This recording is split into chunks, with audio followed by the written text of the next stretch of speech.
not like Monday.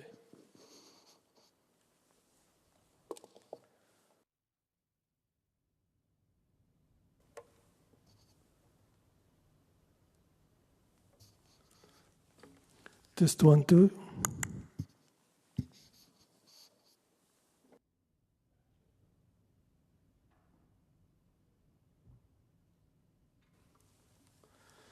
Test 1, 2. Test.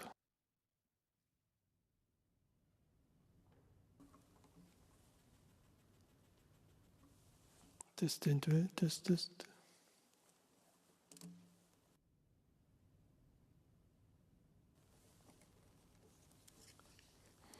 Test 14.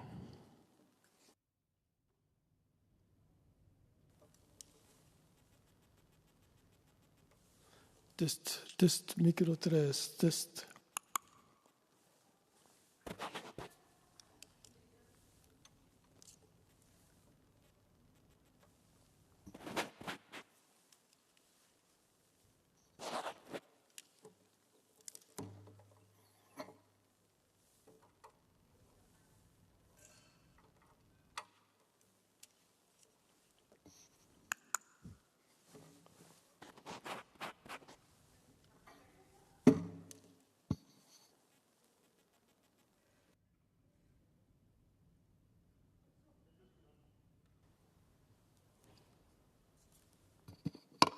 Test, test.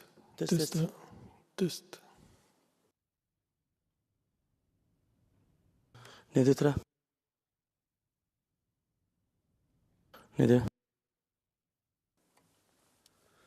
Test 1, 2, test. Test. Ne 2, 3. Test 1, 2, test. Ne 2.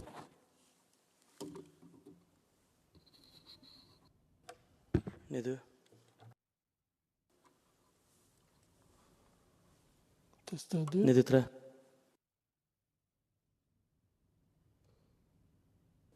Ne 2, 3. Test 1, 2, test. Ne 2, 3.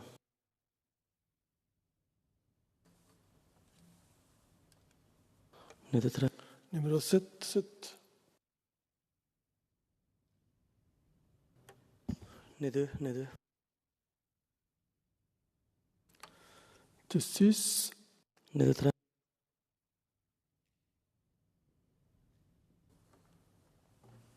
Ne 2, ne 2. Test 1, 2, test. Et dis, le micro 8, il a été remplacé ou pas? Sorry? Le micro 8. Le 18.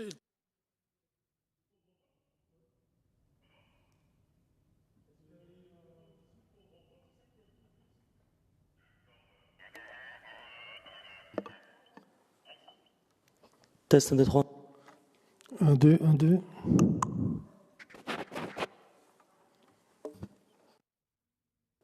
Test, test.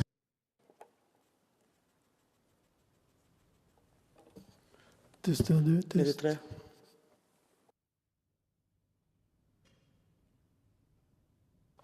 Ne 2, 3.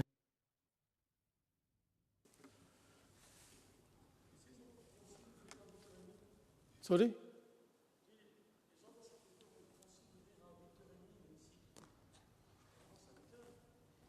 Test 1, 2, 3. Je ne sais pas. Test, test.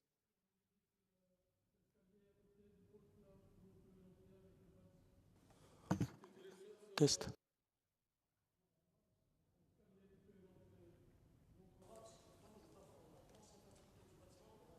Ouais. Test 1, 2.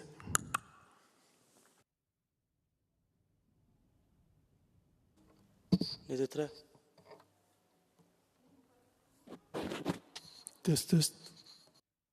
Ne 2, 3. Test 1, 2, test.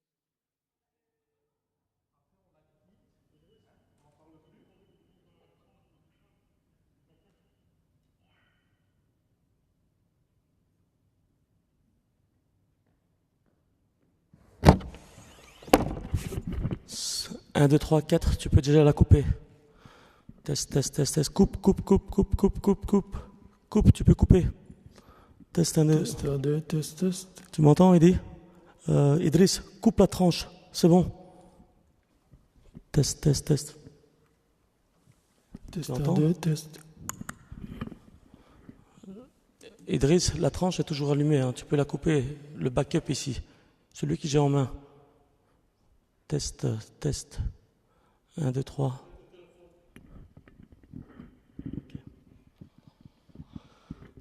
1, 2, 3, 1, 2, 3, 1, 2, 3, 4. 1, 2, 3, 4. 1, 2, 3, 4, tu peux couper.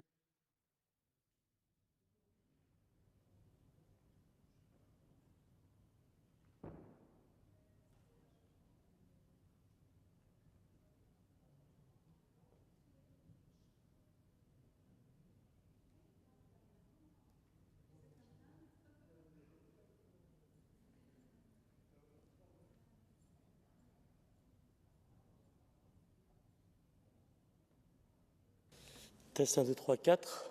Test 1, 2, 3, 4. Test micro-présidence. Idriss, peux-tu allumer la deuxième tranche du deuxième micro-backup, s'il te plaît? Test 1, 2, 3. Est-ce qu'on m'entend bien en Test, salle? 1, 2. Test, test, 1, 2. Ok, la chef est ok, tu peux le couper de nouveau? Merci. Tu peux allumer le micro 12, s'il te plaît, Driss? Micro 12, peu importe, un micro devant moi. 1, 2, 3.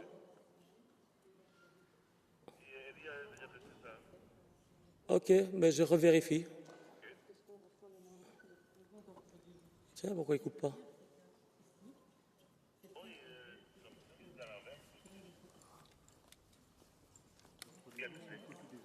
Quoi? Je crois qu'il a testé, mais j'ai l'impression que c'était à l'inverse ou quelque chose. Je sais pas. Ouais, il devrait couper. Clignote. Ouais, il clignote.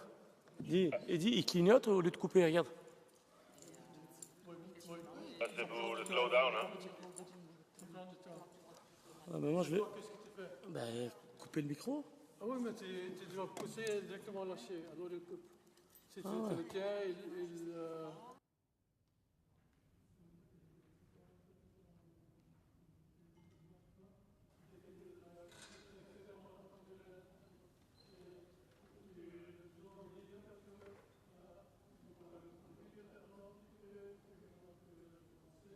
lâche et le nouveau.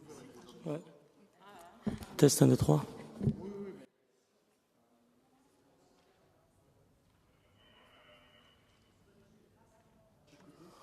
Test 1, 2, 3.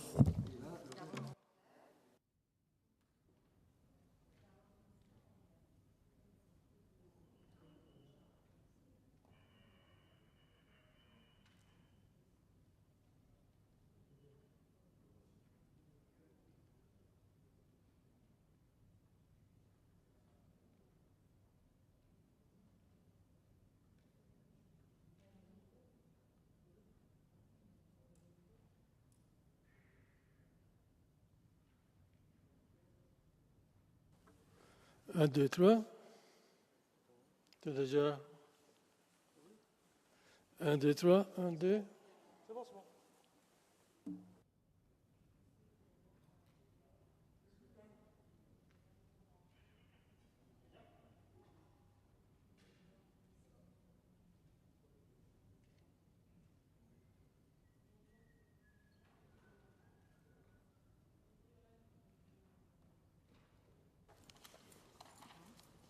Anglais. Le français. Ça, c'est celui-là de la semaine. Et on vérifie. Avec qui manque. Et ça. Donc le plan, ça.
La Présidente.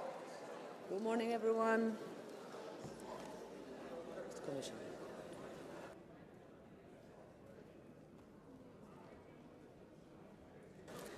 Could I ask you, dear colleagues, to take your seats, and I wish you all a very good morning. Sitting is open. One communication from my end in relation to the joint decision by the AFET and Budge committees to enter interinstitutional negotiations pursuant to Rule 72, paragraph 1, announced at the opening of the session on Monday, the 10th of February.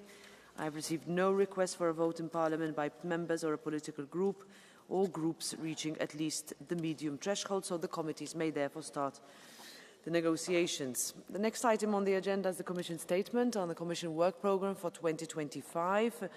I'd like to remind you that we continue with the test of the new format in this debate, and there will be no fixed speakers list. So what will happen is that after the first round of speakers on behalf of the groups, members who receive the speaking time from their political groups or non-attached secretariat will be called to speak and will be reminded of their allotted speaking time. Keep an eye on the screens where the current speaker, but also the next three speakers will be displayed. So you'll have a little bit of time to prepare. And then, of course, when your name appears, please come to the lectern. The normal rules regarding blue cards and the catch the eye will apply during the debate. We will have a look at the time towards the end, but I expect quite a lively debate. So, on that note, I give the floor first to Commissioner Maros Šefčovič. Yes, point of order. Germanian. Gerbrandi. Wait a second. Yes. I love green lights, but yes. I have a point of order because if I read the work program, it says this Commission will strengthen its relationship with Parliament and Council, ensuring transparency, accountability, and improved communication and information flows.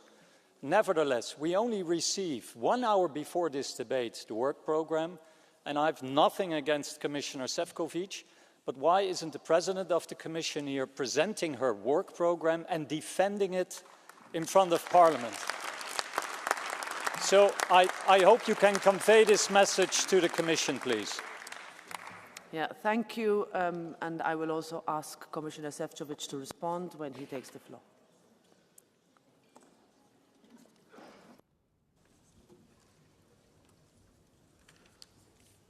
Madam President, honourable members of the European Parliament, it is a pleasure to present to you the 2025 Commission work programme. And let me begin by thanking you for the fruitful cooperation we have enjoyed with this House in preparing this important document. And in line with well-established practice, the Commission's Executive Vice President, Commissioner Dombrovskis, and myself, we held a discussion with the Conference of Committee Chairs in January. And this input fed directly into the preparation of the work programme, which this year was an especially important exercise. The first one of the new political mandate, this work programme sets the political tone for our work over the next 5 years at a time of growing uncertainty and global competition. And its main message is clear: we cannot carry on with the business as usual.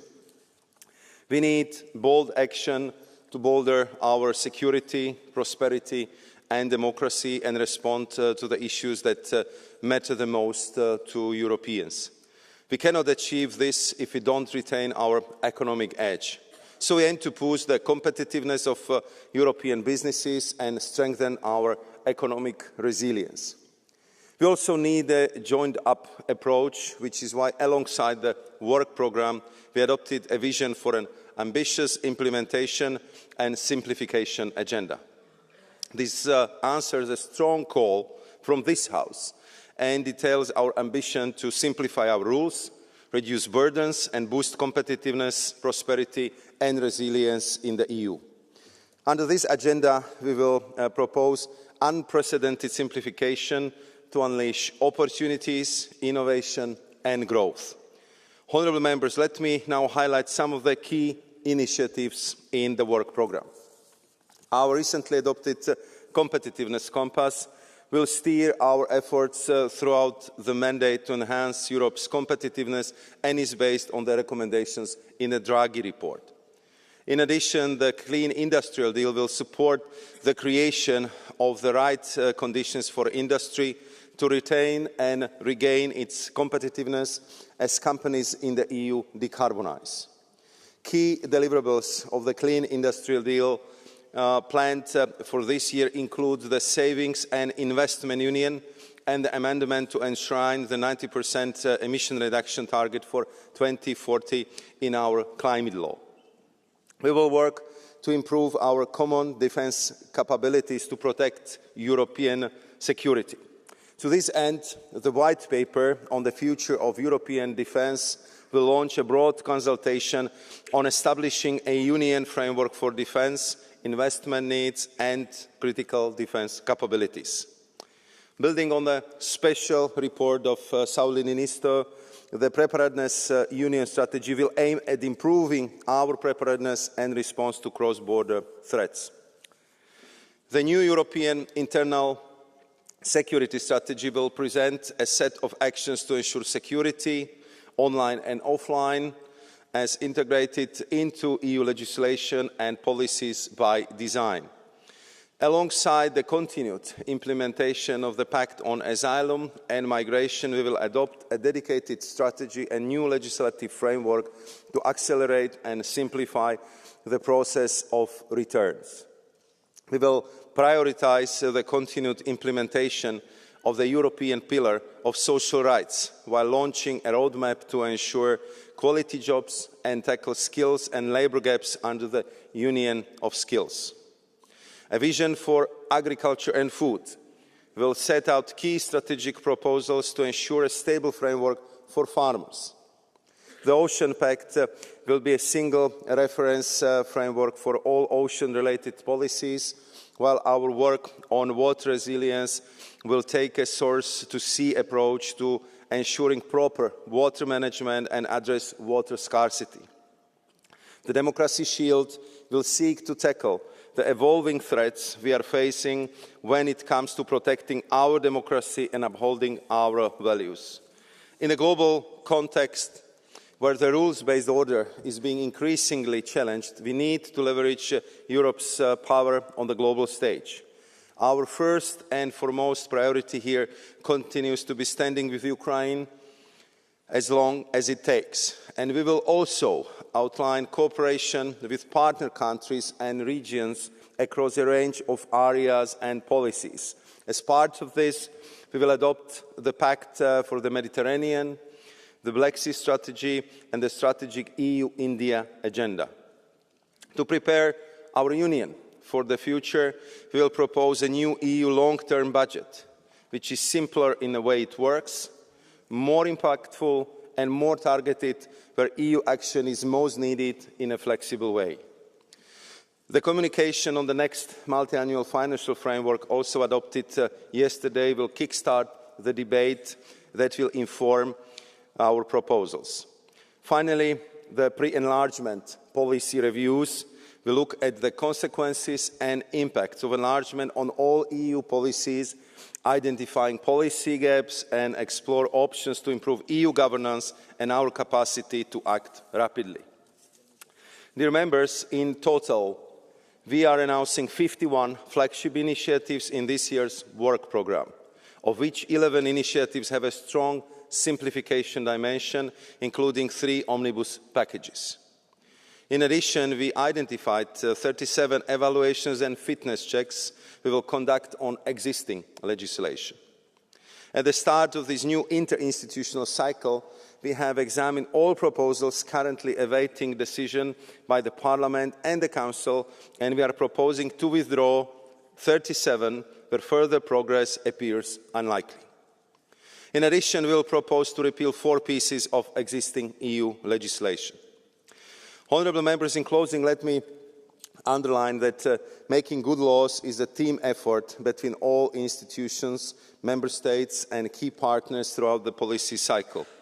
We need to have a common priority focus on simplifying our laws where possible and equipping EU businesses with the right tools and regulatory environment to remain globally competitive. Together, in this way, we can work towards a bolder, simpler and faster union.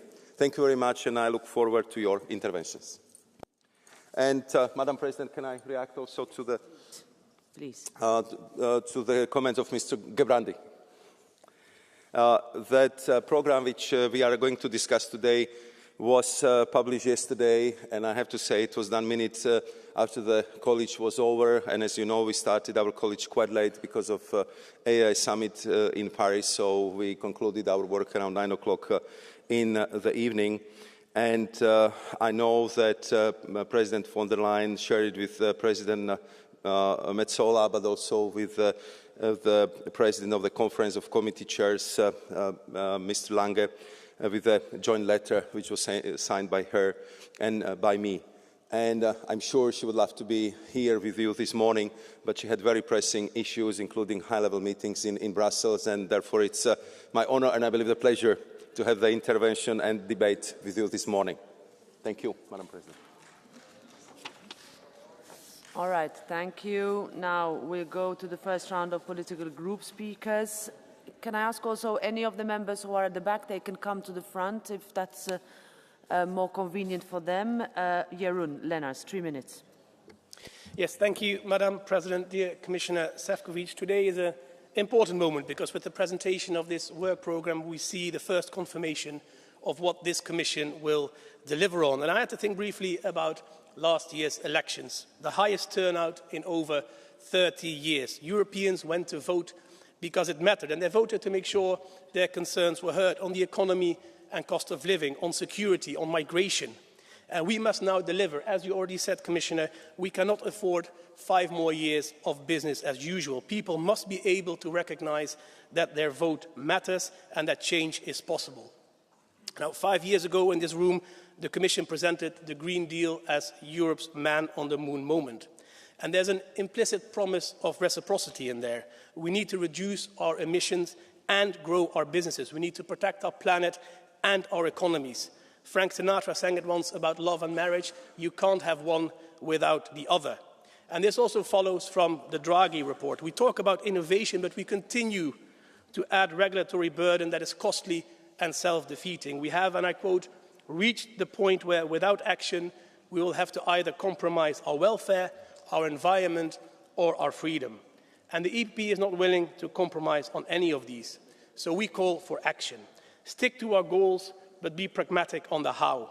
And that includes critically reviewing and possibly changing what we've done in the past. I don't understand this obsession where the European Parliament is the only parliament in the world that can only ever work on new proposals and never on changing, pausing or repealing existing legislation. There's nothing bad about doing that. Legislators in all democracies do it. What would be bad is to stand on the sideline doing nothing while family businesses go bankrupt, suffocated by bureaucracy, to see factory doors close under the pressure of high energy prices, to see complete industries leave European territory, helping neither the planet nor our economies. We need to reduce red tape and help SMEs, businesses and industries grow in Europe.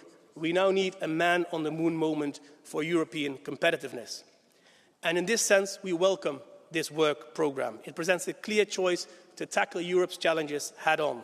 The Clean Industrial Deal, the omnibuses, the Affordable Energy Plan, the Vision for Agriculture, the Return Regulation, the White Paper on Defence, and so many other initiatives.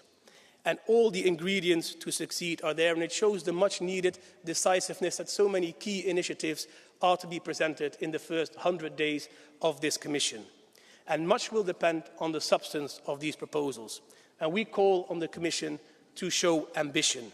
Now is not the time for incremental changes, for amending a few dots and commas here and there. We need a real game changer. The world is not waiting for Europe. We need to send a signal to our voters, to our businesses, to investors, to our partners, that we are ready to do the necessary, that we can and will succeed. That is our message to the world, and we must send it with strength and vigour. Thank you. Thank you. And now, for 4 minutes, I give the floor to the President of the S&D Group, Irache García Pérez. Gracias, presidenta, comisario Šefčovič.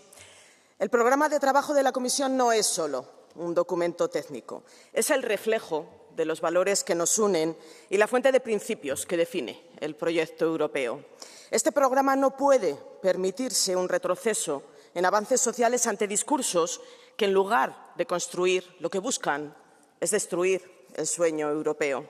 Señorías, tras la cumbre celebrada en Madrid de los falsos patriotas, hemos sido testigos de cómo la extrema derecha, con su retórica simplista y peligrosa, intenta resucitar consignas del pasado. Su lema trumpista, Make Europe Great Again, no es una aspiración a la grandeza, es un grito a la destrucción de Europa.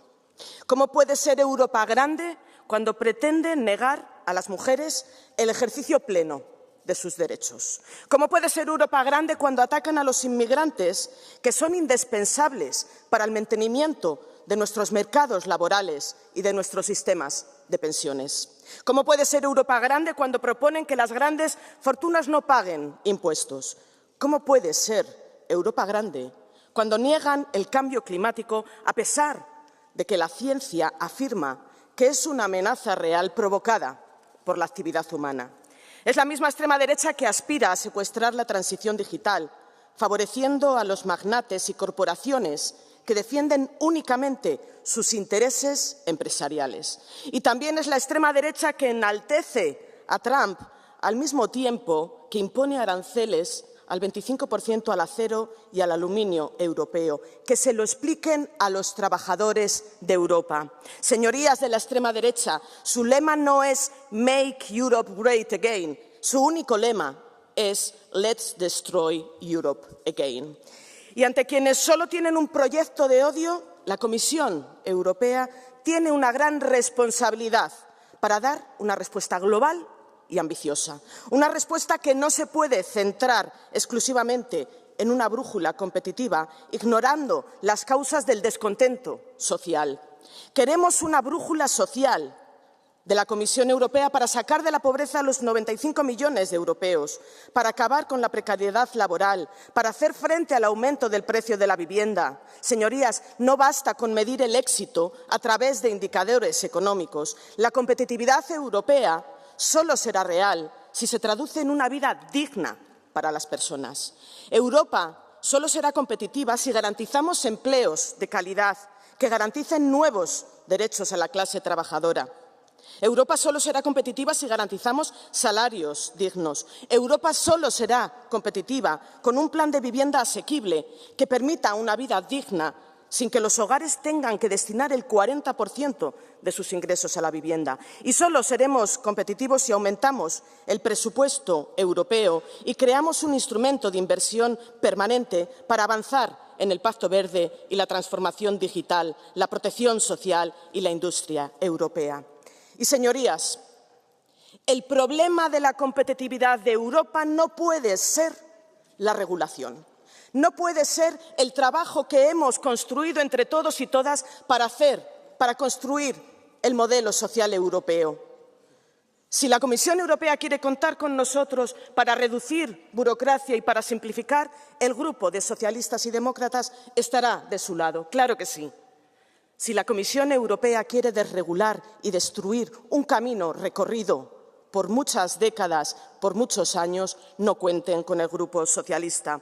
Hoy tenemos la oportunidad de reafirmar nuestro compromiso con una Europa que sea verdaderamente grande, no en cifras frías o en discursos demagógicos, sino en la calidad de vida de sus ciudadanos y sus ciudadanas, en la justicia social, en la solidaridad, en la innovación y en el progreso. Muchas gracias. Thank you. And now the President of the Patriots for Europe Group, Jordan Bardella, 1.5 minutes. Merci Madame la Présidente, Monsieur le Commissaire. Pourquoi détestez-vous autant ce qui crée de la richesse? Depuis 5 ans, vous travaillez avec la Commission à faire de l'Europe un enfer pour nos entreprises. Aujourd'hui, au pied du mur, Ursula von der Leyen croit bon de nous proposer une thérapie de choc. Après des décennies d'une naïveté commerciale ahurissante, à force d'asphyxier nos chefs d'entreprise et nos agriculteurs sous un fardeau bureaucratique délirant, à force de fixer des objectifs contradictoires à nos industries, le résultat est là. Notre croissance est quasiment à l'arrêt, les usines s'en vont, la facture d'énergie s'envole, le pouvoir d'achat recule et nos talents émigrent là où on leur offre les conditions qu'ils méritent. Artisans, commerçants, dirigeants de TPE-PME et désormais jusqu'à Bernard Arnault, le cri d'alarme de ceux qui créent de la valeur sur notre continent est désormais le même partout. CSRD, CS3D, IA Act, autant d'acronymes qui suscitent aujourd'hui le désarroi légitime d'entrepreneurs livrés à leur propre sort. Malgré nos alertes, vous avez conduit l'Europe à être un enfer bureaucratique dans lequel il est désormais cauchemardesque d'investir. La suspension du Green Deal est aujourd'hui le préalable nécessaire pour déverrouiller les contraintes qui pèsent sur la croissance. Dans l'automobile, l'agriculture, l'aéronautique, le bâtiment, le numérique ou encore l'énergie, aucune filière n'est épargnée par votre projet de décroissance. Pour exister face aux grandes puissances, nous devons renouer avec une ambition de puissance, de liberté pour l'entreprise et de patriotisme économique. L'ambition des patriotes est la plus noble qui soit, ne pas disparaître et redonner à nos nations la place qui a toujours été la leur dans la compétition mondiale. Merci. Now for the ECR group, the co-president Nicola Procaccini. 2 minutes.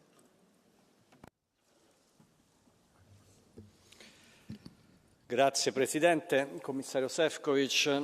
Il programma di lavoro della Commissione comprende argomenti su cui concordiamo pienamente: il rilancio della competitività, l'esigenza della semplificazione, l'attenzione alla sicurezza, che immagino sia strettamente legata al contrasto all'immigrazione illegale. Mi colpisce, ma non mi sorprende, il fatto che, a proposito di semplificazione, il primo pacchetto di proposte riguardi lo stop ad alcune misure figlie dell'ubriacatura verde della scorsa legislatura. E mi lasci dire che questo continuo richiamo alla necessità di riaffermare la competitività europea è implicitamente l'ammissione degli errori compiuti nel passato. Colleghi, la storia del secolo scorso ci insegna che soltanto lo sviluppo economico rende liberi e forti i popoli, non l'imposizione di regole e divieti. Nella competizione tra liberalismo e socialismo abbiamo imparato che solo la ricchezza ci dà la possibilità di difendere i diritti civili, di aiutare i cittadini in povertà o in malattia, di conservare la natura. Purtroppo abbiamo vissuto una stagione politica europea imbevuta di socialismo, in cui le giuste ambizioni ecologiste sono state la motivazione per imporre misure insensate che hanno reso e renderanno l'Europa più povera e meno giusta. Dobbiamo avere il coraggio di correggere bruscamente la rotta intrapresa. Sul ritorno del buonsenso e della libertà, noi conservatori puntiamo tutto il nostro capitale ideale. Non sulla ripetizione degli errori del passato o sulle iniziative WOC, pure largamente presenti nel programma di lavoro. Nel primo caso saremo favorevoli e propositivi, nel secondo caso invece daremo battaglia. Grazie. Now for the Renew Europe Group, it's President Valérie Hayet. 3 minutes. Merci Madame la Présidente, Monsieur le Commissaire, chers collègues. Monsieur le Commissaire, merci pour la présentation du programme de travail de la Commission. Vous savez que mon groupe sera en soutien. Mais le sujet dont je vais vous parler ce matin, c'est la méthode. J'aurais pu vous rappeler ce matin la position de mon groupe sur la défense européenne, sur la simplification, sur la compétitivité, sur le Green Deal. Mais ces positions, vous les connaissez déjà. Et pour moi, la seule question qui vaille aujourd'hui, c'est quand est-ce qu'on va enfin prendre la mesure de l'urgence? Le décrochage, il est là. Et il s'installera durablement si on ne prend pas les mesures nécessaires très vite, maintenant. Et les chiffres, ils sont éloquents. En 2008, on était au même niveau que les États-Unis. Et maintenant, on est à 15 000 milliards de PIB quand les États-Unis sont, eux, à presque 30 000 milliards. Cette tendance, elle est sur 20 ans. Elle n'est pas nouvelle et elle s'accélère. Et pendant ce temps, on a le sentiment, le Conseil n'est pas représenté, mais on a le sentiment d'une forme d'inertie. Prenons juste un peu de perspective. Le rapport Draghi, c'était il y a 6 mois. Le rapport de l'État, il y a 1 an. Leurs propositions, qu'on a par ailleurs soutenues avec mon groupe Renew, au fond, elles étaient connues depuis des années et même des décennies. L'IRA américain, c'était il y a 3 ans, en 2022. La guerre d'agression russe en Ukraine et la nécessité de renforcer notre défense européenne, il y a 3 ans, en 2022. Et on en est où aujourd'hui? On en est où de l'union de l'énergie? On en est où de l'union des marchés de capitaux? On en est où de la défense européenne? On en est où des ressources propres? Alors bien sûr, on a fait des choses et il faut le saluer. Mais on le sait tous ici, on est très très loin des réponses adaptées à la réalité, des enjeux, des défis et des menaces. Quand est-ce que les États vont enfin sortir de leur inertie? Quand est-ce qu'ils vont enfin donner le dernier coup de collier si décisif? Et puis il y a nous. Et je dois vous le dire, Monsieur le Commissaire, ça a déjà été rappelé, on est très nombreux ici à se demander pourquoi la présidente von der Leyen n'est pas présente ce matin.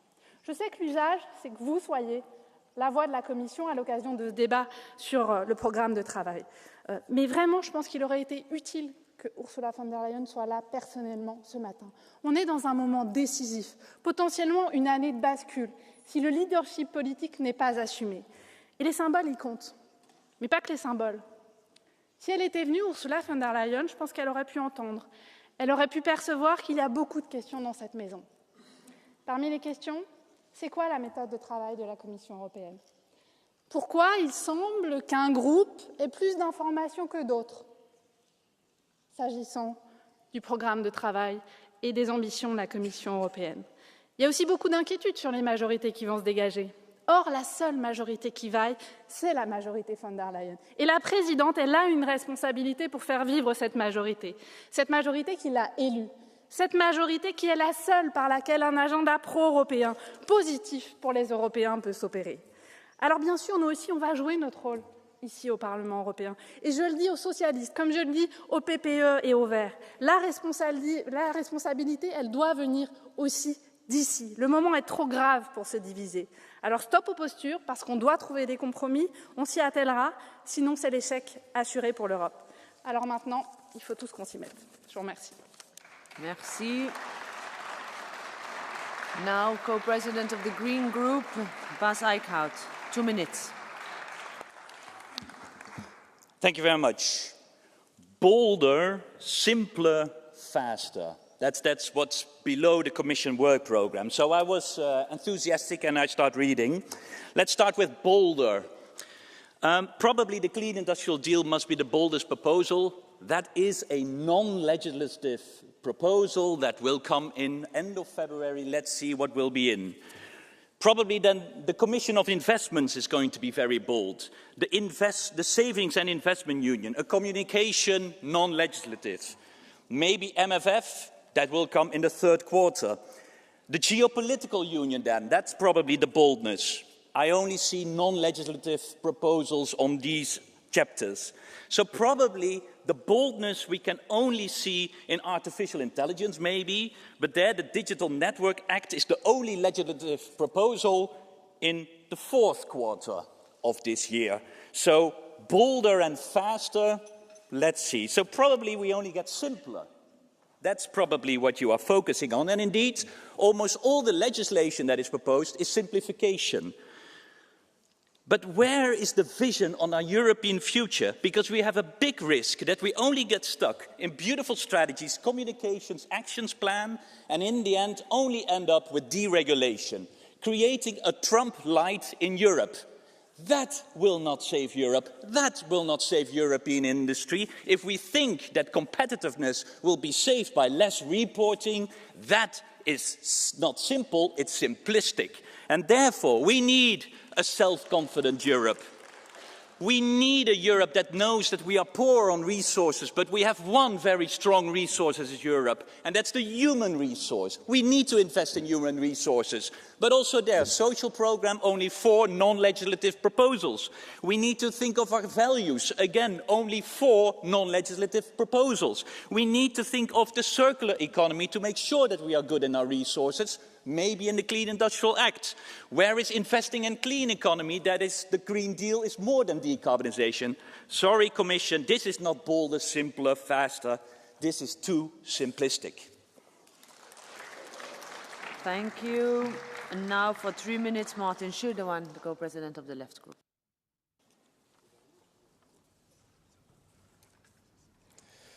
Ja, vielen Dank, Frau Präsidentin, Herr Kommissar. Ich hatte eigentlich erwartet, dass mit dem hier vorgestellten Arbeitsprogramm die Ärmel hochgekrempelt werden und endlich losgeklotzt wird, was das Zeug hält.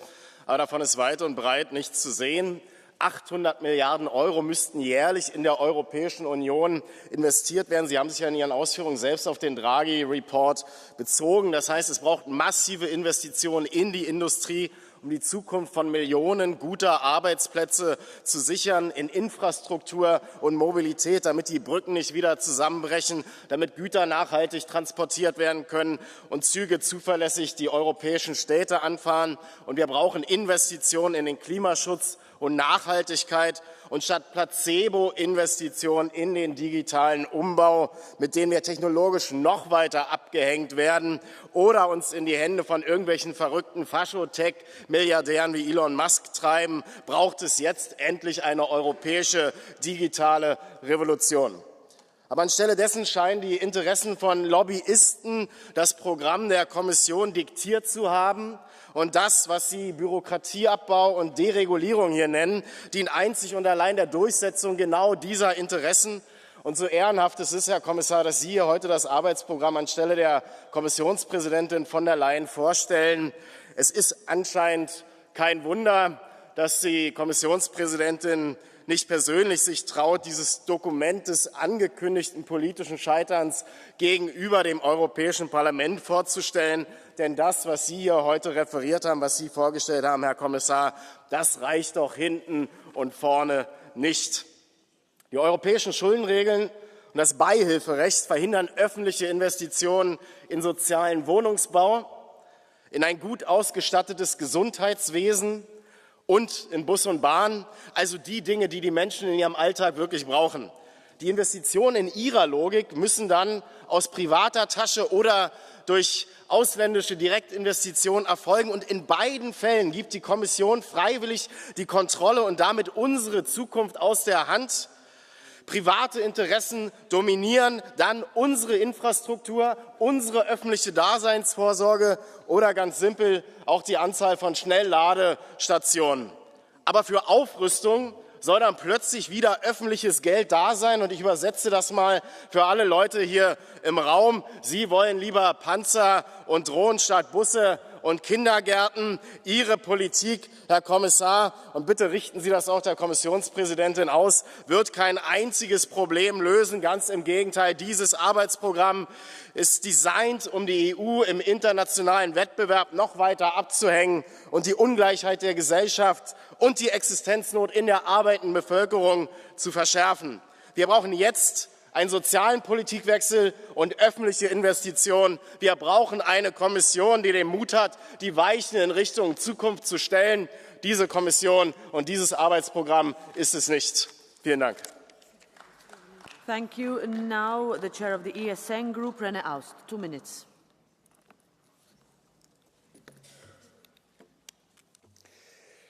Die EU-Kommission verspricht eine mutigere, einfachere und schnellere Union. Die Kommission will sogar die Regulierungslast um 25% senken. Doch die Ankündigungen sprechen eine andere Sprache. Denn was zunächst gut klingt, wird anders in der Realität immer wieder umgesetzt.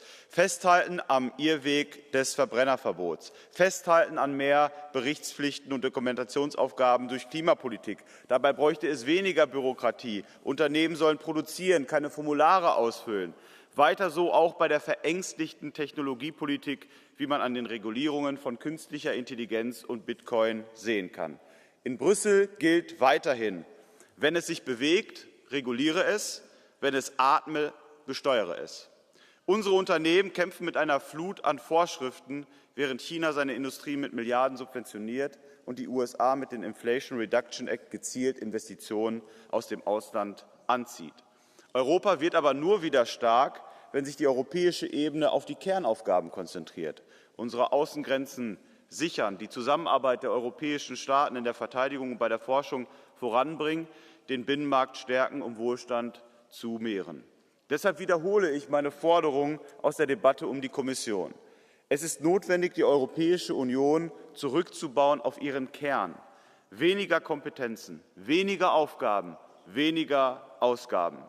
Besser das wenige Wichtige gut machen, als sich um alles und jedes zu kümmern, aber dabei dann zu versagen. Weniger ist mehr.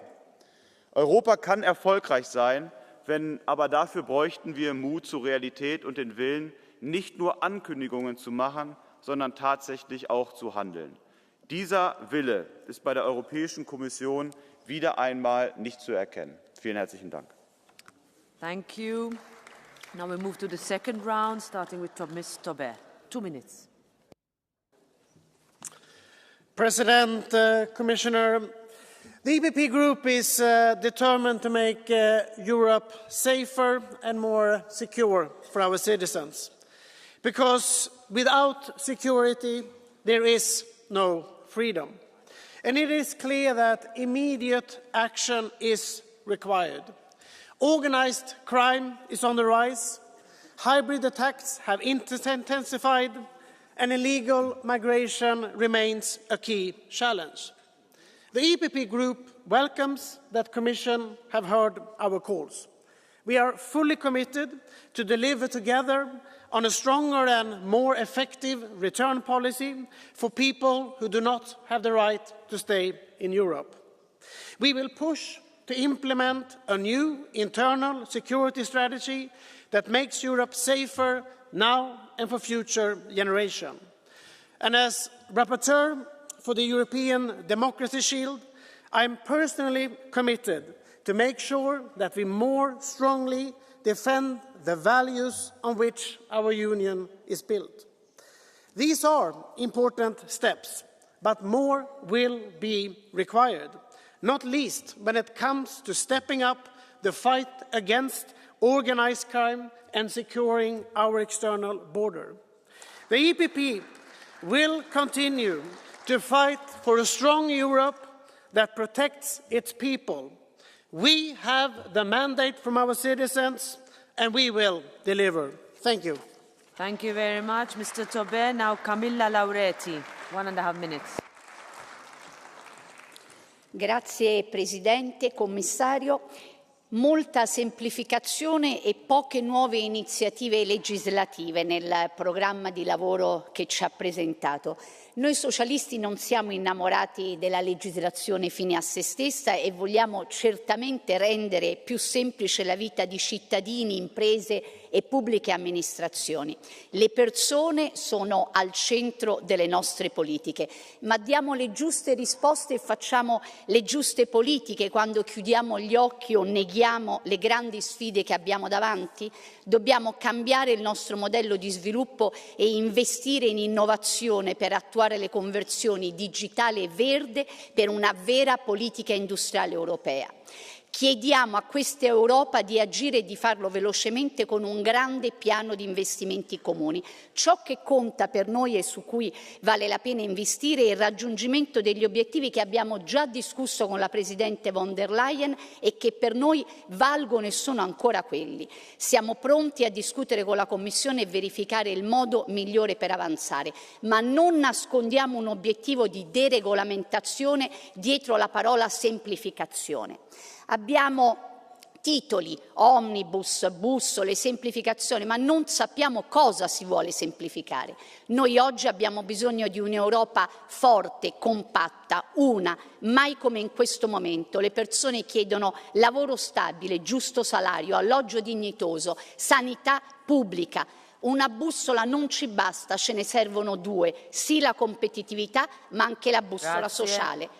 Grazie. I give the floor now to Sebastian Sturteler, 1.5 minutes. Dank u wel, mevrouw de voorzitter. Meneer de eurocommissaris, ik ben wel blij dat u er bent. Collega's, het werkprogramma van de Europese Commissie is opnieuw een schoolvoorbeeld van Brusselse bemoeizucht en ideologische blindheid. Laat ik duidelijk zijn, wij staan voor een sterk Europa, maar niet voor een Europa dat onze nationale soevereiniteit ondermijnt en onze economieën kapot reguleert. De obsessie met klimaatneutraliteit tegen 2050 blijkt keer op keer volslagen onrealistisch en bovendien schadelijk. Onze industrieën, van boeren tot transportbedrijven, worden opgezadeld met torenhoge lasten. Onze concurrentiekracht, de concurrentiekracht van de ondernemingen waar onze economieën op draaien, worden geofferd. En daarmee gaan onze economieën kapot. Dit is geen rechtvaardige transitie. Dit is überhaupt geen transitie. Dit is regelrechte economische zelfmoord. En dat de oproep om de Green Deal op te schorten of terug te trekken überhaupt nodig is onvoorstelbaar. De commissie, die toch altijd de mond vol heeft van het terugdringen van politieke bemoeienissen, van heimelijke beïnvloeding in democratische processen, die commissie die het niet minder dan terecht vindt om in zulke gevallen verkiezingen ongeldig te verklaren, mengde zichzelf heimelijk in het politieke proces. En nu ze dat zelf doen, komt de commissie niet verder dan, ja, dat was een beetje ongepast. U kunt wel vingerwijzen dus vanaf uw morele hoogvlakte, maar u bent zelf geen haar beter. Dit werkprogramma is een recept voor meer centralisatie, minder vrijheid, meer economische achteruitgang en minder sociale cohesie. Voorzitter, dit moet anders. De commissie zou er moeten zijn voor onze burgers. Brussel moet dienen, niet dicteren. Dank u wel. Thank you. Hold on a second, Mr. Stotteler. Mr. Stotteler, do you have a blue card? Do you want to take it from Mr. Gerbrandy? Go ahead.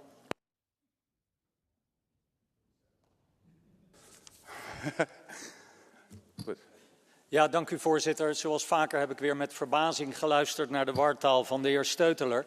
Maar één ding vraag ik me af. U wilt geen sterker Europa, geen krachtiger, centralistischer Europa. Toch, als we kijken naar defensiekracht, Europa geeft 2,5 keer meer uit aan defensie dan Rusland. Toch zijn wij, omdat we dat niet gezamenlijk doen, niet in staat om daar echt tegenover te staan. Wat is daarop uw antwoord? Daarop is het antwoord dat de Europese Unie in het verleden geen enkele, laat ik zeggen, regulering of geen enkele coördinatie heeft gehad op de Europese defensieindustrie. En mijn partij en mijn fractie hier als geheel is helemaal voor die Europese samenwerking op het gebied van defensie als het gaat om de industrie. Dus om dat beter te bundelen, om beter af te stemmen waar de behoeftes zijn en wat er geproduceerd moet worden, waar het geleverd moet worden en al dat soort dingen. En dat gaan we de komende tijd in de CEDE-commissie, waar ik onderdeel van ben, gaan we dat behandelen. En daar zult u zien dat ook daar, net als op elke andere plek, wij gewoon constructieve bijdrage doen. Thank you. I give the floor now to Patrick Jaki. 2 minutes. Dziękuję Pani Przewodnicząca, Panie Komisarzu. Otóż tak, wymieniliście jako zagrożenie, największe zagrożenie dla Europy ruch mega, czyli Make Europe Great Again i nawet sparafrazowaliście to, żeby zniszczyć Europę z powrotem. To dobrze, to porozmawiajmy teraz, kto naprawdę zniszczył Europę. Porozmawiajmy o faktach, bo w demagogii to jesteście najlepsi na świecie.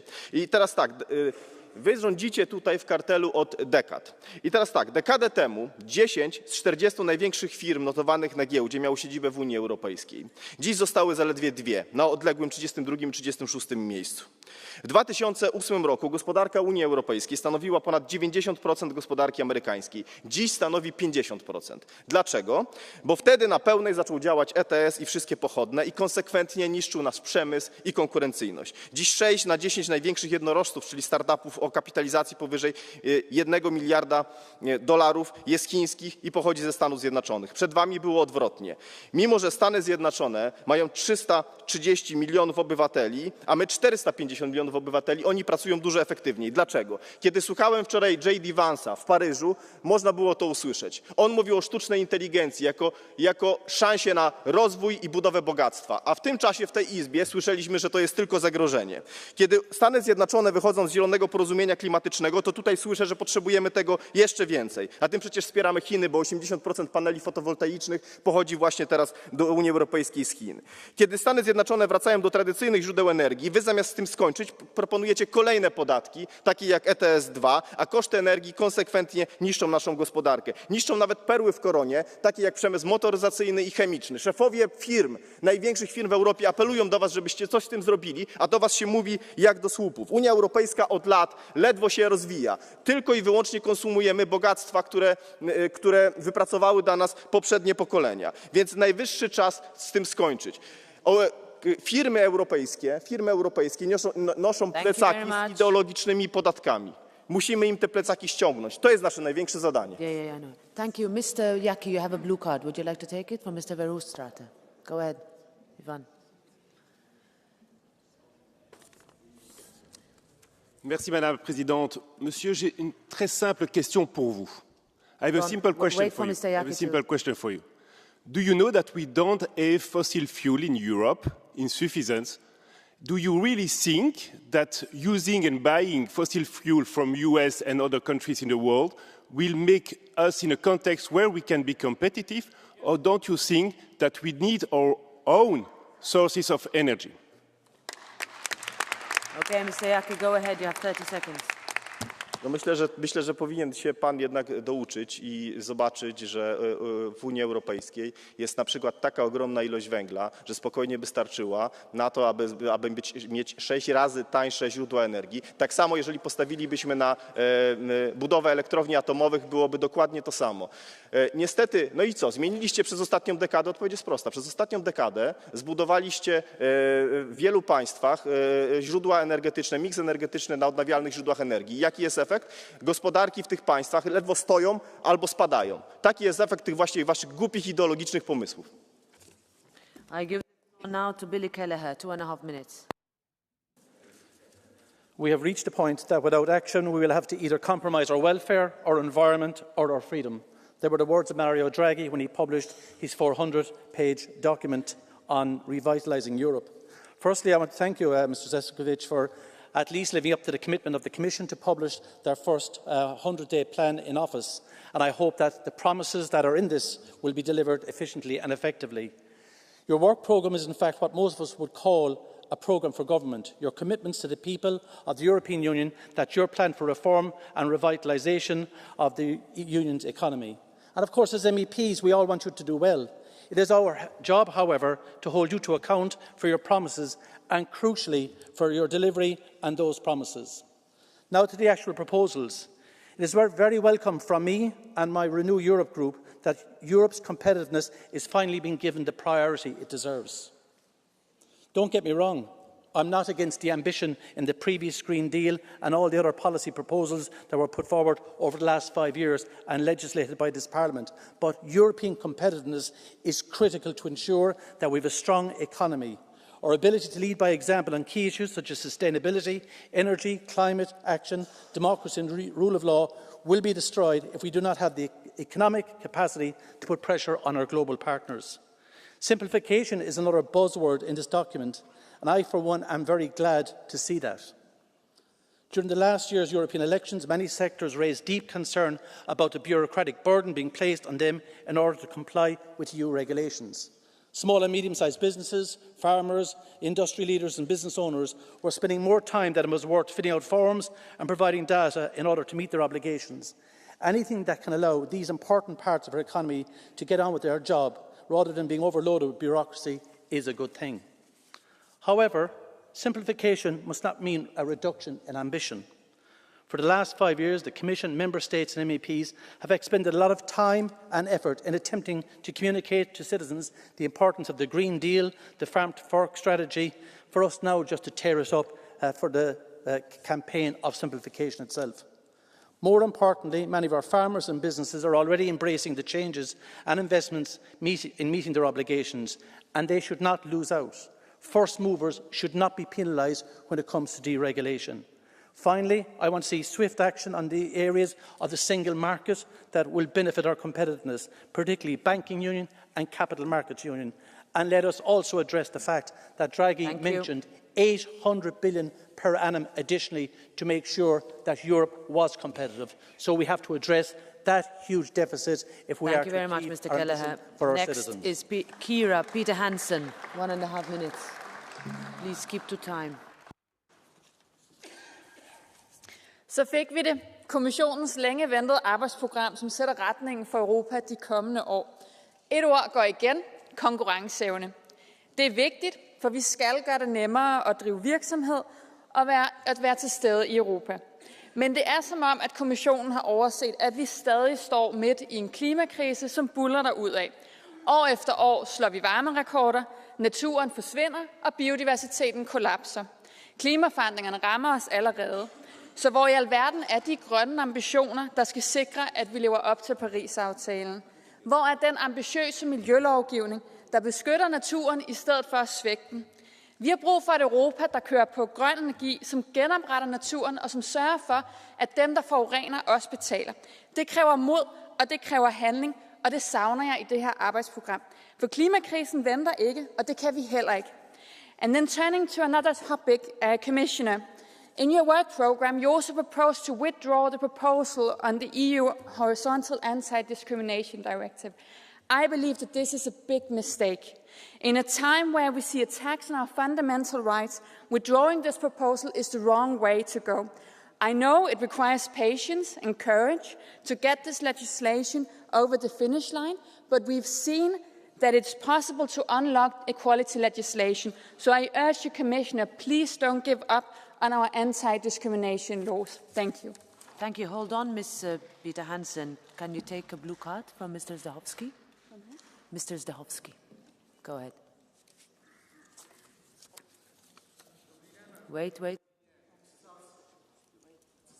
Wait.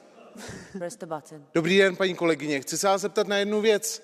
Myslíte, že zastavíte klimatickou změnu tím, že přenesete víc byrokracie na zemědělce, kterým se od roku 2017 neustále znásobuje množství tabulek, které musí vyplňovat? Myslíte si, že klimatickou změnu zastavíme tím, že budeme mít projekty, které nic nepřináší, třeba pěstování kiwi v Itálii, nebo jestli klimatickou změnu zastavíme tím, že budeme dávat peníze na projekty, které nemají přeshraniční nějaký dopad. Děkuju. Go ahead, you have 30 seconds to answer.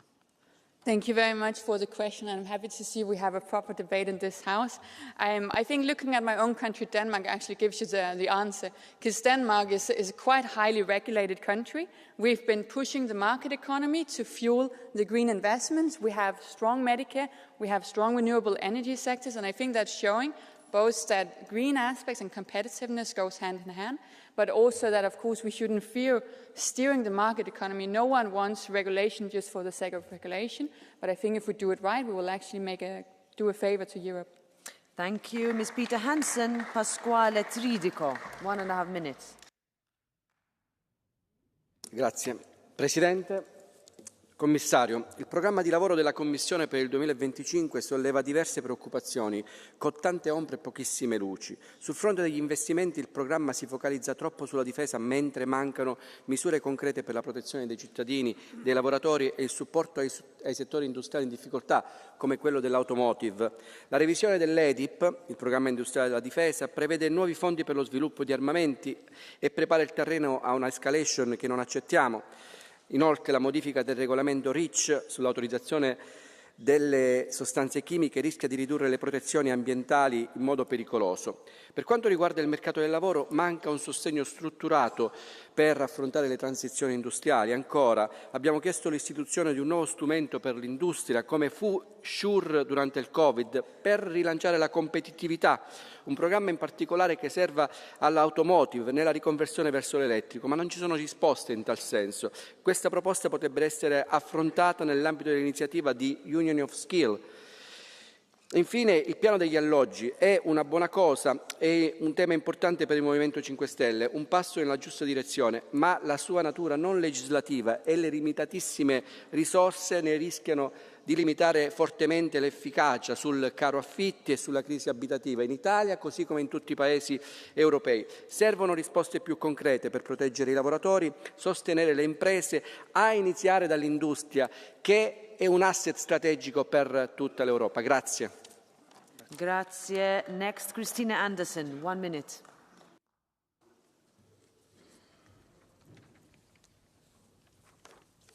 Thank you. Ja, es ist wenig überraschend, dass dieses Parlament nicht mal über das Arbeitsprogramm der Kommission abstimmen darf. Aber warum auch? Die Christdemokraten haben den Kurs bis 2029 doch längst festgelegt. Und das Parlament? Überflüssig, so wie Stuhlkreise gesinnungsethischer Weltenretter es nun einmal sind. Aber gut, dann gibt es auch keine Ausreden mehr. Alles, was diese von der Leyen-Kommission entscheidet oder eben auch nicht, geht dann eben auf das Konto der Christdemokraten. Und daran werden wir Sie messen, liebe Kollegen. Was Europa braucht, Sie sich aber beharrlich weigern zu liefern, wäre weniger EU, Verbrenner erhalten, Schluss mit Lieferkettengesetz, Schluss mit Nachhaltigkeitsberichterstattung, Schluss mit Naturwiederherstellungsgesetz und vor allem Schluss mit dem unsäglichen Green Deal. Wo bleibt eigentlich das EU-Department for Government Efficiency? Das wollen Sie natürlich nicht. Stattdessen wird Ihre christdemokratische EU 2029 wirtschaftlich geschwächt, bürokratisch aufgebläht und politisch noch weiter vom Bürger entfernt sein. Und die Quittung? Ja, die kommt. Sie wird früher oder später an der Wahlurne kommen. Sie freuen sich nicht darauf, ich mich dafür umso mehr. Vielen Dank. Katarina Konečná. 1 minute.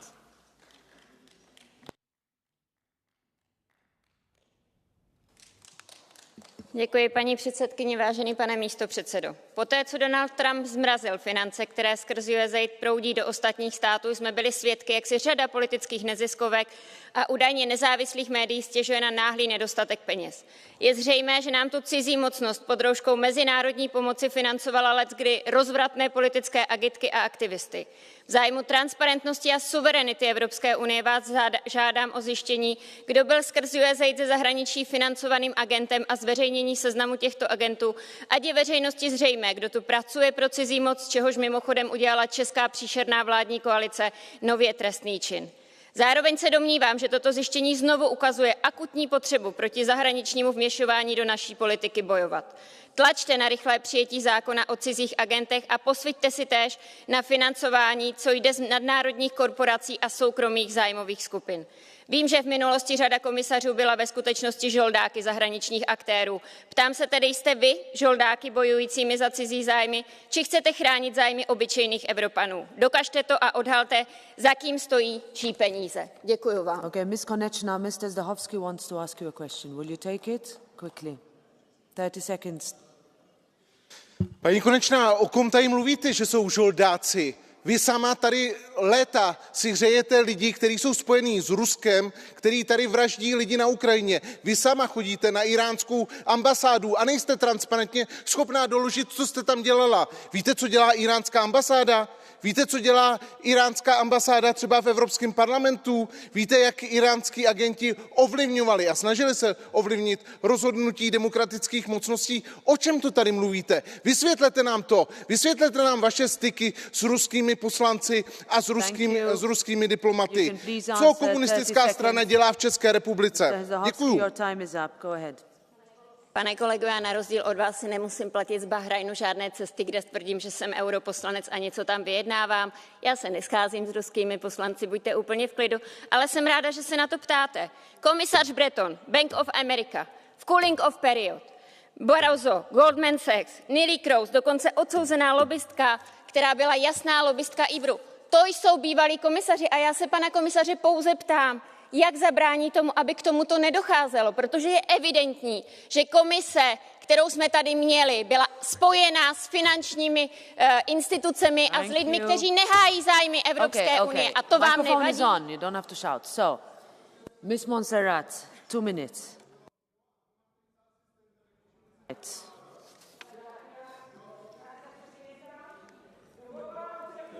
Wait, hold on, Dolores. Your microphone is not on. Can you please press?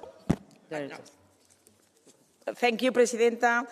Europa no se rinde jamás. No lo hicimos cuando nos arrasó la guerra, ni cuando el comunismo nos dividió con muros. No nos rendimos en la peor crisis económica, ni cuando nos confinó la pandemia. Y tampoco nos rendiremos ahora que nuestra seguridad y nuestra competitividad y nuestro liderazgo global están en juego. Es cierto que las reglas que moldearon el mundo han cambiado y que el futuro se escribe con inteligencia artificial, con innovación, con energía, con menos burocracia. Pero hay principios a los que no vamos a renunciar nunca. Ahora que el poder se ejerce como una fuerza económica, tecnológica y militar sobre otras naciones, Europa más que nunca debe reaccionar con inteligencia y diplomacia.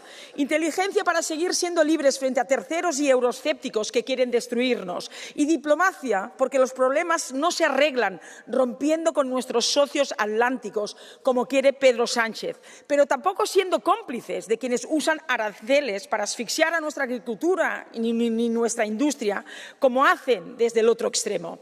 Europa construyó su liderazgo con el comercio y la cooperación, no con el conflicto y el aislamiento.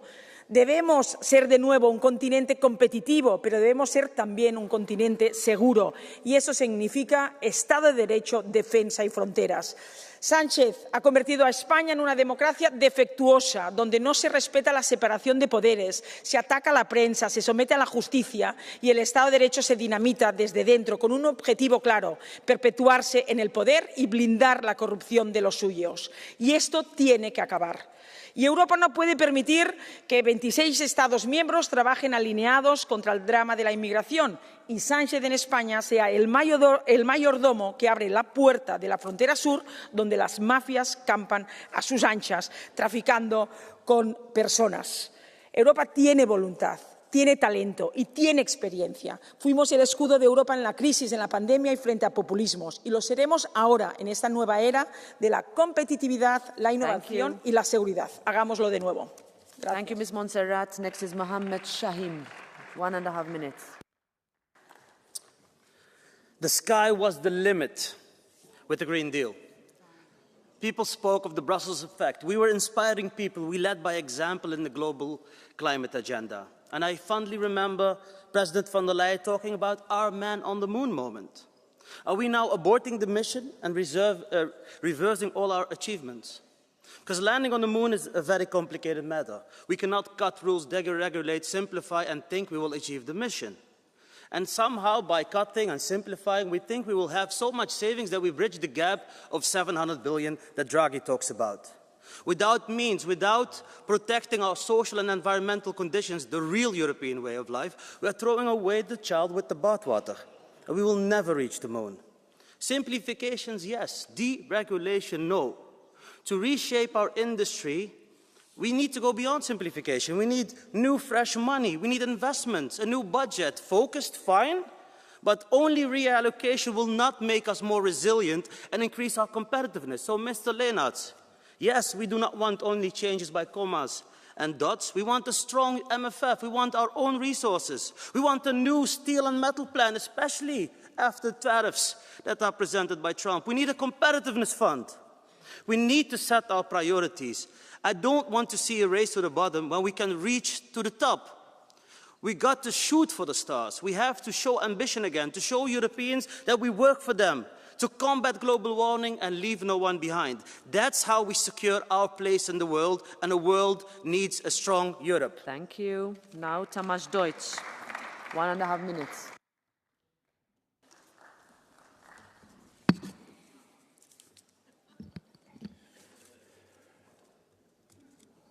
Az európai polgárok a tömeges illegális bevándorlás azonnali megállítását, a határok védelmét akarják, hogy ne jöhessen be Európába évi átlagban 1 millió illegális migráns.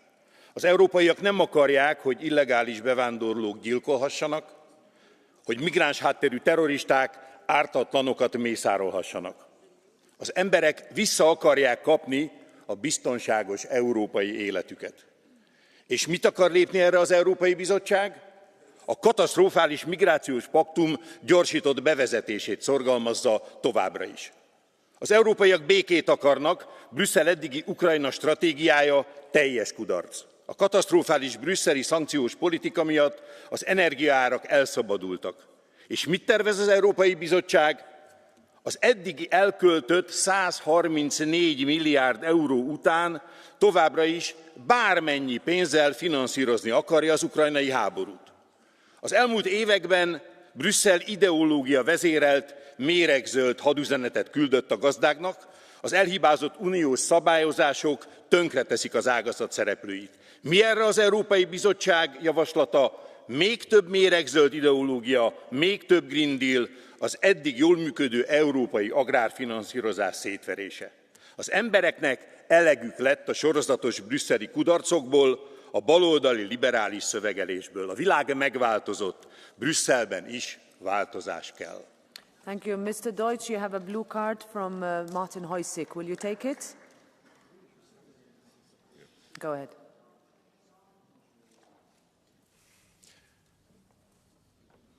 Thank you. And you were talking about the danger posed by the illegal migration, the deaths, the horrors that it's causing, then I wonder, why did Orban's regime early release more than 2,000 people smugglers who are contributing to the illegal migration just before the Slovak elections?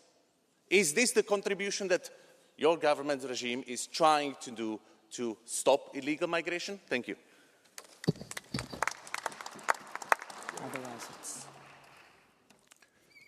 Magyarország, magyar kormány, Orbán Viktor kormánya 2015 óta a műszaki és a jogi határzár eszközét alkalmazza. Önök itt az Európai Parlamentben és az Európai Bizottság is folyamatosan támadtak ezért minket. Ez a műszaki határzár, a határkerítés azt az eredményt hozta, hogy 1 millió illegális migránst tudtunk megállítani. 1 milliónyi illegális migránssal lenne több. És letartóztattunk 2000 embercsempészt, elítéltük őket, és a büntetésük végrehajtása érdekében kiutasítottuk őket az Európai Unióból. Jól cselekedtünk. Next is Lydia Pereira, 1.5 minutes.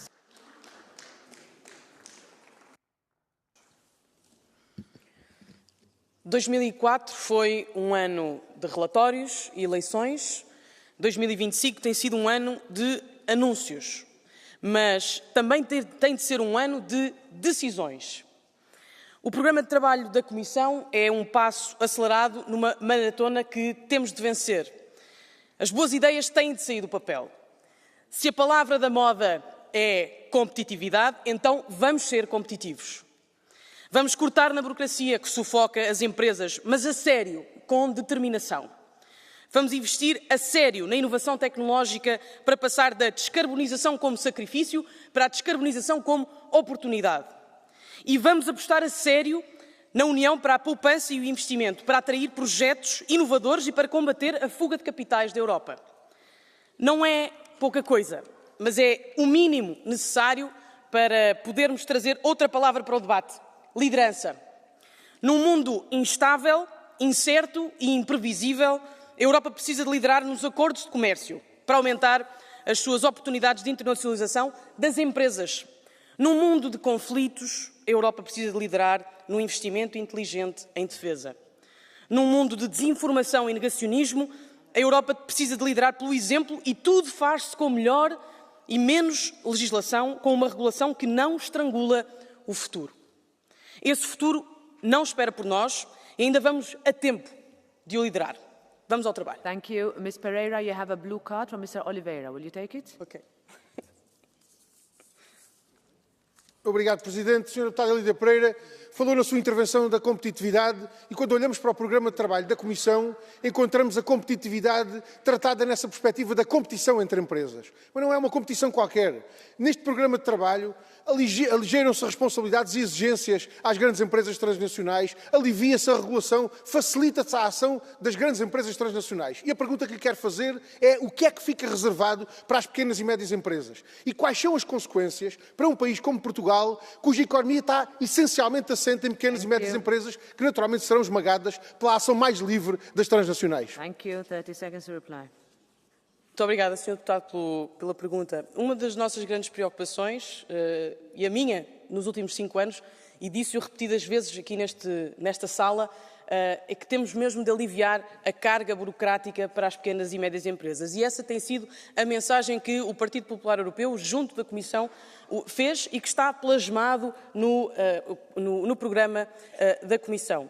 Eu creio que há aqui um outro ângulo que é a Europa tem uma crise demográfica e para isso precisamos de crescimento económico para dar resposta a todos os desafios que temos pela frente e são complexos. E isso só se faz com uma visão estruturada e com ação. E por isso queremos que a Comissão, nos próximos meses, seja diligente nessa necessidade para dar resposta às pequenas e médias empresas. Thank you, Ms. Pereira. Now, Gabi Bischoff, 1.5 minutes.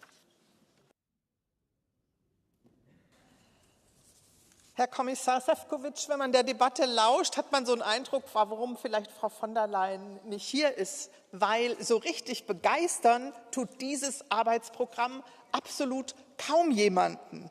Kühn, schnell, einfach lässt sich schnell schreiben, aber umsetzen offensichtlich nicht so einfach. Und es ist schon gesagt worden, einfach bedeutet nicht zu simpel. Ich will 3 Beispiele nennen. Wer denkt, dass man gute Arbeit hinbekommen kann, um Wettbewerbsfähigkeit zu erhalten, der guckt in das Programm und fragt sich, wo sind denn hier Maßnahmen zur guten Arbeit, bei KI am Arbeitsplatz, zur Telearbeit, Recht auf Abschalten, Kinder aus der Armut holen zum Beispiel. Wo sind da Maßnahmen? Wir sehen keine. Wettbewerbsfähigkeit braucht den richtigen Rahmen. Investitionen, es ist gesagt worden, es ist ein Schrumpfdragi, was hier vorgelegt wird, weil man zwar die Teile zum Beispiel zur Entbürokratisierung aufnimmt, aber die Investitionen, das ist das Rückgrat dieses Berichtes, Fehlanzeige, da ist nichts. Wir brauchen eine permanente Investitionskapazität. Wo sehen wir hier was? Sozialen Konvergenzmechanismus, Fehlanzeige.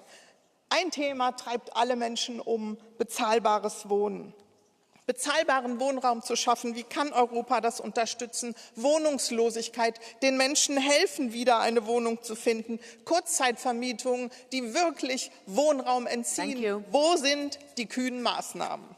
I give the floor now to Charlie Weymers. 1 minute. Thank you, Madam Chair, Mr. Commissioner.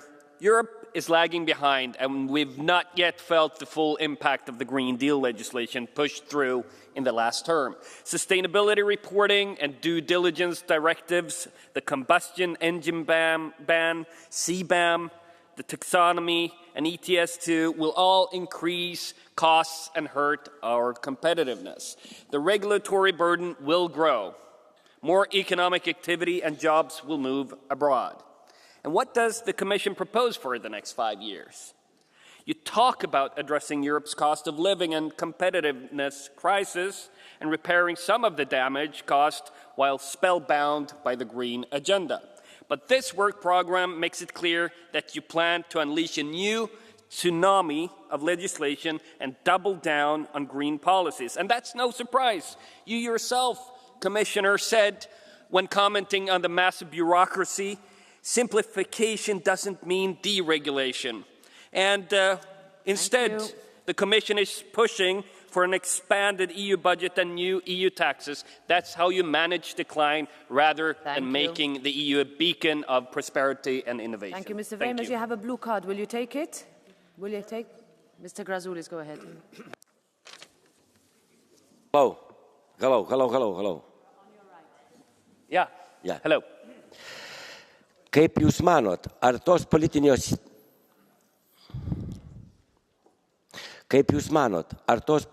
jėgos, kurios sukūrė šitas problemas, beprotišką žalią kursą, dėl kurio Europa nekonkurencinga, nevaldoma emigracija, kur daro didelę žalą Europai, ir biurokratija, ar jos gali spręsti tas problemas, ar jūsų manimų jos nepajėgios spręsti tų problemų dabartinė valdančioji dauguma?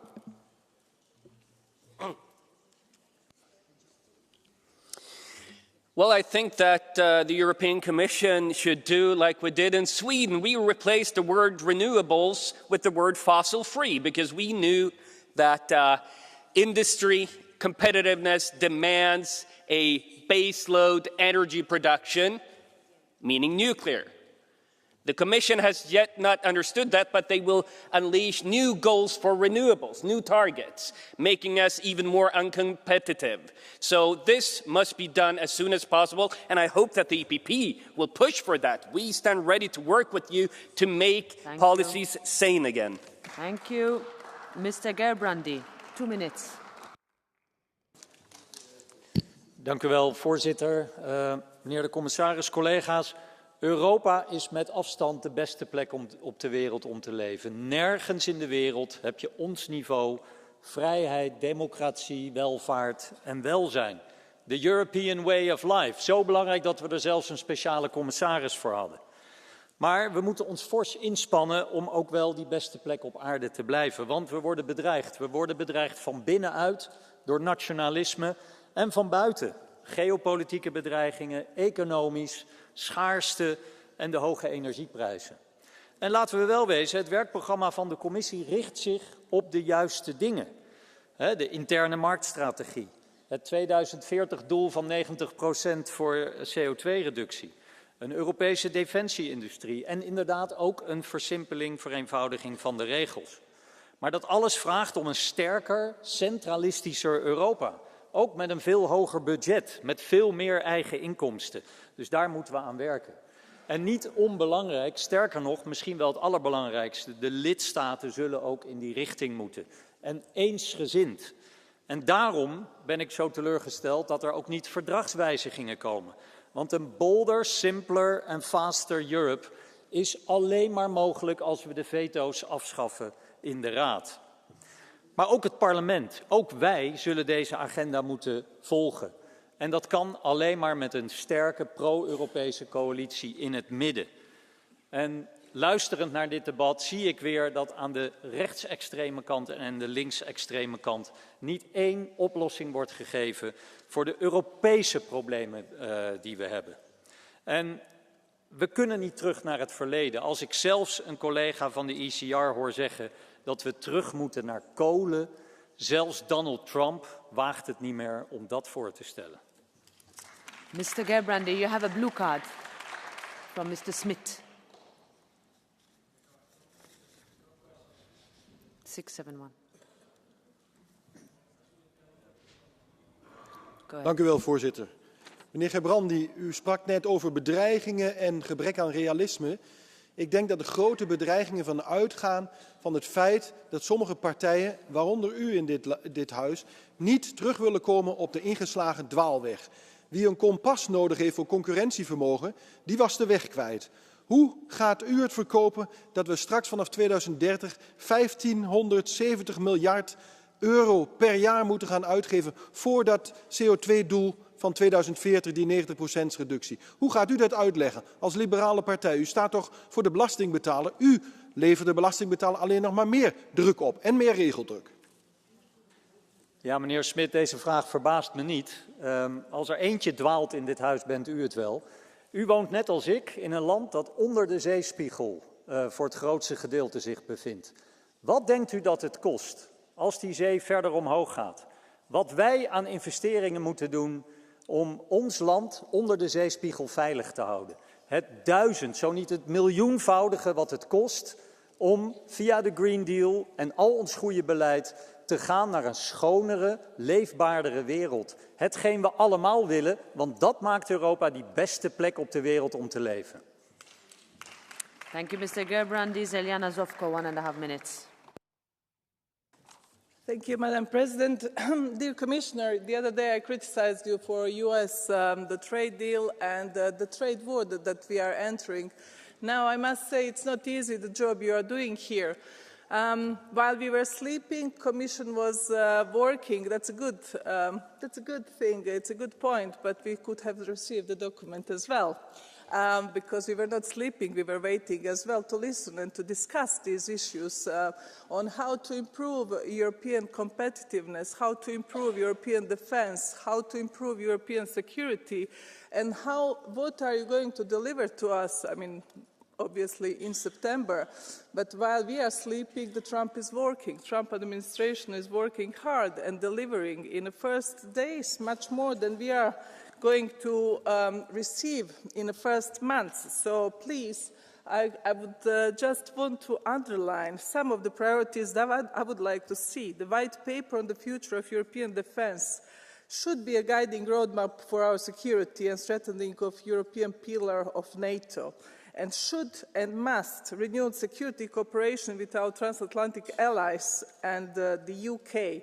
We must also deepen our ties with partners in the southern neighbourhood, as the protection of their borders that we never really cared about is a key to preserve our security as well. The second subject I would like to point is a new pact for the Mediterranean that will build comprehensive partnership based on areas of mutual interest and nothing else and nothing more, no financing NGOs that they will live from salon politics. And however, the most important topic of the Commission work is the strengthening of our competitiveness. The last one is the AI. The First Amendment of the US Constitution that guarantees freedom of speech also is reflected in the EU Charter of Fundamental Rights. But freedom of expression does not come without accountability for what is being said. Therefore, I call on the end of anonymity behind the screen. Thank you. Thank you, Ms. Zofko. Now, Damien Boeselager, 1.5 minutes. Thank you, President. Commissioner, over the last 50 years, the US listed 200 companies with a market value of more than 10 billion euros. In Europe, we listed 14. These companies are not just any companies. They're the companies that shape the way we live, how we communicate, how we shop, and how we entertain ourselves. And I see in this work program that we again differentiate between competitiveness, industry, and then on the other side, startups and scale-ups. I think that's a fundamental mistake. We have to think our competitiveness, our industry, from those who innovate, from the startups and scale-ups, and then we can be able to compete. Let me look at the program from that perspective. First, compliance. It's great that we have the 28th regime, the EU Inc. as a proposal in there, but when I look at harmonization of our rules in Europe, there is too little. Simplification must mean harmonization. Second, when I look at capital, it's great that we look at the securitization again, but I wonder, where is this proposal on venture capital that you have been proposing in the past? I can't see it. We need money to go into the future industries there as well. And then third, talent, access to talent. I'm sorry, but there is too little when it comes to activation of the female workforce. When I look at the internal migration in Europe, it's impossible to hire someone across the continent without having tax issues. Why is it not possible to go there? And lastly, on talent migration. The debate we have here in this House, but across Europe on migration, is too negative. We need to attract all these smart people from the Silicon Valley that are now looking for a new home. Thank you. Thank you. Andrei Novakov, 1.5 minutes.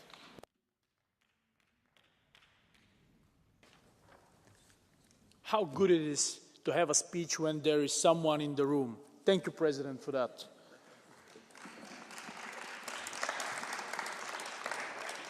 Dear colleagues, the European Parliament is not a political machine that wakes up only before elections. It's our duty to protect citizens every single day. Every single day. It doesn't matter if we talk about travelers, consumers, or workers. It's our duty to protect them. If you board a plane, if you take the train, or if you drive across borders, you have to be safe and protected, and you have to know that your rights in Europe are guaranteed. If your flight gets cancelled, then you need a single phone number to call. If your luggage is lost, then you have to have a single phone number to call. And passenger rights has to be strengthened. I believe the European Commission Works Programme has to reflect on that. To protect citizens means to protect the job. We cannot allow any more policies that make symbolic European companies to move from Brussels and Wolfsburg to China and Mexico. To expand is one thing. To close our own factories and move them abroad is completely another. For this reason, we have to refuel our industry. Not necessarily with fossil fuels, but to refuel again and to protect our workers, to protect our industry, to protect our continent. Thank you so much for that. Thank you. Yannis Maniatis, 1.5 minutes. Αγαπητοί συνάδελφοι, το πρόγραμμα εργασίας της Επιτροπής δυστυχώς είναι πολύ κατώτερο των περιστάσεων.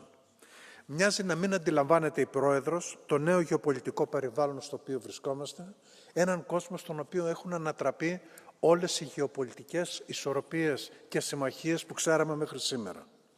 Ενώ στις επιστολές ανάθεσης καθηκόντων, τόσο της Επιτρόπου για τη Μεσόγειο, όσο και της ΥΠΑ της εκπροσώπου, υπήρχε ξεκάθαρη εντολή για τη σύνταξη μιας συνεκτικής και ολοκληρωμένης στρατηγικής για τη Μέση Ανατολή, αυτό ουσιαστικά έχει εξαφανιστεί μέσα σε κάποιες γενικόλογες φράσεις. Όλα αυτά ενώ η Μέση Ανατολή είναι μια περιοχή κορυφαίας προτεραιότητας για την Ένωση. Η εκεχηρία στη Γάζα κρίνεται από μια κλωστή. Οι δηλώσεις Τραμπ αποσταθεροποιούν Αίγυπτο και Ιορδανία. Στο Λίβανο έχουμε μια νέα αρχή. Στη Συρία έχουμε αλλαγή καθεστώτος, χωρίς όμως να ξέρουμε πώς θα είναι η επόμενη μέρα. Αναμένουμε βέβαια να δούμε τη στρατηγική για τη Μεσόγειο στο τρίτο τρίμηνο του έτους. Όπως μας έχουν αποδείξει οι 3 πρώτες εβδομάδες της διοίκησης Τραμπ, βρισκόμαστε πλέον σε έναν διαφορετικό κόσμο. Η Ευρωπαϊκή Επιτροπή πρέπει να είναι έτοιμη να υποστηρίξει το πολυμερές σύστημα διακυβέρνησης που έχει ως βάση τα Ηνωμένα Έθνη, το σεβασμό του διεθνούς δικαίου και την ακεραιότητα και εγγύηση των συνόρων και της κυριαρχίας των κρατών. Ασφαλώς ένα καλό πρώτο βήμα είναι η Λευκή Βίβλος για την άμυνα που περιμένουμε μέσα στο Μάρτιο. Όμως τα μέτρα που θα περιγράφονται πρέπει να έρθουν άμεσα. Προφανώς οι χρηματοδοτήσεις των αμυντικών επενδύσεων δεν μπορεί να γίνουν σε βάρος των πολιτικών συνοχής και του κοινωνικού κράτους. Η στρατηγική αυτονομία πρέπει επιτέλους από όραμα να γίνει πραγματικότητα. Ευχαριστώ. Thank you. Jorge Buxade Villalba, 1.5 minutes. Gracias, presidente. Ponga la música de Titanic, que Europa se hunde y ustedes siguen tocando el violín. La Comisión presenta un programa para 2025 en el que, para mejorar la competitividad, prevé la aprobación de 63 nuevas normas. ¿Cómo quiere Bruselas que compitan las empresas europeas con una nueva mochila a sus espaldas? Lo que ustedes han presentado es un insulto y un acto de traición a Europa. No dan marcha en sus ambiciones climáticas, pero sus ambiciones son la ruina del pueblo. Aún no se han enterado de que ustedes no crean riqueza, solo la consumen, y mucha. Lo que hay que hacer es apartarse del Acuerdo de París y que a la COP vaya su amigo Soros. Los pescadores sin pescar, los jóvenes sin trabajo, locales en venta, las empresas despidiendo a sus empleados, pero todos pagando más impuestos y más deuda. El sector de la automoción cerrando, eliminando turnos, 35.000 despedidos por Volkswagen en Alemania, que van a votar a Alternativa por Alemania. Sector agrícola, ustedes los del PP les volvieron a engañar antes de las elecciones, pero no volverá a pasar. No hay sector más harto de las políticas suicidas del Pacto Verde y la Agenda 2030. Europa necesita un cambio radical y ustedes están inhabilitados. Ojalá los vientos de cambio traigan buenos gobiernos, que suspendan el Pacto Verde, renuncien a la agenda globalista de Naciones Unidas, impongan como prioritaria la reindustrialización y la preferencia comunitaria, bajen impuestos, eliminen cargas y apuesten por las energías productivas. Solo así el genio europeo renacerá y haremos Europa grande otra vez. Gracias. Thank you. Mr. Axinia, 1 minute. Mulțumesc, doamnă președintă. Se spune că la căderea Constantinopolului, teologii bizantini baricadați în cetate discutau despre sexul îngerilor. Vorbim de un fel de nebunie a turnului de Fildeș în care s-au baricadat funcționarii rupți de realitate. Fix așa arată și propunerea de program de lucru al Comisiei Europene pentru 2025.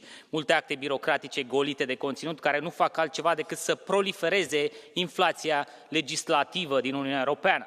Se blochează astfel inovația și creează frustrări, mari frustrări în rândul cetățenilor statelor membre. În timp ce alții dezvoltă tehnologie înaltă, inovează în medicină sau obțin surse noi în energie, Uniunea Europeană a legat dopul de sticlă. Această comisie condusă de Ursula von der Leyen este ruptă de realitate. Nu este capabilă să producă politici publice care să încurajeze economia. Nu e de mirare că Banca Mondială a tăiat recent prognoza de creștere economică pentru Europa la 1,1% anul acesta. Dacă vreți să faceți ceva bun, uitați-vă la Department of Government Efficiency pus pe picioare la Washington de Trump și Musk și gândiți-vă cât de mult bine ar face o asemenea structură în hățișul birocratic al Uniunii Europene. Mulțumesc! Thank you very much. Now, Gordon Bozanats, 1 minute. Thank you, Madam President. Mr. Commissioner, I woke up early this morning just to go through the document because I didn't want that my speech is based on the leaked draft document that was circulating around European media. And I have to say I was quite surprised this morning when I saw that something is missing. Something what was in the leaked document is not in the final document, and this is the European Affordable Housing Plan. And this is really quite shocking because I think that we agree, this House and the Commission, that we are facing the housing crisis.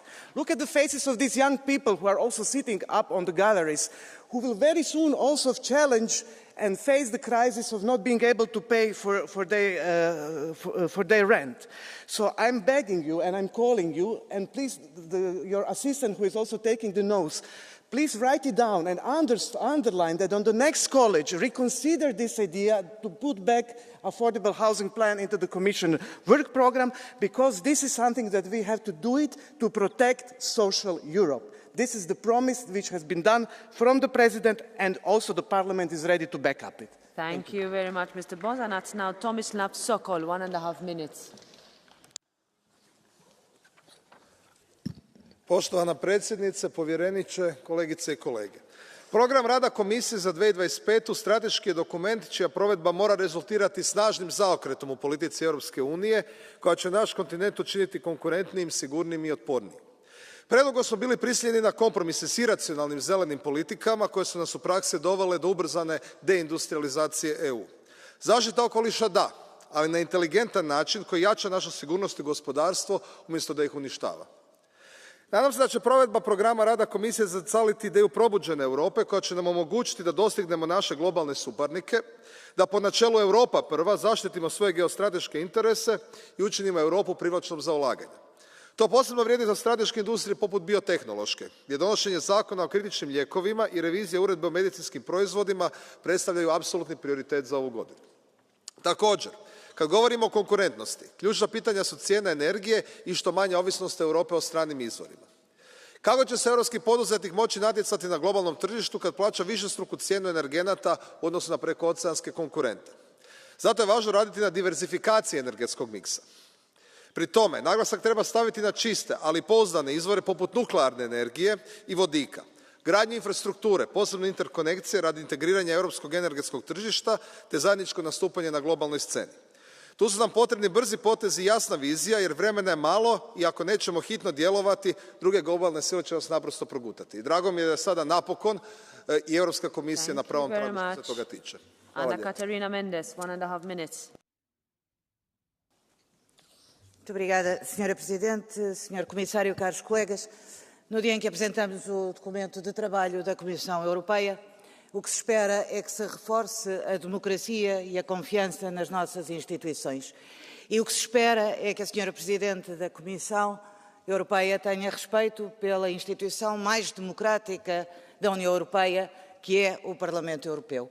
E discutir hoje este documento de trabalho é discutir também, com este respeito pela democracia, num momento em que sentimos, todos nós, que as nossas democracias, quer dos Estados-membros, quer do projeto europeu como coletivo, estão em crise e sob ataque. E quando ouvimos o Sr. Comissário falar durante a sua apresentação, rapidamente sobre todos os pontos, não falando de nenhum em concreto, ficamos com a sensação de que competitividade é a chave. Mas, Sr. Comissário, não há competitividade sem democracia. Não há competitividade sem um Estado de Direito forte que responda com independência na sua justiça e com independência e transparência nos seus procedimentos. Não há competitividade se não houver igualdade de oportunidades para todos. Não há competitividade se não houver a capacidade de integrar aqueles que escolhem aqui o espaço europeu para viver com dignidade. Não há competitividade se as mulheres no mercado de trabalho não forem tratadas de forma igual como os homens. Não há democracia nem competitividade se não formos capazes de olhar para a transição ecológica e para a transição digital com a justiça social que se impõe. É por isso mesmo, Sra. Presidente, e termino, que competitividade e democracia têm que estar de braços dados e as instituições merecem respeito. Este Parlamento merece respeito num dia tão importante como hoje, com a presença da Sra. Presidente da Comissão Europeia. Irene Montero, 1 minute. Gracias, presidenta. Comisario, ¿por qué von der Leyen se ausenta de este debate y evita con ello el control democrático? Es porque ustedes, a quien le piden el visto bueno, no es a los pueblos de Europa, es a Estados Unidos. Comisario, que los mejores amigos de Europa sean un agresor sexual y un genocida no solamente es inhumano e inmoral, es que con ello nos están poniendo ustedes en riesgo. Europa no debería ser amiga de quienes ejecutan deportaciones masivas a personas migrantes, atacan a las mujeres o a las personas trans, endurecen el bloqueo criminal contra el pueblo cubano y anuncian una limpieza étnica en Gaza. Y, señorías, Trump no sale de la nada, solo pisa la alfombra roja que le han puesto ustedes, las élites de Europa y de Estados Unidos para llegar al poder. Ustedes aquí aplauden las políticas racistas de Meloni, pisotean los derechos de los trabajadores y convierten la sanidad y la vivienda en negocios, apoyan el genocidio en Palestina y aumentan nuestra dependencia económica, energética y militar de Estados Unidos. El plan de esta comisión, comisario, es más guerra, recortes, más fascismo y menos derechos. Y con eso están obligando a las clases populares, con las feministas al frente, a tener que defenderse de los fascistas, pero también de ustedes. Muchas gracias. Thank you very much. Next is Monika Benjova. 1 minute. Pán komisár, kolegyne a kolegovia, som rada, že som počula väčšiu časť rozpravy, pretože vidím, že vašimi najväčšími kritikmi sú tí, ktorí dali podporu Európskej komisii. Je to také zaujímavé, že napriek tomu, že ste podporili Európsku komisiu, teraz vystupujete ako najväčší kritici tohto návrhu. Ja som za Európsku komisiu nehlasovala, povedala som aj z akých dôvodov, a napriek tomu si myslím, že tento návrh, ktorý ste predložili, je v poriadku. Je to všeobecný návrh, sme vo februári a teraz sa ukáže, akým spôsobom dokážete vy v spolupráci s Európskym parlamentom tento návrh naplňať. Niektorí tvrdíte, že tam je toho málo, iní tvrdíte, že tam je toho príliš veľa. Podľa mňa tento návrh je všeobecný aj preto, že v súčasnej geopolitickej situácii je veľmi ťažké povedať celkom presne pri niektorých opatreniach, čo chceme robiť. Tak buďme trochu trpezliví spoločne a hľadajme teda cestu, ako sa z toho dostaneme spoločne. A nie, že zvádzate tu svoje vnútorné súboje, vidno, že je pred voľbami v rôznych krajinách. Ja si myslím, že to bude vaša vizitka, ako dokážete naplňať to, čo ste predložili. Mne sa to páči a dúfam, že sa nám to spoločne podarí. Ďakujem, pani predsednička. Thank you very much, Ms. Benjova. Elena Dupont, 1.5 minutes.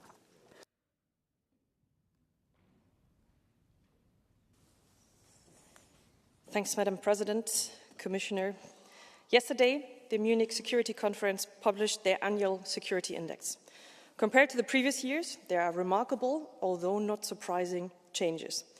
Migration as a result of climate change and war still ranks first, followed by rising concerns about Russia, followed by fear of terroristic attacks, worries about cyber attacks and threats by international organized crime. Amongst other worries, perception of disinformation campaigns, worries about trade wars have seen a stark increase. This is, of course, a snapshot, but it's not the first one, and it's one that requires a clear, a bold, a united answer. Security is a collective effort. It requires a whole of government, a whole of society approach, both at European and at national level, in terms of defense, in terms of internal security, and in terms of preparedness. Thankfully, these three policies are a crucial part of the work programme, and they need to be connected in the best way possible. There's a lot at stake, but this House, this Union has always risen to the challenge, and I ask us to do that again. We have the tools and we have the means to do things better, but we need to be bold and we need to be ambitious. It is a testing time, but we have it in our hands to work for a Europe that is strong, that is prosperous, and that is safe. Thanks. Thank you very much. Next, Alex Ajus-Saliba, 1.5 minutes. First of all, I would like to speak about the disrespect shown today in front of this House when we were not treated, and it was stated clearly by the Commission as not high level enough. And I asked the Commission what is high level enough for the President of the Commission. Illum nixtieq nitkellem rigward l-ambizzjoni li għandna bżonn bħala Kummissjoni Ewropea u anke bħala Parlament Ewropew, ambizzjoni li totalment qed inħossha nieqsa minn dan il-programm li għadu kemm ġie ppreżentat qudiemna. L-ewwel nett inizjattivi importanti illi ntefgħu totalment fil-ġemp u ma jidhru totalment imkien f'dan il-pjan. L-ewwel nett xahar ilu konna hawnhekk f'din il-plenarja nitkellmu fuq l-importanza illi ikonna protezzjoni għal leġiżlazzjoni diġitali fuq livell Ewropew. X'kien ir-riżultat? Jumejn ilu rajna l-Viċi President tal-Kummissjoni Ewropea Ver Kuijnen tgħidilna illi għandha tneħħi r-red tape minn fuq leġiżlazzjoni li dan il-Parlament għadu kemm approva fil-leġislatura li għaddiet. L-AI Act, id-DSA, id-DMA, dak huwa kif il-Kummissjoni Ewropea ser tkun qiegħda tipproteġi il-leġiżlazzjoni diġitali tagħna. U leġiżlazzjoni oħra, right to disconnect, il-mudell soċjali Ewropew, illi totalment jinsab nieqes minn dan il-pjan. Smajna r-right to disconnect jiġi approvat f'dan il-Parlament madwar 4 snin ilu. Rajnieh introdott fiċ-Charter ta' drittijiet diġitali, preżentat mill-Kummissjoni Ewropea. Rajnieh ukoll jiffiċerja fl-State of the Union, fl-ittra illi ingħatat lil minżatu, però għal darb'oħra jinsab totalment nieqes. Dan juri illi l-Kummissjoni Ewropea tinsab disconnected b'mod totali miċ-ċittadini tagħna. Grazzi ħafna. I give the floor now to Carlo Ressler, 1.5 minutes. Hvala puno potpredsjednice, povjereniče, kolegice i kolege. Ovaj parlament nije isti kao što je bio prije izbora. Okolnosti su daleko od onih prije 5 godina. Svijet je nemjerljivo opasniji, ekonomski nesigurniji, politički nestabilniji. Stoga ni komisija ne može nastaviti po starim, ustaljenim obrascima. Vrijeme je za odlučnost, vrijeme je za novu dinamiku u radu i opipljive rezultate. Program rada komisije ključan je putokaz za Europu u ovoj godini. Fokus je jasan: sigurnost, smanjenje birokratskog tereta, konkurentnost i odgovornost da politike prate stvarni život. No zadaća nije samo planirati, zadaća je i zadatak svih nas isporučiti. 8 mjeseci nakon izbora Europa nema vremena za naklapanje, Europa nema vremena za lamentacije. Poduzeća i građani guše se pod teretom visokih troškova i birokratskih besmislica. Ako želimo jaču Europu, moramo rasteretiti one koji stvaraju vrijednost. To znači i manje dogmatizma kod zelenih politika, brže dozvole za industrijske projekte i pravila koja pomažu, a ne koja sputavaju. Kao što kaže komunikacija i oko višegodišnjeg financijskog okvira, status quo jednostavno nije i ne može biti opcija. Ovaj plan daje dobar smjer, ali će se uspjeh mjeriti samo jednim pitanjem. Hoće li europski ljudi, poduzetnici, obrtnici, inovatori osjetiti poboljšanje u svom svakodnevnom životu, gospodarski rast, niže troškove energije i bolji životni standard. Vrijeme za zagrijavanje je prošlo, sada je vrijeme za akciju. Time is up. Thank you very much. Paolo Borchia, 1.5 minutes. Grazie, Presidente, Commissario.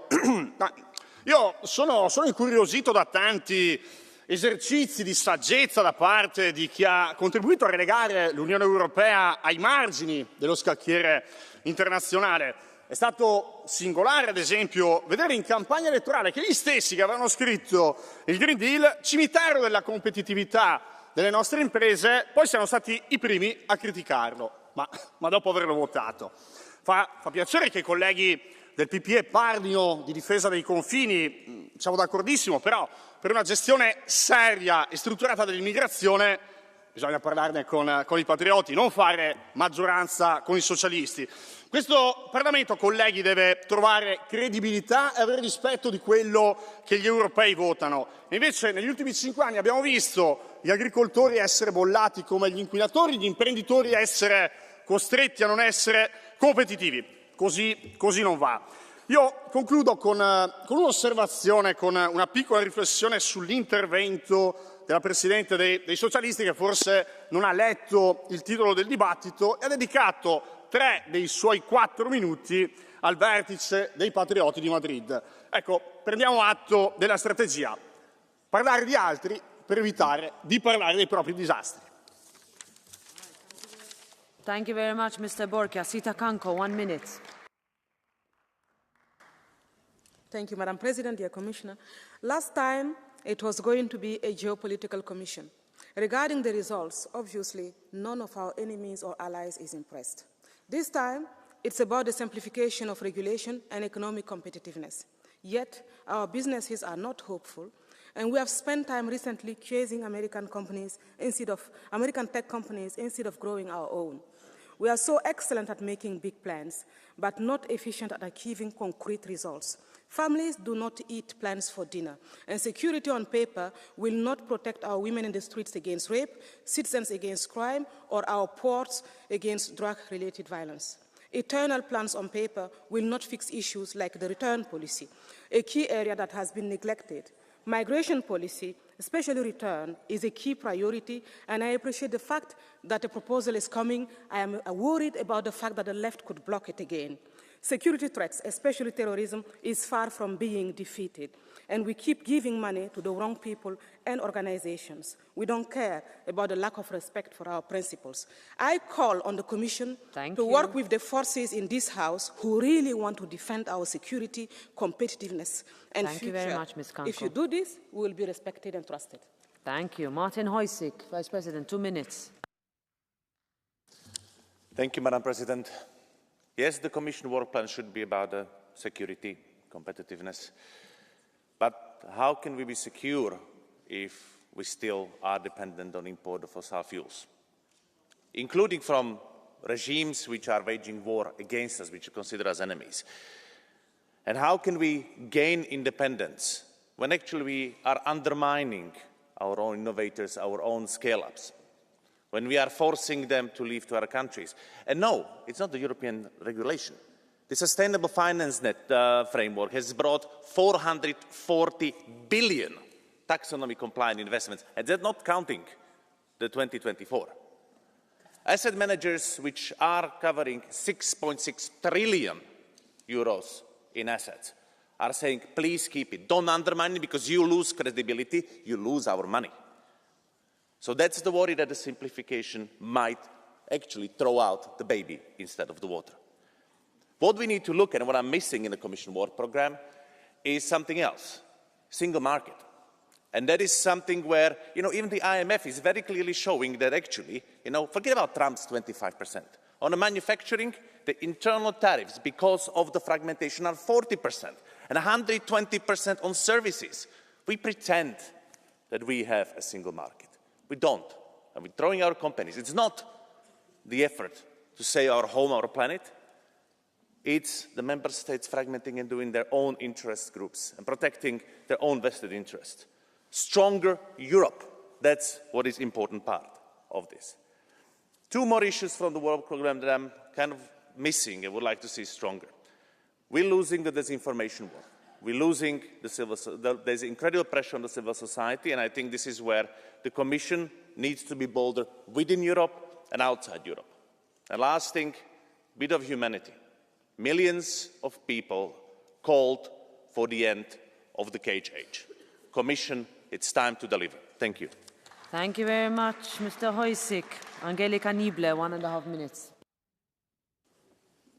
Frau Präsidentin, vielen Dank. Herr Vizepräsident der Kommission, liebe Kolleginnen, liebe Kollegen. Europa als Wirtschaftsstandort wieder attraktiver machen, Industrie und Unternehmen stärken, Freiräume schaffen und vor allen Dingen auch Investitionen nach Europa holen. Darum geht es auch in den nächsten Jahren. Das Arbeitsprogramm der Kommission klingt aus meiner Sicht sehr vielversprechend. Alles ist auf Wettbewerbsfähigkeit ausgerichtet. Die Kehrtwende kommt und Herr Vizepräsident, Sie sagen ja kein Business as usual. Ich kann das nur unterstützen. Bürokratieabbau soll jetzt ganz konkret angegangen werden. Es soll in Infrastrukturen, es soll in neue Zukunftstechnologien investiert werden und auch die Energiekosten sollen nach unten gehen. Das klingt alles gut. Ich denke, jetzt müssen auch mutige Vorschläge kommen. Ich denke, es ist wichtig, dass wir endlich ernst machen mit dem Bürokratieabbau, weg mit dem ganzen Papierkram, der die Unternehmen nur belastet, weg mit Regeln, die keiner braucht, die überhaupt keinen Mehrwert haben. Auch einfach mal den Mut haben, hier Regeln abzuschaffen. Ich finde das gut. Ich habe mit Freude gelesen, dass es jetzt keinen Vorschlag zu KI-Haftungsregeln gibt. Ich glaube, das brauchen wir nicht. Ich denke auch, alles, was in Sachen Nachhaltigkeitsberichterstattung hier gelaufen ist, das läuft total aus dem Ruder. Hier müssen wir gegensteuern. Ich freue mich auf die Vorschläge. Wir müssen in unsere Zukunft investieren, liebe Kolleginnen und Kollegen. Das heißt, wir müssen auch Rechenzentren aufbauen. Amerika macht es uns vor. Der Vorschlag, künstliche Intelligenz zu fördern, Gigafabriken aufzubauen, damit auch unsere europäischen Programmierer hier ihre Modelle trainieren können. Ich halte das für einen guten Vorschlag. Ich halte das für einen richtigen Weg. Investieren, wo es nötig ist, auch beim European Sky Shield. Ich glaube, das ist es, worauf es jetzt ankommt. Zeigen, dass Europa stark ist, handlungsfähig ist und sich auf das Wesentliche konzentrieren kann. Vielen Dank. Thank you very much, Ms. Niebler. Now Anna Brülka, 1.5 minutes. Dziękuję Pani Przewodnicząca, Panie Komisarzu. Wygląda na to, że Komisja Europejska w końcu zrozumiała, jak wielką zbrodnią na Europie jest niekontrolowana i masowa imigracja. Po okresie entuzjazmu, potem zaprzeczania i wyparcia w końcu przyszła do Was refleksja. Europa nie jest bezpieczna, a Europejczycy nie mogą czuć się bezpiecznie na ulicach swoich miast. Zamiast debatować, trzeba działać. Domagamy się natychmiastowego programu deportacji wszystkich nielegalnych imigrantów. Domagamy się natychmiastowego uruchomienia programu zwalczania grup przestępczych zajmujących się przemytem ludzi. Domagamy się, aby ten program objął swoim dochodzeniem również organizacje pozarządowe zajmujące się pomaganiem w łamaniu prawa i nielegalnym przekraczaniem granic zewnętrznych Unii. Domagamy się natychmiastowego i bezwzględnego uszczelnienia granic zewnętrznych Unii. Domagamy się, aby państwa członkowskie miały pełne, suwerenne prawo do wprowadzenia dodatkowych, jeszcze surowszych kryteriów. Przed Komisją Europejską stoi poważne wyzwanie opracowania dyrektywy o powrotach imigrantów, bo do tej pory wydalenie nielegalnego imigranta było procesem nieskutecznym i obarczonym problemami organizacyjno-prawnymi. Jeśli tego nie potraficie, to po prostu podajcie się do dymisji.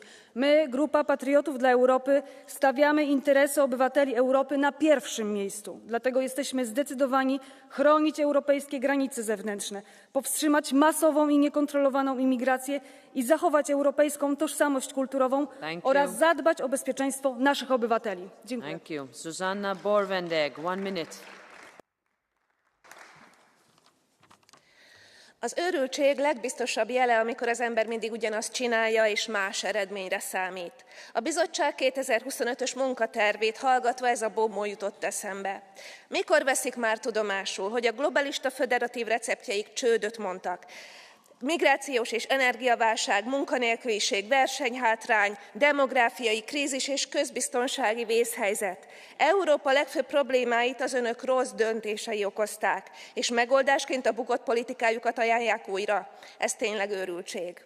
Tömeges migráció helyett hatékony határvédelemre, családbarát politikára, a népességcsere leállítására, az abortuszok számának csökkentésére, tömeges kitoloncolásra van szükség. Az energiaválság orvoslására felül kell bírálni a szankciókat. Demokrácia pajzsnak címkézett orwelli agymenések helyett a nemzeti szuverenitás tiszteletben tartása kell. A globális tőkecsoportok profitérdekeit szolgáló Green Deal helyett a teremtés védelmet kell támogatnunk. Ha ki akarják vezetni Európát a válságból, amibe belekergették, ideje lenne a lejártról ezt lecserélni. Next is Elizabeth Vozenberg-Vrionidi. 1.5 minutes. Thank you, Mrs. President. Mr. Commissioner, καλωσορίζω το πρόγραμμα εργασίας της Επιτροπής για το 2025. Σημαντικές οι πρωτοβουλίες σε επιμέρους τομείς πολιτικής με σκοπό την ενίσχυση της ανταγωνιστικότητας, της ανθεκτικότητας και της συνοχής της Ένωσης. Επικεντρώνομαι στα ζητήματα ασφάλειας και την υλοποίηση του νέου συμφώνου για το άσυλο και τη μετανάστευση, διότι αποτελούν τους βασικούς πυλώνες ανάπτυξης και προόδου. Για να ενισχύσουμε την ανταγωνιστικότητα, οφείλουμε να διατηρήσουμε την ασφάλεια. Ο αγώνας κατά του οργανωμένου εγκλήματος, που περιλαμβάνει μεταξύ άλλων τη διακίνηση και εμπορία ανθρώπων και το κυβερνοέγκλημα, είναι προϋπόθεση για την ευημερία των πολιτών και τη σταθερότητα των κρατών μελών.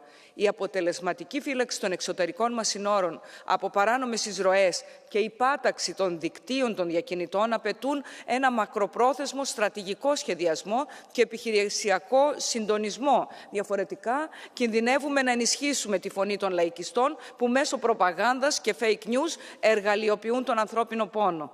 Αυτό όμως συνεπάγεται πρωτίστως ομοιόμορφη εφαρμογή του Συμφώνου Μετανάστευσης και αποφυγή επιβολής μονομερών μέτρων από ορισμένα κράτη-μέλη. Είναι αναγκαίο να προωθήσουμε άμεσα ένα νέο νομοθετικό πλαίσιο για την επιτάχυνση, την απλοποίηση της διαδικασίας των επιστροφών και να ενισχύσουμε τις συμφωνίες επανεισδοχής με τρίτες χώρες. Στο ίδιο πλαίσιο, οφείλουμε να διασφαλίσουμε ότι οι επιστροφές θα πραγματοποιούνται με σεβασμό στα ανθρώπινα δικαιώματα και οι σχετικές αποφάσεις θα αναγνωρίζονται αμοιβαία σε όλη την Ευρώπη. Σας ευχαριστώ. Thank you very much. Now, Helen Fritzon, 1.5 minutes. Von der Leyen, you should be here. Fru talman, Kommissionen presenterar årets viktigaste dokument och presidenten har inte tid att komma till parlamentet. Kan det möjligen bero på att kommissionens program är svårt att försvara idag? Det är mycket som saknas. Vad blev den gröna omställningen av? Vad blev satsningar på människors hälsa av? Och jämställdhet, flickors och kvinnors rättigheter nämndes inte med ett ord vid presentationen. Vi socialdemokrater vill att mäns våld mot kvinnor blir ett EU-brott. Att EU får en samtyckeslag. Att rätten till säker och trygg abort skrivs in i rättighetsstadgan. Vi vill också att ni presenterar en Health First Act som säkerställer tillgång till läkemedel och som stärker vår krisberedskap, inte minst i en tid där vi behöver stå starka mot klimatförändringarna. Vi har sett översvämningar, vi har sett bränder. Vi behöver en plan för hur vi gemensamt i EU ska hantera detta. Och vi behöver investeringar. Vi behöver investeringar i människor, investeringar i företag. Kommissionen behöver visa styrka och ledarskap i en svår tid. Så min hälsning till von der Leyen är: gör om, gör rätt för EUs bästa. Thank you very much. Harald Wilimski, 1.5 minutes. Danke für das Wort, meine sehr geehrten Damen und Herren. Man hat angesichts der Präsentation des Arbeitsprogramms der Kommission den Eindruck, dass man hier an verfehlten Konzepten, aber auch an der aufgeblähten Struktur und Bürokratie der Kommission einfach festhalten möchte. Und Sie wissen, wir haben 27 Kommissare, die weitgehend niemand kennt in Europa, die eine Vielzahl von Regularien produzieren, die den Kontinent und seine Bürger malträtieren und das Leben schwer machen. Und anstatt hier zu reformieren, macht man einfach weiter. Und wenn ich jetzt sage, reduzieren wir die Kommission, mache ich das nicht in populistischer Art und Weise, sondern ich weise Sie darauf hin, dass Sie mit dem Lissabon-Vertrag hier eine Ist-Situation mit 18 Kommissaren und nicht mit 27 Kommissaren haben sollten. Und nur ein Ausnahmebeschluss macht es möglich, dass diese völlig aufgeblähte Kommission mit völlig aufgeblähten Regularien die Menschen in Europa entsprechend nervt, quält und ihnen das Arbeiten schwer macht. Oder dieses One-in, One-out-Prinzip, wo Sie seitens der Kommission gesagt haben, Sie sind bereit, für jede neue bürokratische Maßnahme eine andere zurückzunehmen. Auch das funktioniert nicht. Sie blähen diese Kommission immer mehr auf mit immer mehr Regularien und die Probleme werden immer größer. Inhaltlich ganz kurz von der illegalen Migration, die seit 10 Jahren nicht gelöst wird, über den verfehlten Green Deal, der zu einer Deindustrialisierung des Kontinents führt, bis hin dazu, dass Sie aus dem Konflikt Russland-Ukraine nicht lernen wollen, dass wir endlich einen Waffenstillstand und Friedensverhandlungen und ein Ende des Sterbens benötigen. Sie sind hier völlig am falschen Dampfer unterwegs. Ändern Sie Ihre Politik oder der Wähler wird Sie abwählen. Danke. Thank you, Mr. Wilimski. You have a blue card. Will you take it from Ms. Wautmans? No, thanks. No. Beata Szydło, 1 minute. Dziękuję Pani Przewodnicząca. Szanowni Państwo, w poprzedniej kadencji Komisja Europejska pod przywództwem pani przewodniczącej von der Leyen doprowadziła do głębokiego kryzysu gospodarki europejskiej, braku konkurencyjności, do głębokiego kryzysu dotyczącego bezpieczeństwa i poziomu życia Europejczyków. To wszystko spowodował między innymi Zielony Ład, pakt migracyjny. A więc w tej kadencji Komisja Europejska pod przywództwem tej samej pani przewodniczącej von der Leyen postanowiła dzielnie walczyć z problemami, które sama wygenerowała w poprzedniej kadencji. Jak to zrobi? Będzie kontynuować Zielony Ład, będzie kontynuować pakt migracyjny, a do tego wszystkiego dołożyła jeszcze umowę Mercosur, która uderza w europejskiego rolnictwo. Europejczykom żyje się coraz gorzej, coraz mniej są bezpieczni. Ceny energii i bieżącego życia szybują w górę. Kolejne zakłady upadają, kolejne zakłady przemysłowe są zamykane, ludzie tracą pracę. Można temu zaradzić? Można. Co trzeba zrobić? Zrezygnować z Zielonego Ładu, umowy Mercosur i paktu migracyjnego. Dziękuję. Thanks. Paulo Cunha, 1.5 minutes. Senhora Presidente, Senhor Comissário, caros colegas, o programa de trabalho da Comissão para 2025 dá-nos as ferramentas para fortalecer a União Europeia. A mensagem tem de ser clara. É tempo de investir e simplificar. Investir na descarbonização da indústria, como Clean Industrial Deal, para modernizar setores estratégicos. Para isso, é essencial apostar nas ligações energéticas transfronteiriças, que garantem uma maior integração e segurança energética na Europa. Investir nas energias renováveis, como o hidrogênio verde, para assegurar um futuro energético limpo e sustentável. Simplificar a vida das empresas, reduzindo a burocracia e incentivando a inovação. Não podemos deixar o motor da nossa economia, as pequenas e médias empresas, gripar. E precisamos também de apoiar as pequenas e médias capitalizações, para que acompanhem a inovação e cresçam de forma sustentável. Devemos investir nos elementos de tecnologias limpas, como os semicondutores e a inteligência artificial, garantindo a autonomia estratégica da União Europeia nas cadeias de valor globais. E simplificar o acesso a fundos e incentivos, garantindo que nenhuma região, setor, empresa ou pessoa fica para trás. Mas para que tudo isso seja possível, precisamos de investir nas pessoas, promover a educação e a requalificação através da união de competências. Preparar as nossas pessoas será o que garantirá uma transição justa e competitiva. Este é o momento de investir no futuro e simplificar o caminho. Muito obrigado. Thank you, Mr. Cunha. You have a blue card. Will you take it from Mr. Oliveira? Go ahead. Obrigado, Presidente. Sr. Deputado Paulo Cunha, o senhor falou da indústria e há, de facto, neste programa de trabalho muitas medidas para reforçar a capacidade industrial das grandes potências da União Europeia, sobretudo para que se projetem no plano internacional. Mas não há nenhuma medida para recuperar a capacidade de produção industrial em países como Portugal, que viram a sua indústria sacrificada ao longo de décadas com a imposição das políticas da União Europeia. E a pergunta que lhe faço é precisamente essa. O senhor Deputado está confortável com um programa de trabalho que não aponta qualquer perspectiva para que, por exemplo, em Portugal, nós possamos recuperar a nossa capacidade industrial, particularmente em setores estratégicos e em áreas absolutamente essenciais para a satisfação de necessidades do nosso país e para a garantia do nosso desenvolvimento? Obrigado, Sr. Deputado. A aposta inequívoca no apoio às pequenas e médias empresas é um dos sinais mais relevantes do ponto de vista da direta relação entre este programa e Portugal. Sabendo que mais de 90% das empresas em Portugal são pequenas e médias, ter um programa europeu como este, tão focado no apoio a esta dimensão empresarial, é um sinal muito positivo para as empresas em Portugal. Muito obrigado. Thank you. Mario Mantovani, 1 minute. Presidente, Commissario, colleghi, il programma di lavoro 25 della Commissione introduce elementi significativi di discontinuità col passato. Recepisce molte istanze politiche che Fratelli d'Italia si è battuto in questi anni.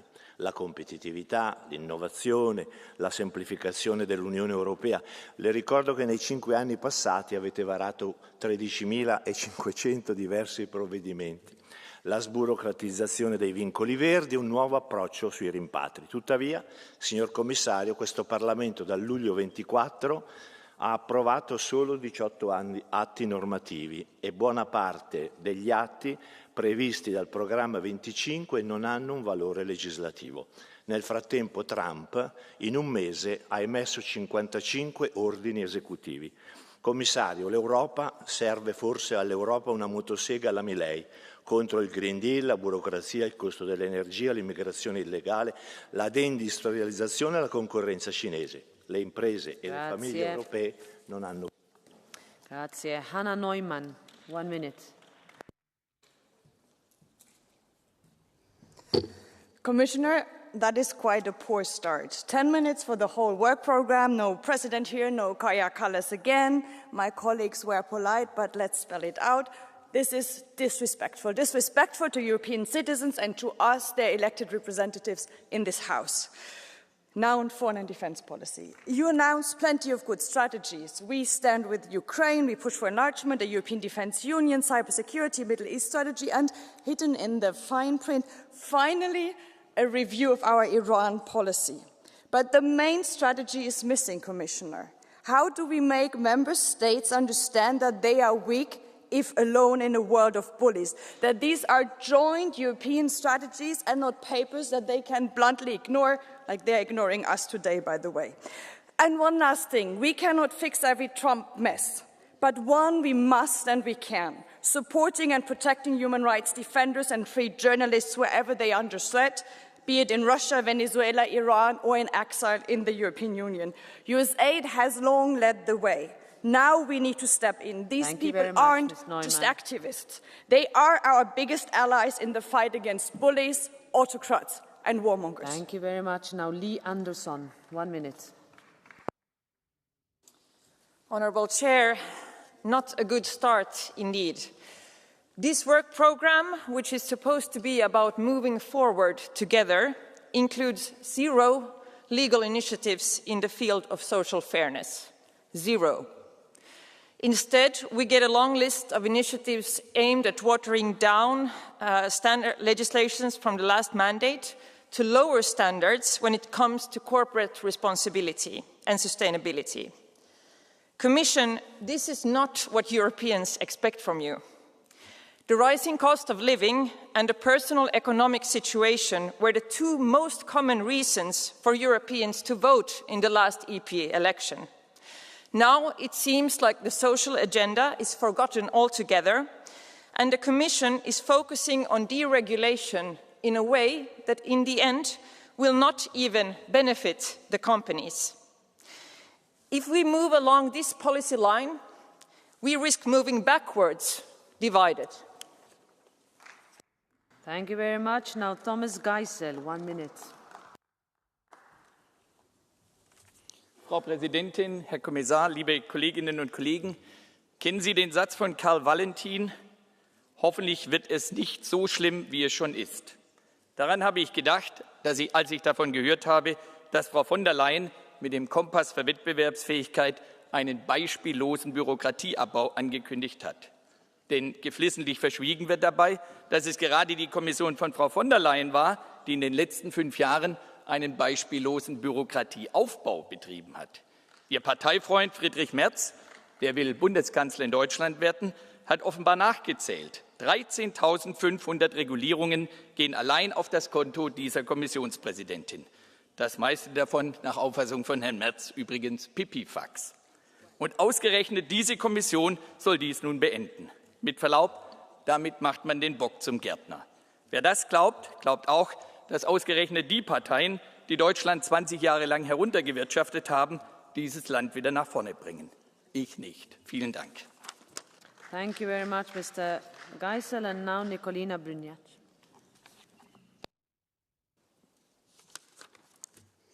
Poštovana predsjednice, povjereniče, kolegice i kolege. Program rada Europske komisije za 2025. dolazi u važnom trenutku za budućnost Europske unije. Pred nizom smo izazova od gospodarskih oporavka, digitalne tranzicije do narušavanja globalnog poretka. Program je ambiciozan, ali i realan. Potrebna nam je snažna industrijska politika koja će osigurati konkurentnost europskog gospodarstva, smanjenje ovisnosti o trećim zemljama i poticanje inovacija. Priuštivo stanovanje ključno je za socijalnu koheziju i demografsku revitalizaciju Europe, te očekujemo od Europske komisije najavljen plan za priuštivo stanovanje što prije, jer bez ulaganja u kvalitetan život naših građana nema konkurentne Europe. Također, ulaganje u održiv promet je ključ za našu konkurentnost. Treba nam jaka prekogranična željeznička povezanost i ambiciozna mreža brzih vlakova koja će Europu učiniti gospodarski učinkovitijom i povezanijom. U novom višegodišnjem financijskom okviru potrebno je pojednostavniti pristup europskim fondovima, ali ne na uštrb ciljeva kohezijske politike, koja mora ostati snažna i mora ostati usmjerena na boljitak europskih građana. Kroz kohezijsku politiku moramo osigurati Evropljanima pravo na ostanak u njihovim regijama, pravo na stanovanje, pravo na obrazovanje, i svu infrastrukturu potrebnu kako bi se gospodarstvo, a osobito mala i srednja poduzeća mogla razvijati i ponuditi kvalitetna radna mjesta. Budućnost Europe ovisi o odlučnim, ali mudrim potezima koje donosimo danas. Hvala. Thank you very much. Kathleen van Bremt, 1.5 minutes. Dank u wel, voorzitter, commissaris. We weten het eigenlijk allemaal al heel lang. We zijn te lang afhankelijk en naïef geweest. Afhankelijk van geïmporteerde grondstoffen, afhankelijk van geïmporteerd gas en olie, van Rusland onder meer, maar ook geïmporteerde veiligheid. En we zijn ook naïef geweest, hoop ik, door te denken dat we ons dat konden permitteren, door dat te zijn, maar dat ook te blijven. En die tijd is eigenlijk vandaag meer dan ooit voorbij. We moeten op eigen benen staan. En die ambitie moet je zien in het commissiewerkprogramma, maar moet je ook terugvinden in initiatieven van de commissie overall. Internationale handel, en daar bent u voor bevoegd, is een heel sterke hefboom daartoe. Dus ja, open voor business, maar laat het duidelijk zijn, wat ons betreft gebaseerd op mensenrechten, op rechten van werknemers en op duurzaamheid. En dat moet ook afdwingbaar zijn. Dat is voor ons de benchmark. We moeten ook armoede uitroeien. We vinden dat binnen de Europese Unie met het sociale kompas, maar we vinden dat uiteraard ook in de rest van de wereld. En we gaan een strategie moeten ontwikkelen om het gat dat USAID vandaag laat vallen, om dat ook effectief in te vullen. Helaas is de Global Gateway vandaag te veel een black box. Wij verwachten van de commissie veel meer parlementaire controle en transparantie. En tot slot iets over uitbreiding. We moeten ook herenigen met de landen van de westelijke Balkan, Moldavië en op termijn uiteraard ook Oekraïne. En jullie kunnen rekenen op een sterke S&D-fractie die gaat voor de noodzakelijke hervorming om ook aan die uitbreiding te werken. Dank jullie. Thank you. Gilles Penel, 1 minute.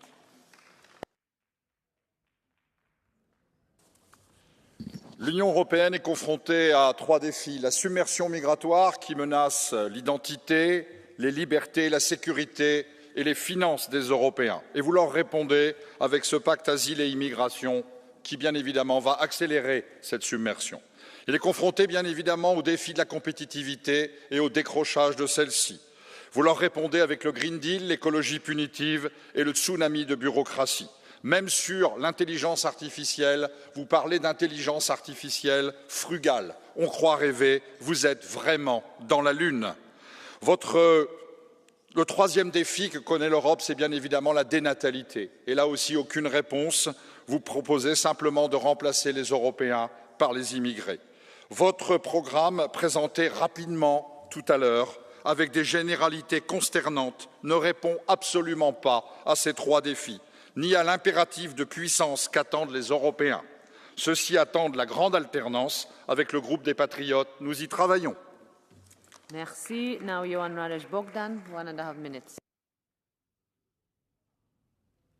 Excelențele voastre, doamnă președinte, în aceste zile se decide viitorul Europei. Cetățenii europeni cer deșteptați-vă, dar Europa noastră administrativă, politică și economică pare că nu înțelege.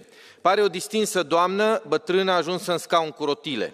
Cetățenii se radicalizează, cer să ne adaptăm, iar Europa noastră de la Bruxelles, Paris, Berlin, Madrid sau Strasbourg, dormind pe propria cultură uluitoare, a devenit încrezută și surdă. Defilăm cu un concept minunat, libertatea. Dar Winston Churchill spunea că după ce am ridicat-o în slăbi, trebuie și apărată. Și ce facem noi? Ne uităm cu aroganță la americani că n-au suficientă cultură. Îi înjurăm pe chinezi, dar nu ei ne-au forțat să le devenim piață de desfacere. Am dezvoltat tehnologii și le-am exportat în Statele Unite și China și acum ne plângem că pierdem războaiele competitivității.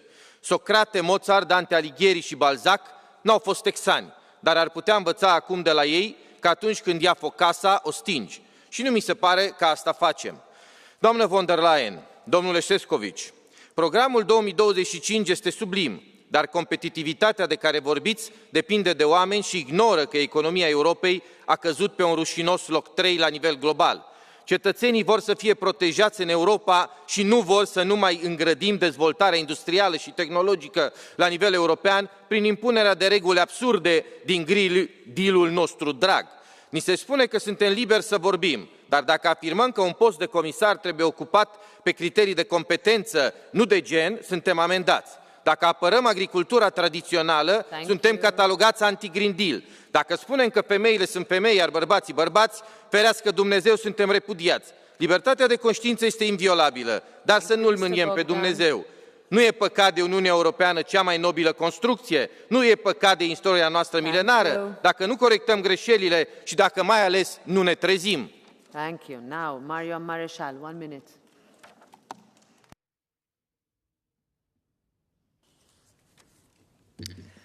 Je vais parler en français. Madame la Présidente, Monsieur le Commissaire, Madame von der Leyen nous annonce un effort de simplification sans précédent.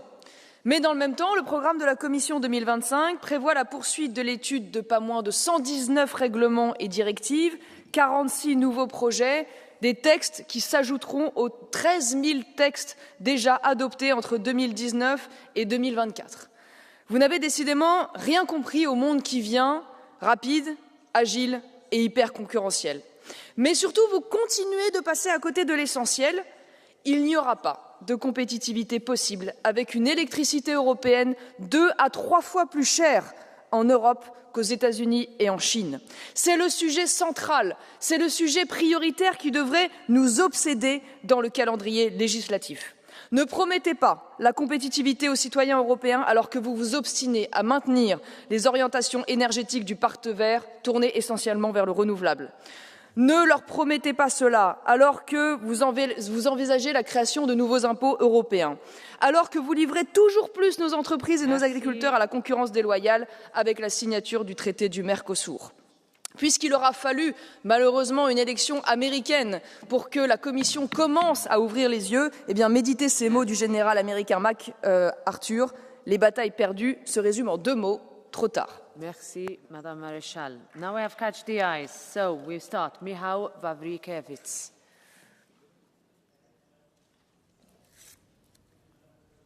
Hold on a second. Let's make sure your microphone is on. 754. You need to press the button. There. Yeah. Thank you, Madam President.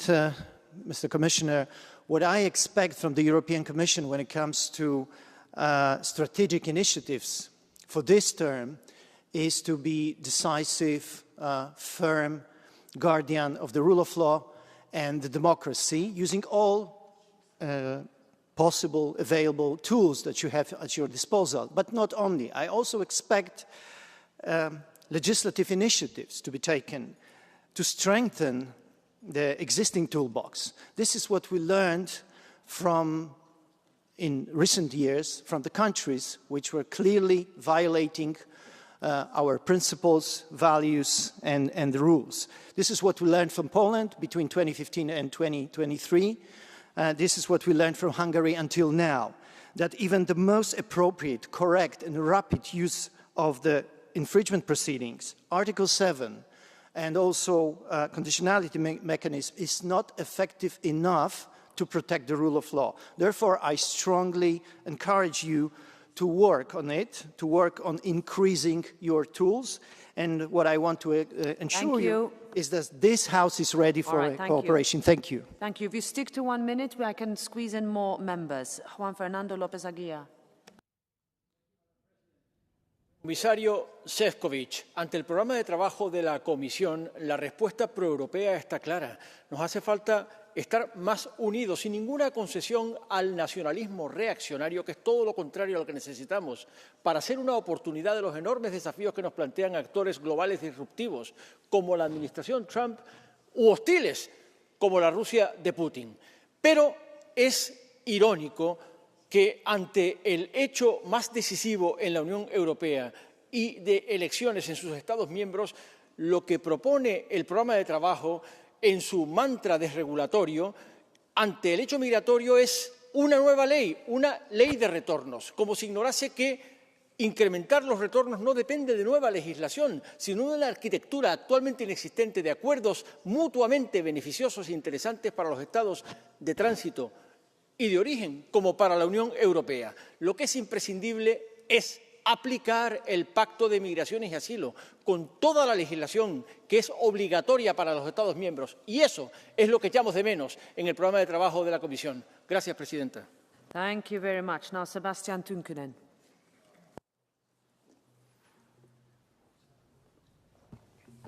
Madam President, when we were voting on this Commission, I warned you. I warned that you could not act surprised when the new Commission comes out proposing something that will not make Europe great again. Now we have the Commission work programme. The Commission also must have heard the screaming demands to start deregulating here in the EU. But in this work programme, the Commission refuses to even use that term. The EU has been a heavyweight regulator for years, but now the Commission agrees only to talk about simplification.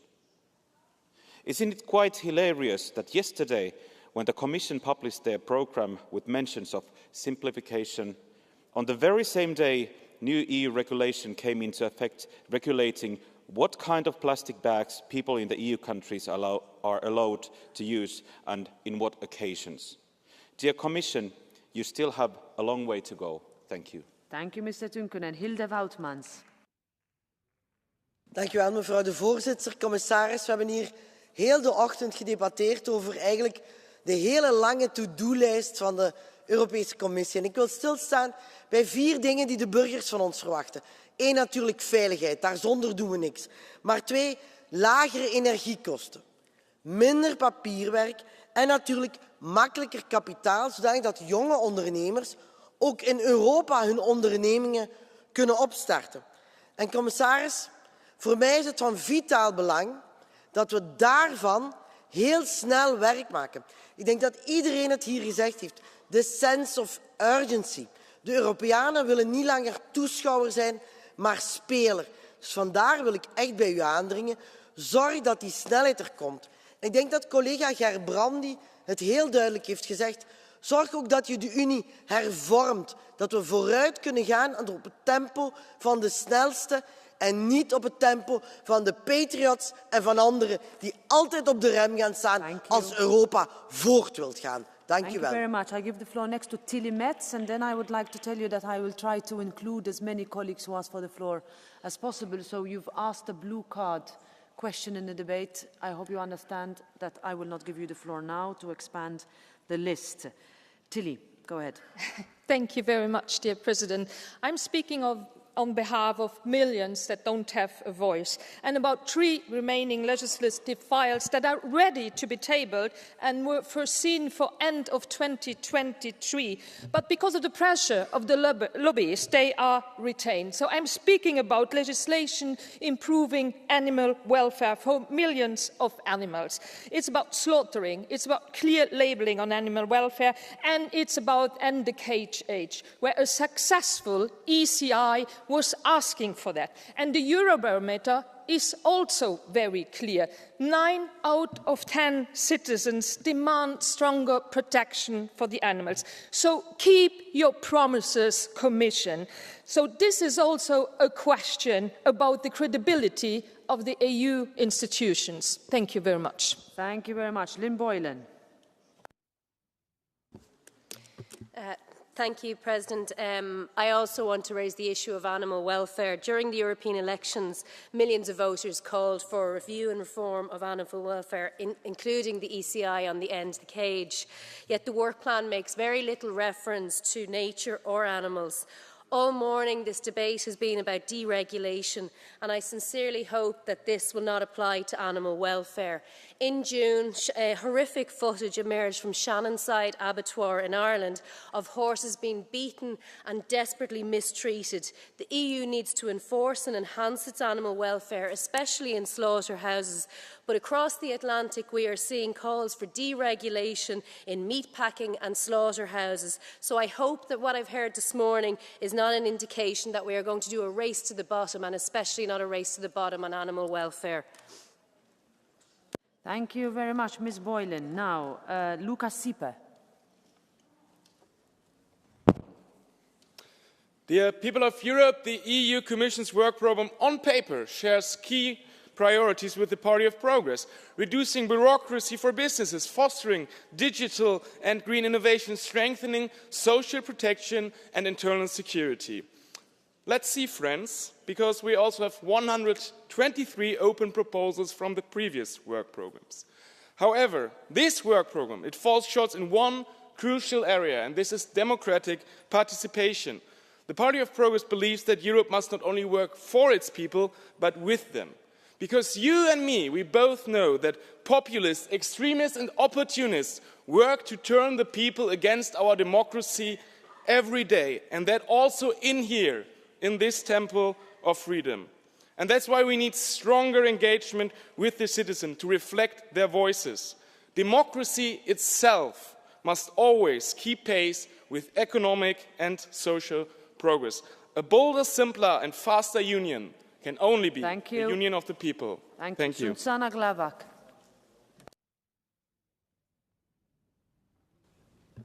Hvala lijepa, gospođo predsjednice, kolegice i kolege. Detektirali smo probleme, zahvaljujem komisiji na tome, međutim ono što želim reći u ime poljoprivrednika, malih i srednjih poduzetnika, u ime Hrvatske gospodarske komore od kojih sam dobila povratne informacije, Europa ne smije biti kontinent birokrata. Stoga moramo donijeti stvarna rješenja za radnike, poduzetnike, obrtnike, poljoprivrednike i obitelji diljem Europe. Pogledajmo naše industrije. Proizvođači se suočavaju s visokim troškovima energije i složenim regulativama. Slažem se da je Clean Industrial Deal važan, ali moramo smanjiti birokraciju, ubrzati izdavanje dozvola za projekte čiste energije i sniziti cijene te iste energije. Ako želimo biti predvodnih u tehnologiji, moramo ulagati. Ovo samo nije podrška velikim tehnološkim tvrtkama, već moramo pomoći start-upovima i poduzetnicima u stvaranju sljedećih velikih koraka.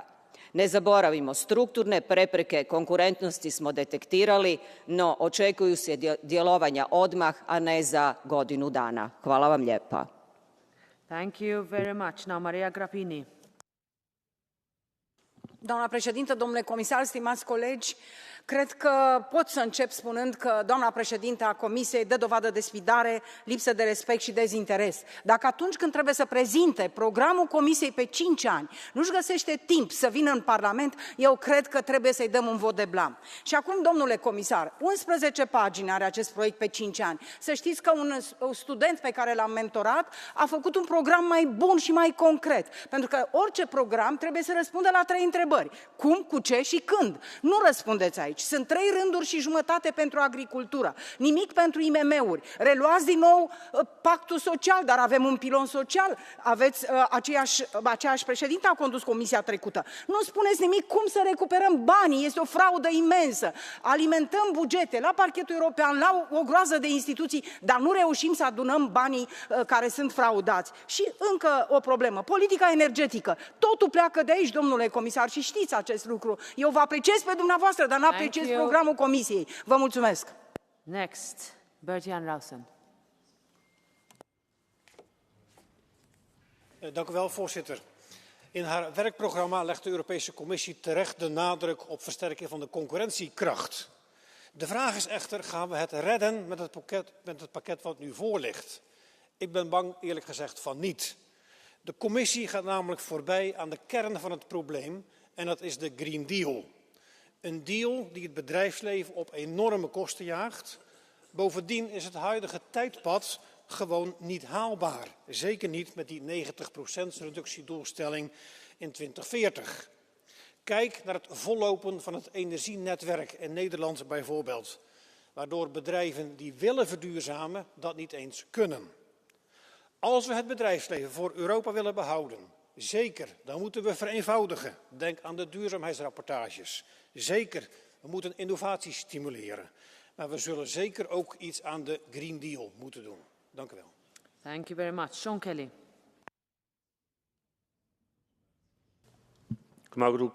Commissioner Šefčovič. I think it's very easy to criticise the Commission, and some people do it, and they get elected as a result. But as a Parliament, we have an obligation to work with the Commission to deliver for the people of Europe. And there are 3 areas I just want to highlight. 1, simplification. It has to happen, but a lot of the simplification is not the regulations we're passing here in Europe. It's the bureaucracy that's added at member state level. And that has to be tackled at member state level and not like Viktor Orban blaming Europe for everything.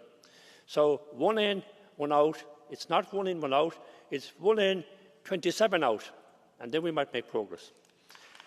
Secondly, in relation to ending our dependency on foreign third countries, especially Russia and China. That's a key aspect. We've got to industrialise Europe, start-ups, scale-ups and stay-ups. Start, scale and stay in Europe. That's going to be vital, and there will be judged on that in 5 years' time.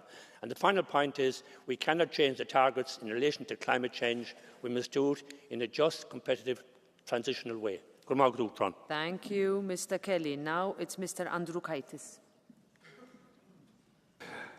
Thank you, Chair. Commissioner Maras, you know very well, very excellent word, better regulation, not deregulation, not less regulation, but better regulation. And we know how it is difficult to achieve, especially keeping in mind that the jungles are rooted at member states level. At first, my proposal, yes, it would be good to encourage member states, to council, to look into better regulation. Second, we need to have single market. Now we do not have single market in every area. A lot of tariffs, a lot of barriers between and within member states. We need to press very much. And third, we are speaking about investment competitiveness and Draghi report. But where is our banking union, capital market union, which allow us to be much more effective using investments in our industry? And finally, reskilling is thinking about social pillar of Europeans. It is very important. Thank you. Thank you very much, Mr. Andriukaitis. Now, Thomas Bayada. Grazzi, President. Grazzi, Kommissarju. Il-kompetittività Ewropea għandha tkun kunċett li ssaħħaħ il-pożizzjoni tal-Unjoni. Iżda wkoll li tarfa liċ-ċittadini, lill-komunitajiet u lill-familji tagħna, mill-bliet metropolitani sal-iżgħar gżira tagħna. Il-kompetittività u l-ambjent imorru ejt fejt. Iwa għal simplifikazzjoni illi ssaħħaħ il-well-being taċ-ċittadin u mhux simplifikazzjoni bla responsabilità ekoloġika li tirriżulta li tirriskja lis-suq waħdieni u lill-umanità tagħna. Nuqqas ta' ambizzjoni u regressjoni huma attakk fuq il-ġenerazzjonijiet futuri. Ejja nkunu ambizzjużi fir-reżiljenza tal-ilma, fil-patt tal-oċean u fil-patt tal-Mediterran. Ejja naħdmu flimkien biex insolvu l-problemi ekonomiċi tagħna, nassiguraw ġustizzja soċjali u niġġieldu għal benesseri aħjar għal ġenerazzjonijiet futuri. Grazzi. Grazzi, Sur Bajada. Now Cristina Mestre.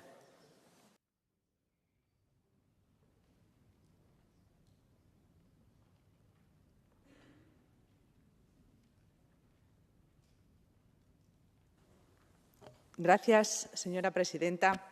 Señor comisario, el año 2025 será el año en el que se comiencen los trabajos para la nueva PAC, al mismo tiempo que se va a hacer lo propio con el futuro presupuesto a largo plazo de la Unión Europea.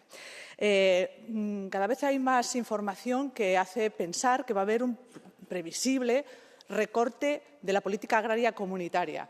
¿Está usted en condiciones de negar esto y afirmar que la Comisión Europea, entre sus prioridades, está el fortalecer la PAC para, a su vez, fortalecer al sector agrícola y ganadero?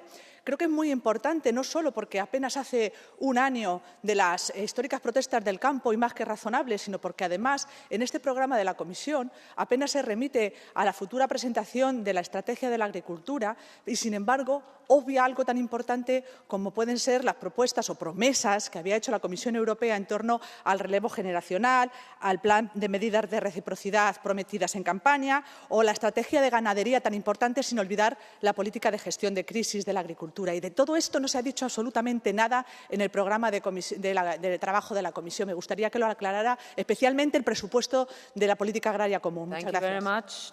And finally, Jean-Marc Germain. Chers collègues, certains d'entre vous n'ont pas compris l'absence d'Ursula von der Leyen. Nous, les socialistes, nous la comprenons trop bien. Ce programme de travail élaboré sans nous est celui de la parole non tenue. Nous avons signé pour une Europe des 3 P, Peace, People and Planet. Make Europe great for peace, people and planet. Nous n'avons pas signé pour un programme qui tient en 3 mots dérégulation, dérégulation, dérégulation. L'omnibus dérégulation, le budget dérégulation avec l'ensemble des budgets qui seront conditionnés à ce que vous appelez des réformes et qui sont en réalité une nouvelle dérégulation. Prétendue boussole de la compétitivité, dérégulation. Alors ma question, Monsieur le Commissaire, est avec quelle majorité vous comptez appliquer ce programme? Car ne comptez pas sur nous pour donner notre consentement sur un agenda de dérégulation. Déréguler, c'est renforcer le plus fort et affaiblir les plus faibles. Et vous le savez, sans notre consentement, il n'y aura pas d'agenda pour l'Europe. Il est temps d'en revenir à la feuille de route initiale. Nous y sommes prêts. Je vous remercie. Thank you very much. And now, Commissioner.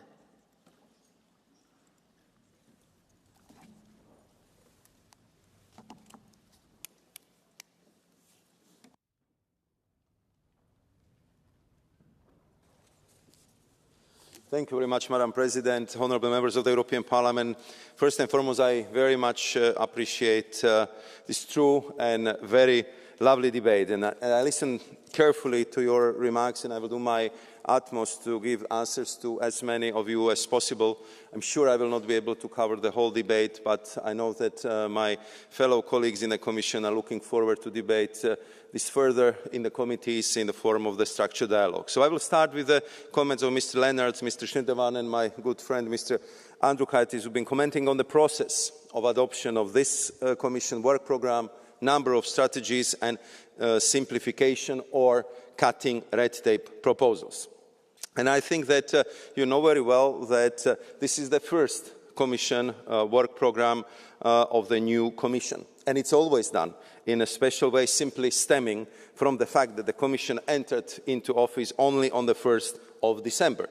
So it's only natural that political guidelines approved by you in this House must be translated into political actions, which are usually strategies at first. This year, we will go back to a normal cycle where commissioners will have structured dialogues with all of you in respective committees to discuss together how we are implementing this programme, but how we are preparing for the programme for next year, for 2026. If it comes to the calls for high quality of legislation or more progress in cutting red tape, here I would have a plea, because it would help a lot if co-legislator, European Parliament and the Council would also provide the impact assessments on major amendments and an analysis of the possible cost and impact of burden of Article 225 legislative initiatives. We just simply have to work on this together. I agree with Madam Aye that the sense of urgency should guide us all to act faster and more efficiently. The competitiveness compass was already adopted 2 weeks ago. The Clean Industrial Deal will be adopted in 2 weeks. In the compass, we also announced many sectoral initiatives that are planned for adoption in the next months, such as the automotive sector or the Steel Action Plan that Mr. Shaheen was wondering why it was not included. I appreciate that Madam Garcia Perez highlighted the social dimension of our policies. The Commission work programme we presented to you focuses on strengthening social fairness in transforming economy. The new action plan to implement the European Pillar of Social Rights, the Union of Skills, the 2030 Consumer Agenda, the renewed equality strategies just highlight this dimension. And of course, the quality jobs roadmaps, as strongly requested by our social partners in the dialogue with Executive Vice President Roxana Mizatu, which was held in the preparation of the Commission work programme, are also included. I also would like to respond to Mr. Bosanak's passionate plea on affordable housing. And I totally agree with him. Together with the first ever Commissioner responsible for housing, Mr. Dan Jorgensen, who will be consulting all stakeholders to ensure that the affordable housing plan will bring a real impact on the ground. We need to work on it. It was never done before, and I can assure you that it will come into the Commission work programme for the next year in 2026. And I'm sure that also newly established Special Committee on Housing Crisis of this House will certainly contribute to this work. As regards the state aid that Mr. Schindemann raised as well, we announced in the Commission work programme that we will develop a new state aid framework to accelerate the rollout of renewable energy, strengthen industrial decarbonisation and ensure sufficient manufacturing capacities for the clean tech. And I also would like to reassure Mr. Hojsík that he can expect the single market strategy, which is coming to your tables already in the second quarter of this House. To Madam Bishop, I just would like to highlight that indeed, we adopted already the competitiveness compass, but we also clearly reflected on the very important social aspects. Mr. Agiu Saliba and Madam Bishop with highlighting the need to accelerate the work on the right to disconnect. But I'm sure, as you know, this was already planned. So we are not going to put it into the Commission work programme again. We just simply need to work on this. And we completed the second round of public consultation. And I can also assure you that my colleague, Executive Vice President Mizantu, will be working on delivering the impactful initiative on anti-poverty as well already in next year. To Mr. Maniatis, I'm sure that you will agree with me that the upcoming pact for the Mediterranean has to precede the strategy on the Middle East. And we clearly mentioned that we continue our work on this as announced earlier. In regards to multilateralism, I think that with many of you we had excellent debate on this yesterday, where I think I was pretty clear in reconfirmation the commitment of the Commission and I would say of the whole European Union to continue strengthening and highlighting the importance of multilateral approach to solve the global issues. To Madam Vosenberg and Mr. Lopez Aguilar, I can only agree with you. You will find in the Commission work programme the European migration and asylum strategy to ensure proper implementation of the pact, as well as the new common approach on returns, which would be a legislative proposal to be tabled soon. We are planning to do it already in the first quarter. Mr. Kelleher and many others asked about the simplification measures for the common agriculture policy. And I know that my colleague Christopher Hansen is working very hard on that. And this package will address sources of complexity and excessive administrative burden for farmers in managing, monitoring, reporting, but also leveraging the potential of the digitalization. Madam President, if you allow me to close with two important elements. I would like to highlight once again, because it was raised by many honourable members. For the Commission, this is absolutely crystal clear. Simplification doesn't mean deregulation. Yesterday, we also adopted the communication in this regard on implementation and simplification that my colleague Valdis Dombrovskis, who is in charge of this exercise, will present shortly, and I'm sure that you will have the chance to discuss it with him as well. And as regards the EU's long-term budget, it is expected in summer. We adopted yesterday the roadmap to the next multi-annual financial framework that outlines the key policy and budgetary challenges that will share its future. And with this communication, we are actually launching the dialogue Europe-wide with all the stakeholders and most importantly with the European Parliament and with the Member States. If you allow me, I would like to conclude by last two sentences. First one, I really would like to reassure all of you of our utmost respect of the President and the whole Commission to this House and to the special relationship between the European Parliament and the European Commission. And the words of Mr. Lopez Aguilar about the unity should be repeated all the time, because now, in this fragmented world, we need it more than ever. And just to recall, Commission work programme was always presented by the Commissioner responsible for interinstitutional relations, and I know it quite well, because also over the last 5 years, it happened to be me. Thank you very much, Madam President. Okay, thank you very much. Looking forward to that. Mr. Lennes, you have a point of order. Thank you very much, Madam President. Many colleagues indeed were critical of the level of representation of the Commission. Indeed, as the Commissioner has said, it is standard practice that the Commissioner responsible for the relation with the Parliament comes here to present the work programme. But more importantly, of all the members who complained, with the notable exception of Mr. Gerbrandy and Ms. Neumann, all of them have left without waiting on the answers of the Commission. So I would also say to those colleagues, respect goes both ways. Bravo. All right, thank you very much. Thank you for this debate. I think it worked very well. The next item on the agenda is Parliament's statement. 1 year after the murder of Alexei Navalny and the continued repression of the democratic opposition in Russia, I will inform members that this will only consist of one round of political group speakers for this debate, and therefore there is no catch-the-eye procedure and no blue cards. A few words from my end first. This coming Sunday marks 1 year since the murder of Alexei Navalny after years of torture and imprisonment in Russia. Alexei Navalny was many things. He was a Sakharov laureate, he was an outstanding politician and a beacon of hope for many across Russia and around the world. He spent his life fighting corruption and standing up for what he believed in.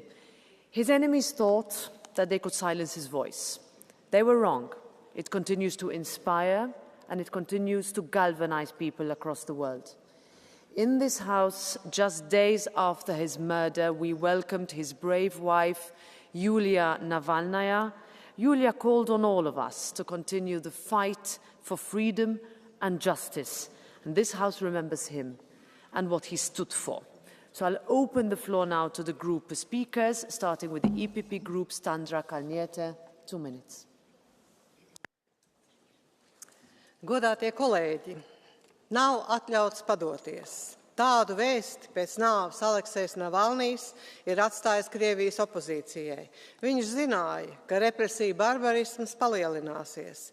Navalnijs nekļūdījās. Kremlis savu varu nodrošina ar Orwell distopiju cienīgu vērienu. Aug politieslodzīto skaits, arī Navalnija advokāti un fonda līdzgaitnieki jau ir ieslodzīti stingra režīma kolonijās. Pagaidām Putins, atšķirībā no Staļina, vēl neizmanto tiesu varu, lai opozicionārus sodītu ar nāvi. To viņš risina diskrētāk, pretiniekus indējot, uzspridzinot vai izmetot pa logu. Krievijas opozīcija ir novājināta līdz kritiskam līmenim, tāpēc Eiropas pienākums ir atbalstīt pilsoniskās sabiedrības aktivistus Krievijā un arī opozīciju, kas darbojās ārpus tās. Politiskās represijas nodrošina Putinam viņa ekspansijas politiku un hibrīda operācijas pret kaimiņu valstīm. Viņš ir apņēmības pilns turpināt agresijas karu Ukrainā, Kremlis intensīvi iejaucās Grūzijas, Moldovas un Eiropas valstu vēlēšanās, regulāri notiek uzbrukumi Eiropas kritiskajai infrastruktūrai, Eiropas varas institūcijās darbojās uzpirkti Kremļa ietekmes aģenti. Krievija ir un būs lielākais drauds Eiropas drošībai. Eiropai beidzot ir jāsaprot, ka Ukrainas uzvara ir Eiropas drošības un nākotnes jautājums. Mūsu atbalsts Ukrainai nav pietiekams ne sankciju, ne ieroču ziņā, lai tā uzvarētu karā. Eiropas Savienības un NATO valstīm ir ātrāk un izlēmīgāk jāatbalsta Ukraina. Uzvara karā ierobežos Krievijas militārās spējas. Ukrainas uzvara būs Putina režīma kapa zvans un cerams Krievijas normalizācijas, nevis juku sākums. Paldies! Thank you very much. Now for the S&D Group, Andreas Schieder, 3 minutes. Frau Präsidentin, sehr geehrte Kolleginnen und Kollegen! Ich glaube, vielen von uns ist es ähnlich gegangen, als wir vor einem Jahr die schreckliche Nachricht vom Tod von Alexei Nawalny gehört haben. Wir waren entsetzt, aber leider nicht überrascht. denn zu vielen Putin-Gegnerinnen und Gegnern ereilt dasselbe Schicksal. Wer in Russland den Kreml kritisiert, lebt gefährlich. Anna Politkovskaya, Boris Nemtsov, Alexander Litwinenko sind nur ein paar der prominenten Opfer. Und wer in Russland für Demokratie eintritt, der lebt gefährlich. Oppositionellen werden als ausländische Agenten diskreditiert, Straflager, Folter, Verfolgung ihrer Familien, all das steht an der Tagesordnung. Menschenrechtssituation ist inzwischen verheerend und nicht erst seit Putins Austritt aus der Europäischen Menschenrechtskonvention. Die Menschenrechtsgruppen werden verboten, denken wir nur an das Beispiel von Memorial. Und wie unabhängig die russische Staatsanwaltschaft ist, zeigt sich nicht auch zuletzt bei den aktuellen Prozessen gegen die Anwälte von Alexei Nawalny. Auch die Pressefreiheit und die Medienfreiheit sind nicht existent. Seit 2022 sind fast alle unabhängigen Medien verboten oder gesperrt und alle anderen ganz stark zensiert und gleichgeschalten. Und das alles zeigt, Putin ist ein Feind der Demokratie. Und sein erstes Opfer ist die Demokratie in seinem eigenen Land. Sein erstes Opfer sind die Menschen in Russland. Alexei Nawalnys Frau Julia war genau vor einem Jahr hier im Europäischen Parlament im Plenum und hat Folgendes gesagt. My husband will never see what the beautiful Russia of the future will look like, but we must see it. Und es gibt in Russland immer noch Menschen wie Sie, die an eine bessere Zukunft glauben. Menschen, die mutig für Demokratie und eine bessere Zukunft kämpfen. Menschen, die bereit sind, für Demokratie und Gerechtigkeit alles zu geben und ihr Leben zu riskieren. Und zu diesen Menschen gehörte auch Alexei Nawalny. Und diese Menschen brauchen unsere Solidarität, aber auch unser ganz klares Eintreten für Menschenrechte, für Demokratie und Freiheit. In Russland, in Europa, überall auf der Welt und unser Eintreten gegen all die Feinde der Demokratie, überall auf der Welt. Thank you very much, Mr. Sheed. And now Pierre-Romain Dionnet, 1 minute. Dans ses mémoires, Navalny écrit que la plus grande erreur que commettent les gens de l'Ouest est de confondre État russe et peuple russe. Navalny combattait avec virulence le Kremlin et la corruption d'un système dont, selon lui, le peuple n'est pas la préoccupation première.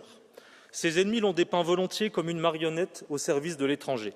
Et pourtant, Navalny était un fervent patriote, à tel point que certains milieux libéraux avaient jugé bon de l'exclure, car jugé trop nationaliste. Patriote russe, Navalny était aussi devenu un fervent orthodoxe. Heureux ceux qui ont faim et soif de la justice, car ils seront rassasiés. Ce verset de l'Évangile selon Matthieu était, selon lui, la doctrine politique centrale de la Russie moderne. Son combat était celui de la patrie, de la liberté et de la justice, et contrairement à Tolstoï, il croyait fermement au rôle de l'individu dans l'histoire, ou plutôt à la possibilité de précipiter les choses, de créer les conditions d'un changement radical. Que nous dit finalement le combat d'Alexei Navalny un an après sa mort? C'est un message qui s'adresse tant aux Russes qu'aux Européens et qui combat tout déterminisme. La Russie peut prendre une direction où tout ce qui l'entoure, et notamment l'Europe, cessera d'être perçu comme un monde hostile. Oui, une autre relation est possible et rien ne pousse éternellement l'Europe et la Russie l'une contre l'autre. Merci. Je vous remercie. Adesso per il gruppo ICR Nicola Procaccini, 2 minuti. Grazie Presidente. I will spend the rest of my life in prison and die here. There will be no one to say goodbye to. These were the final words of Alexei Navalny spoken from a prison in the Arctic Circle where he had been confined. Sadly, he was right. Those words appear in a book that encapsulates Navalny's choice, with a simple yet powerful title, Patriot. His wife, Yulia, said that sharing his story will inspire others to stand up for what is right and never lose sight of the values that truly matter. In this chamber, you all know me. I'm a conservative, a man of the right. I deeply love my nation, and that is why I hold profound admiration for this Russian martyr. And it's also why I despise those who, while calling themselves patriots, undermine his legacy and disregard his sacrifice. Personally, I can hardly imagine the courage it takes for a man who, after miraculously surviving yet another assassination attempt, kisses his wife and children goodbye and boards a plane to return to his homeland, facing a cruel and murderous regime head-on. What is worth it? The fact that we are here today speaking about him is a proof that it was. I believe that the courage of a few can inspire the many, and that sooner or later Russia will be free once more. The great Russian writer Tolstoy once wrote, "Just as one torch ignites another, setting thousands aflame, so too does one heart ignite another, setting thousands of hearts ablaze." Thanks. Thank you very much, Mr. Procaccini. Now Bernard Guetta for the Renew Europe Group.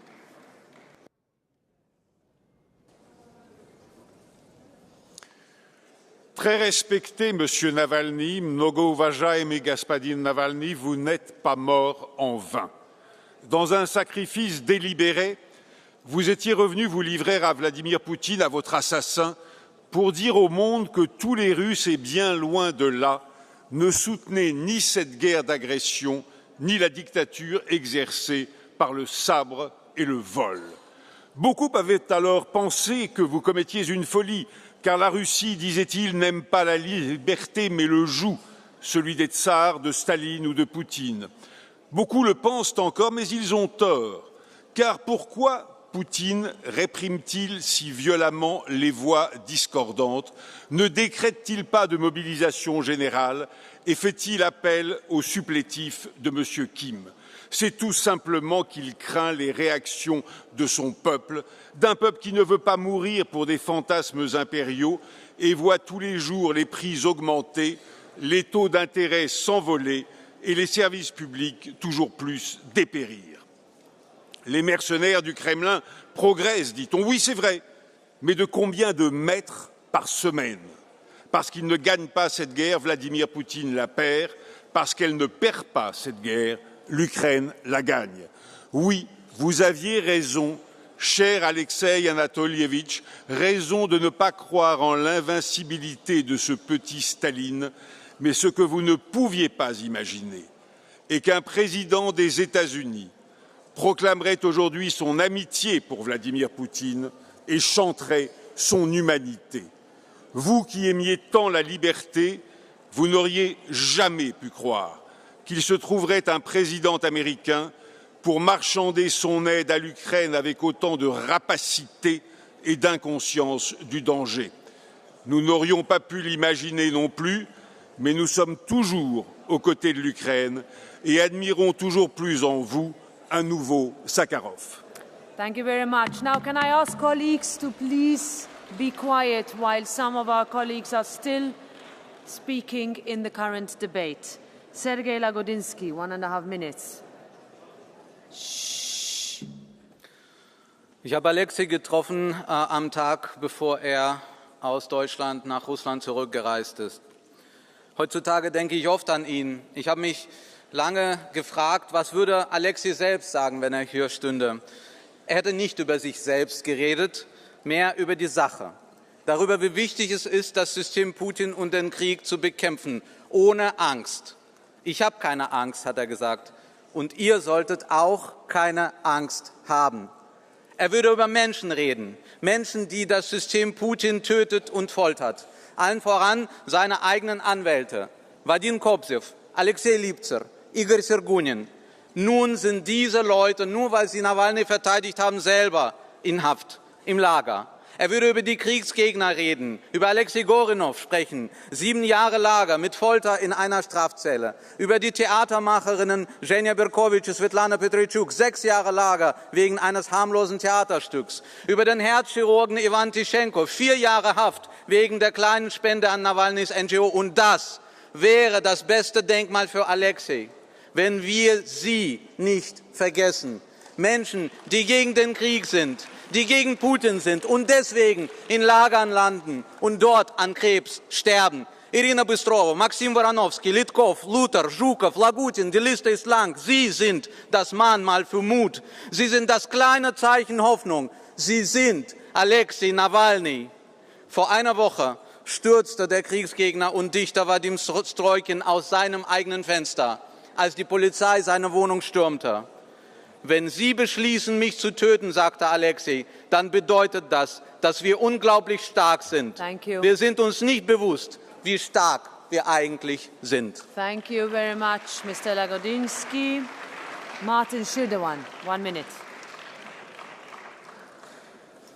Vielen Dank, Frau Präsidentin. Vor fast einem Jahr starb Alexei Nawalny in einem russischen Strafgefangenenlager, getötet, weil er als prominentester Oppositioneller und Regimekritiker in Russland die korrupte Diktatur von Wladimir Putin immer wieder aufs Schärfste kritisierte.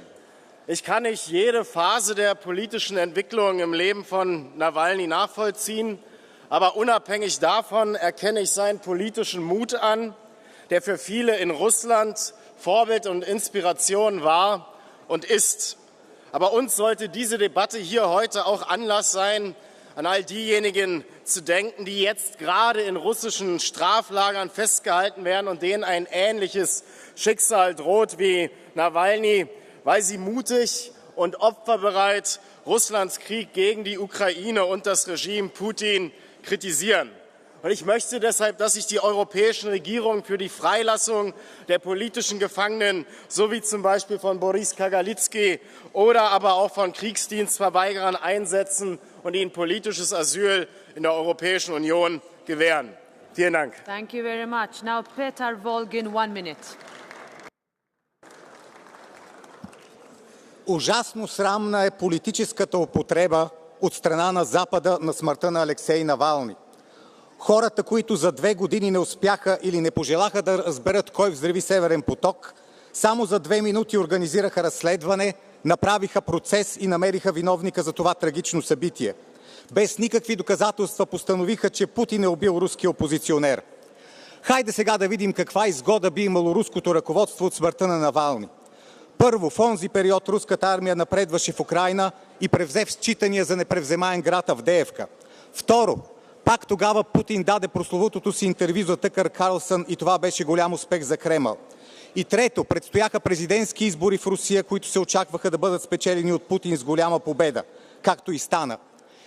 При тези успехи, защо му е на руското ръководство да убива Навални, да посяга на някой, който никога не е имал електорална тежест в Русия? Всеки нормален човек разбира, че Кремъл не е имал никакъв интерес от смъртта на Навални. Само че нормалното мнение отдавна е напуснало пределите на колективния Запад, както е напуснало и този парламент. Благодаря. Thank you very much. So this round is closed and we now go to the votes.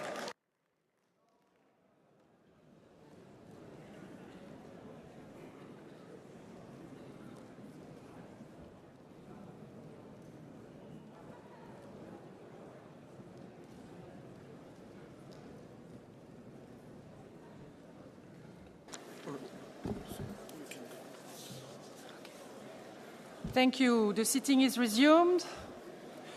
We now come to the votes. First voting is about the report by Ludovic Oder on VAT rules for the digital age. I will give the floor to the rapporteur for 2 minutes. Where is he?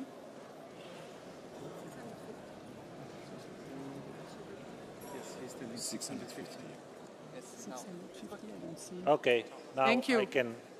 I can see that the light is right.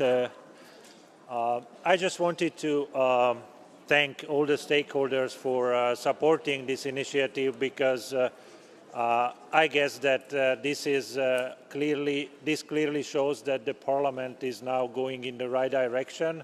This is about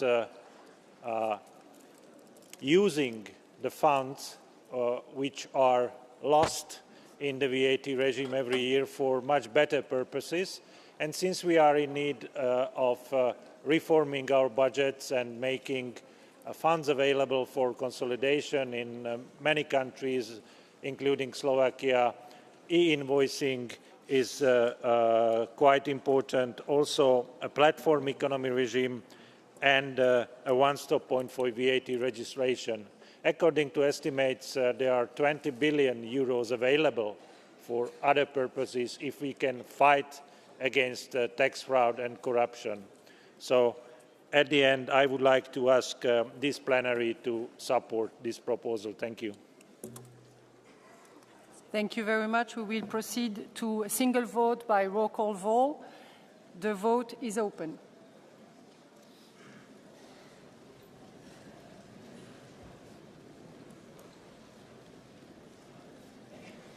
The vote is closed.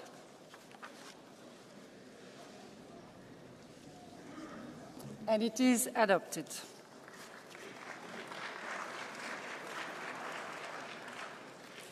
We now pass to the report by Aurore Laluc on the administrative cooperation in the field of taxation. It is a single vote by roll call vote. The vote is open.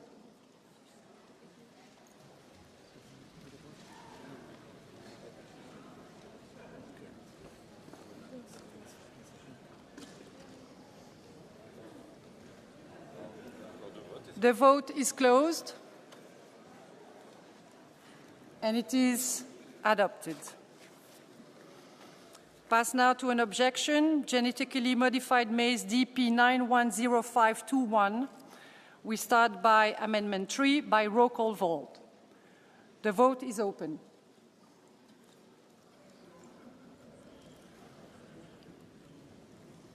The vote is closed. And it is rejected. Amendment 1 by show of hand. In favor? Against? Abstention? It is rejected. Amendment 2 by roll call. The vote is open.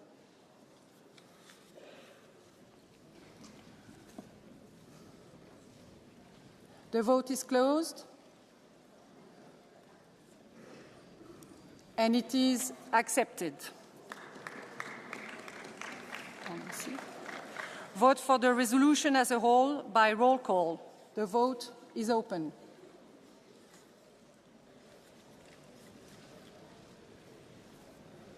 The vote is closed. And it is adopted. I would like to remind members who are on the speakers list for the first debate in the afternoon to remain in the chamber as the debate will start immediately after the votes. We are passing now to the objection about genetically modified maize MON 95275. Amendment 3 by roll call. The vote is open.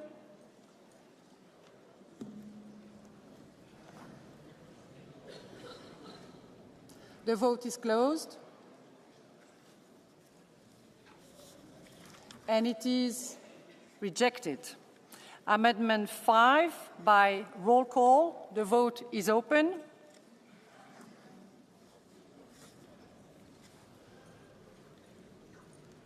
The vote is closed.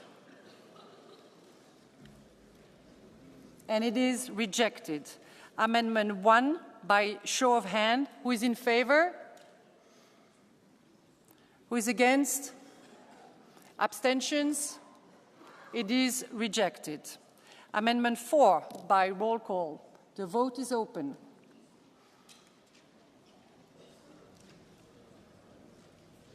The vote is closed. It is rejected. Amendment 2 by roll call. The vote is open.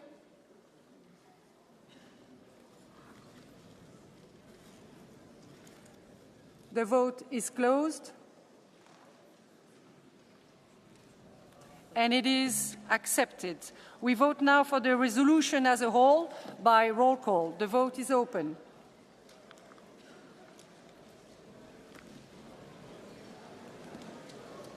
The vote is closed.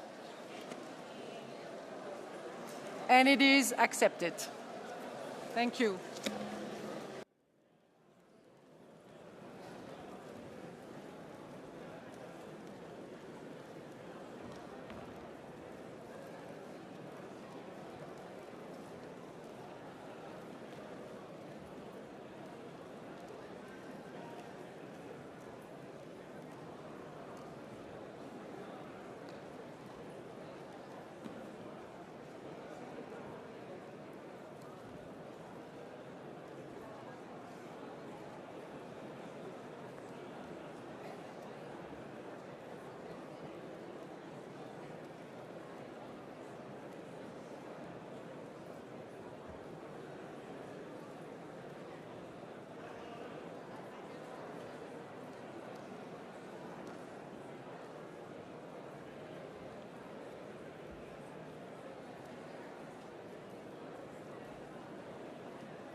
Thank you, colleagues. And if I can request a quiet in the hemicycle because we need to start the next debate.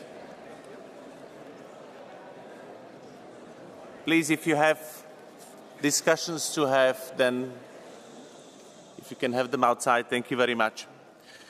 Zápisnica zo včerajšieho rokovania a prijaté texty sú k dispozícii. Má niekto nejaké pripomienky? Nie? Ďakujem, zápisnica je týmto schválená.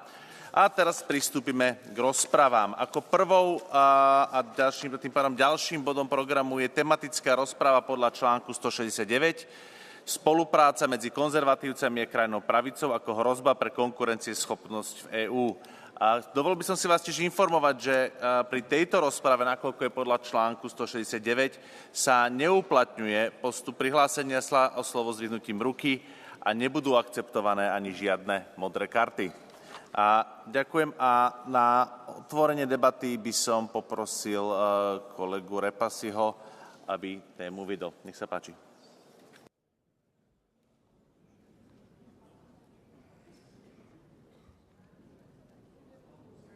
Kolleginnen und Kollegen, ich sehe vor uns einen klaren Weg, wie wir die große Stärke unseres Kontinents, unseren gemeinsamen Binnenmarkt fit machen für die Herausforderungen dieses Jahrhunderts, indem wir gemeinsam mehr Europa wagen, indem wir bestehende Grenzen und Hindernisse einreißen, die unsere Unternehmen immer noch trennen, und gemeinsam hohe Schutzstandards für Arbeitnehmer und die Umwelt schaffen, indem wir ein attraktiver Ort für Fachkräfte werden aus aller Welt, indem wir unseren Kapitalmarkt interessant für Investoren machen, indem wir mit öffentlichen Investitionen die Infrastruktur für die klimaneutrale Wirtschaft von morgen schaffen, indem wir als Politik der Wirtschaft Verlässlichkeit und Vorhersehbarkeit unserer Entscheidungen bieten.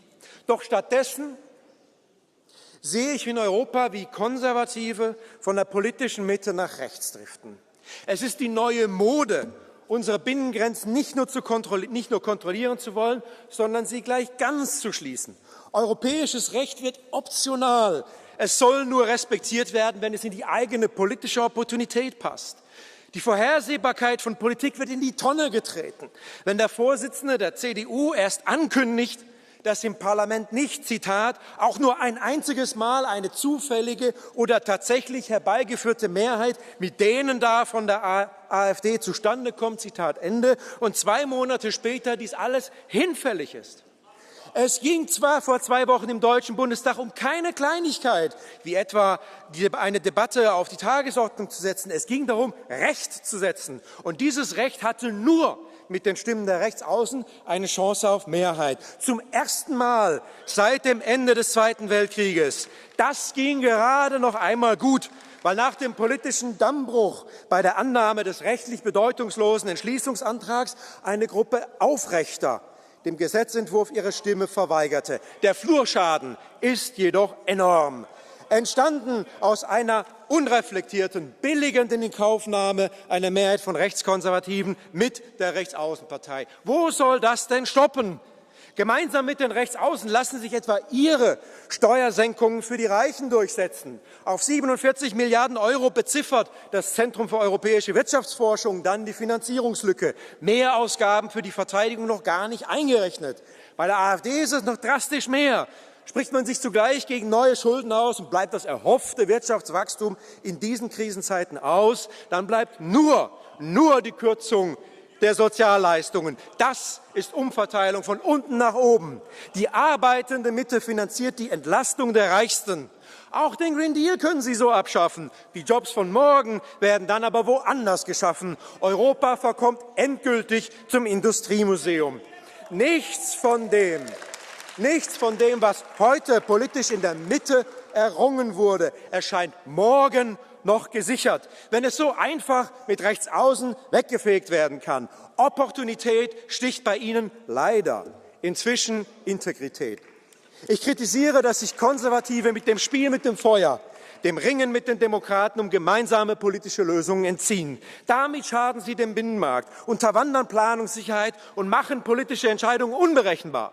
Der Wettbewerbsfähigkeit wird ihre Grundlage entzogen. Das muss alles nicht so kommen.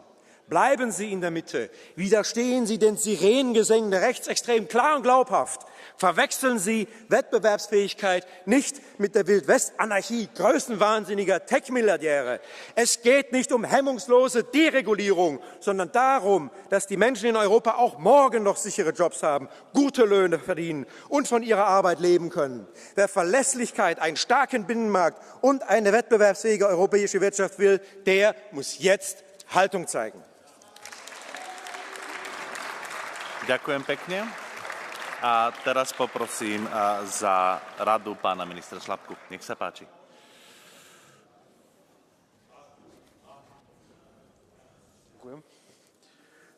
Thank you, Mr. President, honorable members, Mr. Commissioner. It is an honor to address today's two debates on European competitiveness on behalf of the Council. I know how much the European Parliament values this topic, which has been consistently high on your agenda during the last month.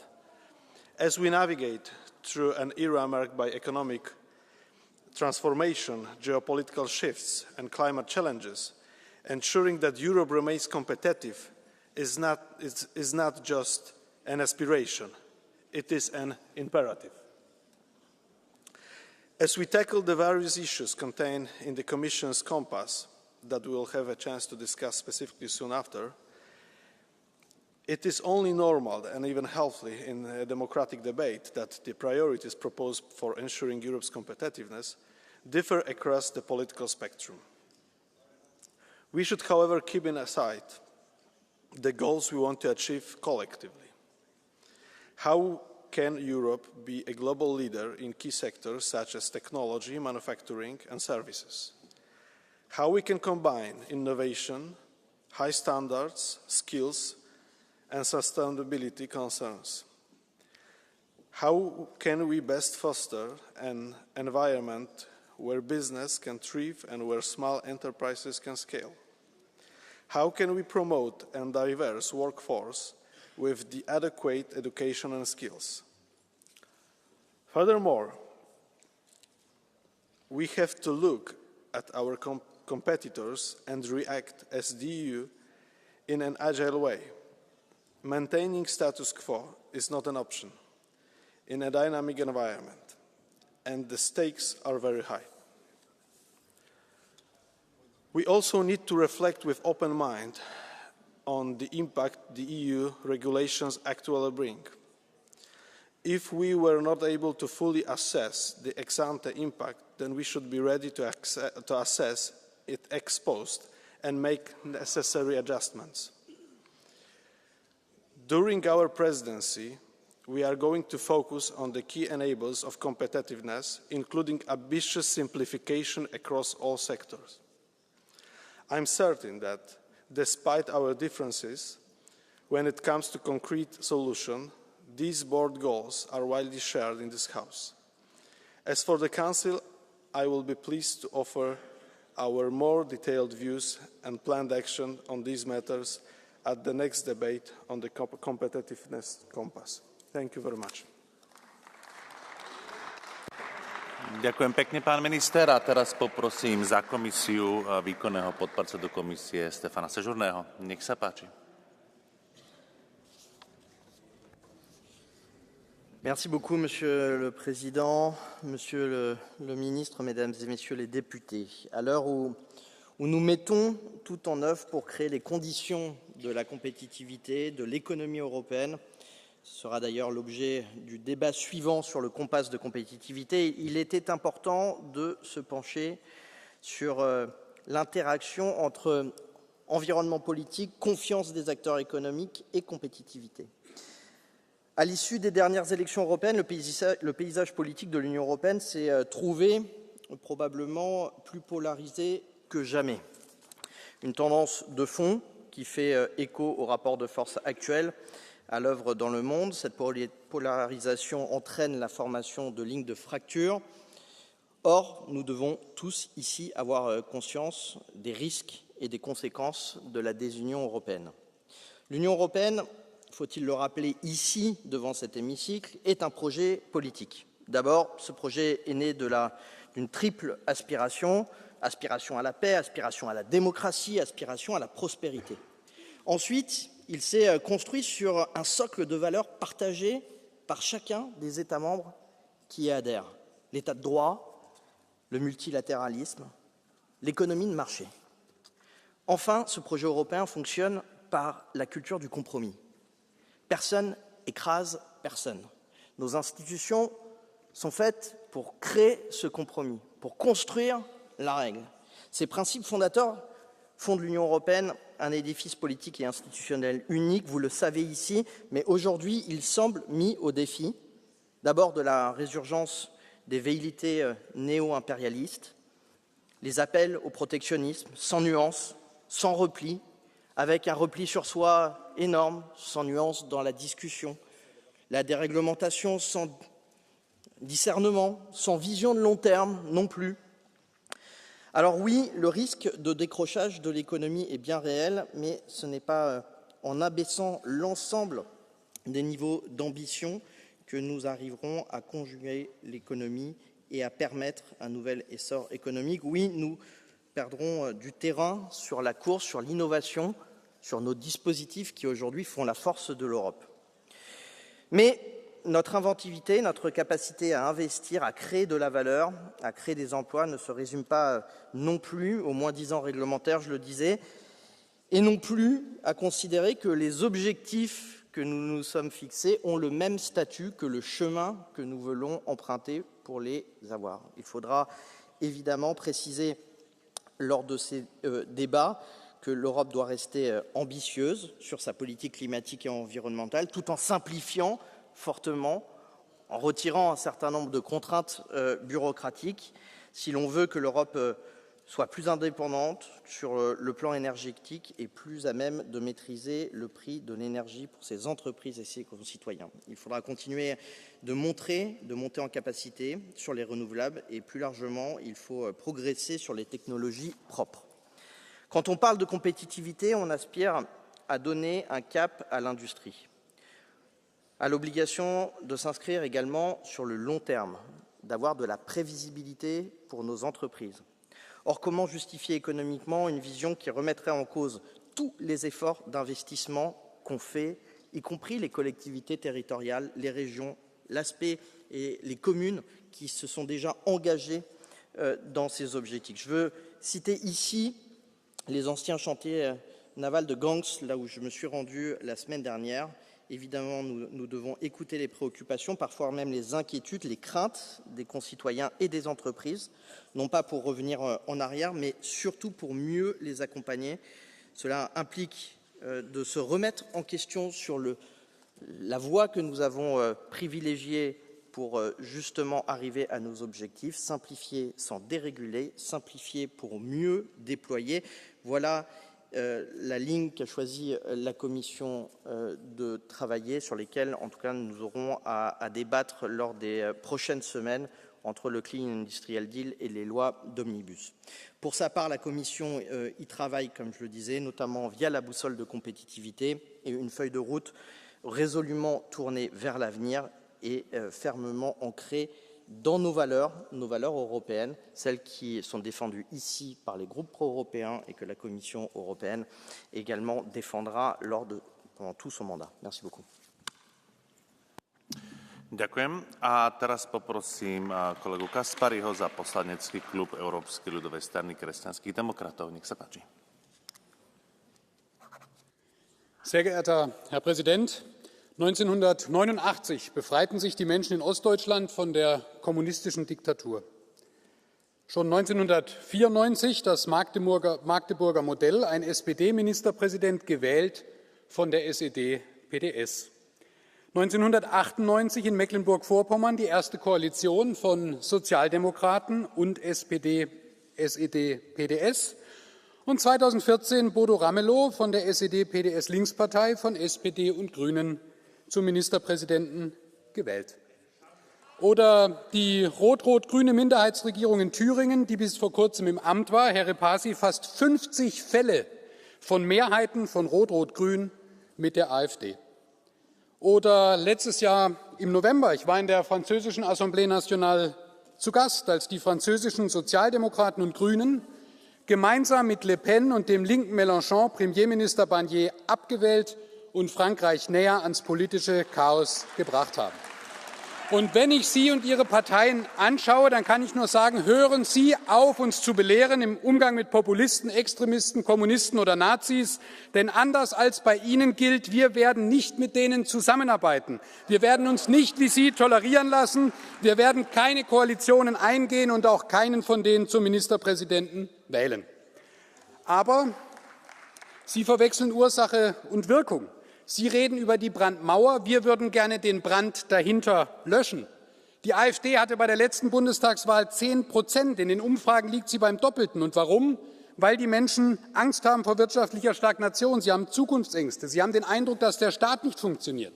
Sie haben den Eindruck, dass diese rot-grüne, dahinsiechende Bundesregierung gar kein Gefühl mehr und kein Verständnis hat, was den Menschen in unseren Städten und Gemeinden wirklich wichtig ist. Und das wurde auch in Ihrer Rede heute deutlich.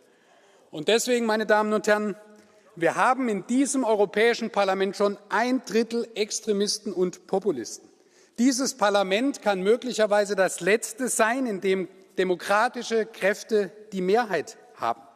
Deswegen hören Sie doch bitte auf, uns zu beschimpfen. Hören Sie auf, hier Stimmung zu machen, sondern lassen Sie uns schnell die Probleme lösen, die die Menschen wirklich umtreiben. Unsere Hand ist ausgestreckt. Wir wollen Populismus und Extremismus durch gute Politik und nicht durch Beschimpfung und Spaltung bekämpfen. Vielen Dank. Ďakujem. A teraz poprosím kolegu Lópeza za skupinu Progresívnej aliancie socialistov a demokratov v Európskom parlamente. Javi.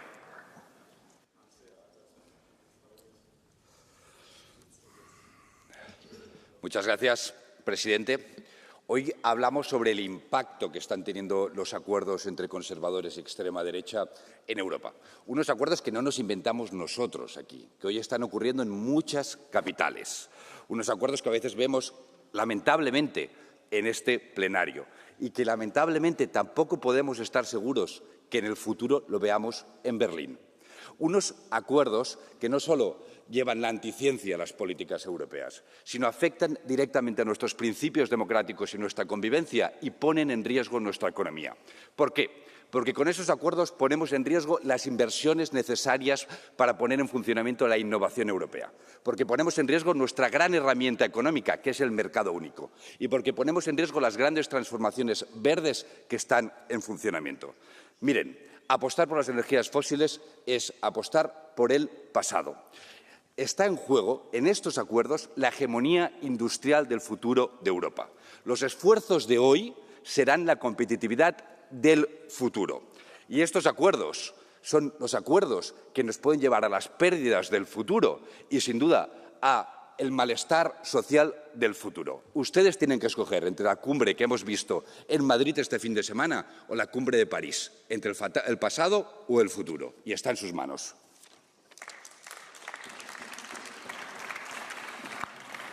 Ďakujem. A teraz poprosím kolegu Tancher Korea za skupinu Patrioti pre Európu. Nech sa páči.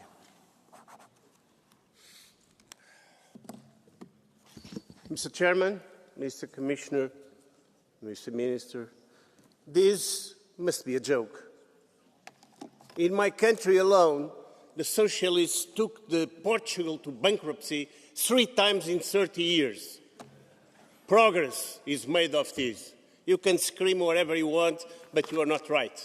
It's not because you speak loud that you're right. On the contrary, this idea that the leftist ideas come forward and be principles for development, it's a lie. Doesn't work, never did, and never will. We know how to work. We know that liberty, freedom against totalitarianism, taxes, against suffocating the economy. That's what the socialists do, and that's what we undo. And call us the far right. Far right is an invention of the Marxists because they are as totalitarian as they are. We are in favor of the citizens, and we are in favor of the people of Europe to be great again. Thank you very much. Ďakujem a teraz poprosím kolegu Fidanza za Európskych konzervatívcov a reformistov. Grazie Presidente, Ministro, signor Commissario, colleghi. Oggi una sinistra ormai disperata e totalmente sganciata dal senso comune dei popoli prova a raccontarci che la minaccia per la competitività dell'Europa sarebbe rappresentata dalla collaborazione tra i conservatori e l'estrema destra, dove ovviamente con la consueta distorsione delle parole e della realtà i cristiano-democratici diventano conservatori e tutto ciò che si muove alla loro destra diventa automaticamente estrema destra. È il solito gioco, apporre delle etichette sugli avversari politici per squalificare dal gioco democratico decine di milioni di europei e mantenere gli amici cristiano-democratici sotto un perenne ricatto, accettare l'agenda della sinistra per non subire la demonizzazione dei media mainstream. Peccato che i popoli si ribellino a questo disegno e peccato anche che capiscono perfettamente che la vera minaccia alla competitività europea è rappresentata proprio da quelli che hanno fatto dell'Unione Europea lo spazio più regolamentato e burocratizzato al mondo, da quelli che si ostinano a portare avanti le ricette ideologiche green che ci portano alla desertificazione produttiva e alla dipendenza dalla Cina, da quelli che vogliono l'immigrazione incontrollata e i salari di conseguenza bassi. Sono gli stessi che dopo aver beneficiato per anni delle censure delle grandi piattaforme tecnologiche oggi gridano al pericolo della tecnodestra, quella che perché qualche ex simpatizzante democratico nella Silicon Valley sta cominciando a smantellare la insopportabile cappa del politicamente corretto. Di fronte a questa sinistra in questi anni la strada da seguire in Europa non l'ha tracciata Donald Trump o Elon Musk, l'ha tracciata Giorgia Meloni, che ha saputo costruire una destra credibile, perno di un centrodestra ampio e plurale, una destra nazional conservatrice, fieramente europea, saldamente occidentale, innamorata della libertà, nemica delle autocrazie e senza sudditanze verso nessuno. Superare definitivamente le ambiguità geopolitiche e i velleitarismi da un lato e abbattere gli steccati e tagliare i cordoni antidemocratici dall'altro. E questo è l'unico modo per impedire alla sinistra, vera nemica della competitività europea, di continuare a fare danni. Ďakujem. A teraz poprosím kolegu Kellehera za skupinu Renew Europe. Nech sa páči. The single market is our strength, free movement of people, goods and services, underpinned by the rule of law. The solution to our problems actually here is in front of us. It is to come to the centre and support Renew policies in ensuring we remain competitive and build our competitiveness. The idea that we would listen to the extreme left or the extreme right will just sow divisiveness and undermine the strength of the single market. Because all I hear is from the right and the extreme right is that nationalism, national fervour will resolve the problems of individual countries. Let us be very clear. History in the continent of Europe has underpinned the simple fact that nationalism and extreme far-right nationalism has only led us to one thing: wars and division and hatred and destruction. So I invite those that sometimes fraternise with the far-right to look to the centre, to look to sensible solutions and to sensible policies to ensure that the centre holds and that we do what is right for all the citizens of Europe. Thank you. Ďakujem a teraz poprosím kolegu Freunda za skupinu Zelených Európska slobodná aliancia. Nech sa páči. Liebe Kolleginnen und Kollegen, Herr Caspary, den Dammbruch, den Ihr Parteichef vor 2 Wochen im Deutschen Bundestag vollzogen hat, den kennen wir hier im Europäischen Parlament ja schon ein bisschen länger. Aber auch wenn Sie sich zunehmend daran gewöhnt haben, lassen Sie mich noch mal klar sagen, mit welchen Fraktionen Sie hier zunehmend Mehrheiten bauen. Wir haben ja 3 ganz rechte Fraktionen hier im Europäischen Parlament. Die EKR mit der PiS, den polnischen Rechtsstaatsfeinden, die ihre eigenen polnischen Fraktionskollegen ja eigentlich sehr hart bekämpfen. PFE mit den korrupten Putin-Freunden von Viktor Orban und ESN mit der AfD, einer in weiten Teilen rechtsextremen Partei. Mit keiner dieser Parteien ist demokratische, europäische oder gute Wirtschaftspolitik zu machen.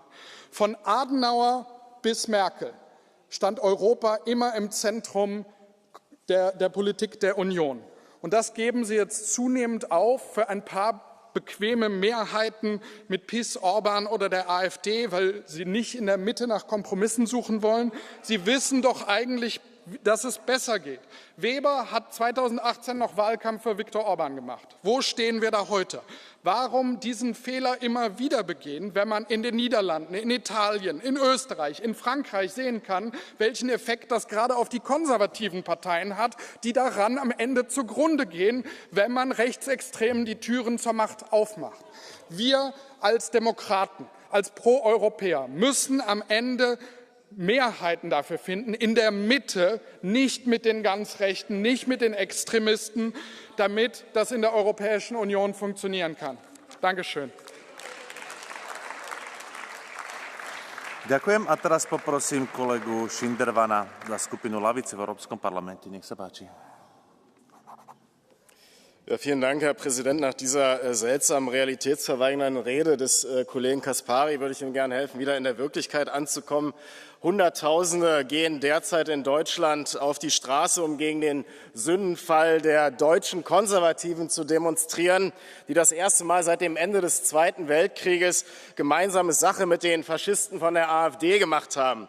Und deshalb singen die Leute auf den Straßen: Wehrt euch, leistet Widerstand gegen den Faschismus hier im Land. Das ist die Realität, die sich gerade in der deutschen Gesellschaft abspielt. Und auch hier im Europäischen Parlament sind bei den Konservativen, und ich hoffe, dass ihr die Realität zur Kenntnis nehmt, sind bei den Konservativen offenbar längst alle Hemmungen gefallen, die immer öfter mit der extremen Rechten zusammenarbeiten. Aber den neuen Faschismus stoppt man nicht. Ich habe einen guten Rat für euch, hört einfach zu. Aber den neuen Faschismus stoppt man nicht, indem man seine Position übernimmt. Man stoppt ihn nicht, indem man Menschenrechte schleift und gegen Minderheiten hetzt, indem man den Klimawandel leugnet oder mit durchgeknallten rechtsextremen Big-Tech-Kapitalisten wie Elon Musk kuschelt. Man stoppt den neuen Faschismus, indem man für bezahlbare Mieten, für anständige Löhne und Renten sorgt. Man stoppt ihn, indem man die Unabhängigkeit der Justiz verteidigt, die Freiheit der Presse und die Freiheit der Wissenschaft und ja auch, indem man mit den Mitteln des Rechtsstaats faschistische Organisationen zerschlägt. Es gibt keine Mitte zwischen Faschismus und Antifaschismus. Das solltet ihr doch aus der Vergangenheit des letzten Jahrhunderts gelernt haben. Wenn ihr mit denen zusammenarbeitet, dann habt ihr eure Seite gewählt. Aber solange wir hier sind und solange Hunderttausende auf die Straßen gehen, werdet ihr immer wieder von uns hören: Wehrt euch, leistet Widerstand gegen den Faschismus hier im Land. Vielen Dank. Ďakujem. A teraz poprosím kolegu Davida za skupinu Európa suverénnych národov.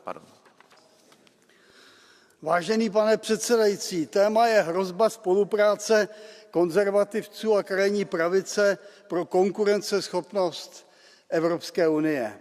Svět se neřídí podle nálepek, které rozdáváte.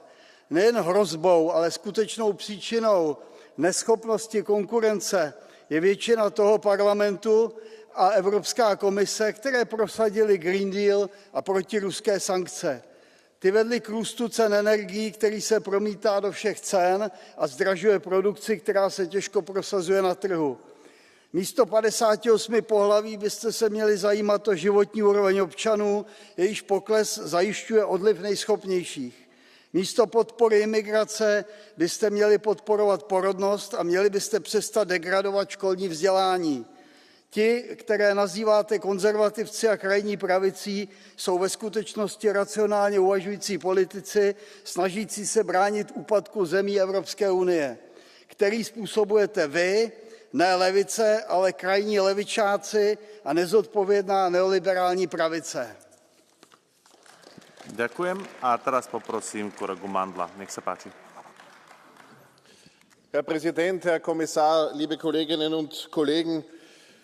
Collaboration between conservatives and far right as a threat for competitiveness in the EU. Also das ist schon mal ein Titel, der offenbar Programm ist und mit dem Wahlkampf gemacht werden soll in Deutschland. Die Reden der Kollegen Repasi, Lopez, Freund und Schirdewan von ganz links außen haben das ganz klar gemacht, dass es hier überhaupt nicht um eine europapolitische Debatte geht, sondern um Wahlkampf in Deutschland. Das ist ein Missbrauch dieses Parlaments, aber wir können über alles diskutieren. Zweitens, wir sind die christdemokratische Fraktion hier. Die Europäische Volkspartei, die konservative Fraktion ist eine andere Fraktion, und das gehört einmal festgehalten, weil versucht wird, immer wieder alles in einen Topf zu werfen.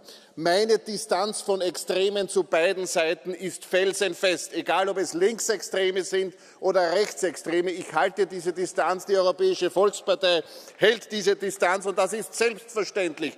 In der zweitgrößten Stadt meines Heimatlandes Österreich, in Graz, regiert eine Kommunistin.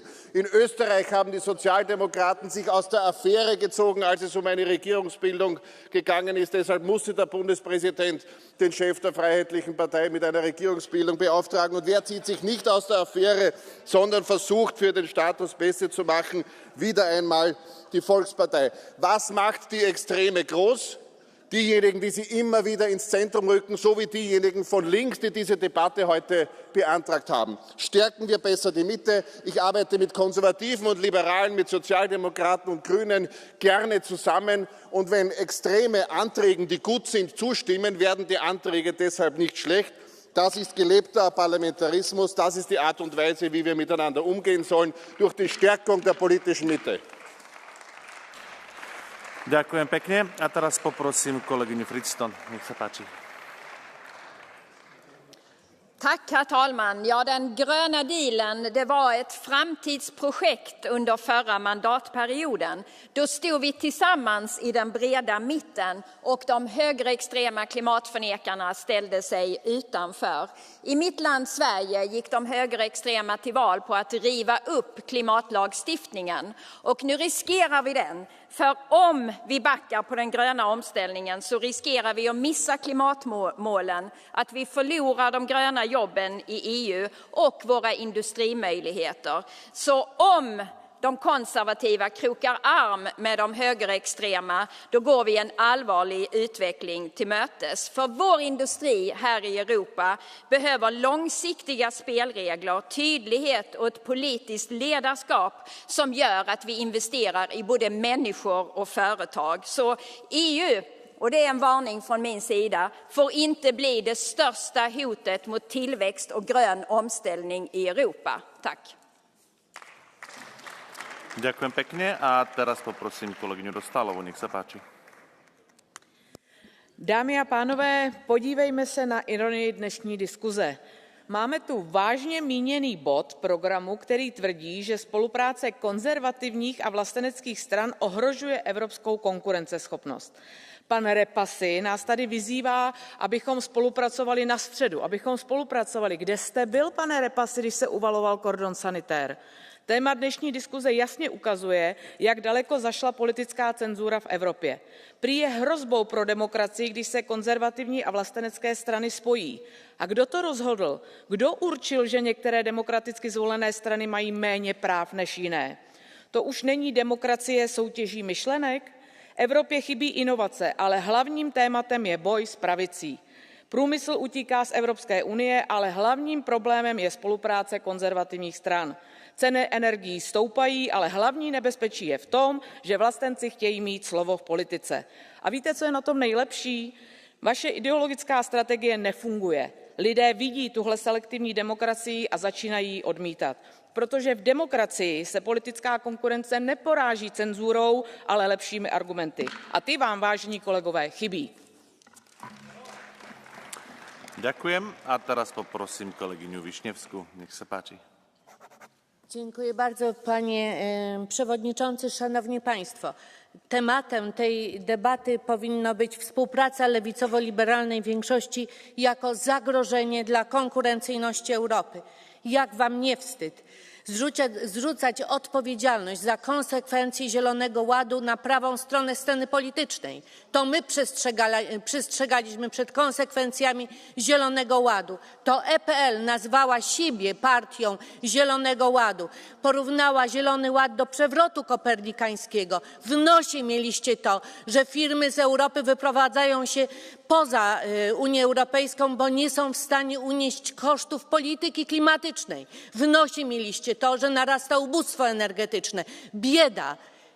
Za wszelką cenę realizowaliście i chcecie nadal realizować Zielony Ład, a to jest tak naprawdę droga donikąd. Jakby było mało, dokładacie Państwo do tego umowę z Mercosurem, pakt migracyjny, zatem szykujecie Unii Europejskiej jeszcze głębszą destrukcję. Czas zatrzymać Zielony Ład, to zielone szaleństwo, które niszczy konkurencyjność europejskiego przemysłu. Dziękuję. Ďakujem a teraz poprosím kolegu Goziho. Nech sa páči. Monsieur le Président, Monsieur le Commissaire, chers collègues, faisons ce que nous avons dit et ce que nous avons écrit. Soyons cohérents. Nous sommes engagés à mettre en œuvre la stratégie de Mario Draghi, fondée sur 3 piliers, la simplification, l'investissement et la gouvernance, y compris par la révision des traités. Nous avons voté la Commission von der Leyen en réaffirmant ces 3 priorités dans un document signé par Renew, les socialistes et les partis populaires européens. Nous devons les défendre ensemble. Il n'y a pas de place pour les détours, pour les doubles jeux, pour les majorités à géométrie variable ou pour les convergences avec les 3 groupes d'extrême droite.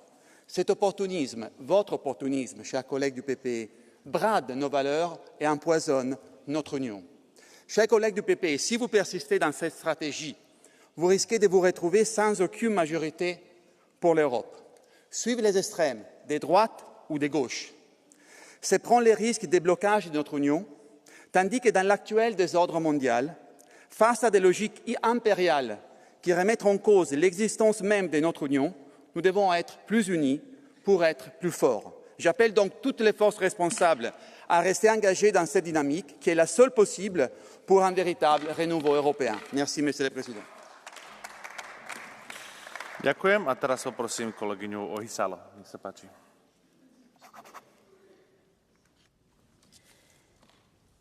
Dear President, Commissioner, the far right is on the rise, and the conservative centre-right is enabling this all over Europe. Nazi salutes and bizarre culture wars every day, they are not any accidents. They divert people's focus from painful political decisions, restricting workers' rights, making access to healthcare and education harder, cutting from social security, reducing the capacity of civil society, science and arts, feeding misogyny, racism, homophobia, transphobia. And this in the name of freedom of speech. And this in the name of the richest getting even more richer.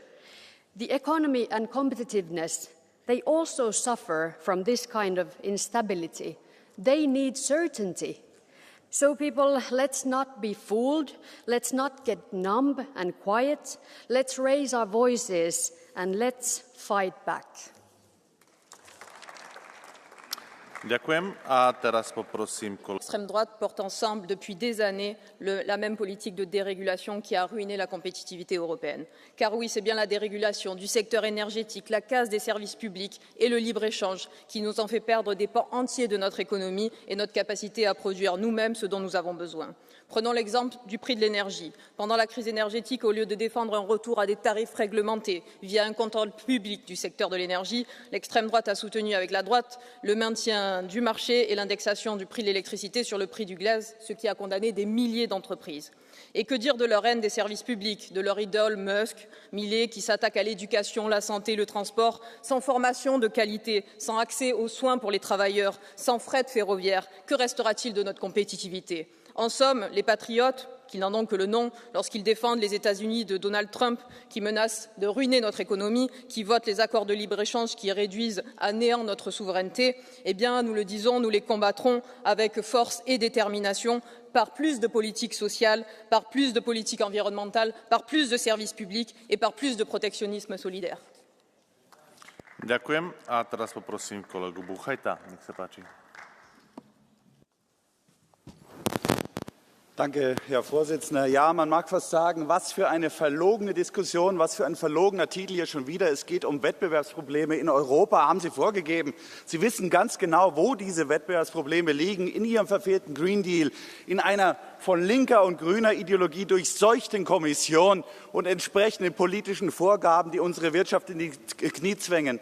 Es geht um was ganz anderes, meine Damen und Herren, zu Hause, wenn Sie es gar nicht gemerkt haben. Es geht darum, diese berühmte Brandmauer, die in Deutschland ja am Bröckeln ist, endlich auch in Brüssel hochzuziehen. Eine Brandmauer, wohlgemerkt, meine Damen und Herren, das ist eine Schande für alle Maurer. Das ist ein Lehrberuf. Diese Herrschaften haben zum großen Teil gar nichts gelernt da drüben auf der grünen Seite. Dennoch soll diese Brandmauer hochgezogen werden. Man soll sich also weiterhin hinter Worthülsen verstecken, nichts tun da draußen, die Probleme nicht angehen, den Pragmatismus weiterhin verhindern. Meine Damen und Herren, die Lüge sehen Sie auch im Wort. Eine Brandmauer schützt Leben, sie soll Leben retten. Ihre Brandmauer, meine Damen und Herren, sie vernichtet die Industrie, sie tötet und sie tötet am Schluss auch Kinder, meine Damen und Herren. Ďakujem. A teraz poprosím kolegu Sipera, nech sa páči. Liebe Mitmenschen, wissen Sie, was ich an unseren konservativen Freunden von der EVP oder auch der CDU in Deutschland so bewundere? Keine andere politische Strömung hat ein dermaßen konstruktives Verhältnis zur Wirtschaft. Niemand ist personell enger mit der Industrie verflochten und keiner kann mehr auf die finanzielle Unterstützung der Unternehmen zählen. Und deshalb freute ich mich, als sich Mitte letzten Jahres die Vorsitzenden der großen deutschen Industrieverbände mit einem Brief an die Öffentlichkeit wandten und vor den mental kreativen Hobbyfaschisten von der AfD warnten. Schließlich schadet eine nationalistische Politik dem europäischen Binnenmarkt, unserem größten Vorteil auf dem Weltmarkt. Sie schreckt die dringend benötigten internationalen Fachkräfte ab. Sie führt zu Alleingängen im Hinblick auf globale Krisen wie den Klimawandel, die unser Wirtschaftswachstum nachhaltig bedrohen. Es war 1932 Franz von Papen, ein Konservativer, der dachte, er könnte Hitler kontrollieren, könnte mit diesem aus einer Position der Stärke heraus kollaborieren. Liebe Konservative, zum Wohle unserer Wirtschaft und unserer Gesellschaft, machen Sie nicht denselben Fehler. Dankeschön. Ďakujem. A teraz poprosím kolegyňu Niebler, nech sa páči. Vielen Dank, Herr Präsident, Herr Vizepräsident, liebe Kolleginnen, liebe Kollegen. Was führen wir hier in diesem Hause für eine Scheindebatte? Die linke Hälfte dieses Hauses versucht, eine angebliche Zusammenarbeit der Konservativen mit den extrem Rechten hier herbeizureden. Ich kann nur sagen, es hat nie eine Zusammenarbeit gegeben, es gibt keine Zusammenarbeit und es wird mit den Rechtsextremen keine Zusammenarbeit geben. Das, was wir uns nicht verbieten lassen von der linken Seite des Hauses, ist unsere Positionen, unsere Überzeugungen hier in diesem Haus zu formulieren. Und das machen liebe Grüne, liebe Linke, liebe Sozialdemokraten, das macht ihr genauso. Mein Kollege Daniel Caspary hat aufgezeigt, wer mit wem schon hier sich hat unterstützen lassen. Und wenn ich mir die letzten Entscheidungen anschaue, ich habe gerade mit der Kollegin Monika Hohlmeier diskutiert über die Budget Guidelines. Ja, wer hat denn da mit wem gestimmt? Sie alle, die Linken, die Sozialdemokraten und die Grünen, haben mit den AfD, mit der ESN zusammengestimmt. Und ich könnte andere Beispiele nennen. Schauen Sie mal Ihr eigenes Abstimmungsverhalten an, bevor Sie da mit dem erhobenen Zeigefinger auf andere Leute hier zeigen. Ich kann nur sagen, diejenigen, die die Probleme und die Nöte der Menschen in unserem Land ignorieren und sie nicht ernst nehmen, die befördern, dass rechtsextrem und linksextrem gewählt wird. Und wenn Sie sich mal anschaut, was die Ampelregierung in den letzten 3 Jahren hier auf die Reihe gebracht hat, wir haben über 50.000 Unternehmensinsolvenzen, allein im letzten Jahr die Hälfte dieser Insolvenzen. Wir haben eine steigende Arbeitslosigkeit, 400.000 mehr als zu Beginn der Ampelregierung. Und wir haben 100 Milliarden Euro Kapital, das rausgeht. Das sind Probleme, die wir lösen und angehen müssen und nicht Scheindebatten hier im Europaparlament führen. Vielen Dank. A ako ďalšiu poprosím pani viceprezidentku Barley, nech sa páči. Vielen Dank. Zu Ihrer neuen roten Sockenkampagne müssten Sie mir aber noch erklären, warum Sie dann in Thüringen mit dem BSW, mit den Hardcore-Kommunisten zusammenarbeiten. Aber das ist vielleicht eine andere Frage. In der EU arbeiten die Mitgliedstaaten zusammen, um gemeinsam stärker zu sein. Und der rechte Rand des Parlaments will genau das Gegenteil. Sie sind in sich gespalten, aber in einem sind sie sich einig, sie sind Nationalisten. Wohin Nationalismus am Ende führt, das wissen wir leider. Wenn jedes Land meint, seine eigenen Interessen kommen zuerst, dann stehen die Länder irgendwann gegeneinander. Die Konsequenz: Nationalismus bedroht den Frieden, Nationalisten bedrohen alle, die nicht in ihr Weltbild passen, aber Nationalismus bedroht eben auch die Wettbewerbsfähigkeit. Das beste Beispiel ist der Brexit. Der Handel mit der EU ist eingebrochen und nichts konnte ihn ersetzen. Aber Nationalisten und Rechtsextreme kommen nie von alleine an die Macht. Als Deutsche mit britischen Wurzeln sage ich, es ist verantwortungslos, wenn demokratische Politiker den Rechtsextremen den Steigbügel halten. Und das beginnt eben, indem Konservative zulassen, dass Rechtsextreme ihnen den Steigbügel halten, wie es im Bundestag Friedrich Merz getan hat. Wir in Deutschland, gerade wir in Deutschland, sollten das besser wissen. Ďakujem pekne. A teraz poprosím kolegu Vistisena. Well, isn't it marvelous?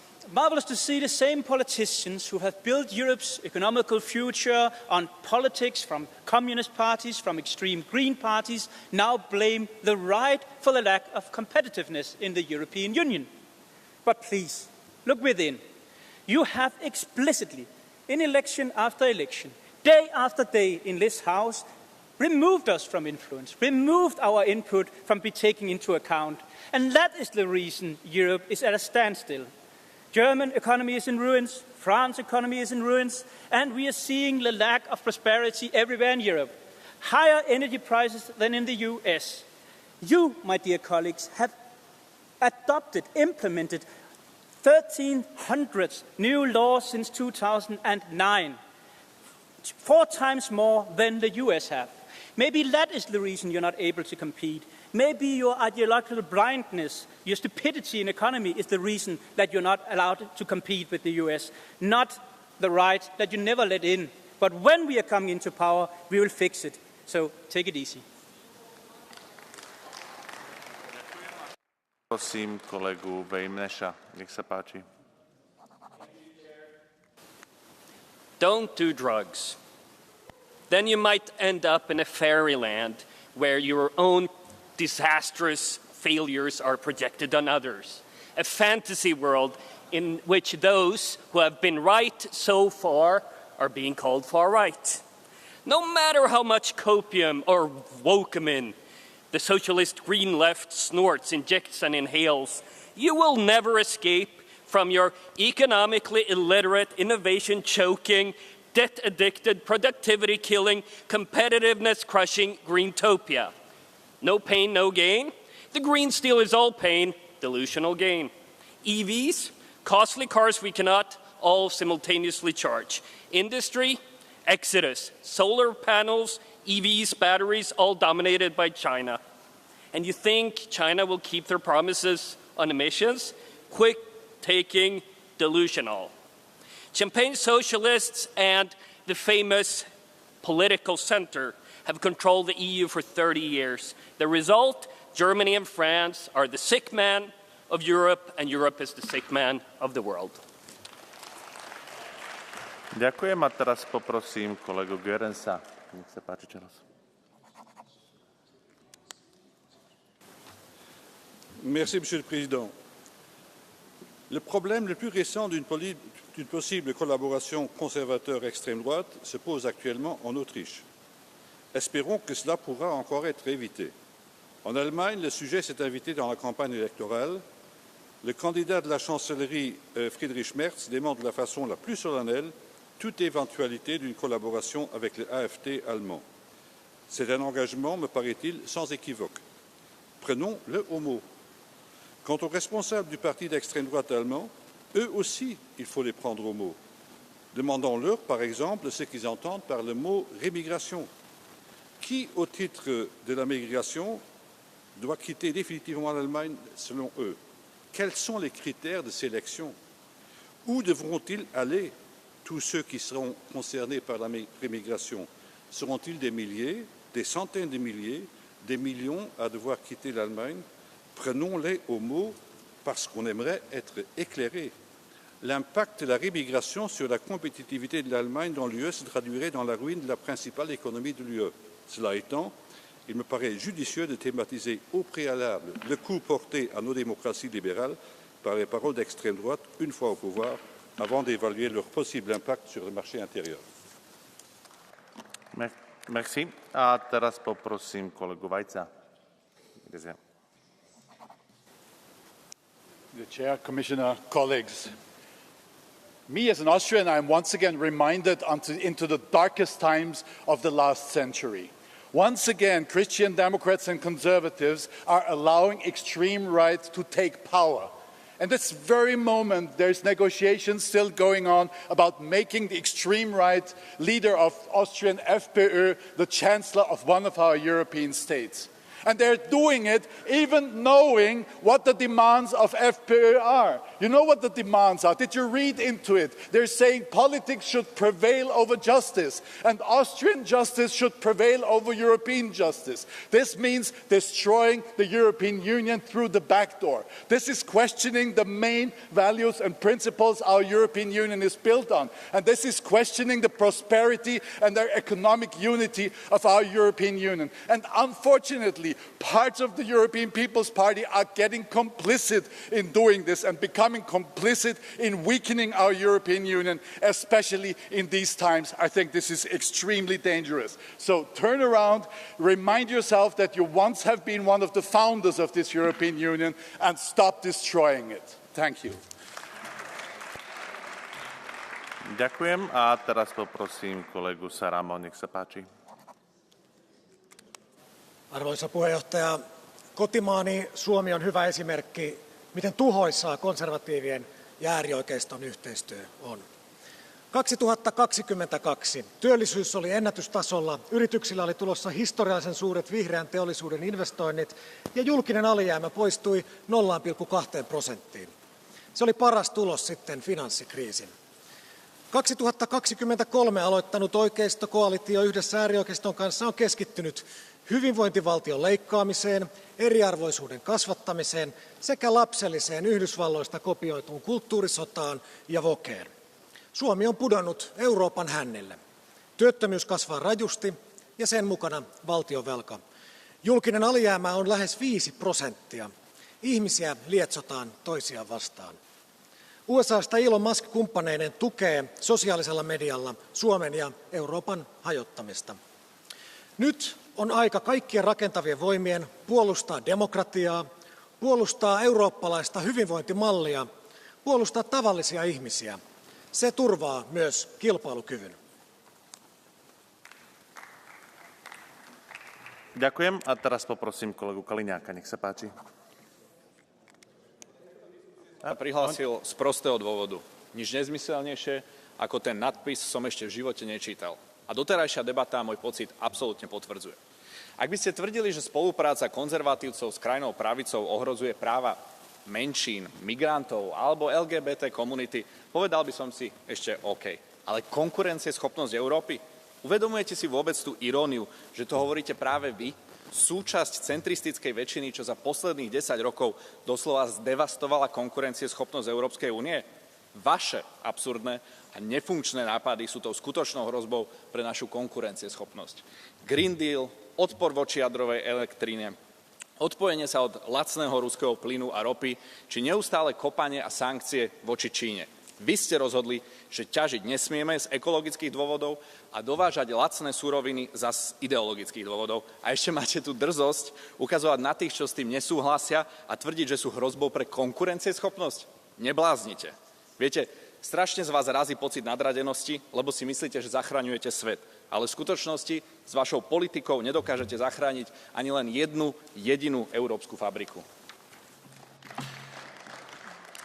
Ďakujem a teraz poprosím...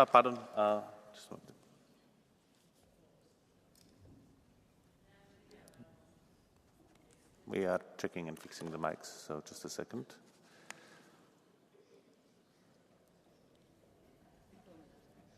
No? Yeah?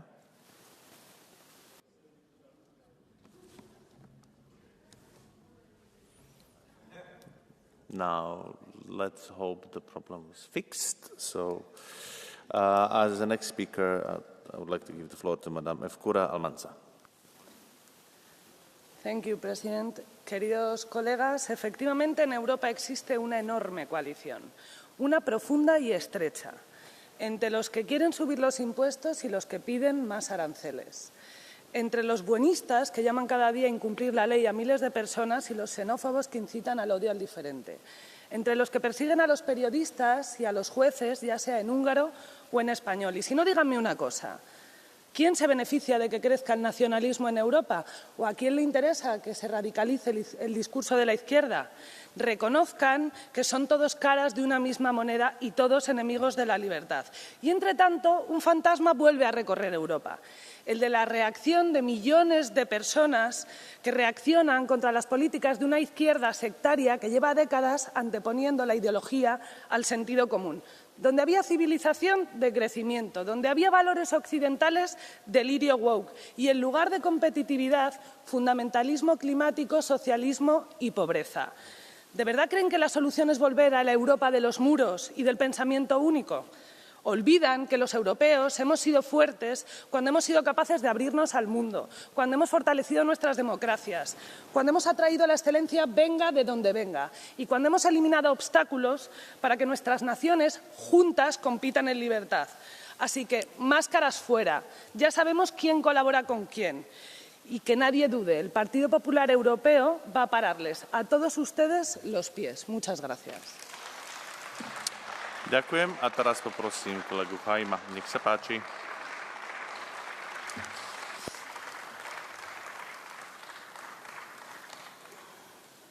Voorzitter, we zijn in een tijd beland waarbij realiteit ondergeschikt is aan ideologie. En je moet je toch even achter de oren krabben als je ziet dat rechts een grotere focus heeft op olie dan Saudi-Arabië. Waar ze nu trouwens bouwen aan de grootste waterstoffabriek in de wereld. Zelfs daar zien ze in dat fossiele brandstof een doodlopende weg is. Terwijl China de meeste hernieuwbare energie produceert en meer dan 40% van hun economische groei te danken is aan hun zonnepanelen, windmolens, warmtepompen en elektrische auto's, zie je dat rechts vooral weer wil gaan concurreren met fossiele brandstoffen. Ik zie het niet. En wat ik gewoon zie is dat als je niet inziet dat de vernieuwing van onze economie, dat juist betekent dat we de Green Deal moeten vasthouden en onze industrie moeten helpen, ja, dan heb je de spreekwoordelijke boot gemist, misschien zelfs de hele vloot. Voorzitter, rechts en extreem rechts laten onze concurrentievermogen liever over aan de grillen van Poetin, Trump of Mohammed bin Salman. Ze doen zich sterk voor, alsof ze opkomen voor onze burgers, maar tegelijkertijd zijn ze alleen maar bezig met de economische en Europese positie te verzwakken. Dank u wel. Ďakujem a teraz poprosím kolegu Bortia, nech sa páči. Grazie commissario, buona fortuna. Mi sembra che questa commissione sia sostenuta da una maggioranza poco coesa.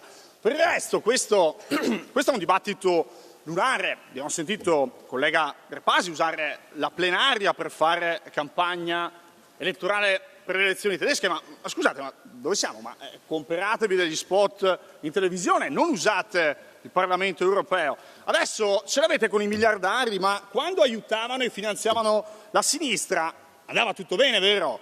State distruggendo l'industria europea con il Green Deal, adesso vi inventate che la competitività sarebbe minacciata da chi sta chiedendo una transizione più graduale e ordinata e non ha votato il Green Deal. Scusatemi, ma pensate che gli elettori europei siano scemi? State provando a spaventare la gente parlando di estrema destra, quando l'estrema destra è morta e sepolta da tanti anni e quelli che voi bollate come estremisti sono movimenti che stanno provando a salvare l'Europa. L'Europa, quella stessa Europa che voi state distruggendo. Qualcuno ha parlato di moda per la destra, io la chiamo democrazia. Ďakujem a teraz poprosím kolegyňu Kanko, nech sa páči. Voorzitter, beste collega's, dit debat slaat nergens op. Wat onze welvaart vernietigt, is het pamperbeleid van links. We weten allemaal heel goed dat dit pamperbeleid de levensverzekering van de linkse partijen is.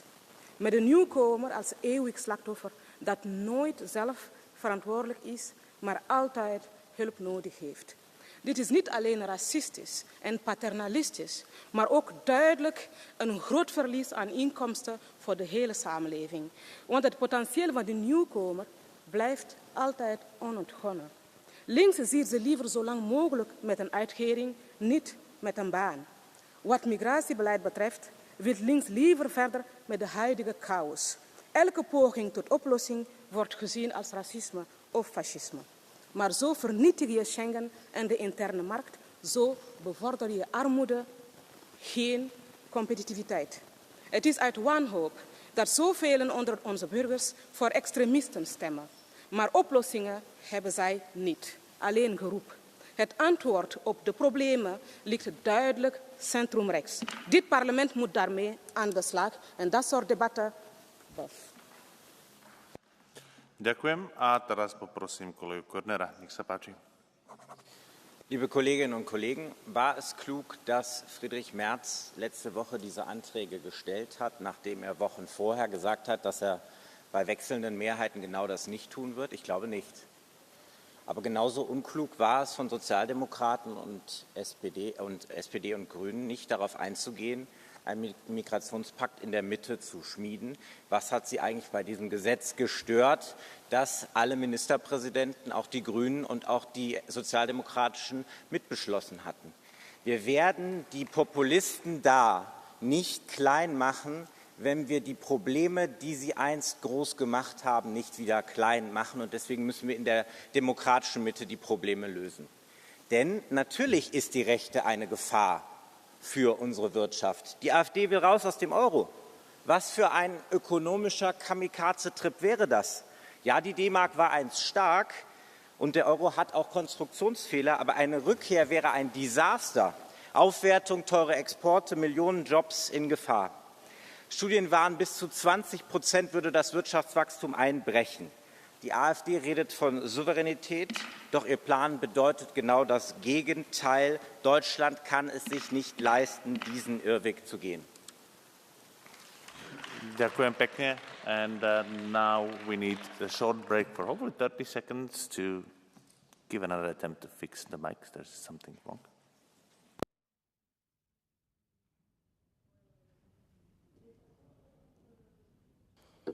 Test 1, 2, 3, test 1, 2, 3. Y a-t-il du noise? Test 1, 2, 3. Test micro 1, 2, 3. On peut me faire un signe de la régie, s'il vous plaît? C'est bon. Merci, c'est bon? Merci. OK, so we'll restart with 3 mics. A teraz by som dal slovo kolegovi Van Lanschottovi. Nech sa páči. Let's play a game. You are an entrepreneur with a new business idea. In which continent would you pick to build your business? In the first continent, you can't hire the best people. Borders are closed. You can't plan ahead. Regulations change unpredictably. You can't innovate. Old polluting industries are protected. You can't expand. International cooperation is replaced by isolation. In the second continent, you can build your dream team because you can hire international talent. You can trust the system because rules are stable, predictable, and fairly enforced. You can pioneer because investments in the green and digital transitions unlock new opportunities. You can scale globally because of open international collaboration. Now, tell me, where would you build your business? Thank you. Ďakujem a teraz poprosím kolegu Lazarusa. Nech sa páči.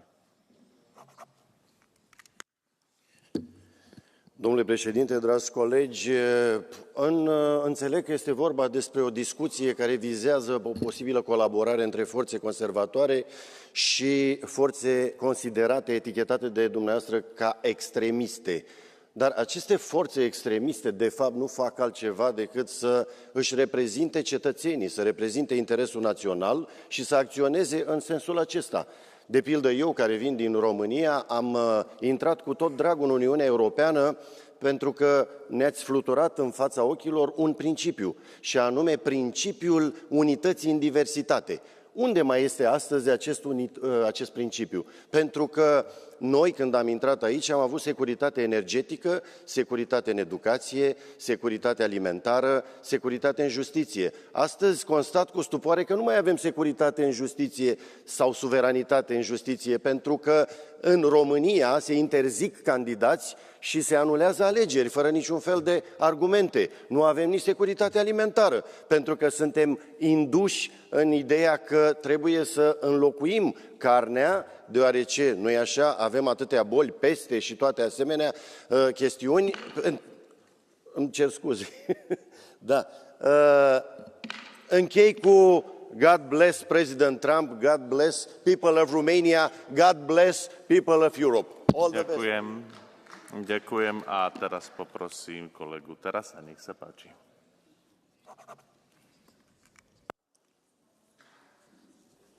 Thank you. I am truly astonished about the hypocrisy and the lies that our left-leaning colleagues are cultivating in this House. Or should I say, I'm not that surprised. There is no doubt that with the Socialists and Greens pushing the ideology-driven agendas, Europe will not win. It will never happen. We are in the middle of the most serious crisis that Europe has faced after the Second World War. And what we hear from the Socialists and Greens is that somehow we, the Christian Democrats and the Conservatives, are endangering Europe's competitiveness. This is a lie, which has no foundation at all. You are more than happy and eager to cooperate with the radicals should it comply with your ideology. Politics is not about pushing your ideology. It's about listening to the people, being realistic and sensible. Thank you. Ďakujem pekne. Teraz poprosím kolegyňu Moretti, nech sa páči.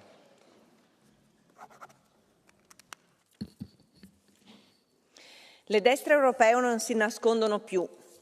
Qualche anno fa osannavano Putin, che poi riportò la guerra in Europa, provocando una crisi globale che paghiamo ancora oggi. E adesso invece umiliano i nostri paesi, applaudendo Trump, che sta per colpire il nostro sistema produttivo, le nostre imprese, i nostri lavoratori con dazi senza precedenti, che costeranno posti di lavoro e faranno schizzare in alto i prezzi dei prodotti. Loro sono gli anti-europei, gli anti-italiani, i patrioti al contrario. Salvini, Meloni e le destre anche in questo Parlamento sono muti di fronte a questa aggressione commerciale senza precedenti. Si inginocchiano di fronte al nuovo loro padrone e scaricano sul Green Deal tutta la loro inadeguatezza. La verità è che di patriottico loro non hanno nulla, spargono odio, seminano violenza, ma non hanno un piano per il futuro. Noi crediamo ancora in un futuro di sviluppo, per un'Europa però più giusta, un'Europa che sappia anche prendersi cura dei diritti e delle libertà. Grazie. Ďakujem pekne a teraz poprosím kolegu Knoteka. Nech sa páči. Děkuji, pane předsedo. Takže spolupráce patriotů, konzervativců a suverenistů podle vás ohrožuje konkurenceschopnost Evropy? Vám přijde divné, že frakce v Evropském parlamentu s podobným programem spolupracují? Umíte vůbec přijmout jiný názor? Možná by strany s jiným názorem než vaši vůbec nemuseli kandidovat. No to by byla paráda. Mohli byste pokračovat jako dosud, zakazovat, zdražovat, dotovat a regulovat. Jenže zapomínáte na lidi. A já vám něco povím. V evropských volbách opravdu hodně lidí dalo jasně najevo, že mají vaší politiky 10 pohlaví, zelené hospodářské destrukce, centralizace do Bruselu a cenzury plné zuby. A my jejich hlasy a důvěru nesklameme. Zdravý rozum neporazíte a patrioty neumlčíte, tak si to pamatujte. Ďakujem a teraz poprosím kolegu Kavedaňa. Grazie Presidente. Oggi ci tocca parlare di un dibattito di massima importanza, la pericolosa collaborazione che ci sarebbe tra i conservatori e la cosiddetta estrema destra. Ora noi sicuramente non siamo dell'estrema destra, ma sicuramente chi ha proposto questo dibattito ha dimostrato estrema stupidità. Perché dico questo? Perché mentre noi stiamo cercando di cambiare l'Europa, voi continuate a perdere tempo alimentandola in discorsi ideologici. La grande verità è che vi dà fastidio che ci sia qualcuno che sta abbattendo le scelte ideologiche del Green Deal, quali le scelte sul settore delle auto green, il settore delle case ecologiche, tutti i danni che state creando e causando ai nostri agricoltori e alle nostre aziende. E allora sì, tutte le nostre proposte troveranno grande adesione sicuramente da parte di chi vuole salvare l'Europa ed evitarne il declino. Forse dovreste farlo anche voi. Ďakujem pekne a teraz poprosím kolegyňu Štrk, nech sa páči. Vielen Dank, Herr Präsident. Lassen Sie mich als Österreicherin in diesen Tagen mehr denn je festhalten. Eine Zusammenarbeit mit der extremen Rechten bringt Europa nicht weiter. Und das sollte jedem klar sein, der einmal einen Blick auf Ihre Agenda wirft. Sie wollen uns in nationale Festungen sperren, eine Festung Österreich. Aber eine Welt von Festungen, das ist eine ziemlich düstere, eine ziemlich einsame Welt. Sie wollen nicht nur unseren Bürgerinnen die Freiheit nehmen, sie hindern unsere Unternehmen daran, über die eigenen Grenzen hinauszuwachsen. Und dann schimpfen Sie sich als Patrioten. Dort, wo ich herkomme, nennt man das anders. Da nennt man das Verräter. Und Sie verstecken es nicht mal.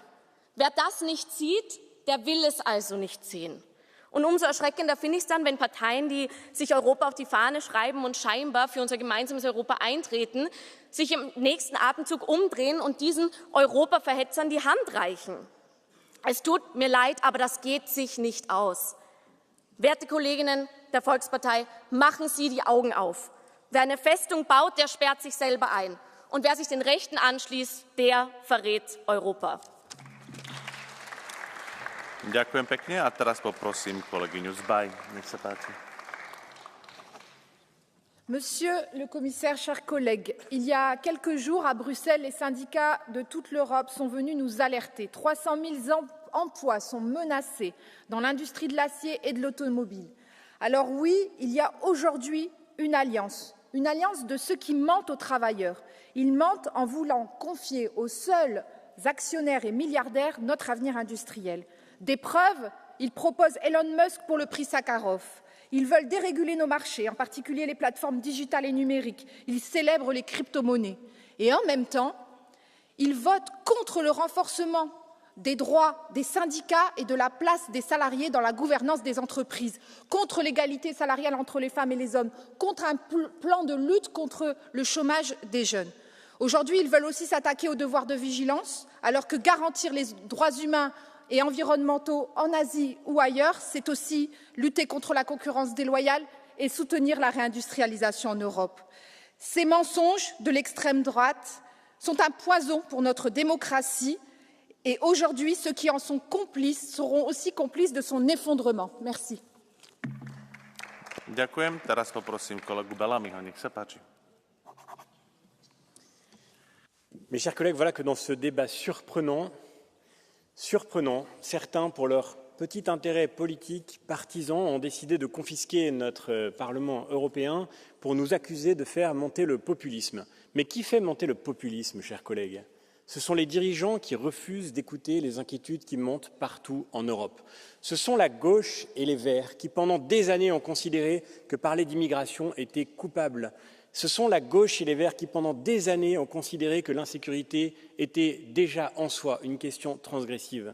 Ce sont la gauche et les Verts qui ont empêché nos pays de se réformer et qui ont créé le décrochage économique qui touche tant de foyers aujourd'hui et qui crée partout de la précarité. Qui s'allie avec l'extrémisme, mes chers collègues ?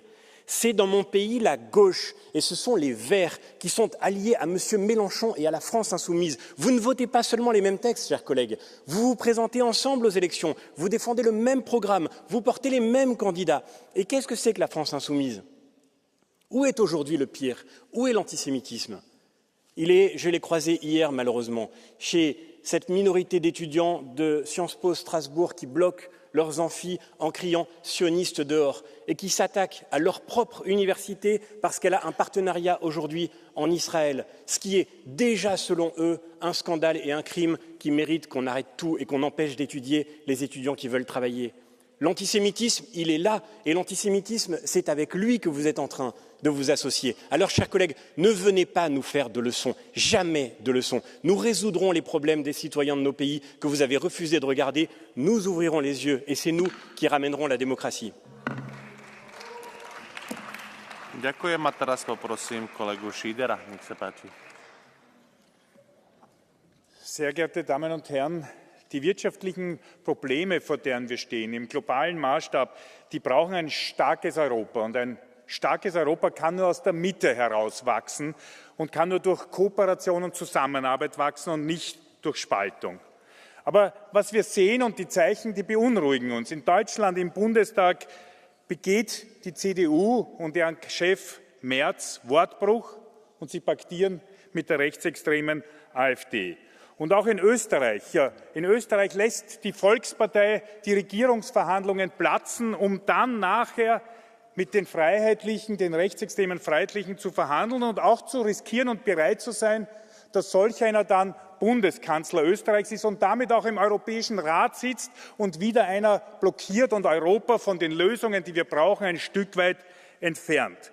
Und wer bereit ist, Herbert Kickl zuerst als Sicherheitsrisiko zu sehen, aber dann auch den Schlüssel zum Kanzleramt zu geben und den Weg in den Europäischen Rat, der begeht Verrat an Europa.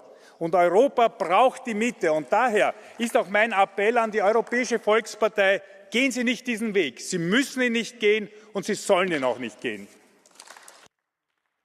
A teraz poprosím kolegu Bergera. Nech sa páči. Gracias, presidente. La cumbre de líderes patriotas el pasado sábado en Madrid les ha puesto muy nerviosos. Pues ya saben, mucha tila, hacer deporte y dormir 8 horas.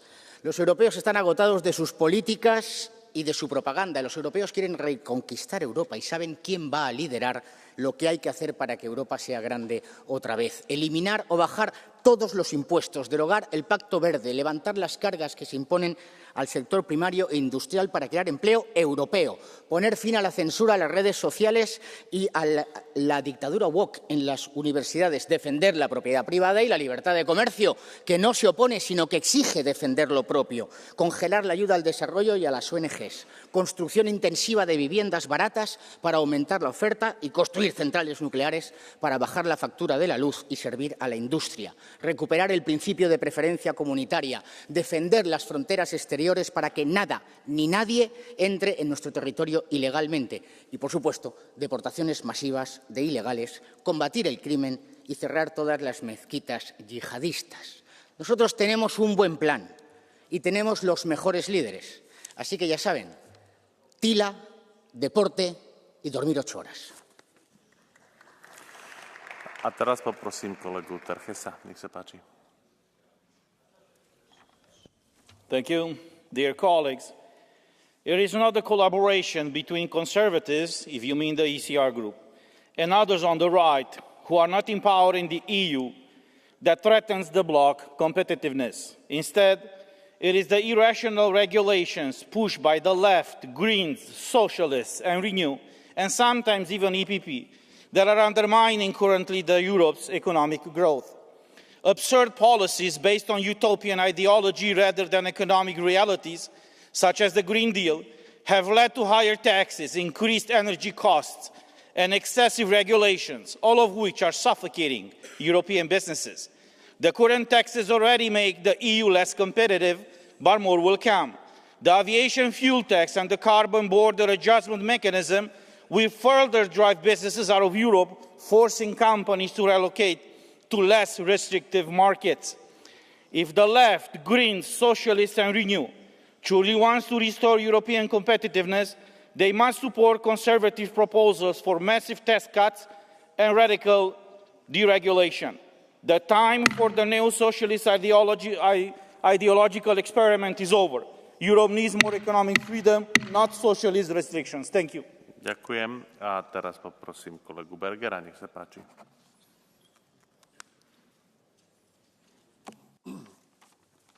Herr Präsident, meine Damen und Herren! Europa steht in einem harten Wettbewerb. Inflation, hohe Energiepreise und vor allem Bürokratie machen uns stark zu schaffen.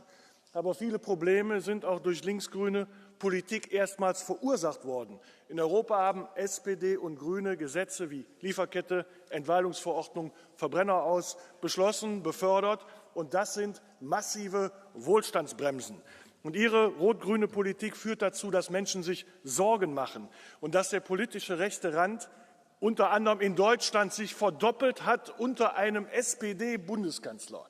Von daher ist es gut, weil Sie auch Friedrich Merz angesprochen haben, von daher ist es gut und richtig, dass Friedrich Merz Deutschland wieder Zuversicht auf Wachstum gibt.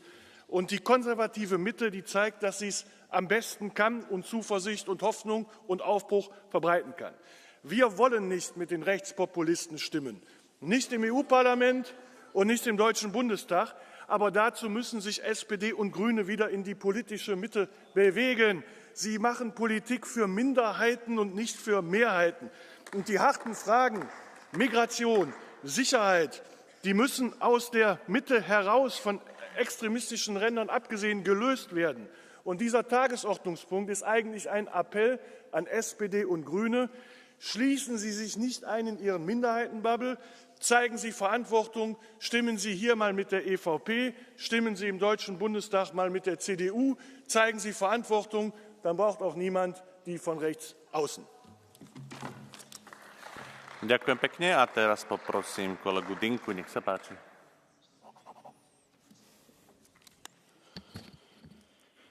Dragi colegi, uneori există tentația de a prelua narativele extremei drepte sau de a face concesii de dragul popularității unor teme care sunt populiste. Este o capcană și un mare pericol pentru competitivitatea Europei. Bunăstarea și prosperitatea cetățenilor din UE depinde de competitivitatea sa în această economie globală. Menținerea avantajului competitiv al Uniunii Europene necesită colaborare internațională în domeniul științific și tehnologic. Trebuie să sporească cooperarea și inovația. Restricționarea liberei circulații a forței de muncă și a capitalului reduce capacitatea companiilor europene. Can I ask you to speak a bit slower, please? Okay. Thank you. For the beginning? No, just last 10 seconds. Menținerea avantajului competitiv al Uniunii Europene necesită colaborare internațională în domeniul științific și tehnologic. Restricționarea liberei circulații a forței de muncă și a capitalului reduce capacitatea companiilor europene de a atrage talente și investiții. Tendințele izolaționiste pun în pericol inovația și cercetarea, care sunt motoarele competitivității. Pentru securitatea Europei avem nevoie de interoperabilitate, de piață unică, uniune bancară și de ceea ce am putea să numim interoperabilitate culturală. Deci să evităm această capcană. Europa, pentru a rămâne competitivă pe plan mondial, trebuie să combată și tendințele extremiste pe lângă alte pericole. Mulțumesc! Mulțumesc. A teraz poprosím kolegyňu Latino Populu. Nech sa páči. Ευχαριστώ κύριε Πρόεδρε. Σοβαρά κυρίες και κύριοι, η δεξιά κατέστρεψε τη βιομηχανία. Η δεξιά έκανε είδωλο την Γκρέτα Τουνμπέργκ. Η δεξιά επέβαλε την πράσινη ενέργεια σε βάρος της βιομηχανίας που κατέστρεψε την ανταγωνιστικότητα της Ευρωπαϊκής Ένωσης. Ή οι σοσιαλιστικές κυβερνήσεις που 50 χρόνια κυβερνούν την Ευρωπαϊκή Ένωση. Γαλλία, Ιταλία, Γερμανία, Ισπανία, αλλά και η πατρίδα μου η Ελλάδα καταστράφηκαν από ανερμάτιστες σοσιαλιστικές πολιτικές. Και έχετε σήμερα το θράσος εσείς, η καταστροφή της Ευρώπης, να μας κουνάτε το δάχτυλο πως οι συντηρητικοί είμαστε απειλή για την Ευρώπη. Γελάω. Πραγματικά γελάω. Όπως σοφά είπε η Μάργαρετ Θάτσερ, το πρόβλημα με το σοσιαλισμό είναι πως τελειώνει όταν τελειώσουν τα χρήματα των άλλων. Αφήστε λοιπόν τα φαντάσματα περί δίθεν ακροδεξιάς και εφαρμόστε φιλελεύθερες οικονομικές πολιτικές. Μειώστε τους φόρους, αυξήστε την ανταγωνιστικότητα, επαναφέρετε τα πλαστικά καλαμάκια, αφήστε το λιγνίτη ήσυχο, επενδύστε στη βιομηχανία και κυρίως δεχτείτε την πραγματικότητα. Αποτύχατε. Ακολουθήστε αυτά που σας λέμε πριν να είναι αργά. Γιατί είμαστε το αύριο και είσαστε το χθες. Ďakujem a teraz poprosím kolegu Pellerin Karlan. Chers collègues, nous vivons à nouveau un moment historique où une partie de la droite européenne souhaite faire un pacte avec l'extrême droite. Ici, au Parlement européen, l'extrême droite veut tout simplement supprimer le pacte vert, comme si nos entreprises européennes ne devaient pas rattraper le retard technologique qu'elles ont pris sur la Chine, par exemple, en matière de voitures électriques et de production de batteries. Chers collègues, on ne rattrape pas son retard en ralentissant. Ce pacte vert européen, il ne faut pas le supprimer, il faut le compléter par un plan européen d'investissement dans la recherche, dans l'innovation, dans la production de batteries en Europe. En ce jour, j'appelle mes amis de droite à rester fidèles à leurs valeurs et à leur histoire. Vous êtes les héritiers des pères fondateurs de l'Union européenne. Vos pères fondateurs, Robert Schuman, Konrad Adenauer, savent où mène l'alliance entre la droite européenne et l'extrême droite. Ils ont vécu dans leur chair ce qui arrive lorsque des petits calculs politiciens prennent le pas sur l'honneur et le sens du devoir. Merci. Ďakujem a teraz poprosím kolegu Demetora, nech sa páči. Európa gazdasága roskadozik. 0% körüli a gazdasági növekedés, épül le az ipar. Erre miről tartanak itt vitát? Arról, hogy a jobb oldal hogyan rongálja Európa versenyképességét. Ez egy vicc. Itt évek óta egy néppárti, liberális nagykoalíció határozza meg a politikát, hogy ha valami, akkor ez gyengíti Európa versenyképességét. Lássuk, hogy mit csináltak. Elérték, hogy Európa 134 milliárd eurót költsön a háborúra, amit lehetett volna másra is költeni. Erőltették a gazdasági szankciókat, amelyek rekordinflációt hoztak.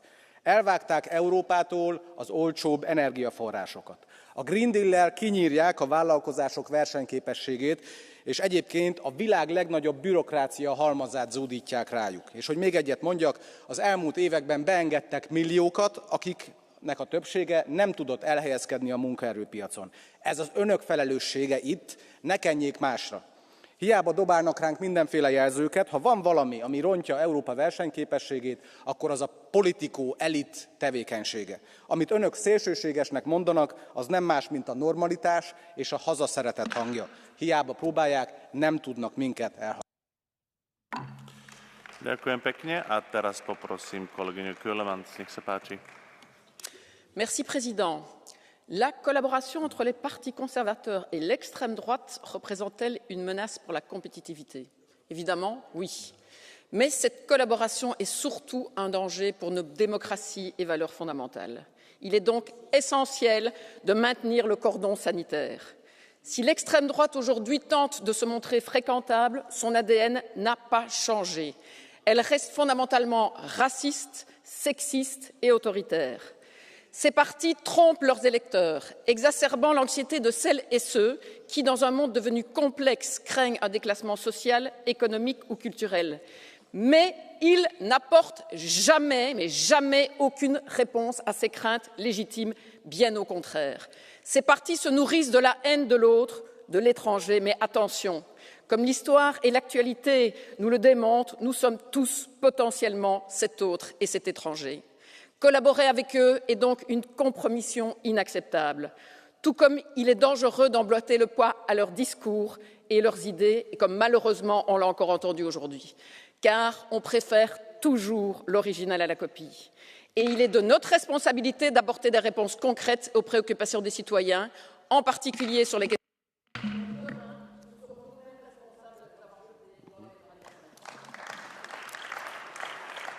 Ďakujem a teraz poprosím kolegu Garo, nech sa páči.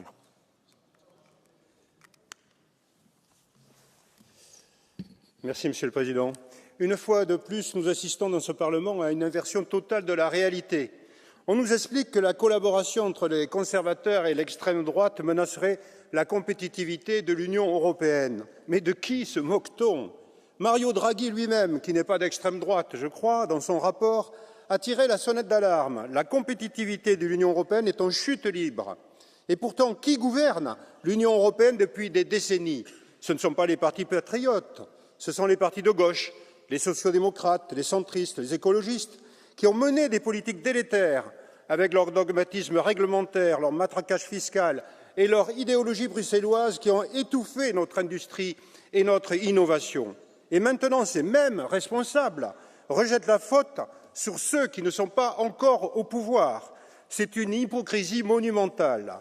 Si l'Europe est en perte de vitesse face aux États-Unis et à la Chine, ce n'est pas à cause d'un virage conservateur voulu par nos peuples. C'est à cause des choix désastreux faits par les eurocrates et leurs alliés. Un exemple flagrant de cet aveuglement idéologique, le nucléaire. Même le mot nucléaire était ici interdit. Le rapport Draghi l'a clairement souligné. Sans énergie abordable et souveraine, il est impossible de rester compétitif. Or, qui attaque sans relâche le nucléaire, pourtant indispensable à notre indépendance énergétique et à la réindustrialisation de l'Europe? La gauche et les écologistes, qui préfèrent nous livrer aux importations de gaz américain, aux panneaux solaires chinois ou au charbon allemand. Ce sabotage énergétique coûte cher aux Européens et accélère notre déclin économique. Ce débat est une tentative grossière de diversion, mais nos peuples ne sont pas dupes. Ce qu'ils veulent, c'est une politique qui défend enfin leurs intérêts, leur économie et leur souveraineté, une politique qui les protège, notamment d'une immigration de masse, une politique débarrassée de toute idéologie, pragmatique, réaliste et efficace, une politique qui stoppe enfin. Thank you very much. Poprosím teraz kolegu Volkena, nech sa páči. Sehr geehrter Herr Präsident, vielen Dank. Der Vorsitzende der CDU-CSU-Gruppe hat hier heute gesagt, er möchte gerne das Feuer hinter der Brandmauer löschen, das die AfD angezündet hat und das Rassismus heißt. Aber stattdessen kippen Sie und Ihr Parteifreund Friedrich Merz immer weiter Öl in dieses Feuer.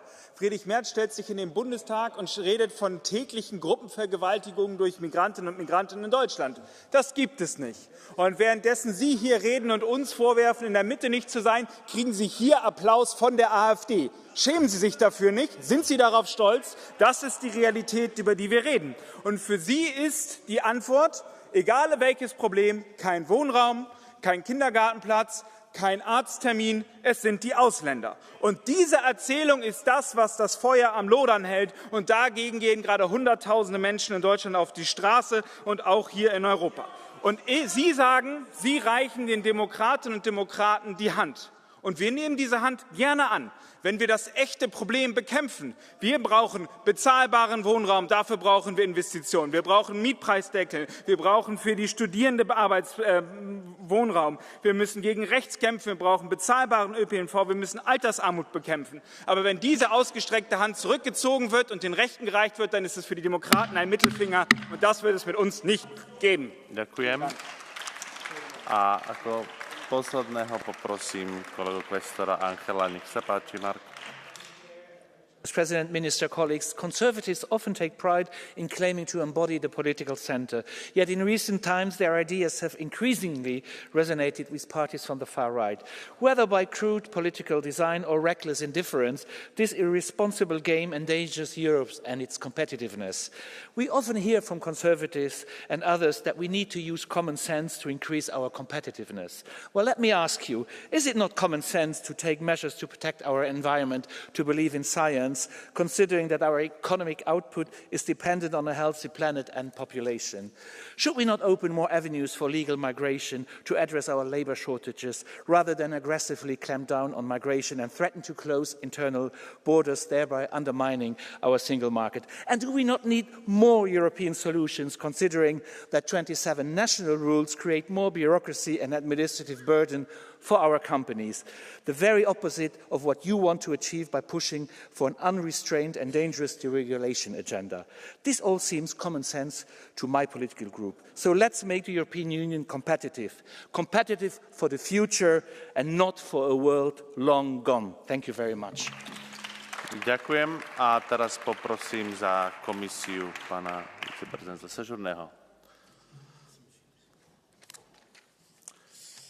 Merci, Monsieur le Président. Je ne me risquerai pas à une synthèse ni à des enseignements de votre débat. Et donc la Commission en restera à un certain nombre d'enseignements que nous pouvons tirer collectivement dans ce débat qui est fondamental, qui est un débat sur la compétitivité et un débat que nous aurons d'ailleurs dans la prochaine discussion et dans la prochaine heure avec l'ensemble des parlements européens autour du compas de compétitivité qui est l'instrument aujourd'hui qui devrait être décliné par la Commission dans les prochains mois et répondre aux enjeux que vous évoquiez. Je me lancerai quand même sur un ou deux points d'enseignement, en tout cas de réalité on va dire, qui nous rassemble, au-delà des différences et des divergences qui sont réelles entre les groupes politiques. Nous voulons tous que l'Europe reste un continent avec une industrie, de l'innovation, des emplois de qualité. Et oui, certes, l'Europe n'est pas le modèle américain, n'est pas le modèle chinois, elle a son propre modèle, mais il faut également qu'elle travaille sur sa compétitivité coût, sa compétitivité valeur. Il faut que nous travaillions également à la définition de notre modèle européen tel que nous le pouvons en parler en dehors des frontières européennes, tel que nous pouvons le promouvoir également dans notre Union européenne et construire aussi les leviers de notre compétitivité à partir de nos particularismes. De manière cohérente, de manière, j'ai envie de dire, durable, prévisible, sur le temps long. C'est ce que nous demandent également nos entreprises, et évidemment en coopération, et ce sera mon dernier mot, avec toutes les forces démocratiques qui sont prêtes à travailler à ce modèle particulier et qui, je crois, fait également de l'Europe un continent à part dans la structure politique et tant dans ses institutions que dans les valeurs qui peut promouvoir un peu partout dans le monde. Merci beaucoup. Ďakujem pekne, pán viceprezident. A na záver debaty poprosím pána ministra Šlapku za radu. Prosím, pane ministře.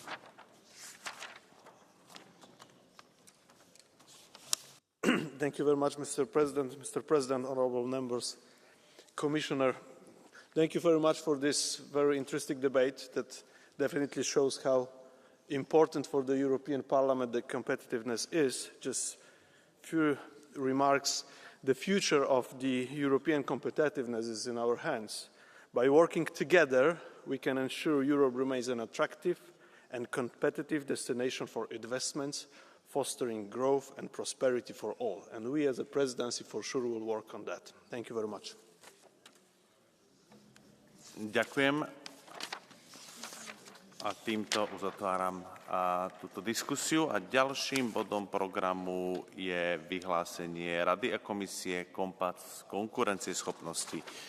No a znova poprosím na otvorenie do diskusie pána ministra Šlapku za radu. Nech sa páči. Mr. President, honorable members, Mr. Commissioner, that for sure will be a little bit longer intervention. I am delighted to address to the European Parliament today on the important initiatives of the Competitiveness Compass for the EU, which the Commission published a fortnight ago. Competitiveness is the cornerstone of economic growth, social progress, and sustainable long-term prosperity. The Competitiveness Compass presented by President von der Leyen defines a roadmap for decarbonization and competitiveness and increased economic security by reducing dependencies. These pillars well reflect the challenges identified in the Letta and Draghi reports, as well as the direction set up by the European Council in April 2024. Mario Draghi urged the EU to catch up with rivals or risk slow agony. The time has come to act decisively, working hand in hand to restore the EU competitiveness in the face of global challenges. Last year, with the Budapest Declaration, our leaders set out the direction to follow to boost EU competitiveness by identifying 12 competitiveness drivers, which we are pleased to see now reflected in the Compass. The Council, therefore, welcomes the Competitiveness Compass and the various initiatives announced by the Commission, which respond to the calls made by Member States. It is also clear that rather than just taking emergency measures to deal with the current situation, we need to look at the structural reforms needed to secure the EU's competitiveness. Last week, only a few days after the Commission's presentation of the Competitiveness Compass, Ministers for Internal Market and Industry and Ministers for Trade met in Warsaw to jointly discuss the EU's competitiveness. Ministers agreed that innovation and the decarbonization of our economy may bolster economic growth if they were well integrated with social, industrial, competition, economic and trade policies. They must go hand in hand with the strengthening and diversification of supply chains. Therefore, during our presidency, we are going to have in-depth discussion on the key horizontal enablers and of competitiveness and simplification across all sectors. We need to focus not only on the deepening of the single market to ensure that EU industries remain globally relevant, but also on ambitious simplification as one of the enablers already mentioned by Prime Minister Tusk just 3 weeks ago in the European Parliament. A horizontal discussion on the Compass is scheduled at the ECOFIN Council meeting next week. It will focus on the need for simplification, the culturing and regulatory burden reduction. Furthermore, the difficulties of EU enterprises in having access to finance is another very worrying issue that needs to be addressed quickly. Finance ministers will also consider how private investment can be mobilized and how public funding can be used in a more focused and targeted way to meet a massive financing needs in order to deliver on the agreed objectives. The elements of the Competitiveness Compass agenda relating to industry and its clean transition will be addressed extensively at the meeting of the Competitiveness Council in March. Further sectoral debates are planned in other council formation in the coming months, including on concrete initiatives such as the upcoming Clean Industrial Deal, the Action Plan on Affordable Energy Prices and measures addressing to the specific situation of the automotive sector and the energy-intensive industries in Europe. President, honourable members, Commissioner, the Competitiveness Compass is a very useful and needed framework to close the gap with other global players in the speed of our technological development. We need to phase out our imports of Russian sources of energy and reduce our dependencies on Chinese manufacturing. And it's also important not to undermine our economic competitiveness with the way how we implement our environmental goals. Simplification and reduction of administrative burdens alone, without significant investment in research and infrastructure, cannot drive growth. Thank you very much. Ďakujem, pán minister. A teraz poprosím za komisiu jej výkonného podpredsedu, pána komisára Sožurného. Nech sa páči.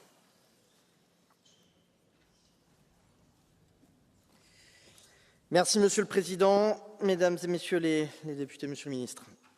Au nom de la Commission européenne, je suis heureux de prendre part à ce débat sur la boussole de compétitivité. Comme son nom l'indique, elle a pour ambition de donner un cap à l'Union européenne en ce temps d'incertitude économique et géopolitique.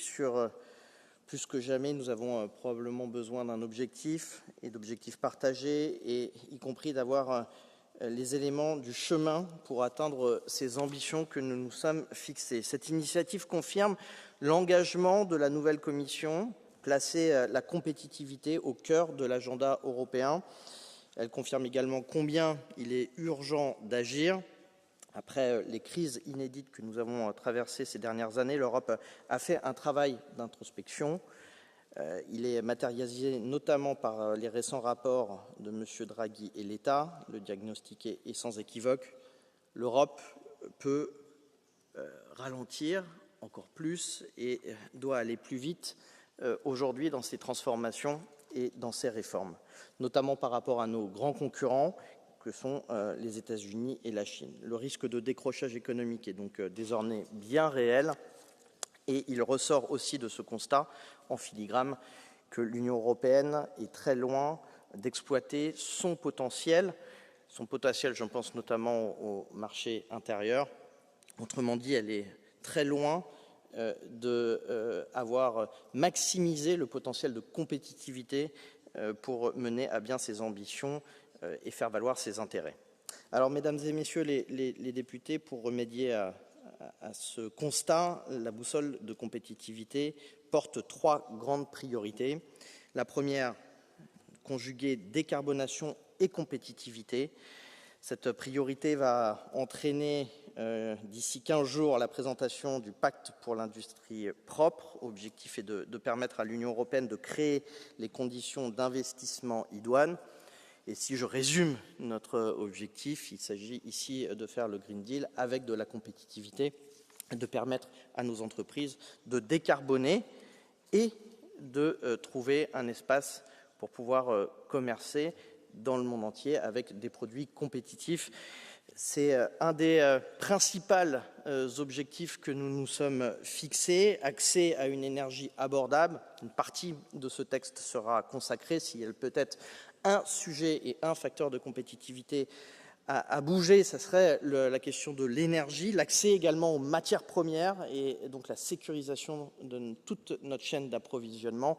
Mais ça voudra dire aussi avoir des débats en toute humilité qui doivent nous permettre également de reproduire et de reconcentrer éventuellement et de réouvrir des mines en Europe pour produire des matières premières dans le cadre de nos chaînes d'approvisionnement, je pense notamment à la question de la batterie, et puis développer des marchés porteurs ou encore l'accès au financement.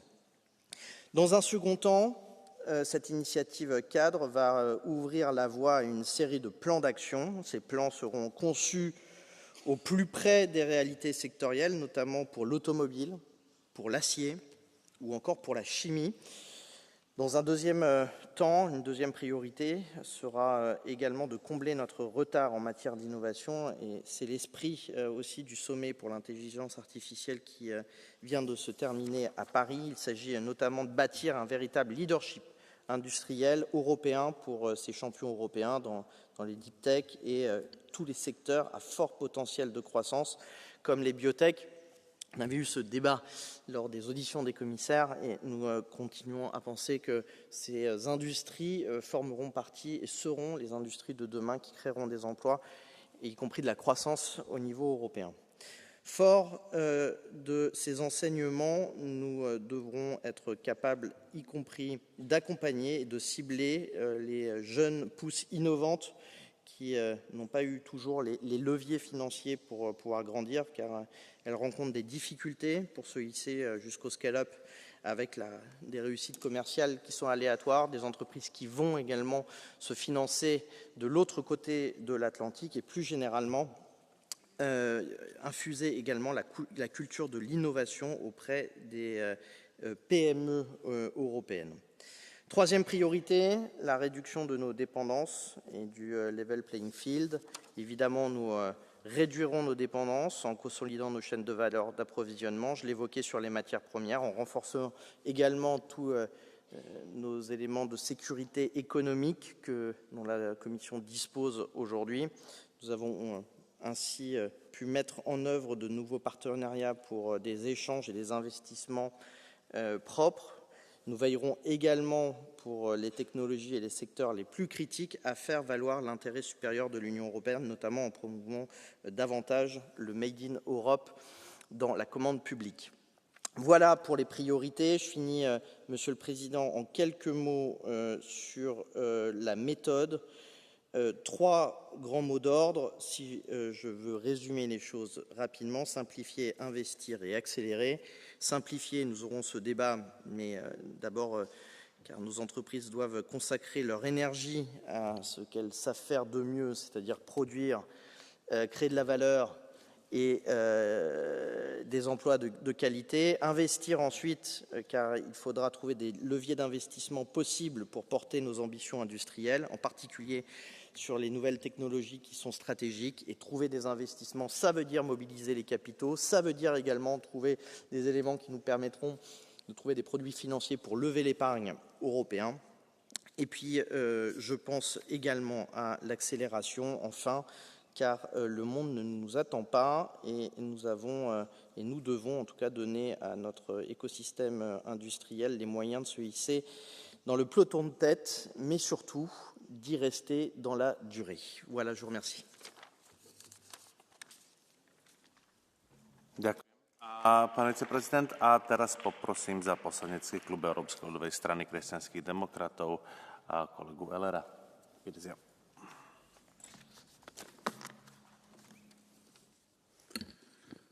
Meine Damen und Herren, mit dem Kompass für die Wettbewerbsfähigkeit haben wir, glaube ich, zum ersten Mal ein Instrument, was uns eine Richtung gibt, durch den Sturm zu navigieren, in dem wir sind. Der Posterboy der Rechten stürzt die Welt in einen neuen Protektionismus. China mit massiven Subventionen führt zu Wettbewerbsverzerrungen auf den globalen Märkten, die unsere Wirtschaft gefährdet. Und wir selber haben das Dilemma, dass wir einen Green Deal begonnen haben, dessen Klimaschutzziele und Nachhaltigkeitsziele richtig sind, für die uns aber im Moment der Business Case fehlt.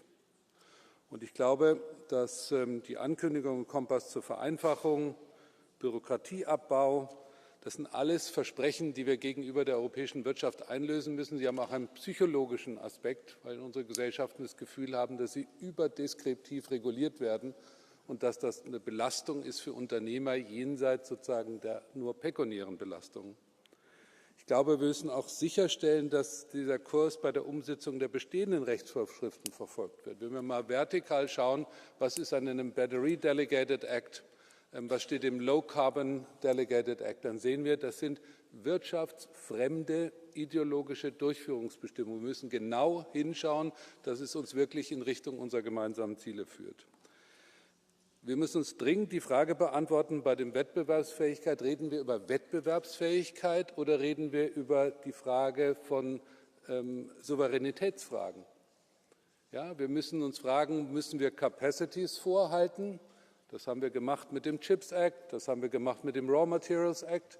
Aber wir müssen uns auch fragen, sozusagen, was ist wirklich Wettbewerbsfähigkeit? Und Wettbewerbsfähigkeit ist buchstäblich die Wettbewerbsfähigkeit von Industrien. Das ist Produktivität.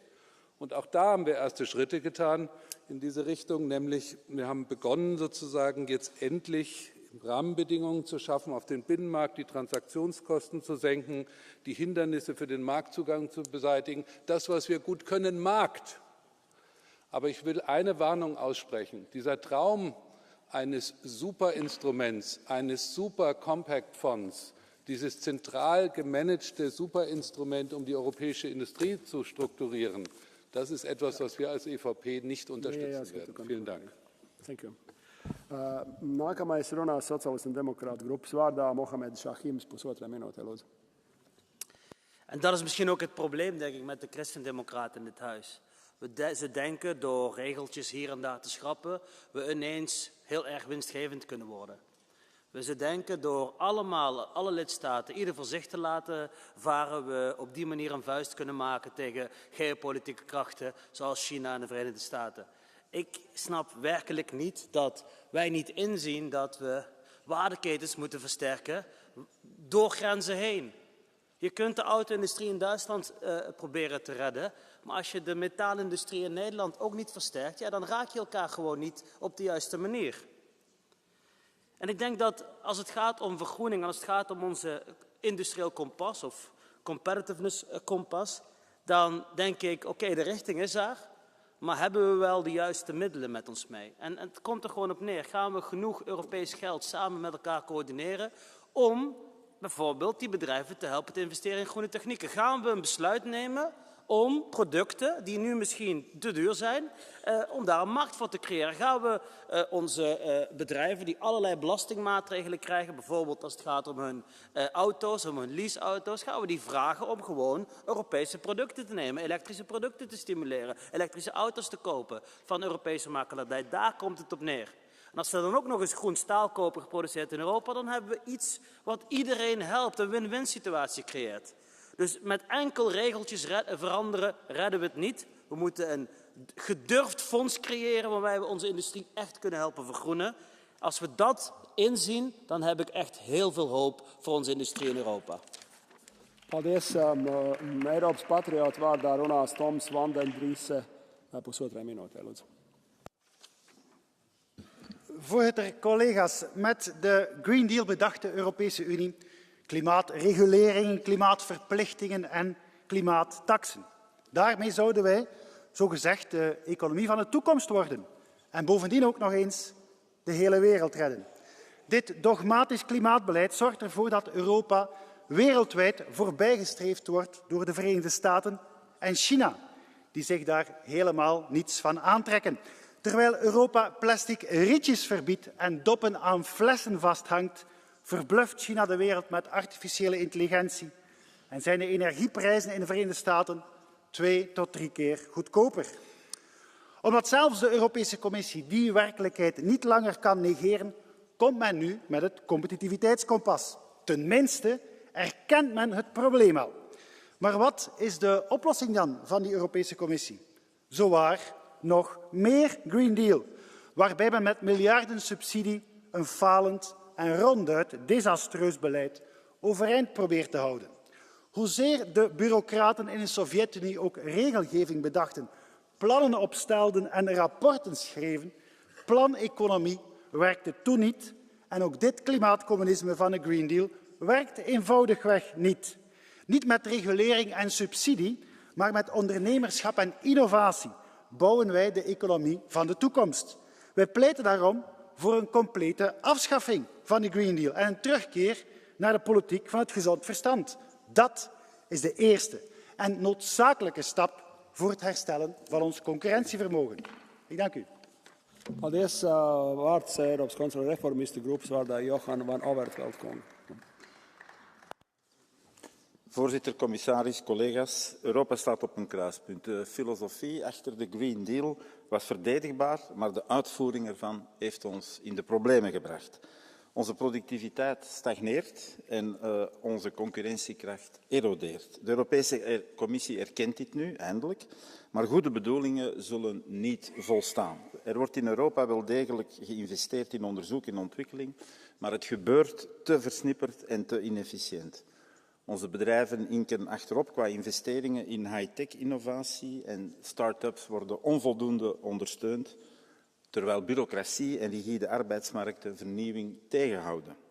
Zonder ruimte voor zogenaamde creatieve destructie blijven we achter. Een competitiveness fund klinkt mooi, maar geld alleen is niet de oplossing. Laten we voorkomen dat enkel de gevestigde waarden en lobbykrachten er beslag op leggen. Laat ons alsjeblieft de focus houden op het innovatieve ondernemerschap en een dynamische, concurrerende markt. Dank u.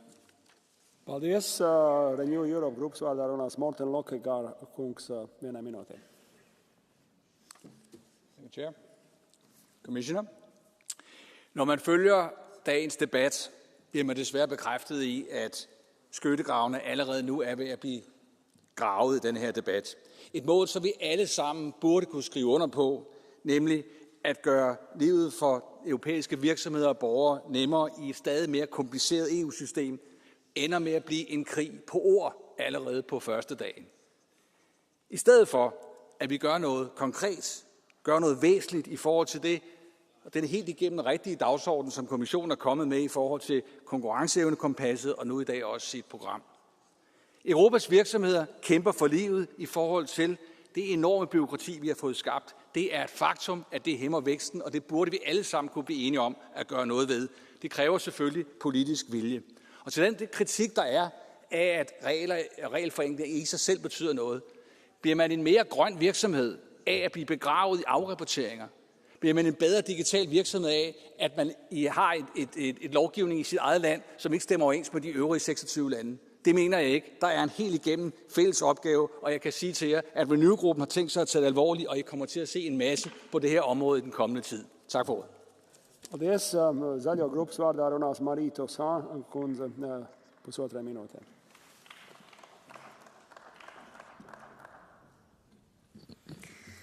Notre objectif est de réconcilier l'économie avec la planète. Ces mots, qui parlent entre autres de compétitivité, ne sont pas de moi ou des écologistes, mais d'Ursula von der Leyen. Et aujourd'hui, Monsieur le Vice-président, je dois dire que je suis un peu prise à l'estomac. Pourquoi? Eh bien parce que les non-dits ont souvent un sens qu'il nous faut absolument dévoiler. Or, l'absence totale des enjeux climatiques et écologiques dans votre discours est extrêmement parlant. Monsieur le Vice-président, votre discours dévoile une chose. La Commission européenne serait sur le point de retourner sa veste et semble en réalité avoir enclenché la marche arrière sur le pacte vert. Votre première proposition concrète, dont vous nous avez d'ailleurs parlé aujourd'hui, sera donc un omnibus visant à défaire un outil précieux, celui qui impose la transparence sur la façon dont les entreprises traitent la nature et les êtres humains à travers le monde.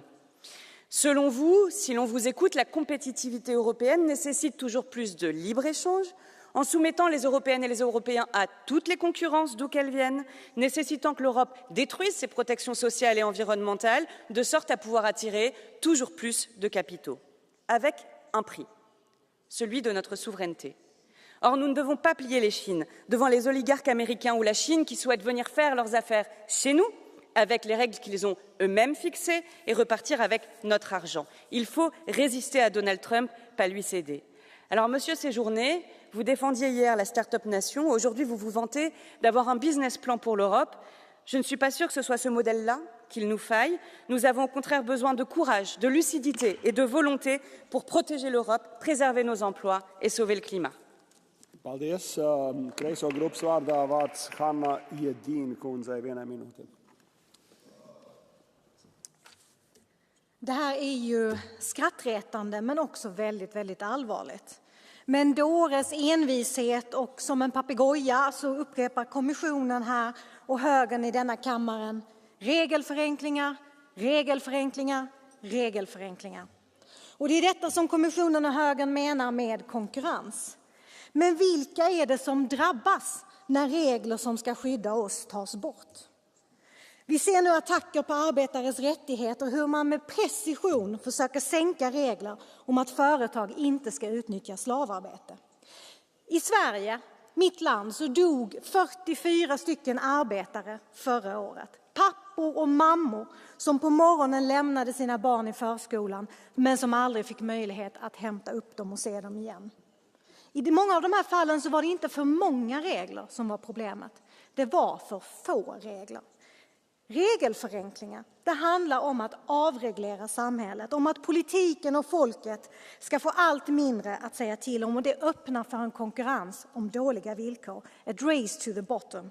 Och det är en konkurrens, mina vänner, med bara några få vinnare, medan alla vi andra är förlorare.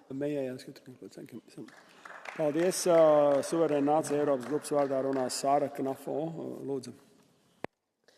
Monsieur le commissaire Séjourné, chers collègues, nous sommes ici pour débattre de l'initiative lancée par la Commission européenne au sujet de la compétitivité.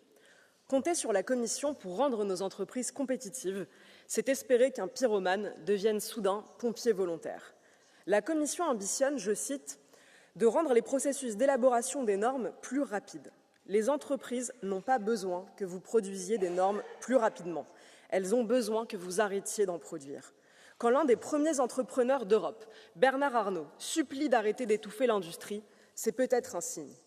Mais pour lutter contre les complexités administratives, la Commission suggère plutôt de créer une nouvelle catégorie d'entreprises, les entreprises moyennes comptant entre 250 et 1500 employés. Une catégorie de plus, voilà ce qui nous manquait. C'est ainsi que les bureaucrates simplifient. Vous savez ajouter, mais vous ne savez pas jeter. Vous êtes des accumulateurs compulsifs. Alors, si vous voulez être crédible en parlant de compétitivité, commencez par supprimer le pacte vert. Ensuite, supprimez 80% des normes que vous avez créées depuis 30 ans. À cette époque, l'Europe n'était pas anarchique. La croissance était plus forte, les finances publiques étaient plus saines, les sociétés connaissaient plus d'ordre. Vous voulez améliorer la compétitivité, prenez de longues vacances. Merci à vous. Nākamajam vārds Markus Ferber kungam 1 minūte. 2 Minuten. Herr Präsident, Herr Kommissar, Herr Ratspräsident, liebe Kolleginnen, liebe Kollegen! Mit dem Kompass für Wettbewerbsfähigkeit hat die Europäische Kommission ein Signal für eine Kehrtwende und eine neue Prioritätensetzung gegeben. Dieser neue Fokus ist natürlich sehr willkommen, aber er ist auch bitter notwendig. Die Kommission hat also die Zeichen der Zeit erkannt, aber wir müssen uns schon die Frage stellen, ob der Kompass auch den richtigen Weg weist. Ein Kompass soll ja Orientierung geben. Es liegt auch daran, dass es an dem Wettbewerbsfähigkeitskompass jenseits der Überschrift an einer klaren Linie fehlt. Die Mitteilung listet Dutzende von Einzelmaßnahmen auf. Es bleibt aber unklar, wo will die Kommission eigentlich hin? Hier besteht wirklich die Gefahr, dass wir wie so oft uns im Klein-Klein verlieren und die großen Pfade aus den Augen verlieren. Und ob es die richtige Strategie ist, ein paar Industriebereiche herauszusuchen und alle anderen Bereiche, wo wir Wirtschaftswachstum generieren können, insbesondere im Bereich der Dienstleistungen außen vor lassen, ich weiß nicht, ob das der richtige Weg ist. Es geht nicht nur darum, viel Industrie und wenig Ordnungspolitik zu machen, sondern ich glaube, wir müssen ein paar grundsätzliche Fragen angehen. Das hohe Energiepreisniveau, darauf müssen wir eine Antwort geben als Europäer. Die Schwierigkeiten bei der Vollendung der Kapitalmarktunion, die Stärkung des Dienstleistungssektors, um nur ein paar wenige Beispiele mal zu nennen, neben der Vollendung des Binnenmarkts, lieber Kommissar, wo du ja zuständig bist. Das sind die Themen, die ganz oben auf die Prioritätenliste gehören. Dann sind wir auf dem richtigen Weg. Um es noch einmal auf den Punkt zu bringen. Wettbewerbsfähigkeit ist richtig, ist notwendig, ist der Grund, um überhaupt erfolgreich wirtschaften zu können. Aber wir müssen die Homebase, den Binnenmarkt so stark machen, dass wir dann auch die Wettbewerbsfähigkeit auf anderen Märkten dieser Erde selbstverständlich erreichen können. Das sollten wir uns gemeinsam vornehmen. Das ist der richtige Kompass, an dem sollten wir uns orientieren. Vielen Dank. Paldies. Vārds Gabriela Bischof-kundzei vienai pusotrai minūtei. Danke, Herr Vorsitzender, Herr Kommissar Séjourné. In der Tat wird hier viel über die Richtung von dem Kompass gesprochen. Nordpol, Südpol, wo wollen wir eigentlich hingehen? Was soll der anzeigen? Ich glaube, über die Ziele gibt es hier weitgehend in der Mitte des Hauses ein Einverständnis, Dekarbonisierung und Wettbewerbsfähigkeit zu verbinden. Das wird die rechte Seite hier nie verstehen. Innovation und geringere Abhängigkeiten. Aber die Frage ist, wie man da hinkommt. Und ich habe mich gefreut, Herr Séjourné, dass Sie die hochwertigen Arbeitsplätze genannt haben, die einfach zentral sind, die entstehen sollen. Aber wie stellen wir sicher, dass sie auch hochwertig sind? Und wenn ich mir dann angucke, dass Sie mit dem 28. Regime das Arbeitsrecht mit einbeziehen wollen, damit würden Sie da, wo es existierende Mitbestimmung gibt, die Systeme weiter zerstören. Und wir wissen dabei, dass mitbestimmte Unternehmen wettbewerbsfähiger sind als andere. Deshalb kann ich Ihnen nur ganz, ganz dringend raten, das Arbeitsrecht da rauszunehmen. Wenn wir in die USA gucken mit dem IRA, hat die USA eine Antwort gegeben. Die hat keinen Kompass veröffentlicht und die hat nicht große Debatten, sondern die haben wirklich Geld in die Hand genommen, um zu investieren. Denn der Bereich der Investitionen, der bleibt hier auch eine Leerstelle. Wo sollen die Investitionen herkommen? Und auch Innovation. Ich glaube, hier muss man nachlegen. Die Losung weniger ist mehr hilft uns null weiter. Das wird ein Rohrkrepierer. Wir müssen es besser machen. Und dazu müssen wir an dieser Richtung noch zusammenarbeiten. Kollege Bischof, would you like to take a blue card? Kollege Bischof. Would you accept a blue card from Mr. Johnson? 274. Thank you so much. I will speak in Polish. Please take hands. Powiedziała Pani przed chwilą, że my z prawej strony nie wszystko rozumiemy. Wobec tego chciałem się Pani zapytać, ponieważ kilka godzin temu Komisja Europejska powiedziała, że od 1 stycznia 2028 będzie brakowało w budżecie Unii Europejskiej 30 miliardów euro na spłatę długu. Wobec tego w budżecie Unii Europejskiej, w rocznym budżecie. Czy Pani jest za tym, to jest moje pytanie, żeby utrzymać ETS-2 i utrzymać podatek węglowy, które mają być dochodami Unii Europejskiej, czyli ciągnąć błąd, który już jest genetycznym błędem tej kadencji? Thank you. What is yours? First of all, oder ich kann ja auch in Deutsch sprechen, als ich darauf hingewiesen habe, dass die Rechte nicht versteht, dass Dekarbonisierung und Wettbewerbsfähigkeit zusammengehören, bedeutet das, wenn Sie wirklich auch eine Automobilindustrie in Zukunft haben wollen, dann können Sie jetzt nicht das Rad zurückdrehen, sondern müssen wirklich investieren und müssen hier in Dekarbonisierung setzen. Das Gleiche gilt für die Wirtschaft. Und in der Tat, eine Frage bleibt hier offen, nämlich wie sollen die Investitionen finanziert werden? Wie stellen wir sicher, wenn zum Beispiel eben 2026 der RRF ausläuft, dass wir auch in Zukunft weiter Ressourcen zur Verfügung haben? Das müssen wir eben schaffen. Vārds Anders Vistisen kungam vienai minūtē. 13.000 nye love, regler og bekendtgørelser, det er, hvad vi har formået at sprøjte ud over det europæiske erhvervsliv siden 2019.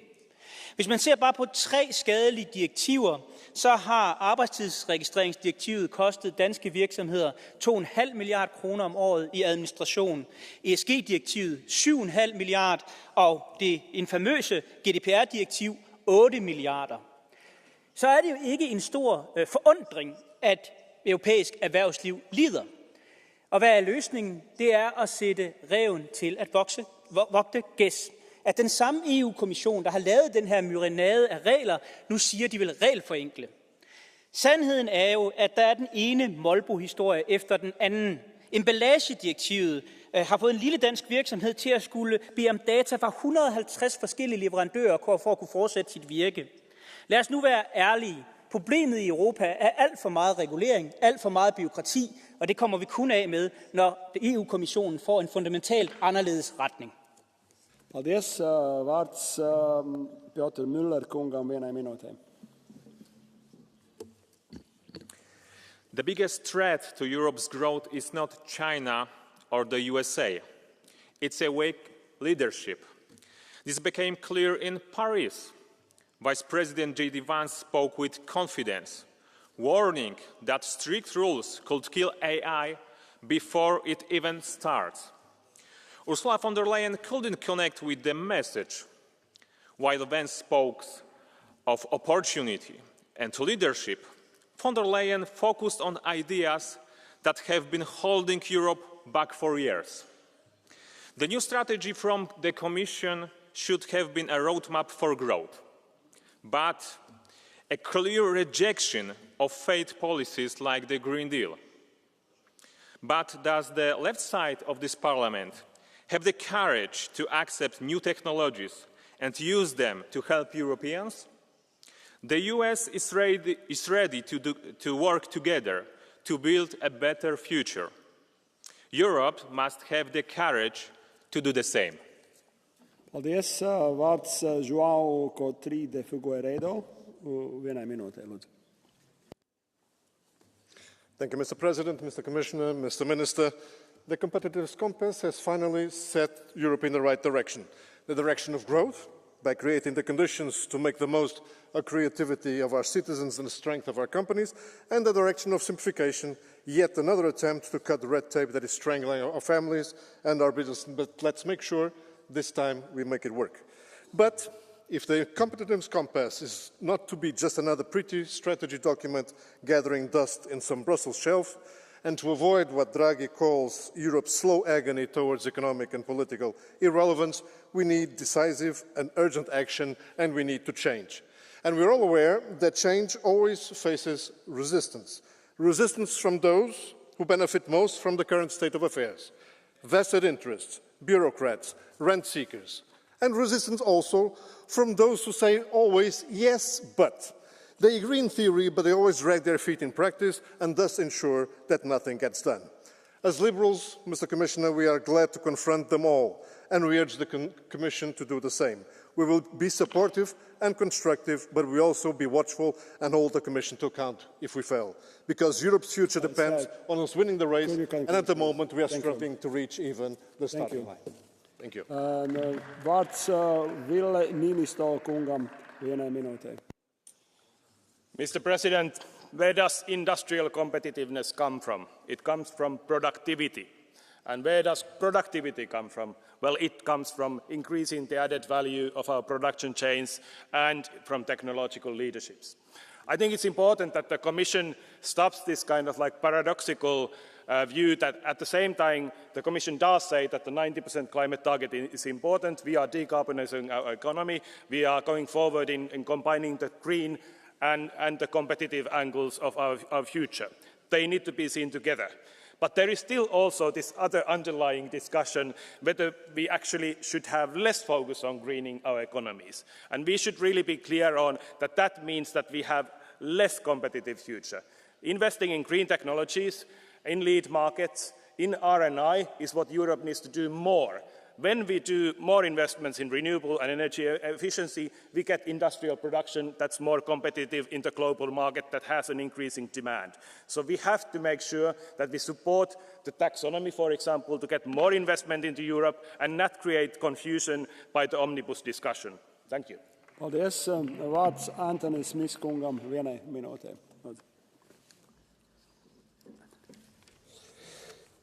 Président, collègues, commissaires, disons-le tout de suite, la boussole de compétitivité de la Commission européenne est une arnaque. Ce qui s'annonce, le choc de simplification, comme vous l'appelez, est une dérégulation massive qui va s'attaquer aux standards environnementaux et sociaux au détriment des travailleurs et au profit des lobbies et des patrons. Rien sur la réforme du marché européen de l'électricité pour faire baisser les factures des ménages et des entreprises. Rien sur les nécessaires mesures de protection de l'industrie européenne. Rien ou si peu sur l'augmentation des investissements publics pour renforcer l'innovation et la décarbonation de l'industrie européenne. Rien sur la négociation collective avec les syndicats pour augmenter les salaires et améliorer les conditions de travail. Preuve d'ailleurs que votre boussole est inefficace. C'est ArcelorMittal, deuxième groupe mondial d'acier, qui menace de délocaliser certaines activités d'Europe vers l'Inde, quelques jours après l'annonce de votre boussole. Votre politique, Monsieur Séjourné, est irresponsable. Elle va amplifier la crise sociale et économique. Il est urgent d'en sortir. Paldies. Vārds Lefteris Nikolavalavānos kungsam viena minūte. Η πηξίδα ανταγωνιστικότητας επιδιώκει να κινητοποιηθούν κεφάλαια που λιμνάζουν γιατί δεν εξασφαλίζεται η μέγιστη κερδοφορία. Να ανακόψει την υποχώρηση ευρωπαϊκών ομίλων στον ανταγωνισμό με ΗΠΑ, Κίνα, στα ψηφιακά, τα κρίσιμα υλικά, την πολεμική βιομηχανία και αλλού. Αυτά δεν οφείλονται σε διαρθρωτικές αδυναμίες, όπως ισχυρίζεται η Κομισιόν, αλλά στον καπιταλιστικό τρόπο παραγωγής, στις αντιφάσεις του που δημιουργούν την κρίση, της οποίας σημάδια βλέπουμε σε Γερμανία, Γαλλία και Ευρωζώνη. Πίσω από τις διακηρύξεις για αξιοποίηση του ταλαντούχου και μορφωμένου εργατικού δυναμικού, για κεφάλαιο, ενιαία αγορά, μοναδικές κοινωνικές υποδομές, κρύβεται το ξεζούμισμα των εργαζομένων, η αύξηση της φορολογίας του λαού, τα κάθε μορφής κίνητρα στους ομίλους, η κλιμάκωση υπεριαλιστικών ανταγωνισμών και πολέμων όπως στην Ουκρανία, που πληρώνει με φόρο αίματος ο ουκρανικός και ο ρωσικός λαός. Ελπίδα για τους λαούς, ο αγώνας τους ενάντια στις επικίνδυνες κατευθύνσεις της Ευρωπαϊκής Ένωσης, κυβερνήσεων και κομμάτων που τη στηρίζουν. Η μαχητική διεκδίκηση των εργατικών λαϊκών αναγκών, όπως στην Ελλάδα, με πανεργατική απεργία στις 28 Φλεβάρι. Για ανατροπή του βάρβαρου καπιταλιστικού συστήματος, για να ανοίξει ο δρόμος για οικονομία και κοινωνία, με κοινωνικοποίηση μέσων παραγωγής, με κριτήριο την ικανοποίηση των λαϊκών αναγκών. Paldies. Vārds Pēter Līze kungam pusotrai minūtei. Liebe Kolleginnen und Kollegen, es ist richtig, dass die Kommission ihre Politik stärker an Wettbewerbsfähigkeit ausrichtet und dass wir konkret Bürokratie abbauen. Das heißt nicht, dass wir in der letzten Periode alles falsch gemacht haben. Vieles war richtig und ich kämpfe dafür, dass wir den Kern des Green Deal erhalten, insbesondere die Klimaziele. Aber wir müssen Ballast abwerfen. Wenn etwas sehr wichtig ist, dann kann man auch doppelte Sicherungen einbauen. Also zum Beispiel Gürtel und Hosenträger. Aber was wir gemacht haben, ist nicht nur Gürtel und Hosenträger, verschiedene Systeme, um die Klimaziele zu erreichen. Als das Wichtigste sehe ich nach wie vor das ETS an, aber man kann auch zusätzliche Maßnahmen beschließen. Nur wir haben so viele Gürtel mittlerweile und so viele Gürtel, die so eng geschnallt sind, dass die Wirtschaft und die Menschen keine Luft mehr zum Atmen haben. Und deswegen müssen wir lockern. Wir müssen lockern und auf das konzentrieren, was wirklich nötig ist. Und deswegen unterstütze ich das Festhalten an den Klimazielen, das Festhalten am Kern des Green Deal, aber massiven Bürokratieabbau und ein stärkerer Fokus auf die Wettbewerbsfähigkeit. Vielen Dank. Paldies. Vārds Aleksandrs Saliba kungam pusotrai minūtēm. Grazzi, Sur President. X'inhuma l-vera fatturi li jagħmlu l-ekonomija Ewropea aktar kompetittiva u għal-fatt li aħna l-irħas kontinent? Le. L-Ewropa hija mibnija fuq prodotti ta' kwalità, maħduma minn ħaddiema kwalifikati li jaħdmu fl-aqwa kundizzjonijiet. Nistgħu nħarsu lejn it-tnaqqis tal-burokrazija, tnaqqis tar-red tape sabiex innaqsu numru ta' piżijiet minn fuq il-kumpaniji. Mhijiex xi ħaġa ħażina, imma li mmorru f'direzzjoni fejn innaqsu u nreġġgħu lura l-istandards tagħna sabiex nissalvagwardjaw il-kompetittività hemmhekk inkunu qegħdin nitqu bina nfusna. L-ewwel nett għaliex mhux veru li r-regolamenti jagħmlu lill-Ewropa nqas kompetittiva. L-industrija tagħna teħtieġ li jkollna governanza affidabbli u anke regolamenti ċari.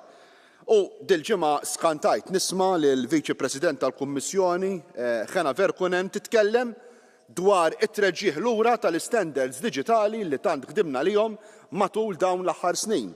Hija xi ħaġa u konna qegħdin nitkellmu f'din l-istess plenarja xahar ilu fejn bdejna ngħidu illi għandna attakki ġejjin minn kontinenti oħra, hija xi ħaġa li qiegħda turi li l-attakki mhux biss ġejjin mill-Istati Uniti u mill-Presidenza Trump, imma huma attakki illi sfortunatament ġejjin anke b'mod intern.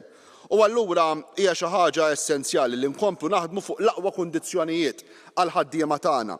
Għaliex il-boxla soċjali tibqa' dik il-boxla li tagħmilna verament differenti minn ħaddieħor u aktar kompetittivi. Hemm bżonn illi naħdmu sabiex ikollna direttiva dwar l-AI fuq il-postijiet tax-xogħol u direttiva dwar ir-right to disconnect implementata mill-aktar fis possibbli. Ejja ninvestu fl-ekonomiji tagħna u mhux innaqsu l-kundizzjonijiet. Nākamajam vārds Julie Rešaņo kundzei vienai minūtei. Monsieur Séjourné, la Commission adore les grandes programmations macroéconomiques décennales qui reviennent avec la même régularité que les plans soviétiques d'un autre temps. Dans les années 2000, la stratégie de Lisbonne nous promettait la société de la connaissance et le tout tertiaire. Aujourd'hui, son dernier plan, la boussole de la compétitivité, prétend nous montrer la voie à suivre. Mais qui peut encore croire que la Commission sait où elle va? Depuis 20 ans, elle s'est systématiquement trompée. Elle n'a pas vu que nous n'entrions pas dans une société post-industrielle, mais dans un monde hyper-industriel. Elle n'a pas compris que la mondialisation ne pacifiait pas les relations entre États, mais ouvrait la voie aux guerres économiques et commerciales. Elle n'a pas anticipé que l'exposition à la concurrence mondiale ne nous rendait pas plus compétitifs, mais plus vulnérables. Le langage de la souveraineté, de la protection et de la puissance, nous n'avons jamais cessé de le tenir, conscients du monde dans lequel nous entrions. Mais la Commission, elle, n'a jamais prêté attention à nos mises en garde. À présent, au lieu d'assumer ses erreurs, la Commission rejette maintenant la faute sur les États membres, accusés d'avoir mal appliqué ses propres préconisations. Il est enfin grand temps de changer véritablement de cap. Colleague Rešaņo, thank you. Colleague Rešaņo, would you accept the blue card? Oh, the blue card. Yeah, colleague, well,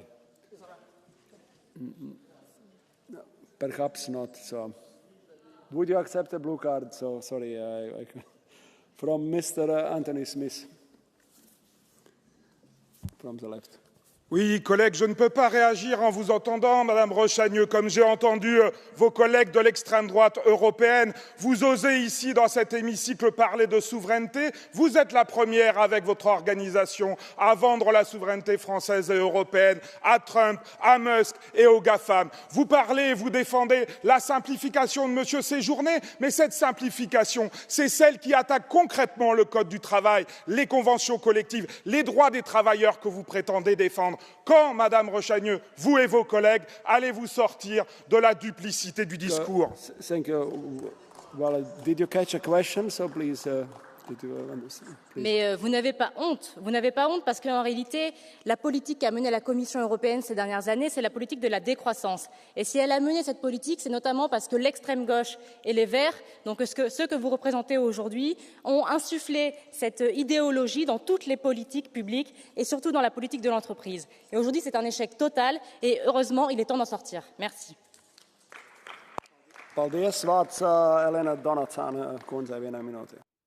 Presidente, grazie Commissario per la sua presenza. Teoria e ideologia sono nemiche della competitività e i numeri parlano.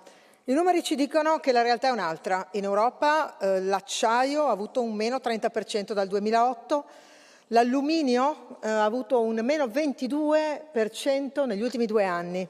L'energia, ci siamo illusi di poter guardare il sole e avere il vento e tutto questo sarebbe stato sufficiente. Peccato che sole e vento non sono sempre costanti e abbiamo limitato le fonti con delle direttive. Noi ci siamo autolimitati e oggi predichiamo competitività.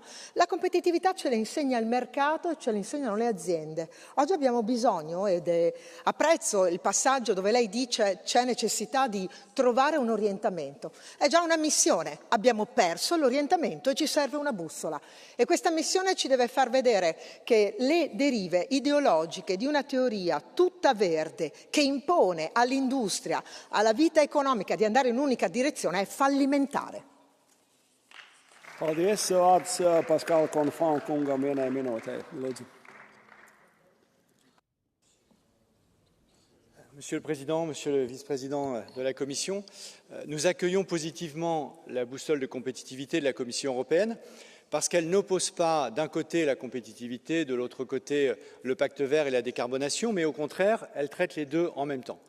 Et s'il y a un chiffre, au-delà de toutes les batailles idéologiques qui parfois nous animent, s'il y a un chiffre que l'on devrait tous avoir en tête, c'est que l'année dernière, nous, Européens, on a dépensé 450 milliards de dollars pour acheter du gaz et du pétrole.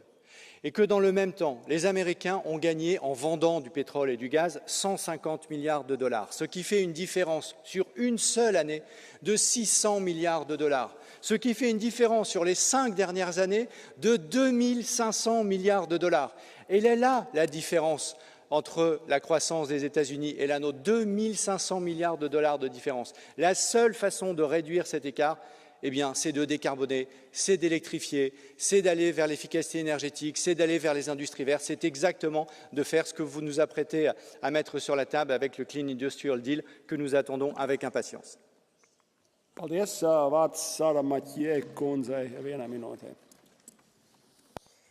Dear colleagues, an ambitious climate policy, that is really the very best competitiveness strategy we have in the world. And to those colleagues on the right that are the die-hard deregulators, I want to say that that is really the key message that I take away from the presentation of the Competitiveness Compass.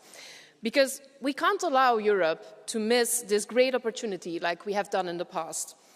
When we've built up our solar panel industry, for instance, only to just hand it over to the Chinese, are we really going to make that same mistake when it comes to wind energy and when it comes to electrical vehicles? No, because that, my dear colleagues, would be economical suicide and it would put even more European jobs at risk.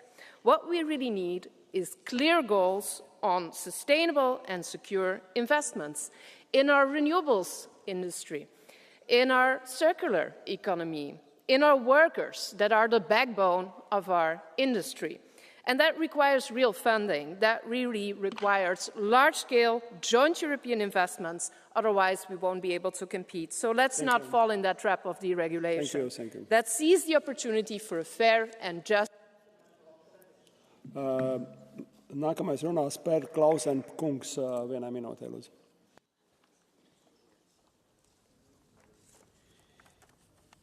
For det første, så har EU ikke nogen dårlig konkurrenceevne i forhold til USA. Tværtimod, det er USA, som vil indføre told, og derfor er der ingen som helst grund til at efterligne USA. Og for det andet, så vil EU-kommissionens konkurrenceevnekompas med sikkerhed føre os i en helt forkert retning. Man lægger op til en omfattende afregulering, som forringer beskyttelsen af mennesker, natur, miljø og klima, Og det er vel også derfor, den europæiske fagbevægelse og de europæiske klima-, miljø- og naturorganisationer protesterer. Men vi kan også lytte til de økonomer og virksomheder, som siger, at den måde at forbedre konkurrenceevnen på ikke fører til bedre konkurrenceevne. Afregulering fører ikke til bedre konkurrenceevne. Når man ruller vedtagende fremskridt tilbage, så betyder det usikkerhed, som er skadelig for virksomhedens mulighed for at planlægge, og det betyder, at investeringer i innovation og udvikling bremses til skade for virksomhedernes konkurrenceevne. Og i stedet så vil vi få et kapløb mod bunden, som i virkeligheden er til skade for os alle. Thank you, colleague Clausen. Would you accept a blue card from Madame Wisniewska, ECR? Yes. Dziękuję bardzo. Tutaj jestem. Chciałabym pana zapytać, bo odniósł się pan do gospodarki amerykańskiej. Z pewnością pan wie, że koszty energii w Unii Europejskiej są 3 razy wyższe niż w Stanach, a ceny gazu 5-krotnie wyższe. Nie wiem, czy dotarła do pana informacja również, że w tym tygodniu największy producent stali w Europie zapowiedział wyprowadzenie produkcji poza Unię Europejską, bowiem koszty zielonej polityki są nie do udźwignięcia. Czy zatem uważa pan, że kompas konkurencyjności nie rozwiąże w żaden sposób problemu, jakim jest spadek konkurencyjności produkcji w Unii Europejskiej, jeśli nie... Colleague, you found the question, so please, yes. Det er jo korrekt, at energipriserne i EU-landene er alt for høje, og det skal vi gøre noget ved. Det gør vi imidlertid ikke ved at fastholde afhængigheden af kul og olie og gas. Det gør vi ved at øge vores indsats for at sikre den grønne omstilling og sikre mere billig vedvarende energi. Det er det første, jeg vil sige. Og det andet vil sige, den kendsgerning, at energipriserne er højere i EU, ændrer jo ikke noget ved, at realiteten er, at det er USA, som har problemer med konkurrenceevnen i forhold til EU. Det er derfor, nogle af jeres venner, Trump, har tænkt sig at indføre en række toldafgifter på europæiske varer. Paldies, vārds Andreas Schwab kungam pusotra minūte, lūdzu. Herr Präsident, Herr Kommissar, Herr Ratspräsidentschaftsvertreter, chers collègues. Monsieur le Commissaire, tout d'abord, je pense le point le plus important pour le compas de compétitivité, c'est que la France et l'Allemagne se sont alignés, plus ou moins les gouvernements, pour travailler ensemble de réduire le fardeau de bureaucratie. Et sans cette coopération entre la France et l'Allemagne, ça ne sera pas possible de réduire rien. Et pour cette raison, je voudrais aussi vous remercier personnellement pour cela. Second point that I want to make, colleagues, a compass is a general exercise, so I won't go into the details. But there can be no doubt that this proposal that the European Commission has made is giving a clear direction that the European Union wants to have an economy that can compete at worldwide level. And we know that we have to change a lot to achieve this, and this doesn't put into question green policies, but it makes necessary that we look first and foremost again on our own competitiveness. And this can be done in different ways. First of all, by focusing on the laws that we are doing and on useful and less useful measures. And I'm really grateful to the European Commission to have worked hard to tear down measures that were definitely not useful. I won't go into the details. I just would like to comment that I think that the concentration, the focus on 25% of bureaucracy to get rid of is a bit small, because we don't know what the overall assessment should be. We should fight to get rid of all measures that we don't need in Europe. Thank you so much. Paldies, vārds Irene Tinali kundzei pusotrai minūtei. Lūdzu. Thank you, President. Now, there are two issues that concern me in the debate on competitiveness. The first one is nostalgia. This idea that back then everything was working, while at the same time the entire world goes forward, accelerating. The US, China, they are investing for the future, and we're here thinking maybe how great we were and how we can protect our past. The second issue is the belief that this challenge is feasible at zero cost. Just with some simplification, we can regain the competitiveness. I've heard a lot of colleagues, this is just an illusion. So, yeah, simplification is important. I'm for it, but will not be enough. Come on. Let's look at what is making the great competitiveness of our competitors. 3 things. A large market for goods and services, common rules that govern the functioning of this market, and third, billions and billions of both public and private investments to sustain this competitiveness. Now, on these 3 things, we are stuck. We have been stuck for decades. We are prisoners of our own ideologies, nationalism, things like that we've also heard today in this room. So now I think it's about time to move forward, and just talking about simplification is a way to avoid talking about the real issues and the real solutions and the real problems of the Union. And it's also a way to show the lack of ambition of this Commission and of the Union. So, dear Commissioner, the challenges in front of us are really enormous, and we do expect much more from the Commission. Thank you. Colleague Tinali, would you accept a blue card? Colleague Irene Tinali, may I ask you, would you accept a blue card from the non-attached members? Ivanovic is also Acha. On the last row, on the right side. Would you accept it? Okay. Yeah, floor is yours. Yeah. Mulțumesc. Iertați-mă, dar sunteți de la socialiști. De zeci de ani conduceți toată Europa. Este culmea să vă plângeți teama în dumneavoastră de exact problemele pe care dumneavoastră le-ați creat. Vă ascult și îmi dau seama că habar nu aveți ceea ce trăiesc oamenii. Oamenii nu mai au bani, salariile sunt mici, firmele pleacă din Europa și dumneavoastră dați vina pe naționalism. Tocmai lipsa naționalismului dumneavoastră, dragostea față de națiuni și de oameni v-a adus aici. Cum veți face dumneavoastră să faceți competitivitate?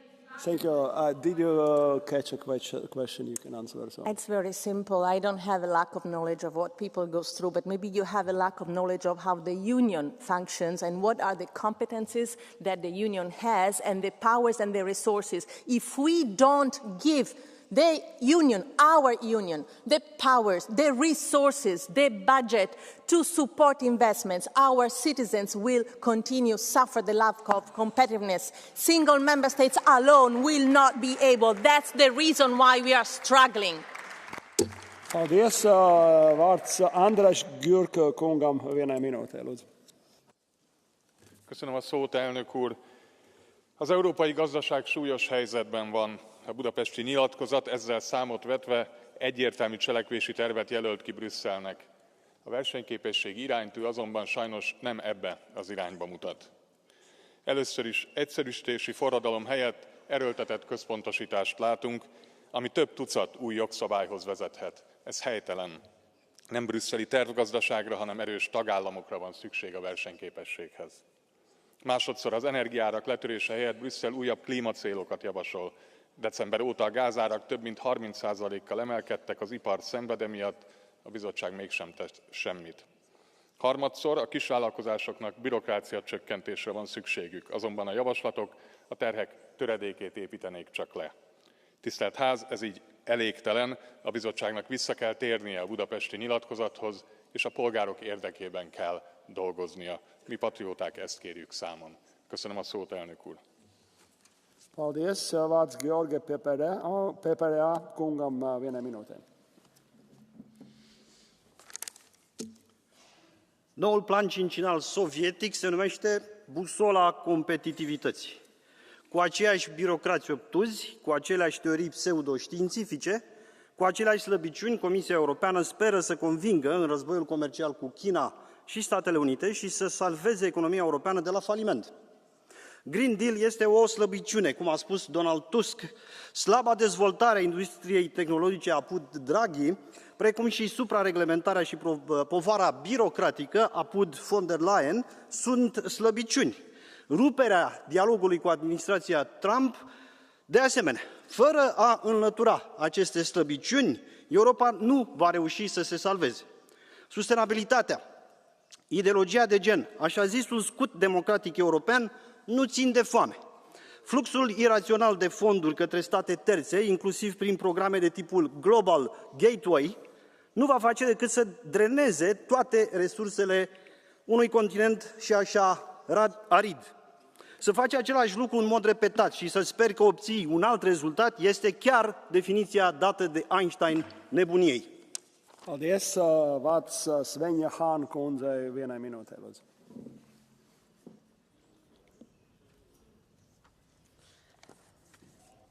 Statt Deregulierung enthält das Arbeitsprogramm der Kommission eine schier endlose Zahl neuer Vorhaben. Vor allem traut sie sich nicht, geltende Gesetze abzuschaffen. Es ist keine Entlastung, wenn man 37 offene Vorschläge zurücknimmt, die ohnehin blockiert waren. Stattdessen kommen sogar 123 neue Initiativen dazu. Und das in einer Mogelpackung. Denn alleine im Kompass für Wettbewerbsfähigkeit stecken 45 neue Vorschläge. Regulierung schafft noch kein Wachstum. Es muss Schluss sein mit dem behäbigen, übergriffigen Staat, der unsere Wirtschaft ins Bürokratiekummer reguliert, Handel beschränkt und künstliche Barrieren selbst im Binnenmarkt schafft. Wir brauchen eine 180-Grad-Kehrtwende für Bürokratieabbau und eine Offensive für Binnenmarkt und Freihandel. Europa muss zum Hotspot für Kapital und Innovationen werden. Wir müssen wieder die soziale Marktwirtschaft stark machen statt die Staatswirtschaft. Lassen wir uns Europa nicht kaputt machen von den Extremen. Ich will, dass Brüssel wieder für Chancen statt Bürokratie steht. Machen wir es besser. Paldies, vārds João Oliveira kungam vienai minūtei. Obrigado, Presidente. Senhor Comissário Séjourné, esta bússola da competitividade tem o norte apontado para os interesses dos grupos económicos e não serve para orientar a economia a favor dos povos. Não aponta uma única medida para combater o aumento do custo de vida, mas estende um lençol de facilidades e medidas de favorecimento às grandes empresas transnacionais. Ambiental, fragilização da proteção laboral e social. Facilita fusões e canaliza mais dinheiro público para os lucros dos grupos económicos, com as regras em matéria de auxílios estatais, o pacote ómnibus ou o 28º regime jurídico. Alimenta o militarismo vendendo-o como um motor de salvação da economia, concebida como uma economia de guerra, para que a riqueza seja ainda mais apropriada pelo capital, em vez de ser distribuída de forma mais justa pelos trabalhadores. Não há referências a serviços públicos ou funções sociais do Estado. Não se prevê para 2025 a estratégia de combate à pobreza, mas lá está mais um instrumento para obrigar os Estados a alinhar as políticas em função das imposições da União Europeia, um instrumento designado de instrumento de coordenação e competitividade. Esta bússola não tem nenhum dos pontos cardeais alinhados com as necessidades dos povos. Colleagues, please, interpreters are asking just to speak a bit slower for other colleagues as well, taking account to. Otherwise, you people will not hear your message. So, Lydia Pereira, next speaker. Uma bússola ajuda a encontrar o caminho, mas são os passos concretos que nos fazem chegar aonde queremos estar. O diagnóstico está feito e refeito e finalmente chegamos ao momento das decisões. Está ao nosso alcance reduzir pela metade a burocracia que os nossos cidadãos e as empresas estão sujeitos sempre que querem inovar, investir ou mesmo contratar. Os mínimos de 25% e 35% para as grandes empresas e para as PMEs têm de ser vistos assim mesmo como objetivos mínimos. É urgente libertar recursos para financiar novas ideias, para criar mais emprego e para pagar melhores salários. Está ao nosso alcance liderar a transição energética, com metas ambiciosas e realistas, com exigência, mas flexibilidade, com uma aposta decisiva em soluções inovadoras na área das tecnologias limpas. Está ao nosso alcance a mobilização de mais investimento privado, com um ambiente de negócios mais favorável à captação de investidores e desfavorável à fuga de capitais da Europa. E de mais investimento público, com um Fundo Europeu para a Competitividade focado no desenvolvimento de tecnologias estratégicas. Há governos nacionais apostados nestas prioridades. É o caso do governo português, eleito há menos de um ano, que não tem medo de avançar com as reformas sempre anunciadas, mas nunca cumpridas, de lançar os investimentos anunciados, mas metidos na gaveta. Há um novo ímpeto na Europa, talvez influenciado por este bom exemplo, que não nos falta o entusiasmo nem a vontade de fazer. Paldies, vārds Honorula Luka kundzei vienā minūtē, lūdzu.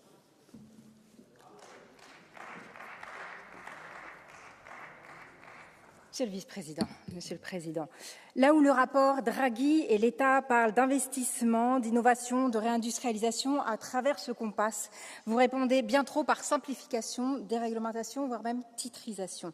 Or, sur le terrain, les entreprises ne nous disent pas ça. Elles nous parlent, 1, prix de l'énergie, 2, concurrence déloyale, notamment chinoise, et de politique industrielle.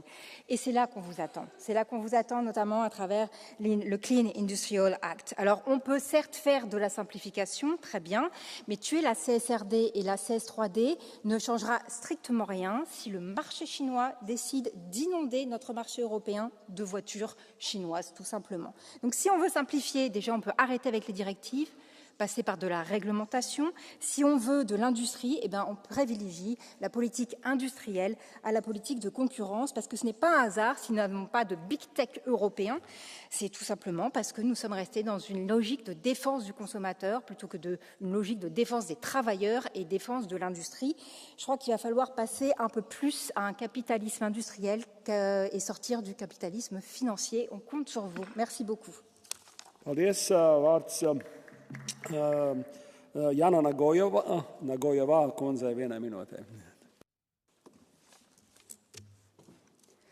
Vážený pane předsedo, vážení kolegové, vážený pane komisaři, chtěla bych poděkovat komisi za tuto práci, protože jako první draft to opravdu není špatné. Ale ráda bych viděla finální verzi po zapracování připomínek těch, na kterých se to nejvíc týká, to znamená průmyslu. A navíc tento kompas měl tady být již před 15 lety, v době, kdy se nůžky mezi ekonomickým rozvojem mezi EU a Evropskou a Spojenými státy začaly rozevírat a do dnešních dnů se už neuzavřely. Abych však nebyla jenom kritická, tak pravdou je, že pilíře, na kterých kompas stojí, obsahují body, stejně jako horizontální témata, s kterými nelze než souhlasit. Na druhou stranu tvrdohlavé setrvávání na 90% dekarbonizačním cíli do roku 2040 tuto snahu devalvuje. Pokud nás totiž tento kompas měl vést k nové severní hvězdě, kterou je pro EU dneska konkurenceschopnost, tak se obávám, že máme problém. Jsou tam věci, které jdou proti sobě, a nemluvě o tom, že ji řídí ta samá posádka, která nás už jednou na útesi dostala. Děkuji. Paldies. Vārds Giovanni Crosetto kungam 1 minuta. Grazie Presidente, Commissario, colleghi. Abbiamo letto tante parole in questa bussola sulla competitività. Alcune noi le condividiamo, come l'ammissione di alcune colpe o come l'introduzione del principio della neutralità tecnologica che sarebbe necessario per salvaguardare l'industria dell'auto. Mancano però delle indicazioni concrete di quelle che sarebbero quelle decisioni mirate che consentirebbero alla Commissione di andare oltre alle semplici parole. Ad esempio manca la sospensione delle multe già da questo 2025 per il settore dell'auto. Manca la cancellazione dello stop della vendita di auto con motore endotermico dal 2035. Manca la revisione immediata, urgentissima dei sistemi ETS e CBAM, e cioè il sistema di tassazione e di dazi su prodotti ad elevate emissioni. Noi, colleghi, commissario, non avremmo bisogno di tante parole, avremmo però bisogno di cancellare quegli errori in termini di politiche industriali che hanno messo in ginocchio la nostra competitività. Viviamo in un contesto mondiale caratterizzato da grandi accelerazioni e ancora una volta purtroppo la Commissione europea si dimostra troppo lenta. Grazie Presidente. Paldies. Vārds Anna-Maja Henriksson kundze 1 minuta. Herr talman, kommissionär, rådet. Europa har blivit på efterkälke och så kan vi inte fortsätta. Vi behöver ta tillvara våra styrkor och vår kompetens fullt ut. Vi måste höja vår konkurrenskraft. Hur gör vi det här? Jo, genom att nu gå från ord till handling, mindre snack och mera verkstad. Så att våra företag kan växa, våga anställa och investera. Därför välkomnar jag alla åtgärder som nu tar bort hinder för tillväxt utan att vi ger avkall på våra klimatmål. Som rapportör för initiativbetänkande om hur vi kan förenkla och förenhetliga reglerna på den inre marknaden så vet jag att här finns stora förväntningar från våra företag, också de små och medelstora. Deras administrativa börda måste helt enkelt minska. Och när vi gör det och samtidigt bygger en välfungerande kapitalmarknad, skapar rättvisa regler för statsstöd, satsar på digitaliseringen, den gröna omställningen, på AI och på livslångt lärande, ja då kan vi också lyckas. Paldies. Vārds Rudī Kenes kungam 1 minūtē.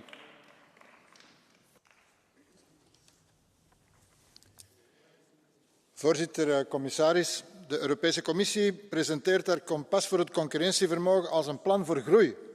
Maar in werkelijkheid is het een aanval op sociale rechten en bescherming voor werknemers.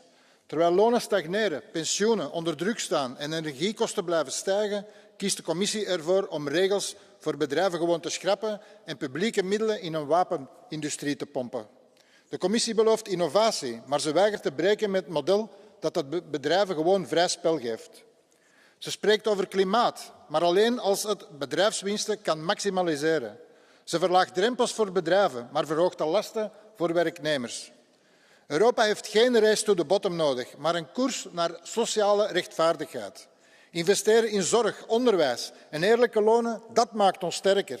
Niet het weggeven van mensen hun belastingsgeld om nog grotere winsten te sponsoren voor multinationals. Een Europa dat mensen boven winst stelt, dat is de toekomst waar wij voor vechten. Dank u wel.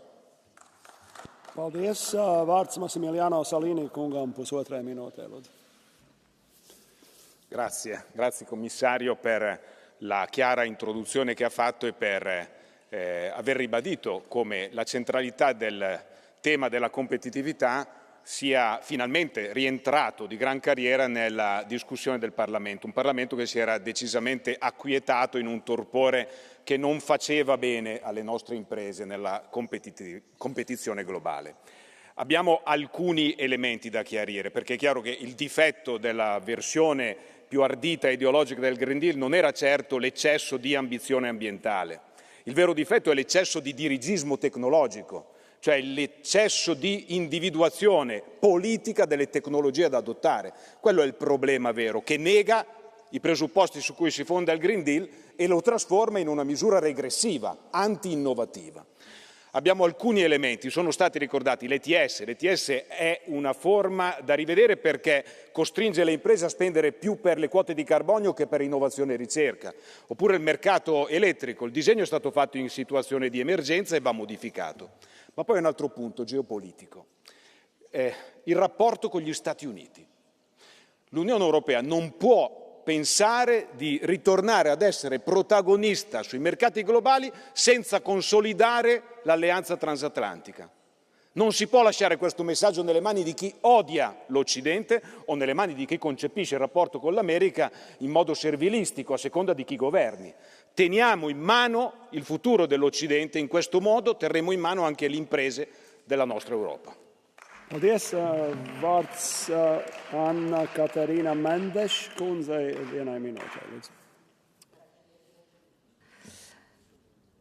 Senhor Comissário, caros colegas, este debate surge num momento particularmente exigente para a Europa e num momento em que assistimos à reconfiguração, se quisermos, da globalização no mundo, da globalização. O debate desta manhã sobre o programa de trabalho era um debate onde eu esperava que houvesse mais respostas. Chamar bússola ou chamar outra coisa qualquer, Senhor Comissário, permita-me que lhe diga, competitividade precisa de mais investimento. E é disso que eu espero deste debate. Esperava que hoje se pudesse falar de mais competitividade, com mais direitos sociais e como vamos financiar esta necessidade que temos de autonomia estratégica. É por isso que aprofundar o mercado único é importante, esqueçamos os adjetivos e vamos ao concreto. De que forma acha a Comissão Europeia que consegue mais investimento para garantir que a nossa capacidade no meio global é efetiva, que o relatório Draghi tem mesmo consequências e, por isso, esta é a resposta que nós precisamos da Comissão Europeia. Muito obrigada. Colega Mendes, would you accept a blue card from João Oliveira? Please, floor is yours. Obrigado, Sr. Presidente. A senhora deputada Ana Catarina Mendes questionou a Comissão relativamente aos meios que a Comissão pretende alocar ao cumprimento destes objetivos. Mas a pergunta que eu lhe faço é, a senhora deputada está mesmo de acordo com os objetivos desta bússola da competitividade? A senhora deputada está mesmo de acordo com os objetivos, por exemplo, de lançar na roleta da especulação as pensões e os descontos dos trabalhadores para as suas pensões, com a lógica que está apontada de privatização dos sistemas públicos de segurança social? A senhora deputada está de acordo com a prioridade ao militarismo e à economia de guerra que está por trás desta proposta da bússola da competitividade? Não é só uma questão de recursos, senhora deputada, é uma questão de opções erradas. Well, you catch a question because you understand the language, but for interpreters it is very difficult, so I do apologize. I know. So please, you can... Já era assim no Parlamento Português, Sr. Presidente. O Sr. Deputado João Oliveira fala sempre depressa, mas entendemos-nos. Sr. Deputado, posso dizer-lhe o seguinte. Estou totalmente em desacordo com aquilo que é a bússola para a competitividade que a Comissão aqui apresenta, tanto mais que é baseada na desregulamentação que a Sra. Deputada Lídia Pereira há pouco insistiu, que do meu ponto de vista, Sr. Comissário, esta desregulação, eu que estou a favor da simplificação dos procedimentos, entendo que esta desregulação é um retrocesso num conjunto significativo de conquistas. E aquilo que aqui se ouviu das bancadas à direita esta tarde é um perigo para aquilo que é o futuro do Pacto Verde na Europa, por exemplo. Muito obrigada. Mendes, colleague Mendes, please, you have another blue card. You will be in Portuguese Parliament almost. Yes. Lídia Pereira is... Muito obrigada, Sr. Presidente. Eu queria esclarecer a Sra. Deputada, e eu acho que foi muito clara na minha intervenção, que simplificação não é desregulação, são duas coisas diferentes. E aquilo que nós pedimos é simplificação e creio que há um largo entendimento nesta Câmara relativamente a isso. Mas aquilo que eu gostava de perguntar à Sra. Deputada, e já que está então tão desacordo com o programa que foi apresentado pela Comissão, e em particular com a bússola para a competitividade, como é que pensa que a Europa consegue alavancar o crescimento económico, porque sem crescimento económico nós não conseguimos ter um Estado social forte, nós não temos maneira de pagar o modelo social europeu. E, portanto, eu gostava de lhe perguntar qual é que é a sua visão. Obrigada. Please.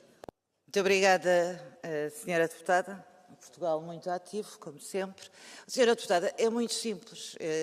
Há vários momentos em que é preciso nós percebermos, não basta dizer que gostam do relatório Draghi. O relatório Draghi tem um conjunto de medidas que apontam para a possibilidade de a União Europeia poder investir mais. Desde logo nas qualificações, Sra. Deputada, desde logo na transição justa, quer ecológica, quer digital, desde logo na forma como nós podemos gerar riqueza e eu julgo que é fundamental que nós ganhemos autonomia estratégica, alavancando o Estado Social sempre. Mas a desregulação que está aqui prevista é uma desregulação que ataca o Estado Social.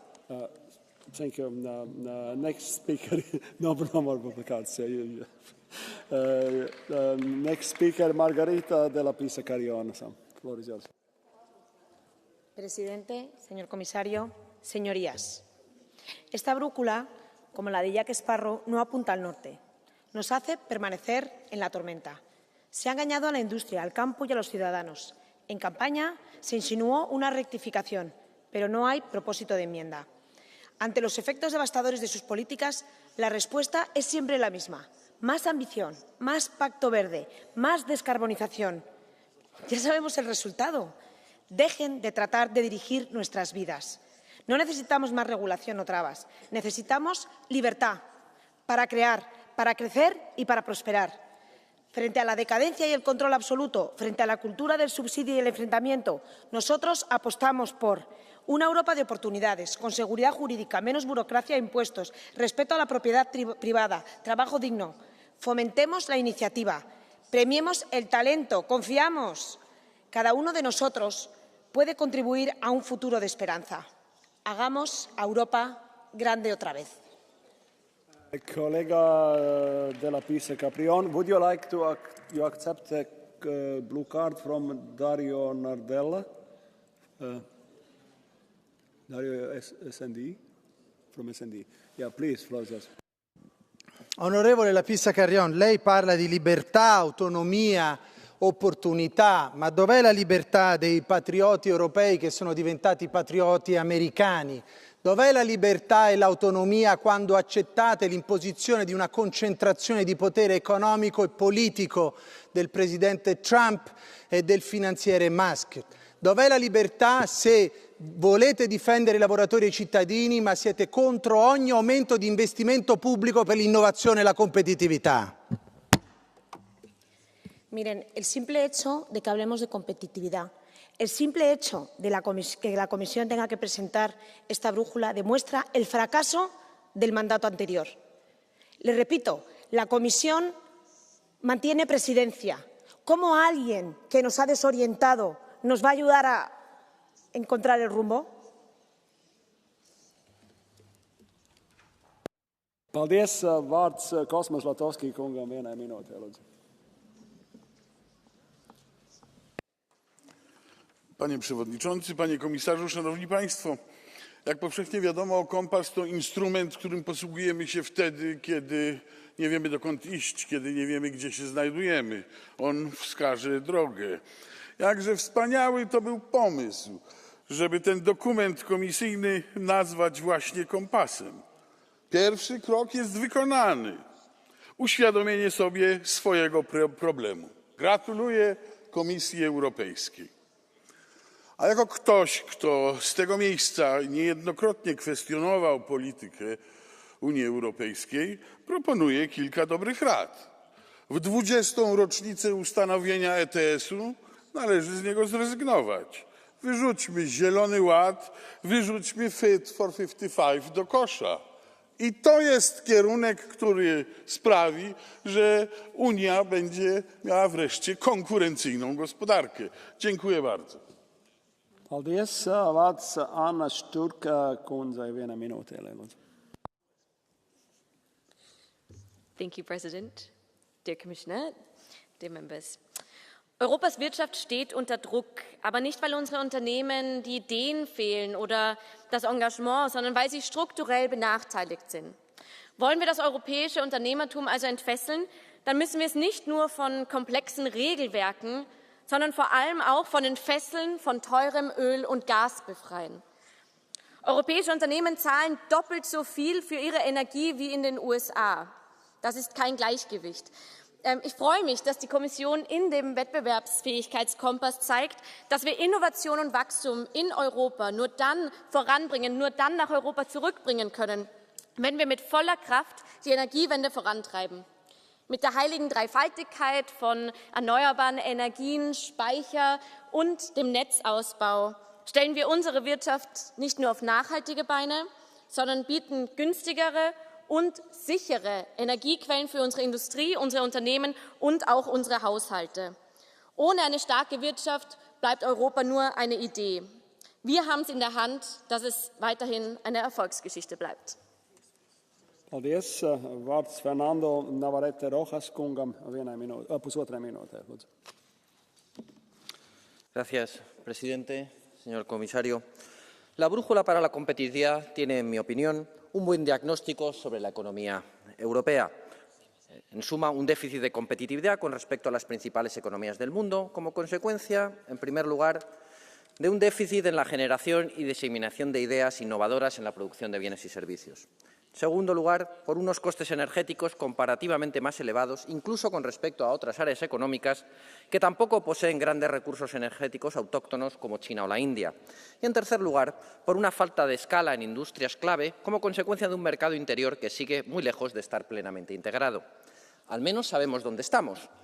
Pero eso no es suficiente. Necesitamos un rumbo seguro hacia la prosperidad de todos los ciudadanos. Y como primeros pasos sugiero ir pensando en medidas horizontales que fomenten la productividad del conjunto de la economía, como, en primer lugar, energía barata y, si puede ser baja en carbono, mejor, pero nunca al revés.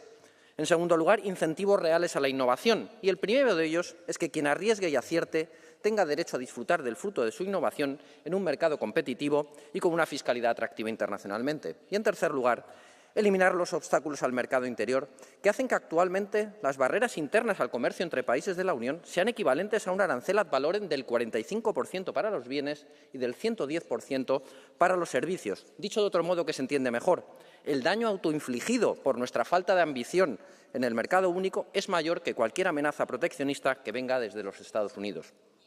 Tenemos mucha tarea por delante. Pongámonos en marcha ya con ambición y realismo. Muchas gracias. Paldies. Vārds Stelle Kulemans kundzei vienai minūtei, lūdzu. Merci, Président. Fin janvier, la présidente de la Commission a présenté sa boussole pour la compétitivité, mais ne nous fait pas l'honneur d'être là aujourd'hui pour en débattre avec nous. Vous bien, c'est bien. Si l'Union européenne est à la croisée des chemins à de nombreux égards, dont la nécessité de reconstruire une autonomie stratégique sur le plan industriel, digital ou énergétique, le projet sur la table est plus que préoccupant, avec le retour du dogme de la compétitivité comme une fin en soi. Le volet simplification en particulier annonce des reculs importants sur le plan social et environnemental et en effet, on parle bien de dérégulation. Or, l'Union européenne ne reviendra pas au top des grandes puissances mondiales sans les travailleurs et les travailleuses. Madame van der Leyen, Monsieur le Commissaire, ne donnez pas l'image d'un Javier Milei ou Elon Musk brandissant tronçonneuse ou bâton dynamique pour détruire services publics et droits sociaux fondamentaux. Ne perdez pas de vue que le bien-être, la qualité de vie et la prospérité des Européennes et des Européens sont vos points cardinaux. Ne faites pas fausse route, remettez l'économie au service de l'humain et pas l'inverse. Paldies. Vārds Sebastian Krash kungam vienai minūtei. Ja, dank voorzitter. Ja, door overregulering lopen we hopeloos achter op China en de VS. Europa is compleet de weg kwijt. Daarom is er nu het competitiveness kompas. Want de Europese Commissie heeft bedacht dat een lawine aan nieuwe regels invoeren de beste manier is om weer concurrerend te worden in de wereld. Als we alleen al naar dit jaar kijken, komen er weer tientallen nieuwe EU-regels bij. De Digital Networks Act, de pakketreizenrichtlijn, de EU Cloud and AI Development Act, het raamwerk Carbon Capture and Storage, de Innovation Act, het actieplan elektrificatie en de Clean Industrial Deal. Voorzitter, zo kan ik nog een half uur doorgaan, maar dit is slechts een kleine greep uit de ellende die komend jaar over onze bedrijven wordt uitgestort. Een kompas, een zonnewijzer, een verrekijker, een kaart of een gids, het maakt allemaal niet uit. De Europese Unie navigeert zonder enig richtingsgevoel finaal de verkeerde kant op. Op deze manier komen we nooit meer thuis. Als we weer sterk en concurrerend willen worden, moeten we stoppen met het stapelen van nieuwe regels en verplichtingen die onze bedrijven belemmeren. Hartelijk bedankt. Paldies. Vārds Diki Eriksson kungam vienai minūtei. Kommer ni ihåg Lissabonstrategin från år 2000? EU skulle bli den mest konkurrenskraftiga och mest dynamiska kunskapsbaserade ekonomin i världen. 25 år senare kan vi konstatera att inte enbart Lissabonstrategin utan en rad andra högtidligt proklamerade fördrag har misslyckats. EU halkar efter, tappar tempo. Den nu föreslagna konkurrenskraftskompassen är fylld av samma motsättningar som 5 tidigare kommissioner har framfört. Å ena sidan regelförenklingar, det är rätt och det ger ökad frihet och innovation och konkurrenskraft. Men å andra sidan betonas harmonisering, stödpolitik och fler klimatregleringar. Det leder oundvikligen till mer byråkrati, slöseri och toppstyrning som stryper innovation och konkurrenskraft. Vi kan inte fortsätta så här. Vi måste istället agera genom att avreglera. Tack. Paldies. Vārds Jeanette Ballieu kundzei vienai minūtei, lūdzu. Dank u, voorzitter. Commissaris, een sterke interne markt is het fundament voor groei en vooruitgang en het middel om in de aankomende handelsoorlog te overleven. Want alleen als we als echt één blok opereren, één interne markt, dan staan we sterk. Het onlangs gepresenteerde Competitive Compass moet hier aan bijdragen. Het biedt een duidelijke routekaart, maar de urgentie is groot. En snelheid is nodig voor onze industrie. U noemde de chemie, daar was ik blij mee.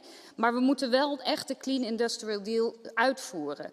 Wat kan de Europese Commissie doen om het tempo met de lidstaten te verhogen? En dan niet alleen Duitsland en Frankrijk, zoals ik net een collega hoorde zeggen hier in de zaal. Ook drastisch reduceren van regeldruk is cruciaal, zeker voor het MKB. Think SME first. Als we naar regelgeving kijken, want het merendeel van de ondernemers in onze landen is MKB. Het is daarom van belang, commissaris Sessionet, wat u daar ook mee gaat doen. Dus hoe kijkt u daarnaar? Europa moet weer dé plek worden voor innovatie, voor duurzame producten en technologieën. We moeten floreren, alleen dan redden we het in onze concurrentie. Dank u wel. Paldies. Vārds Jens Gieseke kungam. Lūdzu, pusotrai minūtei. Ja, vielen Dank, Herr Präsident, Herr Vizepräsident Séjourné, liebe Kolleginnen und Kollegen. Die enormen Herausforderungen für die europäische Automobilindustrie sind hinlänglich bekannt. Es hängen Millionen von Arbeitsplätzen in dieser Schlüsselbranche. Und was haben wir jetzt? Wir haben einen strategischen Dialog für diese Automobilindustrie und jetzt einen Kompass. Die Frage, reicht das? Das reicht ganz sicher nicht. Es braucht Taten. Die Beschäftigten und Unternehmen erwarten klare Entscheidungen und vor allem schnelle Ergebnisse. Meine Erwartungshaltung ist klar, keine zusätzliche Bürokratie, sondern konkrete Lösungen innerhalb von 100 Tagen, allerspätestens bis zum Sommer. Die Zeit des Zögerns ist vorbei. Wir brauchen jetzt konkrete Vorschläge, um die Industrie in dieser Krise zu unterstützen und diesen Sektor zukunftssicher zu machen und Arbeitsplätze in Europa zu erhalten. Und wir haben bei diesem Beispiel der Automobilindustrie auch konkret für Technologieoffenheit geworben, realistische Ziele und Vermeidung von Strafzahlungen. Wir brauchen Investitionen in Lade- und Betankungsinfrastruktur und auch beschleunigte Genehmigungsverfahren. Was für mich nicht verständlich ist, dass dieses Thema nicht adressiert ist im strategischen Kompass und auch nicht im Arbeitsprogramm der Kommission. Das fehlt. Es gibt jetzt einen Aktionsplan am 5. März und ich möchte die Kommission eindringlich bitten, dass dieser Aktionsplan am Ende auch den Namen verdient. Hier brauchen wir konkrete Aktionen, gesetzgeberische Maßnahmen, die sind überfällig. Vielen Dank. Paldies. Vārds Jonas Fernandes kungam vienai minūtei. Lūdzu. Presidente, vicepresidente, un placer. Yo creo que en este debate hay al menos 3 puntos que me gustaría remarcar. El primero de ellos tiene que ver con el debate sobre las cargas administrativas y la simplificación. Y mi grupo está preparado para negociar el ómnibus y negociar cómo podemos simplificar las normas europeas. Pero yo creo que está pasando fuera del foco de la Comisión y de muchos de mis colegas el verdadero problema de los costes administrativos, que no es otro que las barreras nacionales que siguen impidiendo el funcionamiento correcto del mercado único. Y aquí hay un espacio inmenso para trabajar. Y me gustaría pedir a la Comisión que ampliara el foco, que miráramos esas normativas nacionales, porque además en el informe del Competitive Compass yo he hecho en falta una mayor vitalidad de la apuesta del mercado único. Necesitamos un nuevo Single Act, necesitamos un impulso decidido para consolidar mercados de capitales, de bancas, energías, telecos, si queremos hacer política industrial, si queremos hacer política o revisar la política de competencia. Y echamos en falta, obviamente, al final, algo más de claridad sobre los números, sobre la financiación, pero sobre eso tendremos mucho más que hablar. Muchas gracias. Paldies. Vārds Tomas Bucek kungam vienai minūtei.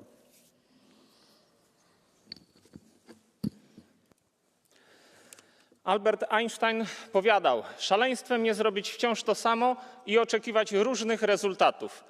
Opublikowana przez Komisję Europejską strategia na rzecz konkurencyjności nie jest żadnym przełomem. Europejczycy po publikacji raportu Draghiego liczyli na refleksję Komisji Europejskiej.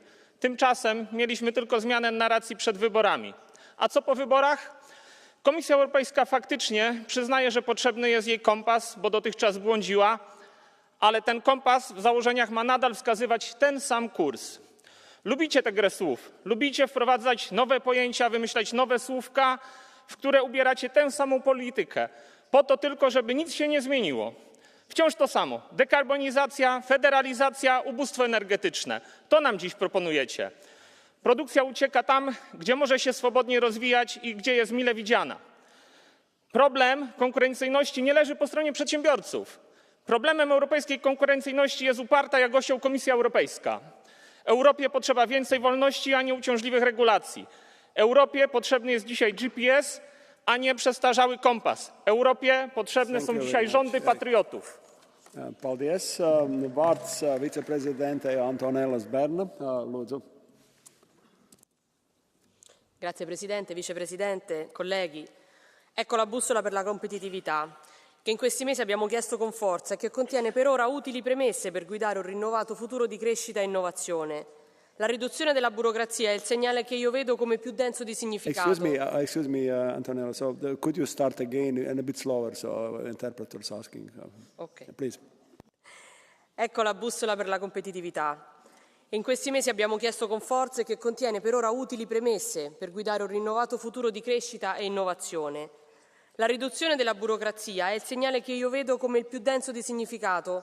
La semplificazione è cruciale per consentire alle imprese di concentrarsi su ciò che conta davvero, innovare, crescere e competere a livello globale. In parallelo la bussola pone un forte accento sull'innovazione come motore fondamentale per la competitività. Dobbiamo investire in ricerca e sviluppo, creare un ambiente favorevole per le start-up e le imprese tecnologiche. Solo così possiamo mantenere la nostra leadership nei settori strategici e fronteggiare la concorrenza internazionale. E comunque non c'è crescita senza persone. Se l'Europa non affronta il declino demografico, chi lavora nelle fabbriche, chi guida l'innovazione, chi tiene in piedi il nostro modello economico e il nostro stile di vita? L'Europa deve diventare il luogo dove l'innovazione prospera, un ecosistema dinamico che abbatte le barriere, semplifica i processi e attragga gli investimenti. Serve che la burocrazia e la politica lavorino insieme, non che l'uno boicotti l'altro. Dobbiamo lavorare insieme sui provvedimenti che attueranno questo piano e renderlo operativo. Aspettiamo il lavoro legislativo, a partire dalla flotta di omnibus che la Commissione ha promesso, per costruire un'Europa che non solo superi le sfide globali, ma che arrivi a guidarne il cambiamento. Grazie.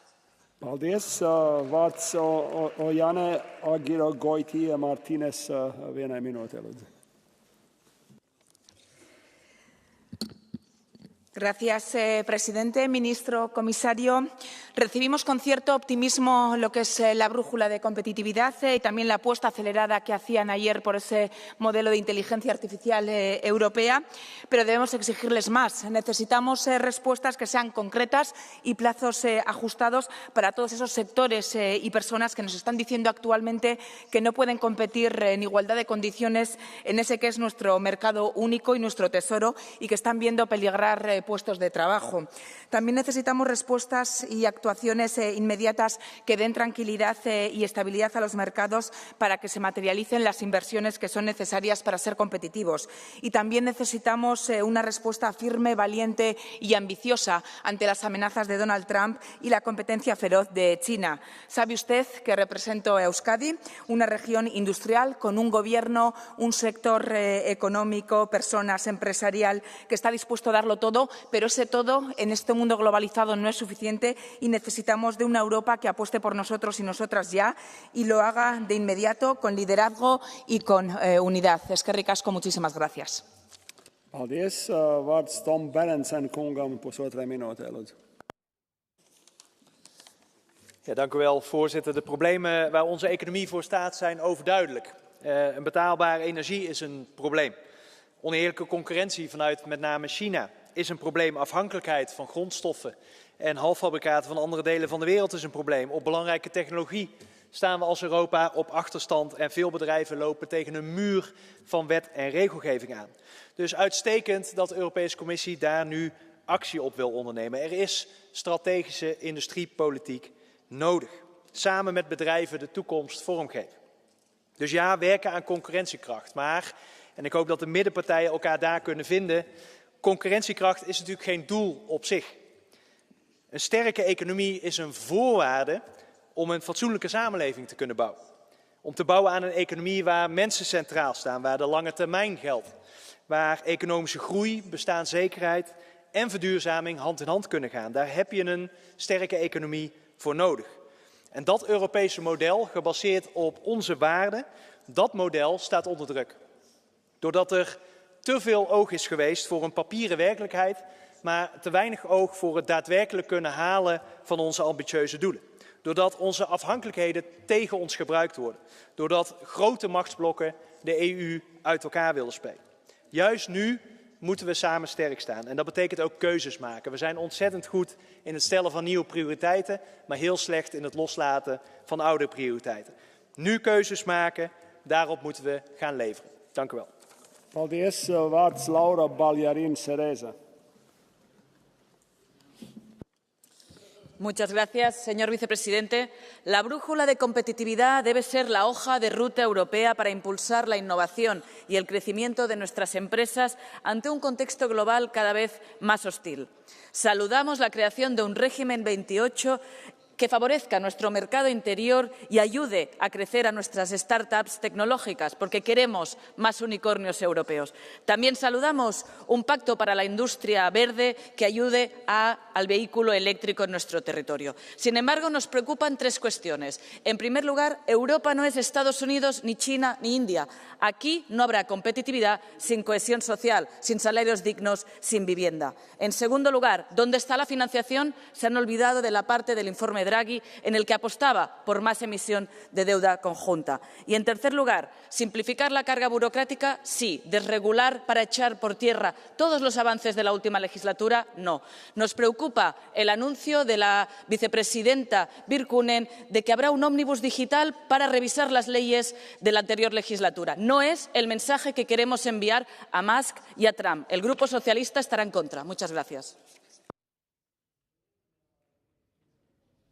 Next speaker is Pascal Pierre for 1 minute.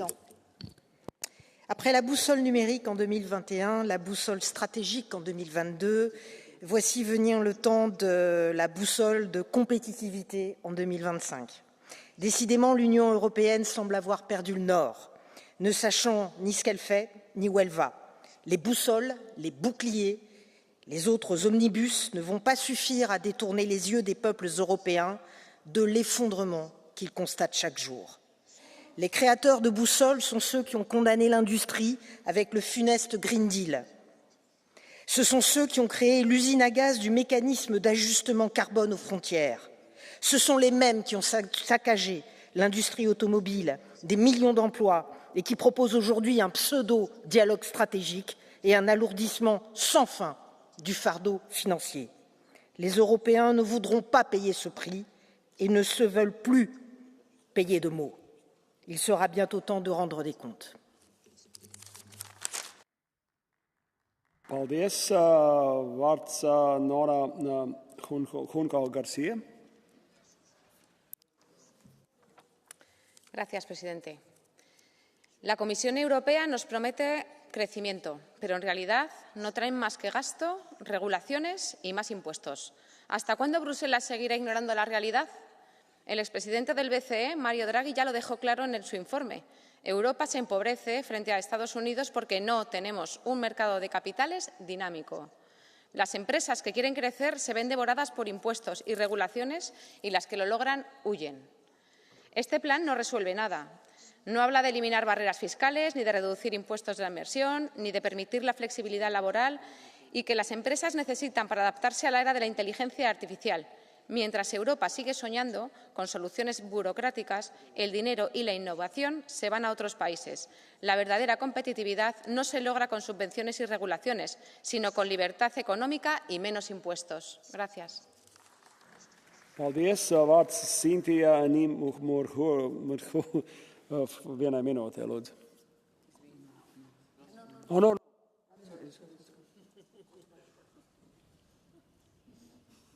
Sorry, made a mistake No, it was okay. So next speaker is Cynthia Nimurhur. So, please. A chahirirlig a chuirte, le gáfraibh se Parliament nuas, ligú don róhhair lachas fás as cuimse san Europe, níl míad omíoch gábhar. Tá róhhair lachas a chur le costais do gnólachtaí beaga agus meán véide, sa tlí gur dechar-gáibh éonbhrábú sa dhéanamh. Gan áras, déanann sé seo dochar le do phobal tuiche a bhreathan gnólachtaí beaga. Dar le príomh ifig staidirh na héireann is an fiontar bheaga is meán bhéide nóchas a ní pointe a hocht fáin géad do gnólachtaí na héireann agus fostíonn siad rá rian den loch sítir. Duine is na mílte tá híos lei seo ná P.J. Hickson, siopadóir le gnóbeog I gcatharlach mo bhaile dúchas. Cai sé doling lech le méir lachas omarcach gachéin lá, ceadúnas cranachar, beorach, betália, fian, bradan uair, imró le haid ceol agus orella. Pá péirechas, tálaí, muirlachas agus aum, costaisi as cuimse. Dieber an tape jarige derum, Curan ruig an rielchan as smacht. Curim falte rivan chompas seo ongomisiún. Treshelesh. Paldies. Vārds Pilāra Dela Castillo Vera kundzei. Pusotrai minūtē, lūdzu.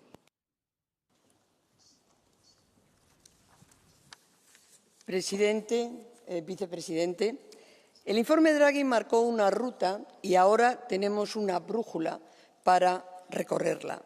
El destino está claro, una Europa competitiva, pero en este camino la velocidad importa. La Comisión Europea ha pisado el acelerador con una serie de medidas claves que vamos a ir conociendo progresivamente dentro de unos días, el Clean Industrial Deal. Pero circunstancias especiales exigen procedimientos especiales. No podemos permitirnos largos plazos de implementación o de transposición. Tenemos que aligerar con efecto inmediato las cargas burocráticas que soportan nuestras empresas y tenemos que avanzar rápidamente en la eliminación de las barreras que nuestro mercado interior, que son aquellas que impiden aprovechar la escala continental, que es nuestro mejor activo. No podemos permitir que la conciencia de urgencia se vaya a diluir, se diluya en un nuevo y largo procedimiento legislativo y llegar tarde de nuevo. Por eso es imperativo que contemos con mecanismos de intervención rápida. Y creo que ahí se sitúa el instrumento Omnibus, un total de 5 paquetes de simplificación dirigidos a legislación existente.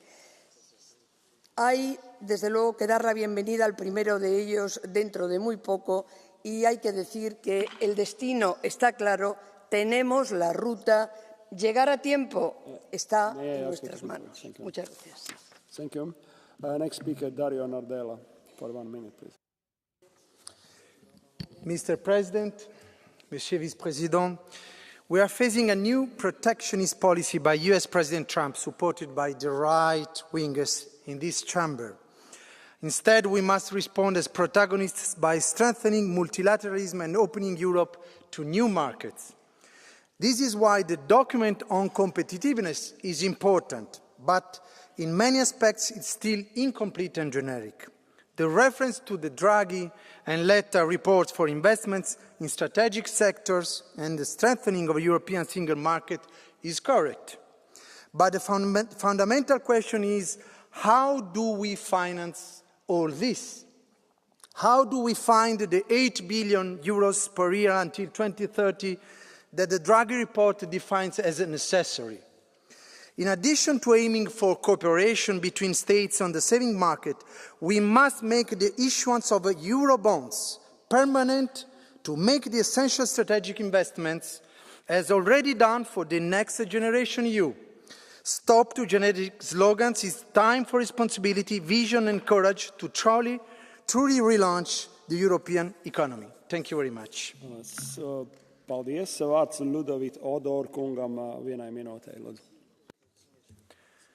President, Commissioner, colleagues, I have 3 points. The first one is that the competitiveness compass is an important additional step after the Draghi and Letta reports, but still, it is just a compass. It shows the way forward, but without action will not get us any closer to our main goal to regain the competitiveness of the Union. So we need to seize the momentum and act swiftly. Second, simplification is clearly a necessary condition to improve competitiveness, but building a truly single market is absolutely vital. The strength of a market with 450 million people predisposes us to become a powerful global player. Abolishing remaining barriers will help us not to end as a breakfast for the strongest international players.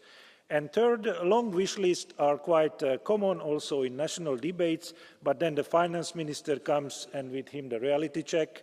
So we are chasing sometimes too many goals without a clear idea how to finance those, and therefore an honest debate about the EU budget, NGEU, MFF, European public goods, savings and investment unions is necessary. In other words, we need a European financial deal. Thank you. Thank you. Next speaker, Esther Lakos. Elnök úr, bizottság képviselőtársak! A bizottság által bemutatott versenyképességi iránytű jelentős előrelépés az európai gazdaságpolitika történetében. Ez az átfogó csomag egyértelműen jelzi, az Európai Unió felismerte, hogy gazdasági, környezeti biztonságunk és jólétünk alapja a versenyképesség. Ugyanakkor a dokumentum több területen még további fejlesztésre és finomításra szorul. Kiemelten fontos kérdés az energiaárak versenyképességre gyakorolt hatása. Ezen a területen jelentős a versenyhátrányunk. 2024-ben az európai ipari vállalatok 2,5-szer magasabb áramköltséggel működtek, mint az amerikai versenytársaik. Példaként említve, hazám Magyarország pedig különösen sebezhető helyzetben van. A magyar KKV-k a harmadik legmagasabb áramárat fizetik az Európai Unióban, ami súlyosan korlátozza a növekedési lehetőségeiket. A helyzetet ráadásul tovább rontja, hogy a magyar gazdaság diverzifikációja sem kielégítő. A kormány az elmúlt években az innovatív beruházások ösztönzése helyett egyoldalúan az autóipari és az akkumulátorgyártó megaberuházásokra koncentrált. Ez nem csak környezeti kockázatokkal jár, de gazdaságilag is rendkívül sebezhetővé teszi az országot. A 2020 óta stagnáló magyar gazdaság intő példa megmutatja, milyen következményekkel jár, ha egy ország elhanyagolja az energetikai modernizációt és a gazdasági sokszínűséget. Éppen ezért hazám számára kulcsfontosságú az uniós források mielőbbi becsatornázása a magyar kis- és középvállalkozások üzleti környezetének javítására.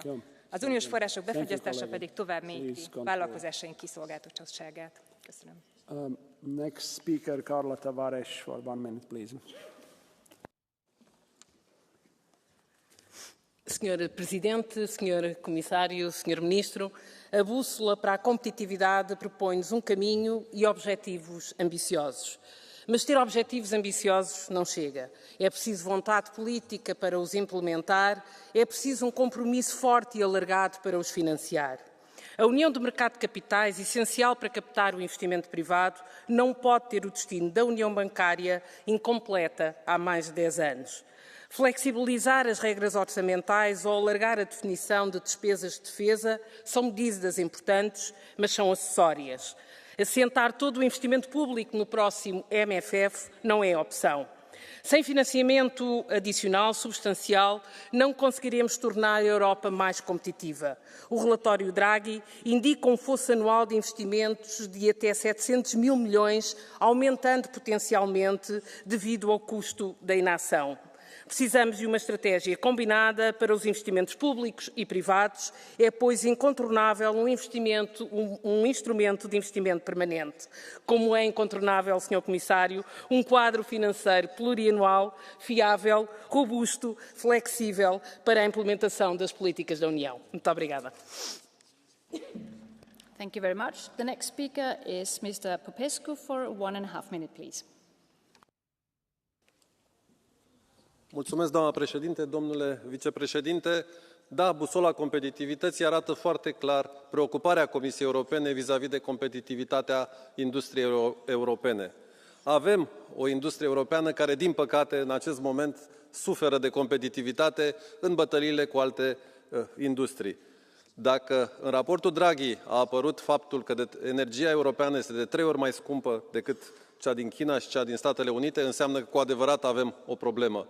Am văzut foarte clar ce a zis președintele Donald Trump. Drill, baby, drill. Da, numai că ei au ce să scoată din pământ, pot să scoată gaze și petrol. Are Europa această posibilitate? Nu. Mi-a plăcut declarația președintelui Macron, plug, baby, plug. Dar trebuie să avem energie ca să putem să băga ceva în priză cu acel plug. Și atunci stau să mă întreb, cred că trebuie să fie principala problemă a Europei creșterea producției de energie, creșterea interconectării și digitalizarea rețelelor și, evident, o piață funcțională. Pentru că, în momentul de față, vă spun cu toată responsabilitatea, în Europa nu există o piață funcțională de energie.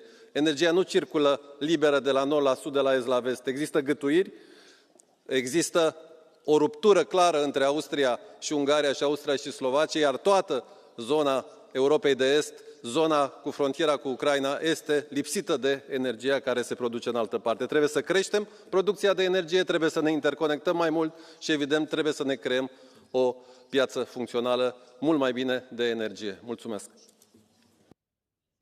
Thank you very much. The next speaker is Ms. Wolters for 1 minute, please.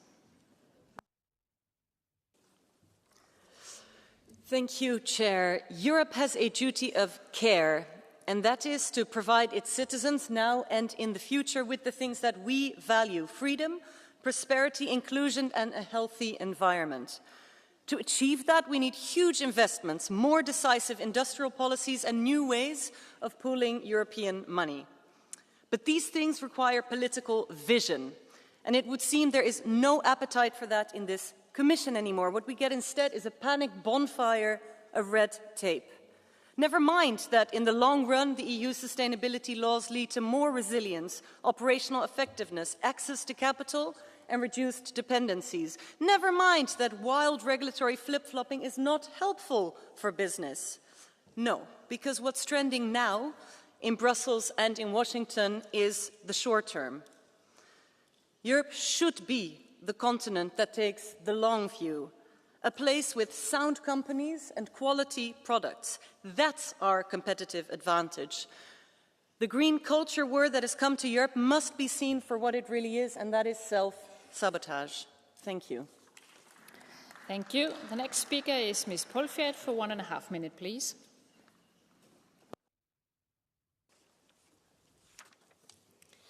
Tack, fru talman, herr kommissionär Séjourné. Det är en efterlängtad debatt som vi håller idag. Hur ska EU kunna stärka sin konkurrenskraft?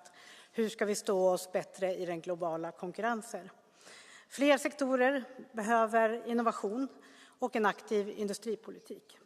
Jag tänkte fokusera på en del som finns med i konkurrenskraftskompassen, och det är den om läkemedelssektorn, som är en viktig del av konkurrenskraften.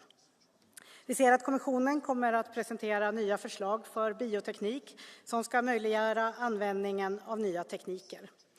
Men om Sverige och EU ska klara av konkurrensen och bibehålla en position i framkant så behöver vi göra mer. Den nya läkemedelslagstiftningen behöver komma på plats för att minska byråkratin och frigöra mer resurser till både forskning och innovation. Genom att investera i forskning, främja innovationen och förbättra regelverken kan vi skapa tillväxt och samtidigt förbereda oss på framtidens utmaningar och kriser. Lyckas vi säkerställa en konkurrenskraftig läkemedelsindustri kan Sverige och EU inte bara möta den hårdare konkurrensen utan också framtida kriser. Vi vet av lärdomar från pandemin att det är när vi jobbar tillsammans som vi också kan stå starka och klara utmaningar framöver. Tack, fru talman. Thank you. Next speaker is Ms. Buchhardt for 1 minute, please. Vielen Dank, liebe Kolleginnen und Kollegen. Ein Kompass soll ja Orientierung geben, und Sie haben vielleicht in der Debatte gemerkt, das hat der Wettbewerbskompass noch nicht so ganz geschafft. Klimaneutralität bleibt das Ziel, aber ohne Garantien, wie das sozial gerecht gelingt. Währenddessen sägt die eigene Fraktion der Kommissionspräsidentin am Green Deal. Mich erinnert das ein bisschen an den Wahlkampf der CDU in Deutschland gerade. Es gibt große Worte über Wirtschaft und Wettbewerbsfähigkeit. Das Programm ein Milliardengrab, 100 Milliarden Mehrkosten, Steuergeschenke für Reiche ohne Plan zur Gegenfinanzierung. Selbst das Deutsche Institut für Wirtschaftsforschung nennt das utopisch. Und wer zahlt es am Ende? Die breite Mehrheit der Gesellschaft. Wettbewerbsfähigkeit entsteht nicht durch Spaltung, nicht durch Populismus, nicht durch Deregulierung. Sie entsteht durch Innovation, durch Planungssicherheit und Investitionen in die Zukunft. Wettbewerbsfähigkeit ist kein Ziel für sich, sondern muss sich daran messen, wie sie Wohlstand nicht nur für wenige, sondern für alle Menschen organisiert. Und in diesem Sinne, Herr Séjourné, sind wir als S&D sehr froh, mit Ihnen daran zu arbeiten. Thank you. Next speaker is Mr. Jonski for 1 minute, please. No, okay, then we go to the next speaker, and that is Mr. Heinuloma for 1 minute, please. Thank you, Eero.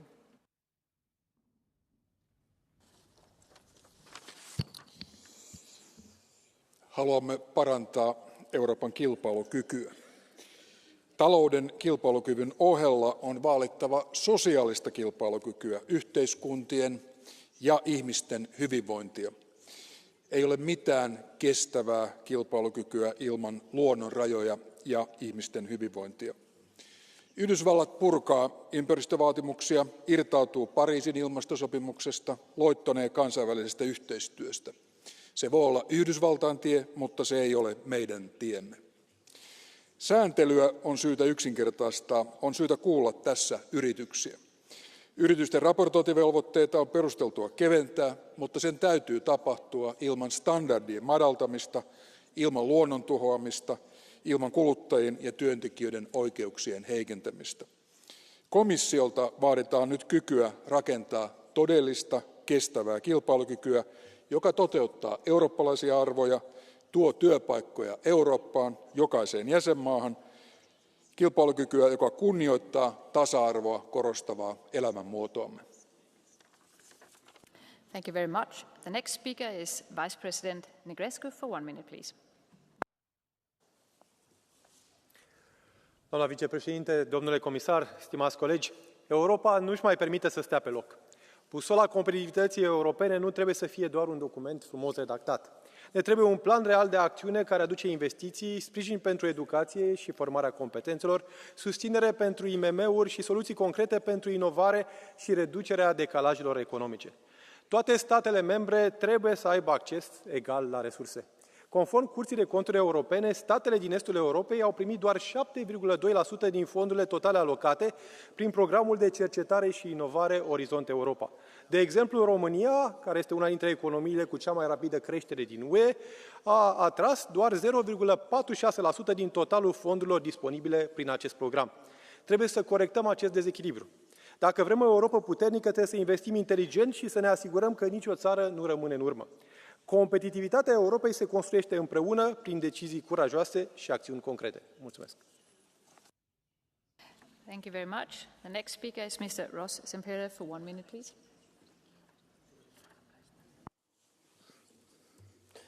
Gracias, presidenta, comisario.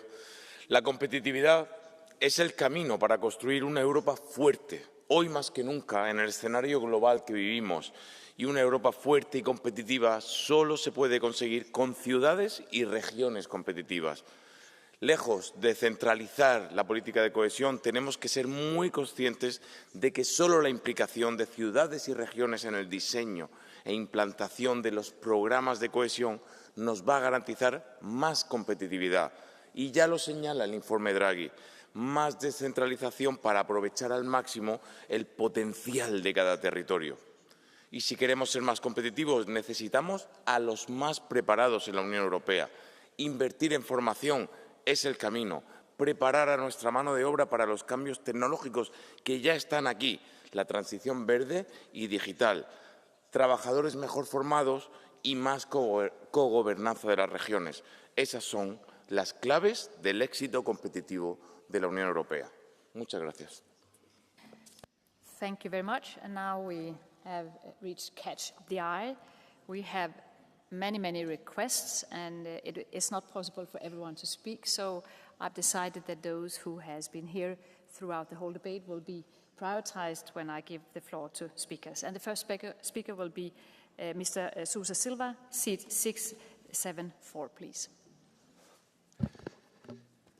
Senhora Presidente, Senhor Comissário, Senhor Ministro, caros colegas, a União Europeia enfrenta atualmente um dos momentos mais críticos da sua história.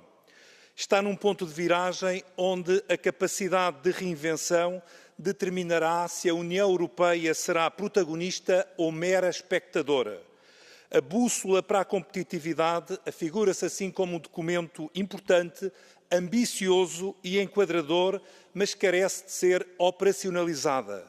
Penso que no centro da operacionalização da competitividade europeia deverá surgir o programa InvestEU. Cada euro investido através do InvestEU gera até 15 euros de investimento adicional. E o InvestEU comporta-se como um instrumento financeiro de soberania económica capaz de criar uma verdadeira estratégia de desenvolvimento à escala europeia. Assim, a bússola para a competitividade representa um primeiro passo. Agora é preciso coragem política, tanto das instituições europeias como dos Estados-membros, para passar à ação. Muito obrigado. Thank you very much. The next speaker will be Ms. Carberry, seat 340, please. To strengthen our economy, we must start with smarter regulation. With much global uncertainty, completing and fully leveraging our single market, the largest in the world, must follow suit. Removing barriers will strengthen resilience, attract investment and create jobs. A union of skills will be central to this effort. Prioritising lifelong learning, STEM education and upskilling is essential to driving growth and innovation. But ambition requires action, real financing to transform plans into reality, and simplification must go beyond business. I welcome the Commission's commitment to bring forward a substantial simplification package for farmers. We must align this to the next Common Agricultural Policy to ensure that, as spending demands rise, food security remains a cornerstone of EU policy. In short, simplify our rules, invest in our people and complete the single market. Thank you. Thank you. The next speaker will be Mr. Grasulis, seat 525. Maybe he's speaking in the phone. So, okay, I'll take the next speaker then. Ms. Zakaria, seat 845. Η πηξίδα ανταγωνιστικότητας δεν είναι πηξίδα για τους λαούς. Είναι χάρτης για την εξαθλίωση των εργαζομένων. Προωθείτε απολύσεις, φτηνή εργασία, καταπάτηση δικαιωμάτων.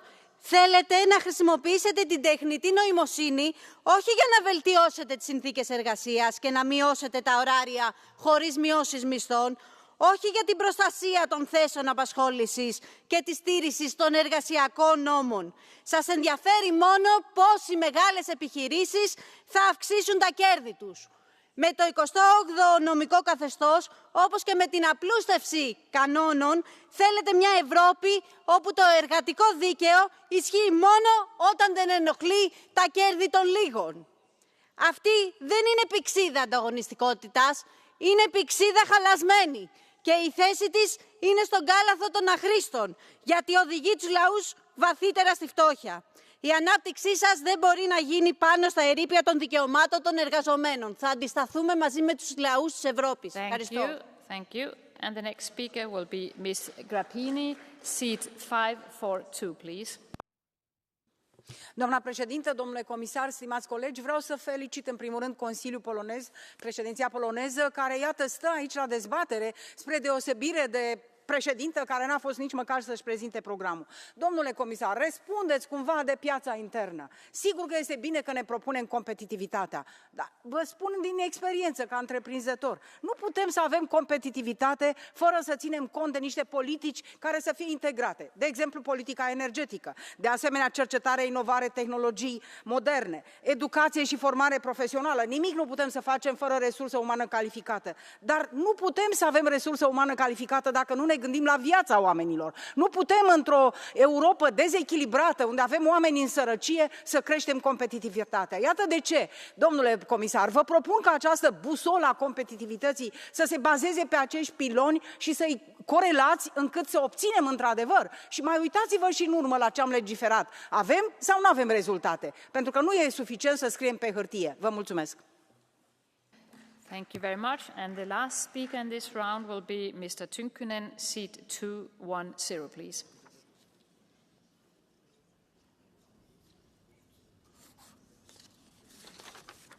Arvoisa puhemies, mitä kuuluu EUn kilpailukyvylle? No, huonoahan sille. Yltiöpäisen kunnianhimoiset ilmastovelvoitteet sekä EUn sääntelytsunami ovat olleet ajamassa Eurooppaa suon reunalle ja sen yli. USA ja Kiina menevät menojaan, mutta mitä Euroopan sitten pitäisi tässä tilanteessa tehdä? No, tämän talon salongeissa on jopa pohdittu, onko talouden yleisimpänä mittarina tunnettu bruttokansantuote BKT enää toimiva mittari. Näin ne maalitolpat siirtyvät, kun valkenee, etteivät vihreät haaveet tuoneetkaan luvattua massiivista talouskasvua. Seuraava ratkaisu onkin sitten, että lakataan katsomasta BKT-lukuja. Olisiko aika jo palata todellisuuteen? Eurooppa tarvitsee sitä elinvoimaista perinteistä teollisuutta, mikä on aiemmin ollut meidän vahvuutenamme. Ja sitä kautta saadaan myös sitä perinteistä talouskasvua, jolla pärjäämme esimerkiksi Kiinaa vastaan. Kiitos. Thank you. And now I will give the floor back to the European Commission, to Executive Vice President Sissonet, to wrap up the discussion. Please, the floor is yours. Merci Madame la Présidente, Mesdames et Messieurs les parlementaires. Peut-être quelques mots d'abord pour vous dire que cette boussole de compétitivité, elle n'est pas sortie de nulle part. Elle a été à la fois travaillée avec l'ensemble des groupes politiques au moment de la constitution de la majorité dans cet hémicycle, et puis elle est 80% issue des rapports que vous avez vous-même plébiscités dans cet hémicycle, dans ce débat, le rapport Draghi, le rapport Letta. Et donc si on est d'accord avec le rapport Draghi et le rapport Letta, on est d'accord normalement de manière cohérente avec le texte qu'a produit la Commission, qui est à peu près 80% du copier-coller de ce que nous avons nous-mêmes considéré comme utile pour la boussole de compétitivité européenne. Le rapport, il est équilibré, il nous permet d'avoir un regard lucide sur la situation économique de l'Europe, de pouvoir utiliser les instruments que j'ai évoqués en introduction pour pouvoir y répondre, d'accélérer, d'avoir des éléments de flexibilité qui nous permettent de répondre, y compris à des crises que nous n'aurions pas prévues et sur lesquelles nous devrions faire face dans les prochaines années. Et pour toutes ces raisons, j'imagine bien que l'ensemble de la représentation ici et des parlementaires soutiendront la démarche. Néanmoins, permettez-moi également, Madame la Présidente, d'évoquer quelques écueils dans lesquels il ne faut pas tomber et que j'ai y compris vu dans ce débat. D'abord, il ne faut pas penser que le Green Deal est responsable de tout, y compris de notre situation économique. D'ailleurs, c'est assez marrant, drôle, des fois étonnant, de voir les mêmes partis pro-russes nous expliquer que le Green Deal est le responsable de tout, là où ces mêmes partis tendaient à plus de dépendance du gaz russe il y a encore quelques années, dans cette même hémicycle, ici. J'avais d'autres responsabilités à l'époque, mais on avait ce débat-là.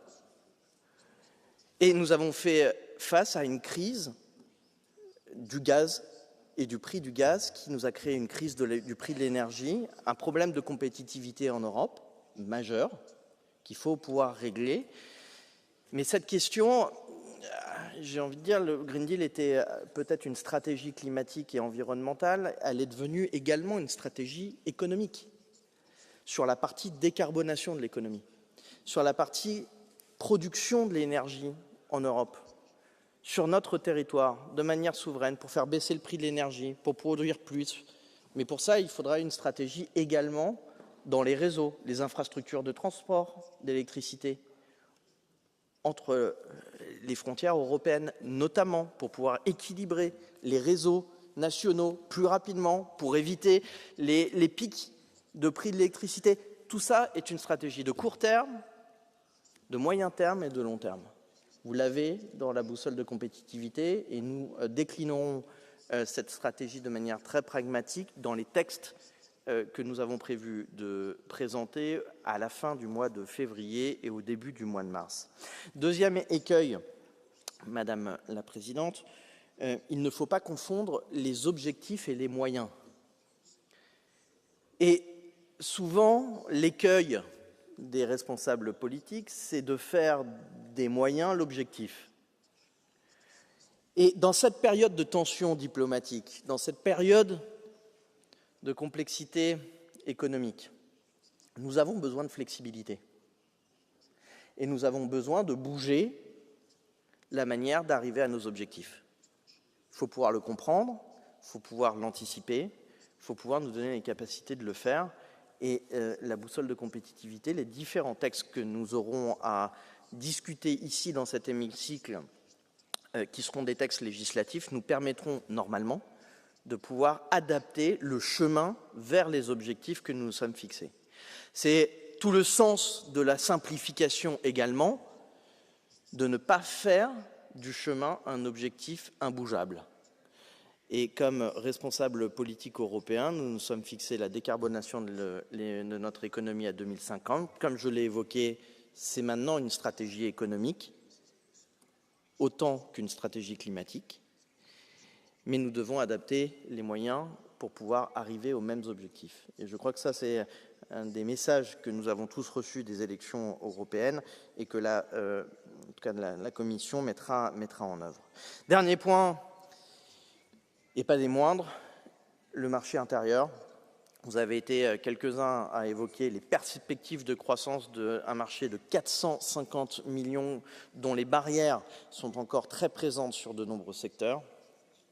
Je vous annonce ce soir que la présidente m'a demandé d'accélérer la stratégie sur le marché intérieur pour pouvoir la publier très rapidement et avoir une discussion démocratique avec l'ensemble des co-législateurs au Conseil et au Parlement européen. Cette stratégie, nous allons donc accélérer pour permettre également qu'elle soit une réponse à la fermeture économique internationale.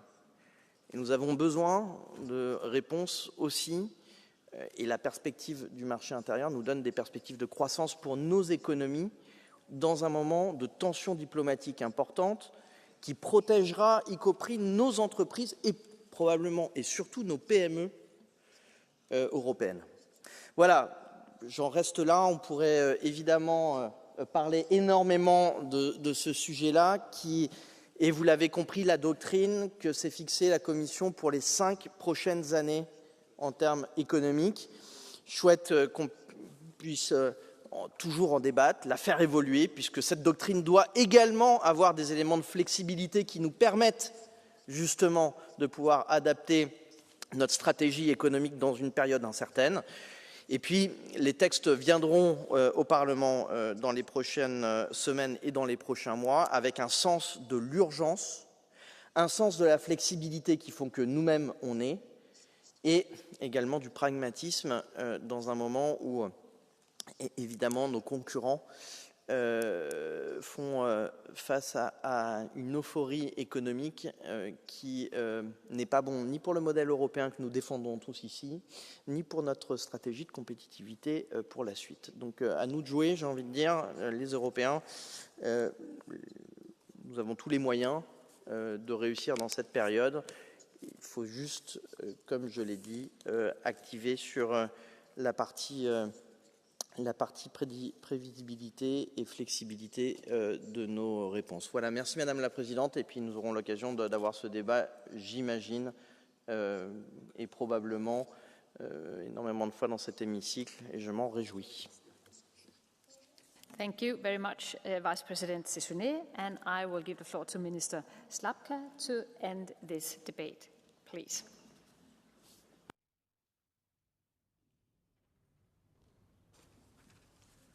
Thank you, Madam President, honourable members, Commissioner. Thank you very much for this valuable debate on competitiveness. After such debate, I would like to just remind our priorities: security, competitiveness, and simplification. Europe has always been the powerhouse of industry, enterprise, and innovation. We have successfully faced industrial and technological revolutions and global challenges. The Commission's Competitiveness Compass is a comprehensive roadmap that will further help steer the EU towards greater and sustainable competitiveness. We now need to see how this initiative will translate into concrete actions. It will then be up to us, the Council and the Parliament, the European Parliament, to properly pick up on the signals and steer action in the right direction. Let's make it together. Thank you very much. Thank you very much, Minister. And the debate is closed. And I have an announcement. The ECR group has notified the President of decisions relating to changes to appointments within committees. These decisions will be set out in the minutes of today's sitting and take effect on the date of this announcement. And then the next item on the agenda is the Council and Commission statements, need for targeted support to EU's regions bordering Russia, Belarus and Ukraine. And here again, we will begin with Minister Slapka. The floor is yours, please. Thank you very much, Madam President, honourable members, Commissioner. When it comes to EU regions bordering Russia, our first duty as Union is to ensure that their borders are secure. In doing so, we are collectively recognizing that these are our external borders. Last October, in response to the increase of instrumentalization of migration, the heads of states or governments expressed solidarity with member states faced by these attempts to destabilize our societies. The European Council at the time acknowledged that exceptional situations require appropriate measures and state its determination to ensure control of our external borders through all available means, including with the support of the European Union. We also welcomed the Commission communication on countering hybrid threats from the weaponization of migration and strengthening security at the EU's external borders. It clarified that Member States may, for clearly defined causes, adopt exceptional, temporary and proportionate measures to fight the instrumentalization of migration. This clarification, together with the additional funding to strengthening the protection of EU external borders, has been very important for frontline member states, including Poland. The increasing pressure that we face at our external borders creates the need for stronger border management capacities with the proper allocation of resources in the context of current and the next multi-financial framework. Beyond border security issues, Member States concerned have rapidly drawn attention toward the particular challenges of the regions bordering with Russia, Belarus, as well as Ukraine in the context of discussion in the Council on the future of the cohesion policy. Here, I am thinking in particular of the population and economic stagnation as complex challenges that these regions have been facing since Russia launched its war of aggression against Ukraine. It is important that the Commission addresses in its proposal the challenges I just mentioned from a cohesion perspective, so that the region most affected can better cope with them. For its part, the Council is ready to engage in a discussion on how such support can be turned into practice. Thank you. Thank you very much. And now I will give the floor to Executive Vice President Fitu. The floor is yours, please.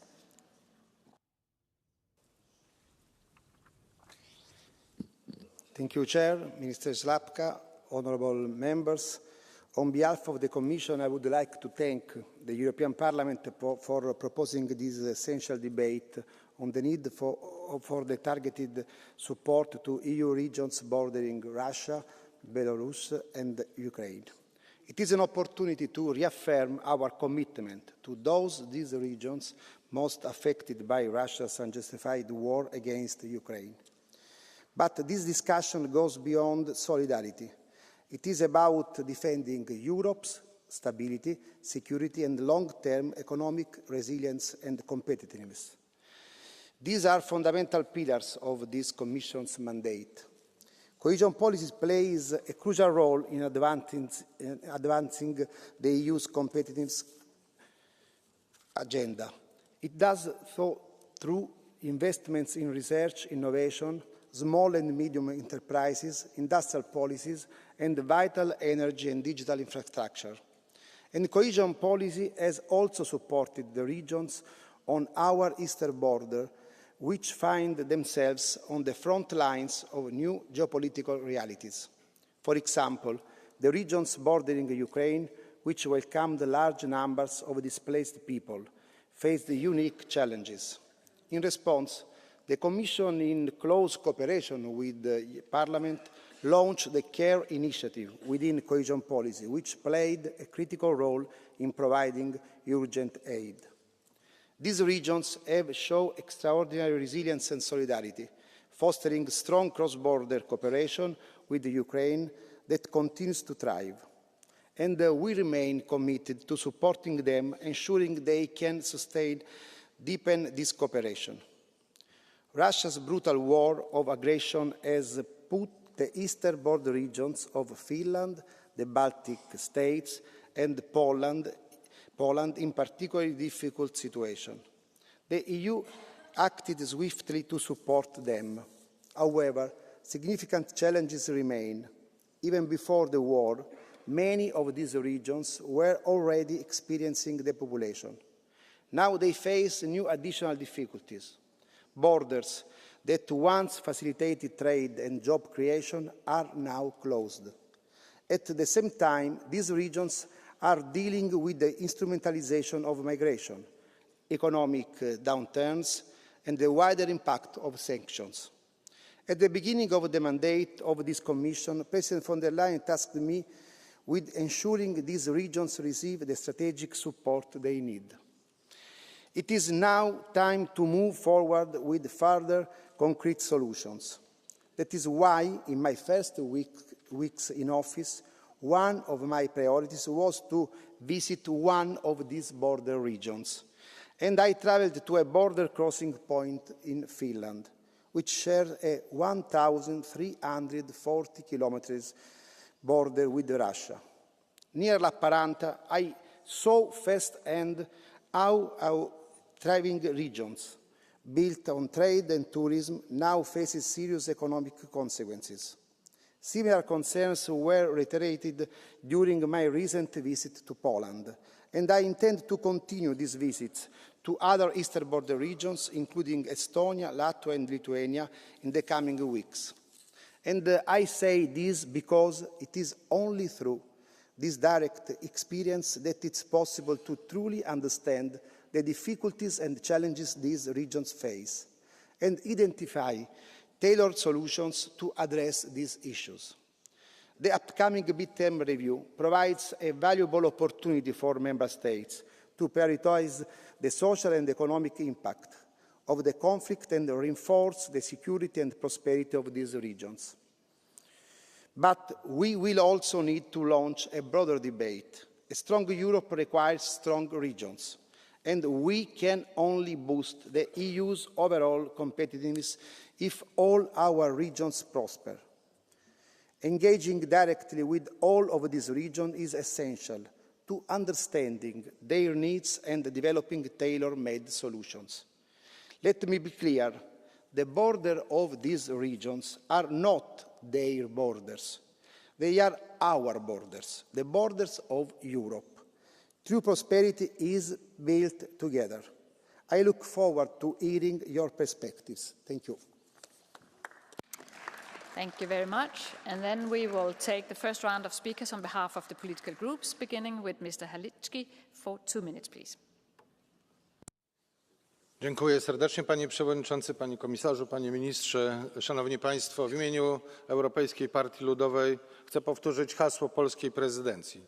Bezpieczeństwo Europy. Będziemy powtarzać to wielokrotnie. Mam nadzieję, że stanie się także hasłem całej Izby, nie tylko przez te 6 miesięcy, ale przez najbliższe lata, bo musimy temu wyzwaniu sprostać i to jest nasza odpowiedzialność. Bezpieczeństwo Europy, bezpieczeństwo także regionom przygranicznym, bo one są narażone na eskalację strachu, na fizyczne, ale także gospodarcze straty. Mieszkańcy regionów przygranicznych mają dzisiaj duże problemy z utrzymaniem swoich przedsiębiorstw, turystyki, mają kłopoty po prostu z budżetami rodzinnymi i jesteśmy zobowiązani im tę pomoc udzielić. Obecna tutaj na sali Marta Wcisło, a staje się ten projekt także flagowym projektem Europejskiej Partii Ludowej. Będziemy się upominali nie tylko o pomoc doraźną, ale także o stały mechanizm funduszu pomocy regionom przygranicznym. To jest także kwestia bezpieczeństwa fizycznego, infrastruktura graniczna. Na szczęście po misji, która miała miejsce w listopadzie zeszłego roku, pierwsze środki zostały uruchomione, ale to wciąż kropla w morzu potrzeb. Infrastruktura graniczna musi mieć wsparcie europejskiego budżetu, bo to bezpieczeństwo całej Europy, a nie tylko jednego państwa czy pojedynczego regionu. Projekt Tarcza Wschód prezentowany przez premiera Tuska to projekt, który nie jest projektem polskim. Od Finlandii przez kraje bałtyckie, Polskę po Rumunię mamy kwestię zabezpieczenia, skutecznego zabezpieczenia granicy wschodniej, bo Rosja jest tym zagrożeniem dla całej Europy. I chciałbym powiedzieć jeszcze na koniec jedną rzecz. Regiony to serce naszego życia społecznego i gospodarczego i ważnym jest utrzymanie polityki spójności, bo przez regiony, i to polskie regiony są tego świetnym przykładem, jest najbardziej transparentna i skuteczna absorpcja środków europejskich. To prawie 80% tych funduszy. I tu do pana komisarza apel. Naprawdę ta polityka powinna być skierowana w kierunku regionów i jeszcze bardziej konsekwentnie. Dziękuję serdecznie. Thank you very much. The next speaker is Mr. Ros Sempere for 1 minute, please. Gracias, presidenta. Vicepresidente, los 3 años de invasión de Ucrania también son 3 años de resistencia en las regiones fronterizas. Territorios de la Unión Europea cercanos a Ucrania, a Rusia o a Bielorrusia que sufren las consecuencias de la invasión de Putin. Menos inversiones, menos turismo, menos empleo, más dificultades económicas. Un dato. Desde el inicio del conflicto, casi 6 millones de refugiados han huido de la guerra, la mayoría hacia estas regiones fronterizas. Una petición de asilo sin precedentes. Y ahora nosotros, con la revisión del presupuesto, necesitamos más medidas para apoyar a estas regiones y la política de cohesión puede también ser una herramienta. Apoyo económico para los países que han acogido refugiados, fondos de cohesión para ayudar a los refugiados y a las infraestructuras, incentivos económicos para los países fronterizos a la guerra. Vicepresidente, la Comisión Europea debe comprometerse con estas medidas para que salgamos todos más fuertes de este conflicto. Gracias.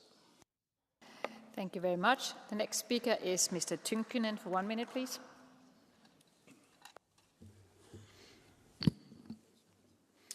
Madam President, 1,300 kilometers.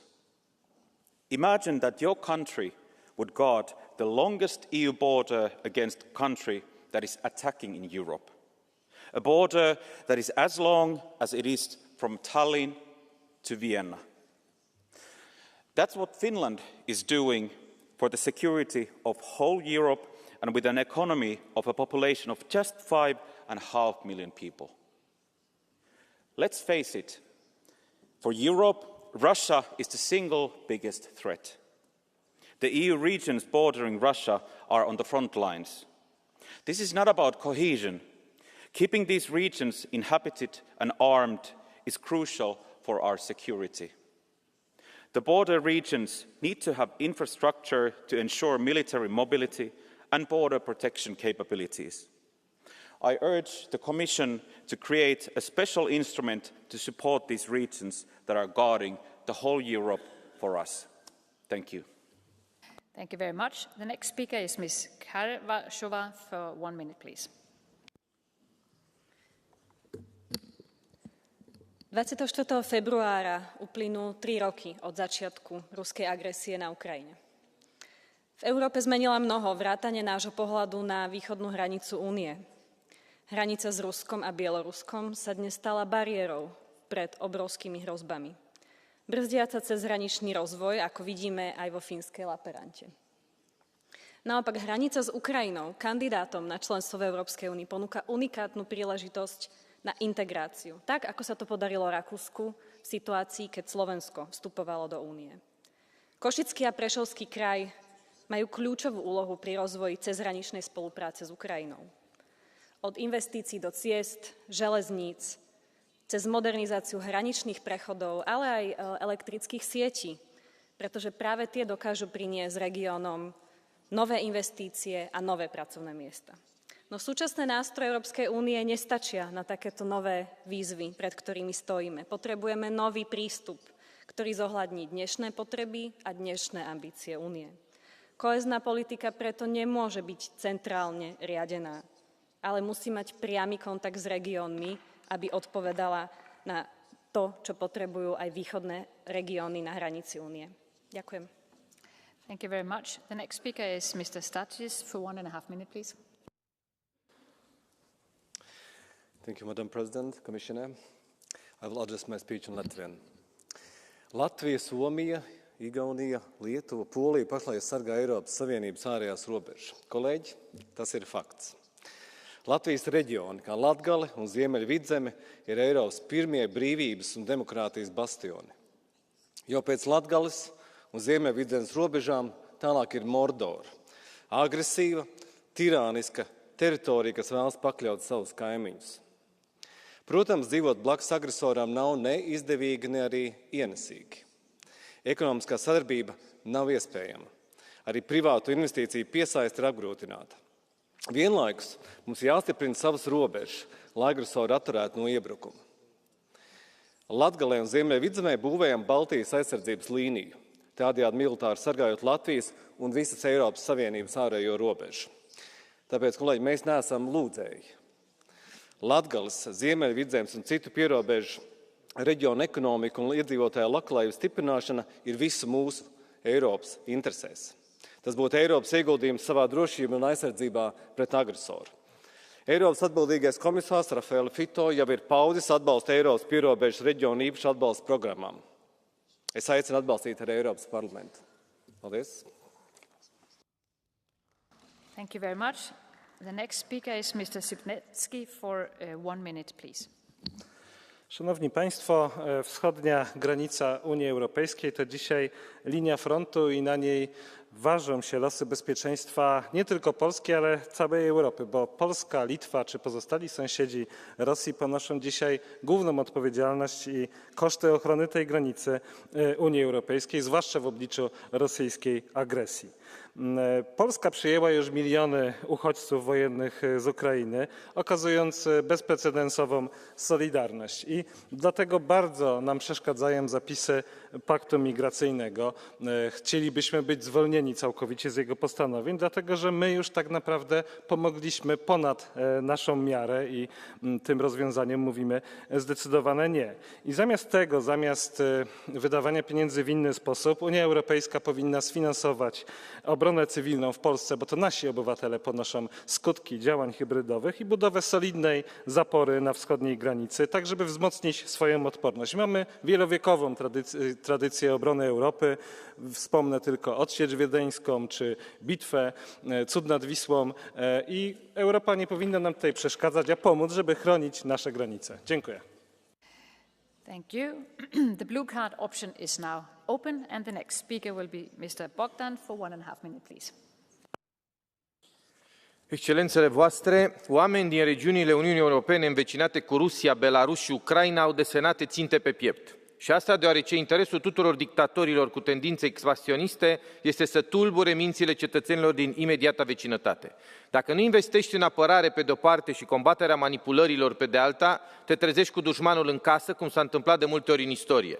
Platon a inventat conceptul de cora. La tema pe care o dezbatem ar însemna un spațiu multicultural cu bună vecinătate, un bazar de idei care, folosit cu bună credință, produce valoare.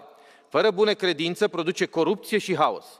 Kremlinul este interesat exact să destabilizeze aceste regiuni de la Marea Baltică până la gurile Dunării. Și odată ce apare un focar de dezinformare și manipulare, acesta se rostogolește ca un bulgăre de zăpadă. Ce avem noi de făcut este să investim mult în siguranța acestor regiuni, deoarece cetățenii care se tem de ce le aduce ziua de mâine pot fi mai ușor manipulați. Nu doar poliția de frontieră și armatele bine echipate aduc siguranță, ci și investițiile masive în educație, tehnologie, industrie și agricultură. Dar mai ales politicile inteligente care să creeze un coridor strategic imposibil de penetrat. O axă digitalizată de informații, investiții în campanii coerente de informare și mass media. Să nu ne amăgim cu ideea că rușii au obosit. Așa obosiți de multe războaie au terorizat aproape jumătate din Europa. Să nu permitem ca istoria să se repete. Mario Draghi spune că 800 de miliarde de euro trebuie investiți anual pentru ca Europa să rămână competitivă. Mai bine de o treime din acești bani trebuie să ajungă în țările din flancul estic al Europei, tocmai pentru ca acestea să devină motivante pentru cetățenii lor ca mod de viață și viitor. În România, Polonia, Moldova, Georgia, Bulgaria, Letonia, Estonia, Lituania, Slovacia și Ungaria. Thank you. Dear colleagues, we have a long speakers list and many people would like to take the floor during the Catch the Eye, so please stick to your speaking time. And the next speaker is Ms. Kelly-Rand for 1 minute, please. Thank you, Madam President, Vice President, Council. Eile esines selles saalis Ülemraada esimees Ruslan Stefanchuk, keda tervitati tormilise aplausiga ja lubadusega jätkata Ukraina toetamist. Olen uhke, et Euroopa Liit on suurim Ukraina toetaja, aga saaks paremini ja õiglasemalt. Esiteks, ei ole õiglane, et liikmesriikide panus Ukraina abistamisel per capita arvestuses on niivõrd erinev. Ühel pool on riigid, kes panustavad 2% SKT-st ja rohkemgi, nende seas Eesti, ning teisel pool riigid, kelle panus on 0, see on lihtsalt piinlik. Teiseks, sõda Ukrainas mõjutab Euroopa Liidu majandust ja jällegi kannatavad ühed liikmesriigid rohkem kui teised. Valdavalt on need Euroopa Liidu idapiiririigid, kelle majandust mõjutavad nii sanktsioonid kui ka ebastabiilsus piirkonnas. Kordan, me oleme valmis maksma kõrget hinda Ukraina võidu eest, aga me peame tegema seda solidaarselt. Nii nagu me abistasime solidaarselt liikmesriike, kelle majandus kannatas Brexiti tõttu. Ja ootan konkreetseid ettepanekuid komisjonilt, nõukogult, sellega on kiire. Aitäh! Thank you. The next speaker will be Mr. Brzezinski for 1 minute, please. Szanowna Pani Przewodnicząca, Szanowni Państwo. Władimir Putin miał do wyboru pokój i wojnę. I wybrał wojnę. Wybrał mordowanie niewinnych, wybrał akty agresji i wrogości wobec swoich sąsiadów. Jasno ogłosił, że chce restytuować potęgę Imperium Rosyjskiego, zagrażając Finlandii, państwom bałtyckim, Polsce, Rumunii, Słowacji i wszystkim krajom Europy Środkowej i Wschodniej. My, Polacy, jak mało kto wiemy, na czym polega okrucieństwo i tyrania rosyjska. Nie jesteśmy przeciwko Rosji jako takiej. Jesteśmy przeciwko Rosji Putina. Z Rosją Politkowskiej moglibyśmy mówić, rozmawiać. Potrzeba wzmocnienia granicy wschodniej Unii Europejskiej jest dla nas bezdyskusyjna. I jako Polacy, niezależnie od wyznawanych poglądów politycznych, łączy nas głębokie przekonanie o tym, że Unia Europejska musi przejść od słów do dynamicznych czynów i wydatków po to, abyśmy mogli jako wschodnia flanka NATO i Unii Europejskiej bronić wszystkich pozostałych. Dziękuję bardzo. Thank you. Next speaker is Ms. Katainen for 1 minute, please. Kiitoksia puhemies, hyvä komissaari. Venäjän hyökkäyssota Ukrainaan on kestänyt kohta täydet 3 vuotta. Kaikkein kovimman hinnan hyökkäyksestä ovat maksaneet tietenkin ukrainalaiset, mutta sodan vaikutukset ovat hyvin laajat. EUn jäsenmaista 1/3 on yhteistä maarajaa Venäjän, Valko-Venäjän tai Ukrainan kanssa. Osa näistä maista on etuvartiossa Venäjän aggressiota vastaan. Itään on noussut uusi rautaesirippu. Kotimaani Suomen osalta se on noin 1343 kilometriä pitkä. Kiitos komissario Fitto, että olette huomioineet tukalan tilanteemme itäisillä rajoillamme. Muun muassa välineellistetyn maahanmuuton takia rajamme on ollut kiinni yli vuoden. Tavanomainen vuorovaikutus, kaupankäynti ovat pysähdyksissä ja itäinen Suomi on ottanut vastaan kovan iskun. Tarvitsemme kohdennettuja toimia alueiden auttamiseksi, investointeja puhtaaseen siirtymään, turvallisuuteen, infraan ja elinvoimaan. Itä-Suomen kehittäminen parantaa Suomen turvallisuutta ja Suomen turvallisuus parantaa koko EUn turvallisuutta.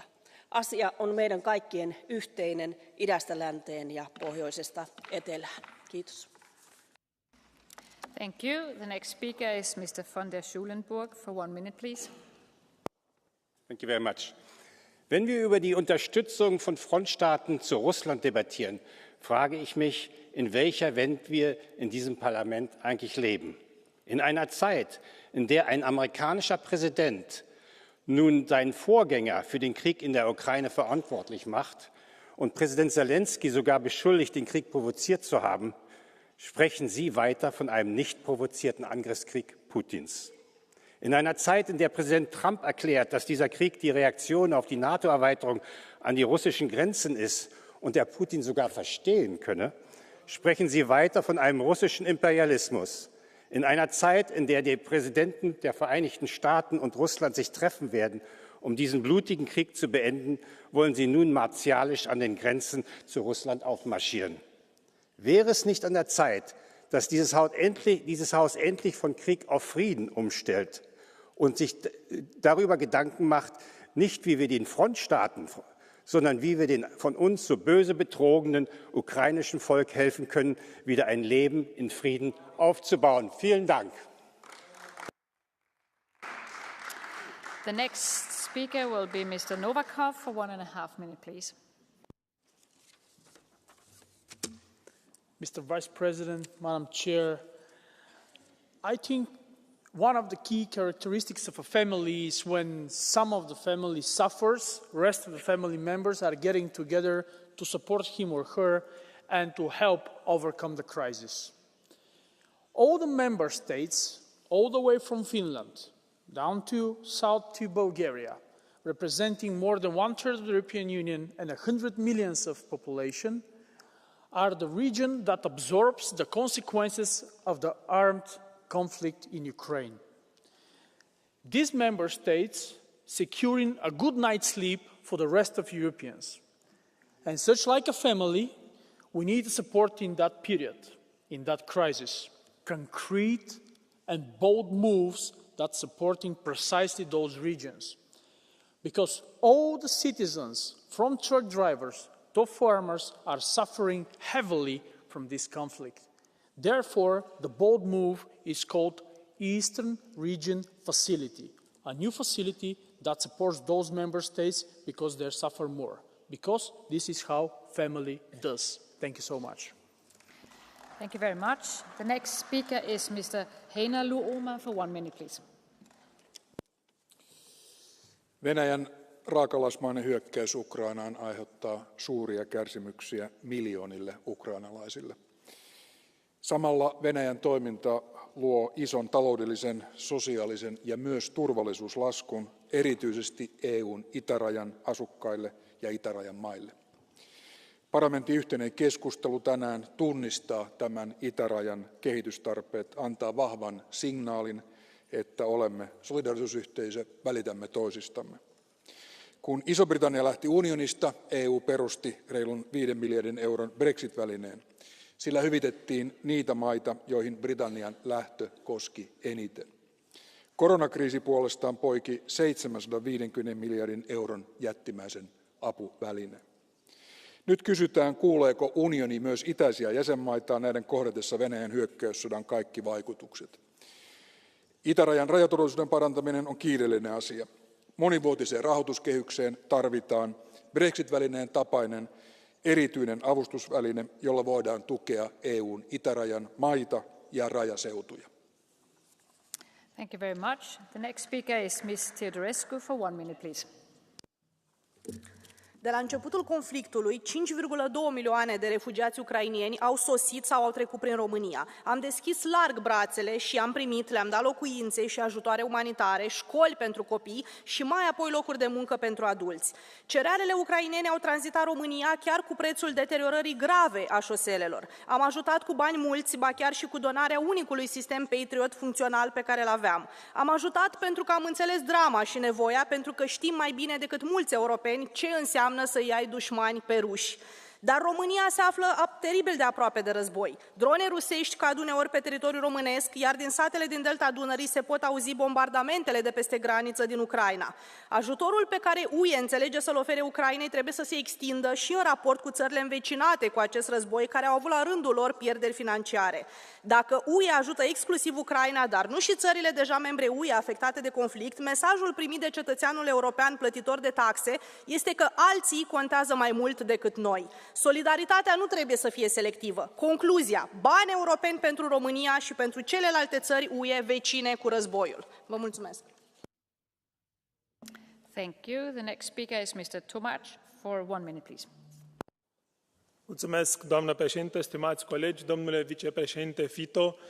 Am ascultat cu multă atenție opinia Comisiei. Sunt surprins. Ați punctat corect efortul pe care îl face Finlanda, țările Baltice, Polonia pentru a răspunde provocărilor Rusiei. Dar sunt nemulțumit pentru că nu ați amintit de țara care are cea mai mare frontieră cu Ucraina. Sunt 649 de kilometri pe care România îi are cu această țară atacată în mod brutal de Putin, iar frontiera noastră, în mod regulat, în fiecare lună, este violată de către dronele care sunt trimise să atace frontiera Uniunii Europene cu Ucraina. Deci vrem ca Comisia să aibă o abordare profesionistă și să investească mai mult în apărare. A sosit momentul să acționăm cu mult curaj pentru a opri ceea ce face Putin. Și sunt nemulțumit că nu ați precizat efortul pe care îl face România în momentul de față. Vă mulțumesc. Thank you. The next speaker is Mr. Altula for 1 minute, please. Arvoisa puheenjohtaja, elämme aikaa, jolloin rajoilla on kasvava merkitys. Niitä haastetaan. Venäjä on keskeinen riskintuottaja itäisellä rajalla. Haitalliset rajaa ylittävät ilmiöt ja geopoliittinen uhka vaativat konkreettisia toimenpiteitä ja taakankantoa. Venäjän ja sen liittolaisten tapa käyttää rajanylitystä geopoliittisena aseena on vastenmielinen ilmiö, johon itäisellä rajalla on havahduttu. On keskeistä, että tälle hyväksikäytölle ei luoda tilaa, vaan siihen on tehokkaita infrastruktuuriin ja alueiden tukeen perustuvia keinoja ja resursseja. Rajat ovat myös merellä, siellä ne ovat energian ja datan virtoja. Venäjä häiritsee ja tekee sabotaaseja. Toivon näidenkin Euroopan ulkorajojen turvallisuuden otettavan huomioon tulevassa puolustuspaketin käsittelyssä. Lopuksi yhtälö on selvä. Ilman vahvaa Pohjolaa ja Itää ei ole olemassa vakaata Eurooppaa. Kannamme painavaa geopoliittista taakkaa ja tämä vaatii EU:n resursseja ollakseen kestävällä pohjalla. Thank you very much. The next speaker is Ms. Tavares for 1 minute, please. Senhora Presidente, Senhor Vice-Presidente, Senhor Ministro, a guerra da Rússia contra a Ucrânia afetou significativamente as regiões da União com maior proximidade geográfica e laços económicos fortes com a Rússia, Bielorrússia e a Ucrânia. Redução acentuada do investimento, redução dos fluxos comerciais, redução da atividade económica geraram perdas de empregos, aumento do desemprego e deterioração das condições económicas sociais dos cidadãos nestas regiões. A guerra trouxe também um elevado número de refugiados que criou pressão adicional nos sistemas de integração local.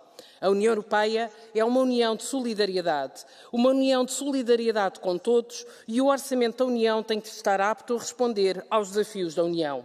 Não podemos repetir erros do passado, como fizemos com os países do sul da Europa, em que a solidariedade não guiou a intervenção da União Europeia. É fundamental o apoio a estas regiões. E não sabemos, nenhum de nós sabe, se no futuro os desafios podem permanecer estes ou serão outros. Senhor Comissário, precisamos de um próximo quadro financeiro plurianual da União, robusto, flexível e centrado nas pessoas, capaz de apoiar estas regiões na perspectiva da coesão, apto a responder aos desafios que surjam. Muito obrigada. Thank you very much. The next speaker is Ms. Veriga for 1 minute, please.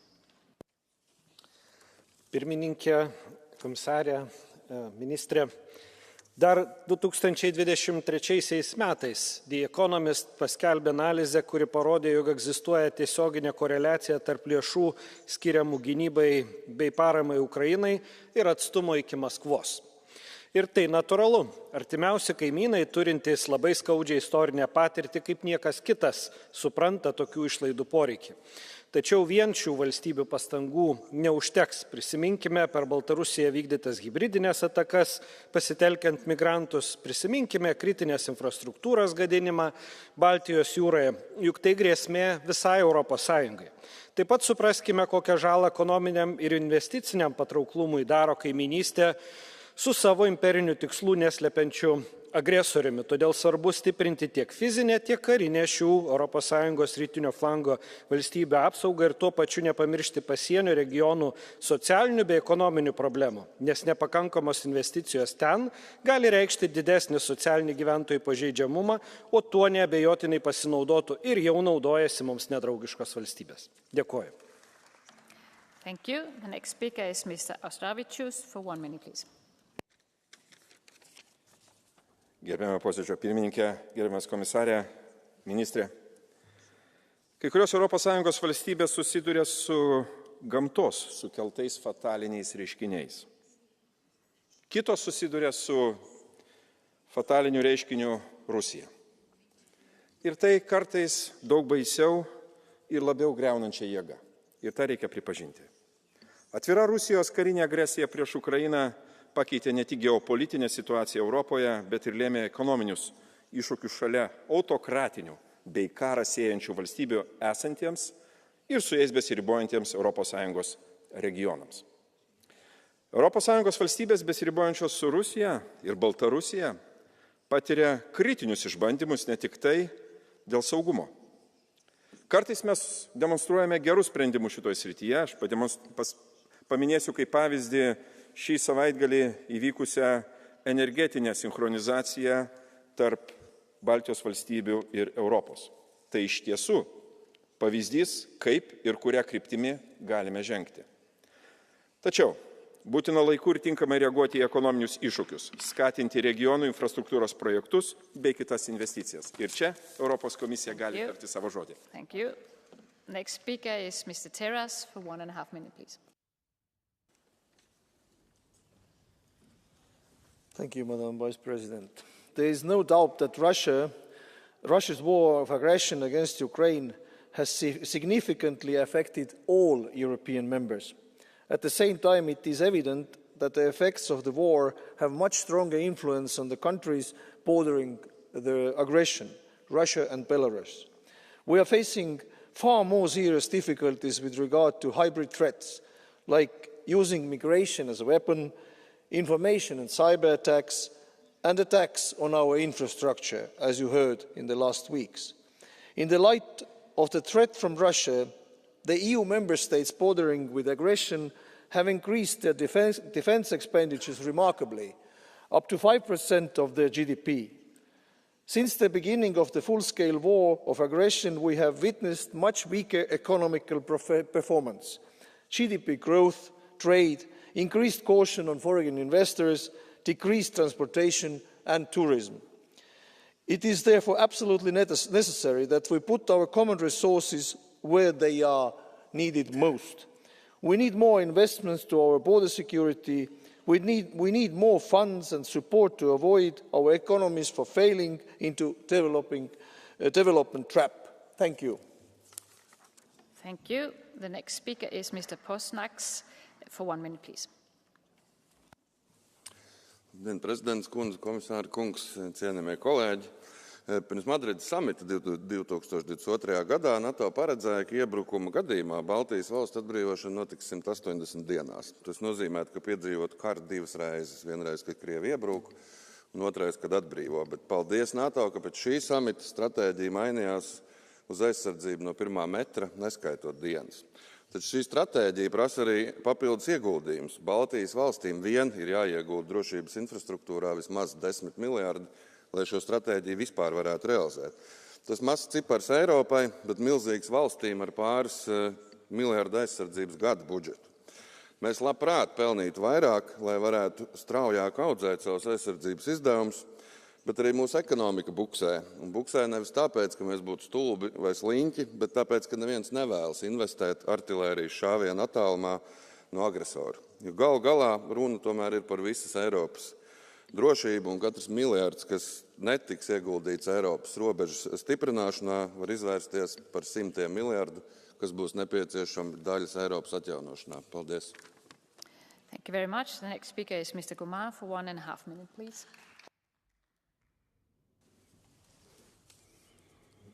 Madame la Présidente, chers collègues, dans les régions de l'Union limitrophes de la Russie, n'oublions pas la Géorgie d'où je reviens. Ce n'est pas l'Union européenne, mais un pays où la population se dit appartenir à la famille européenne, qui a écrit dans sa constitution sa ferme volonté d'intégrer l'Union européenne et que l'Union européenne soutient depuis 16 ans avec près de 100 millions d'euros par an et la présence de l'IUMM et de l'OTAN. Malgré tout, la Géorgie a depuis novembre un gouvernement pro-russe via d'importantes irrégularités électorales. Ne plus avoir ce pays dans notre zone d'influence constitue une triple menace pour l'Union européenne. La perte d'un allié stratégique qui nous permet d'avoir une appréciation de situation unique aux portes de l'Europe. En deux, le risque pour la sécurité d'un pays ami, l'Arménie. En trois, une victoire politique pour la Russie. Quel est le meilleur soutien que l'Union européenne peut apporter à ce pays? C'est être crédible, ce qui veut dire être beaucoup plus fort pour dissuader et tenir nos promesses. Avec l'Ukraine, nous nous sommes décrédibilisés face à Poutine, selon moi. Être davantage indépendant, surtout quand on veut défendre l'indépendance d'autrui. Être crédible veut dire, et ce dès maintenant, augmenter nos budgets de défense, dépenser européens et non américains aux Sud-Coréens, être sincère entre pays européens, créer un pilier européen au sein de l'OTAN, défendre nos champions européens et avoir des infrastructures digitales souveraines indépendantes des GAFAM. Merci. Thank you very much. The next speaker is Mr. Wałczyk for 1 minute, please. Pani Przewodnicząca, Szanowni Państwo, czego oczekują regiony graniczące z prowadzącymi wojnę hybrydową Rosją i Białorusią, a także graniczące z ogarniętą wojną Ukrainą?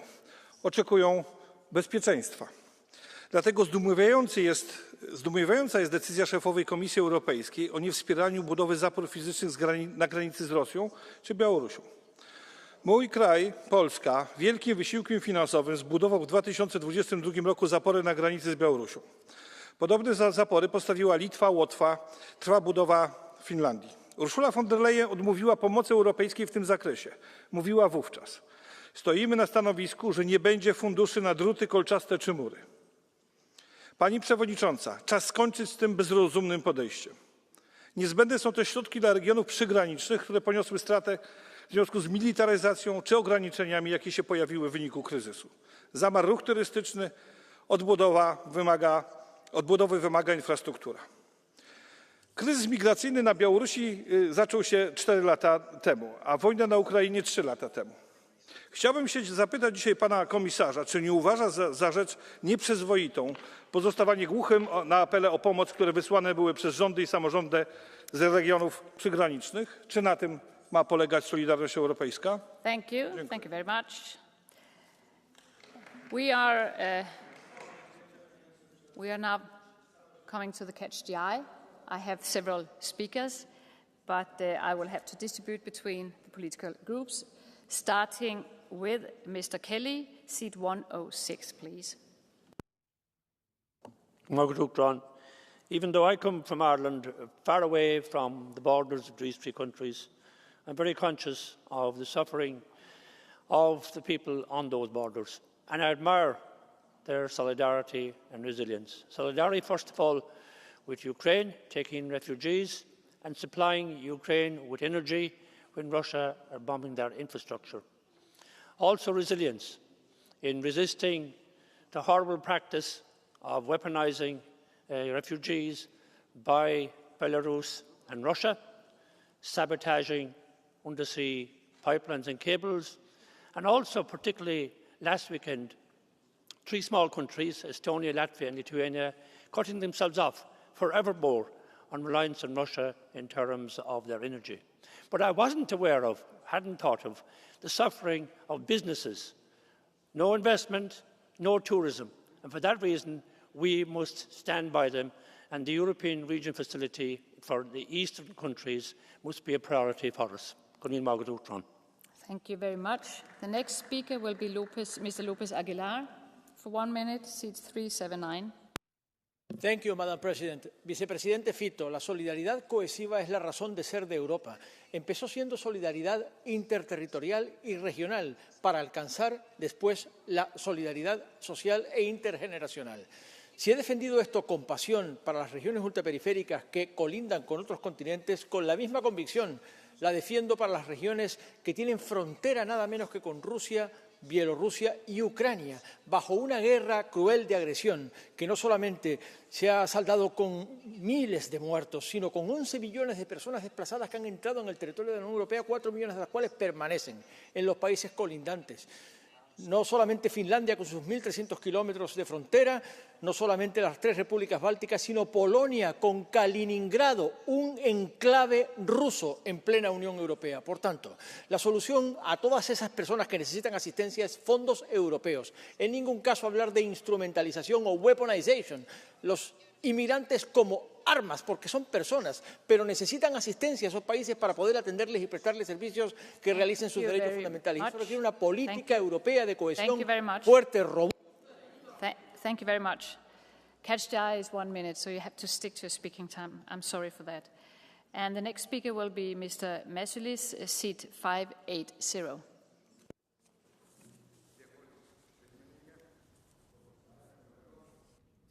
You have to turn on the microphone. It's there. Thank you. Okay. Dėkoju. Lapkričio mėnesį Lietuvos iniciatyva 4 valstybių ministrai konceptualiai apibūdino netektis bei iššūkius, kurios patiria valstybės besiribojančios su Rusija ir Baltarusija, bei pasiūlytų problemų sprendimo būdus. Juk patiriami ekonominiai bei finansiniai nuostoliai, tokie kaip didesnės išlaidos gynybai, kurios yra investicija ir į visos Europos saugumą, bet kelia įtampą nacionaliniai ekonomikai. Tai ir didesnė infliacija, ir blogesnės negu kitur ES ekonomikos augimo prognozės, ir mažesni ilgalaikiai kredito reitingai. O vietoj taikių pasienio bendradarbiavimo instrumentų iškilo būtinybė užtikrinti ilgo pasienio apsaugą. Tad logiškas ir pagristas, man atrodo, poreikis numatyti konkrečius instrumentus, tokius kaip papildomus sanglaudos lėšų skirimas, kad būtų sušvelninti visi šie negatyvūs faktoriai. Dėkoju. Thank you very much. The next speaker is Ms. Blinkevičiūtė, seat 180, please. Taip. Ačiū pirmininkė. Nuo pat Rusijos invazijos į Ukrainą pradžios Rusija, Baltarusija ir Ukraina sienas turinčios šalis pajuto Rusijos režimo išpolius, kurie tęsiasi iki šiol. Aš esu iš Lietuvos ir mes patyrėme tiesioginę ataką iš Baltarusijos pusės, kai migrantai buvo pasitelkti kaip politinis ginklas siekiant destabilizuoti mūsų visuomenę ir sukelti paniką. Iki šiol tęsiasi hibridinės atakos Baltijos jūros dugne, kurių tikslas yra sugriauti mūsų energetikos ir ryšių infrastruktūrą. Mes žinome, kokia galinga yra Rusijos dezinformacijos klaida ir bandymai infiltruoti į mūsų visuomenę ir skleisti Rusijai naudingą naratyvą, kurstant priešiškas nuotaikas ir siekiant suskaldyti visuomenę. Todėl ES rytinių regionų saugumas ir stabilumas, ekonominio atsparumo didinimas yra neatsiejamas nuo visos ES saugumo ir tam turi būti skirtas išskirtinis dėmesys ir būtinas finansavimas, kad šie pafrontės regionai būtų sustiprinti, o juose gyvenantys žmonės jaustųsi saugus. Thank you very much. And the last speaker will be Ms. Ivanovici-Sosuska, seat 858, please.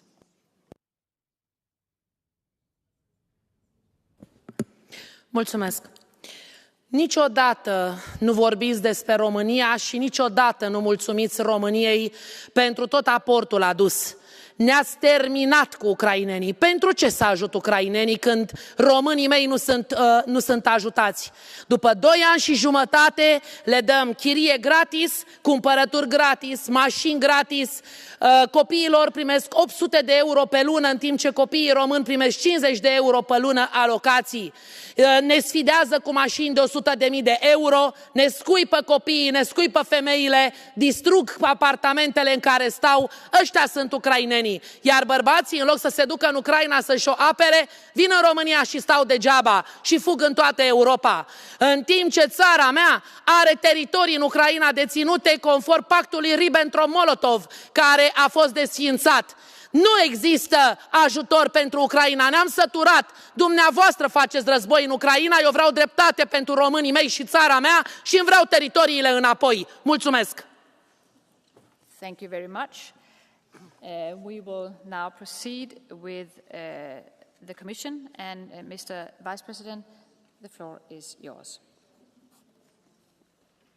No, we have 5 minutes. So, before I know that there are more speakers who has asked for the catch the eye, but we have to follow the timetable, and we had 5 minutes, and I've given the floor to 5 speakers. And I don't know it's irritating for some of you who would like to speak, but unfortunately, that's how it is today.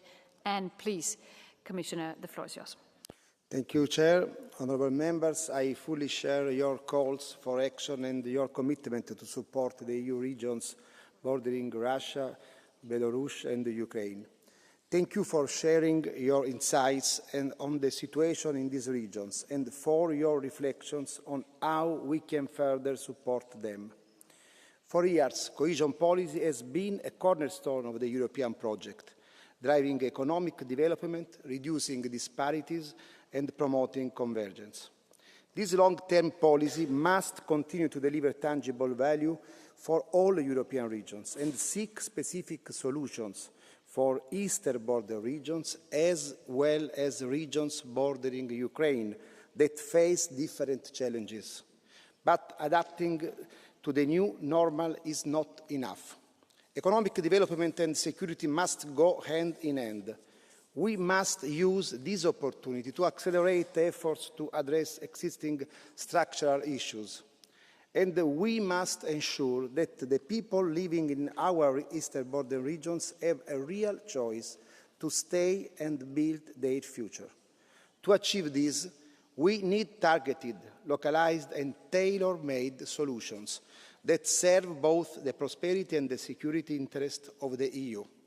I stand ready to continue working closely with the European Parliament on these crucial issues. Together, we can ensure that our eastern border regions receive the support they need and to emerge stronger, more resilient and more competitive. Thank you. Thank you very much. And finally, I will give the floor back to Minister Slapka for the final remark, please.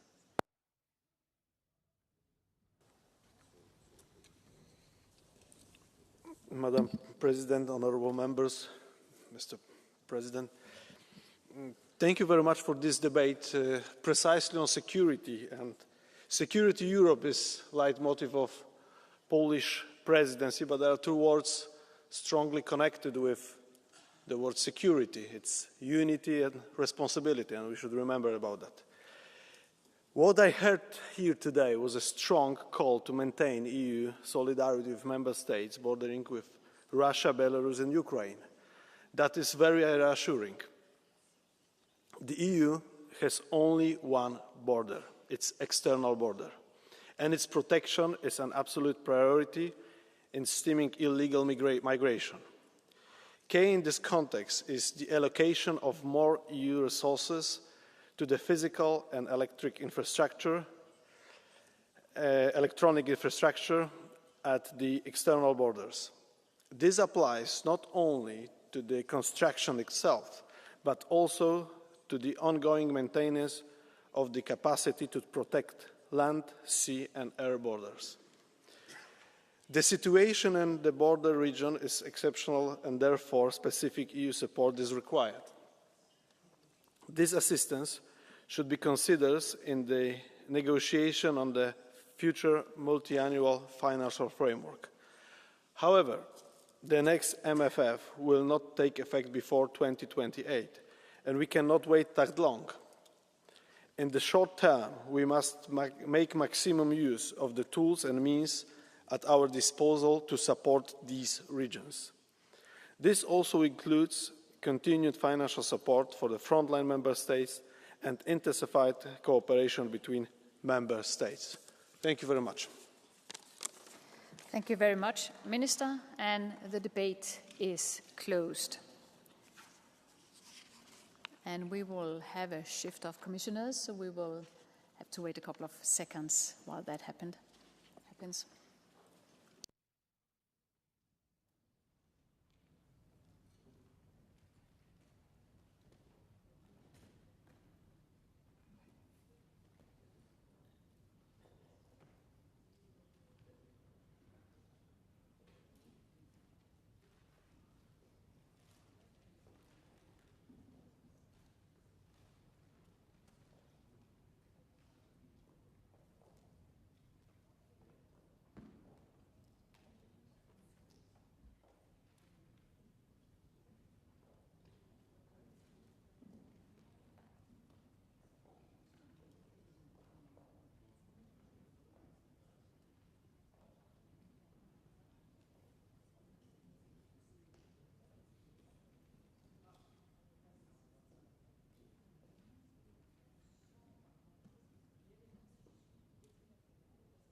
So now we are ready to start the next item on the agenda, which is the Commission statement, the US withdrawal from the Paris Climate Agreement, the World Health Organization, and the suspension of US development and humanitarian aid.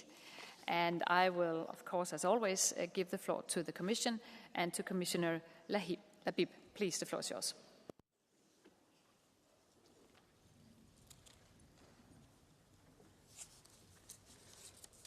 Madam President, honorable members, we are living in a world that became even more global and ever more connected, whether through technologies, supply chains, the way we work and the way we live. In a new geopolitical and economic reality, there are planetary challenges responding to which surpasses the capacity of any one single country. We are stronger acting together with our closest partners. Moreover, climate-related disasters are taking their toll, and the most vulnerable people living in remote or in fragile environments are often the most affected. Food, security, access to health care or protection are at risk, as well as stability, peace and security. This makes global solidarity and multilateral responses to multiple complex and cross-border emergencies more urgent and necessary than ever. The Paris Agreement remains a breakthrough in multilateralism and the global fight against climate change. It continues to be the best framework to drive ambitious and cooperative climate action, thus providing hope for all humanity. For more than a decade, we have worked side by side with our American partners to design and implement the Paris Agreement. We therefore regret the new US administration decision to withdraw from this Paris Agreement. The United States have a fundamental role to play in the global decarbonization effort.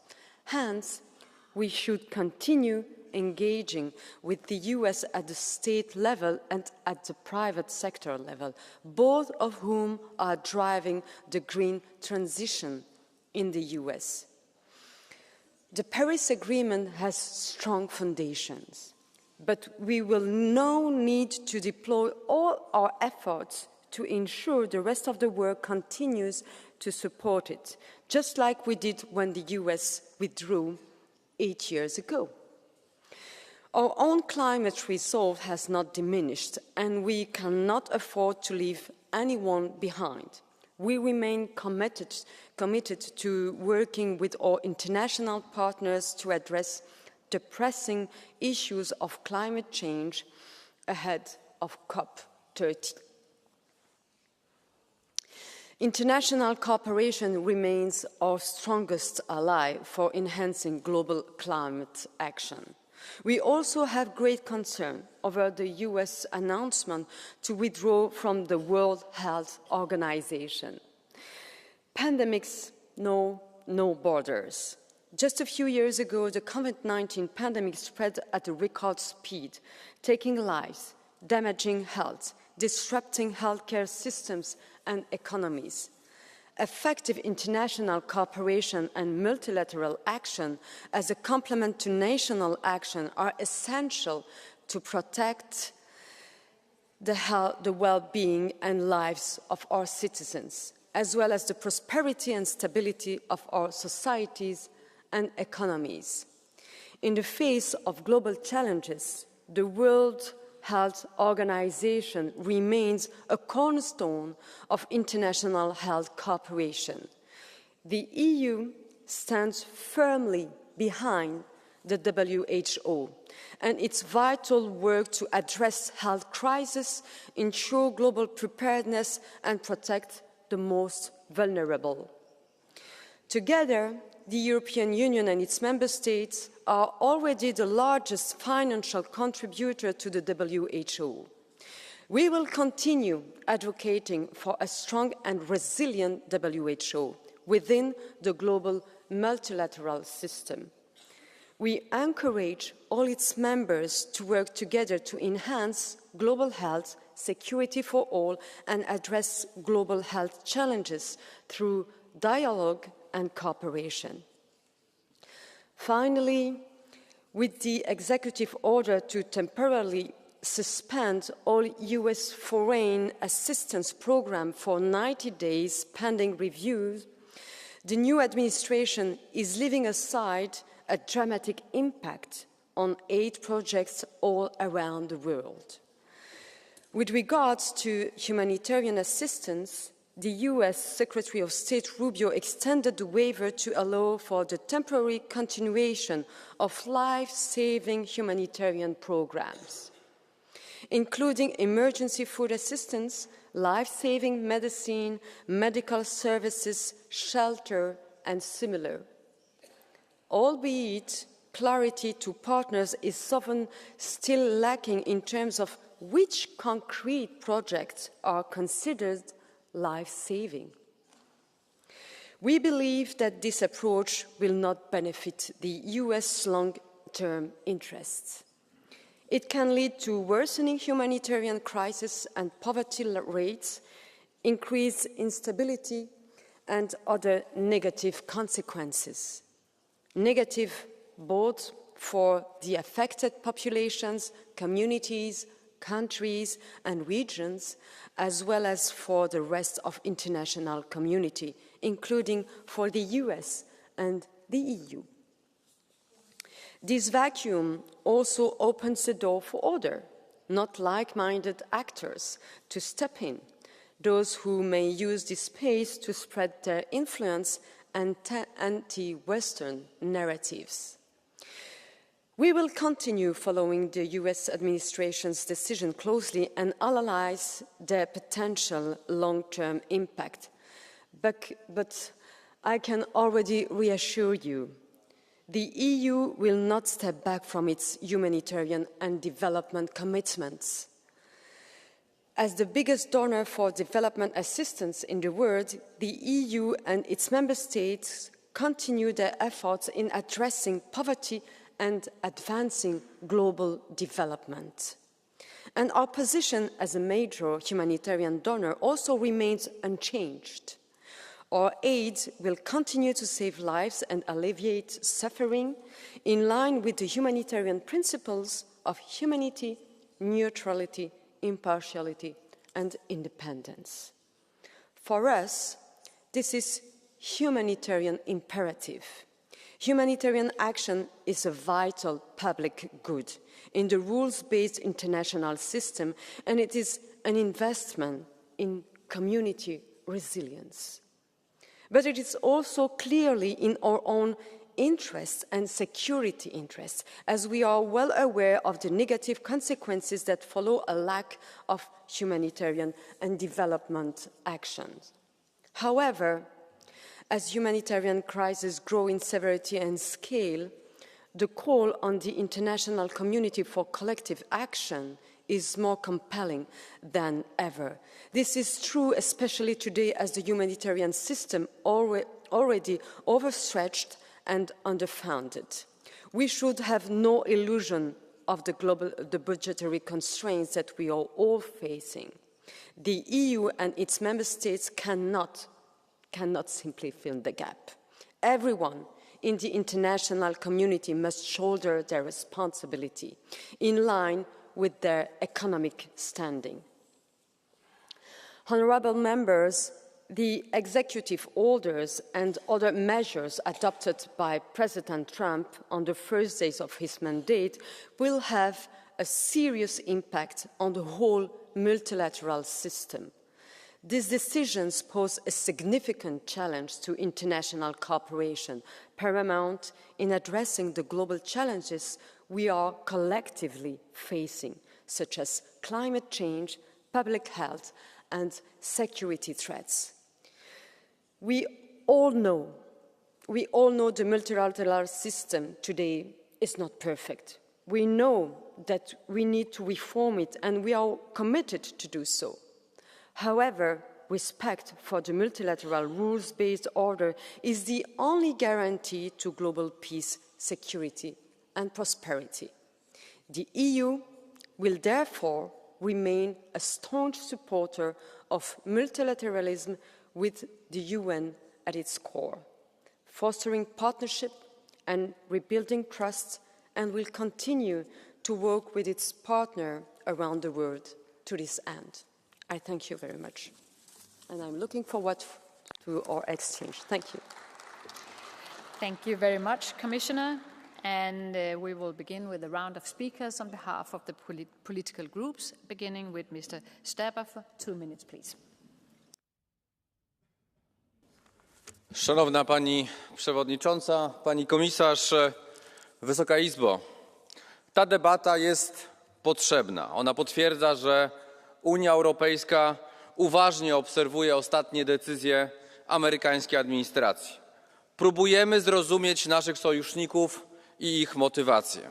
Nie zawsze podzielamy przyjmowane stanowiska, ale mamy szczerą nadzieję, że w dialogu opartym na wzajemnym zaufaniu i zrozumieniu przekonamy naszych sojuszników do powrotu do realizacji wspólnych projektów, bo mamy wspólne, globalne cele: bezpieczeństwo, dobrobyt, klimat i demokracja, bo na świecie chcemy więcej demokracji, a mniej autorytaryzmów. Najbliższe tygodnie i miesiące będą testem. Ten dialog zaczniemy już za chwilę na monachijskiej konferencji bezpieczeństwa. Cieszę się, że przechodzimy przez ten okres w czasie polskiej prezydencji. To dobry moment, żeby wyjaśnić i ustalić wspólne priorytety. Polska zawsze dobrze rozumiała Amerykę, a Ameryka wielokrotnie broniła polskich i europejskich interesów, bo na tym polega wspólnota. Dobrobytu nie buduje się na wojnach handlowych. Jak polski premier w reakcji na cła Trumpa powiedział: nie panikujemy, ale się dobrze przygotowujemy. Unia powinna odpowiadać w sposób wyważony. Warto słuchać Donalda Tuska. Ale jako partner mamy też oczekiwania. To przewidywalność, dialog, wspólne zrozumienie i obrona wspólnych wartości. Tu nie ma miejsca na kompromisy. Jako były przewodniczący Zgromadzenia Parlamentarnego NATO wiem, że to demokracje, a nie autokracje budują wspólnoty oparte na zasadach i wartościach. Unia Europejska i USA to także największe partnerstwo handlowe i inwestycyjne. Razem reprezentujemy prawie 30% światowego handlu towarami i usług. To 43% światowego PKB. Jesteśmy gotowi na tę współpracę i prosimy o partnerstwo strategiczne, ale również dialog i zaufanie, bo tylko tak osiągać można strategiczne cele. Thank you. The next speaker is Mr. Shahim for 1 minute, please. Thank you, Madam Chair. When the US hesitates, China accelerates. We learned it before, Madam Speaker. When Trump pulled out the Paris Agreement in 2017, he allowed China to become a global leader in sustainable technology.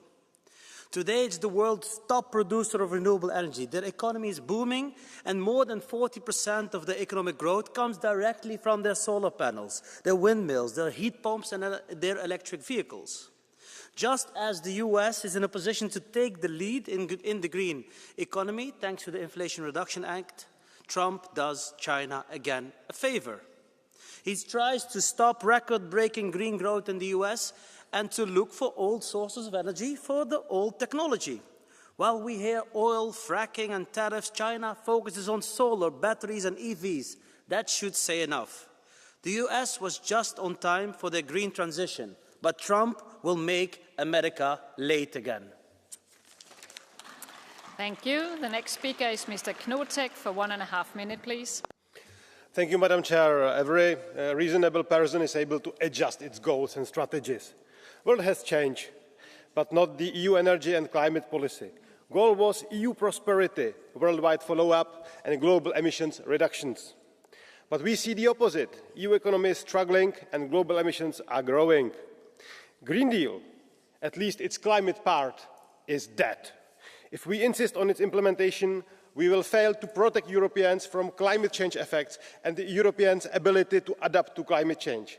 After the US withdrawal from the Paris Agreement, global reality and more information and understanding of the mechanism of climate change, it is clear that we are entering a new post-Paris Agreement era, which for Europe means speed of emissions reductions and therefore ETS price must correspond to US and China. No coal power plant shut down until having stable and reliable effective replacement. Renewables and nuclear must be placed exact on equal footing. Invest in the fusion development massively. And of course, get rid of ESG, climate law, taxonomy, and etc. And of course, Madam Commissioner, please do it now. And now to the WHO. Europe is still part of WHO, or maybe we shall change this. Thank you.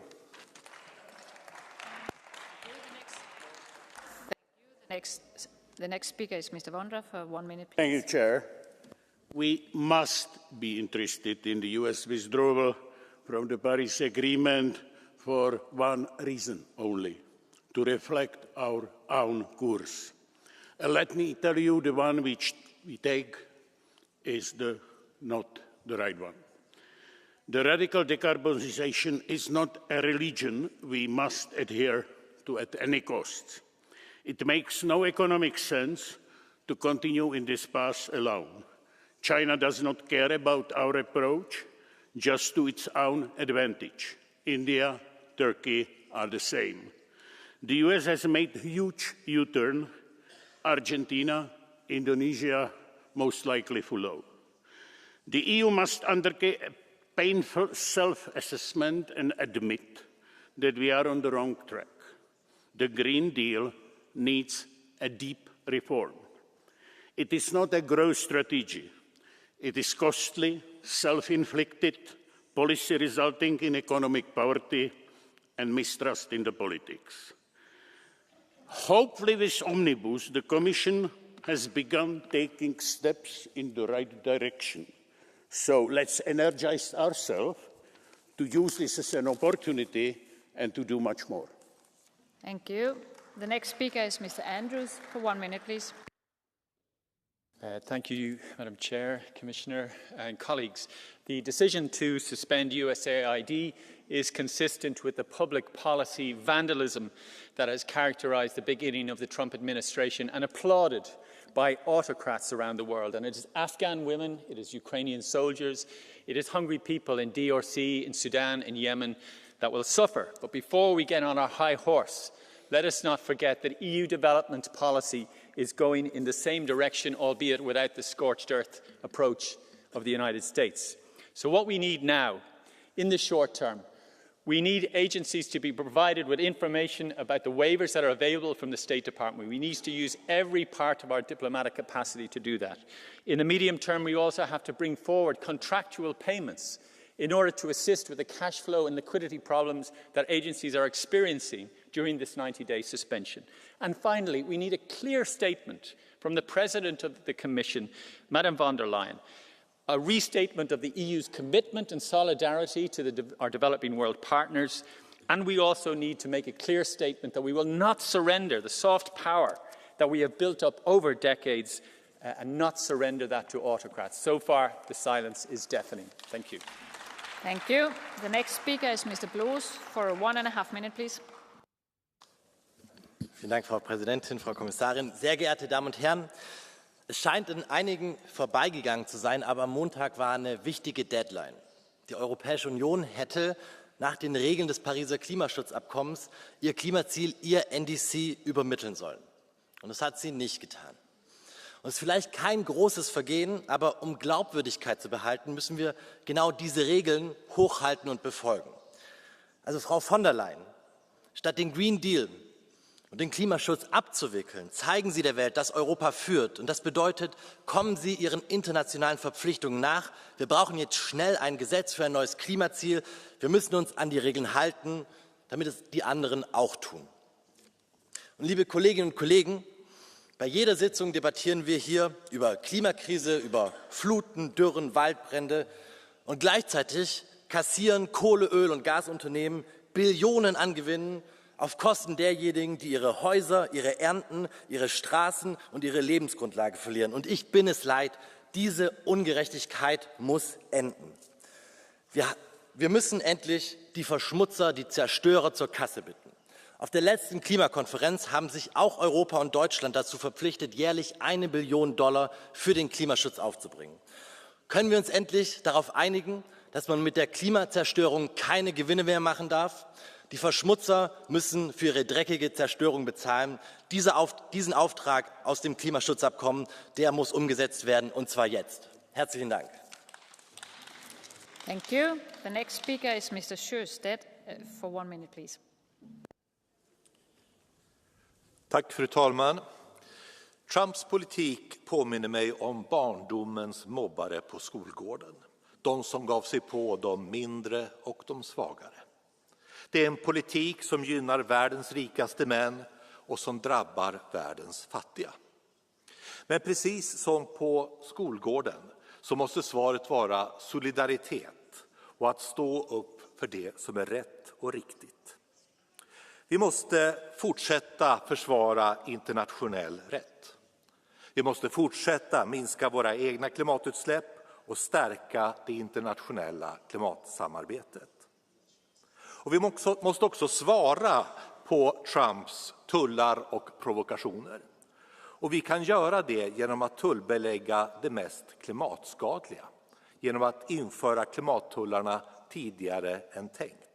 Så kan vi svara offensivt gentemot dem som inte tar ansvar för planetens framtid. Tack, talman. Thank you very much. The next speaker is Ms. Anderson for 1 minute, please.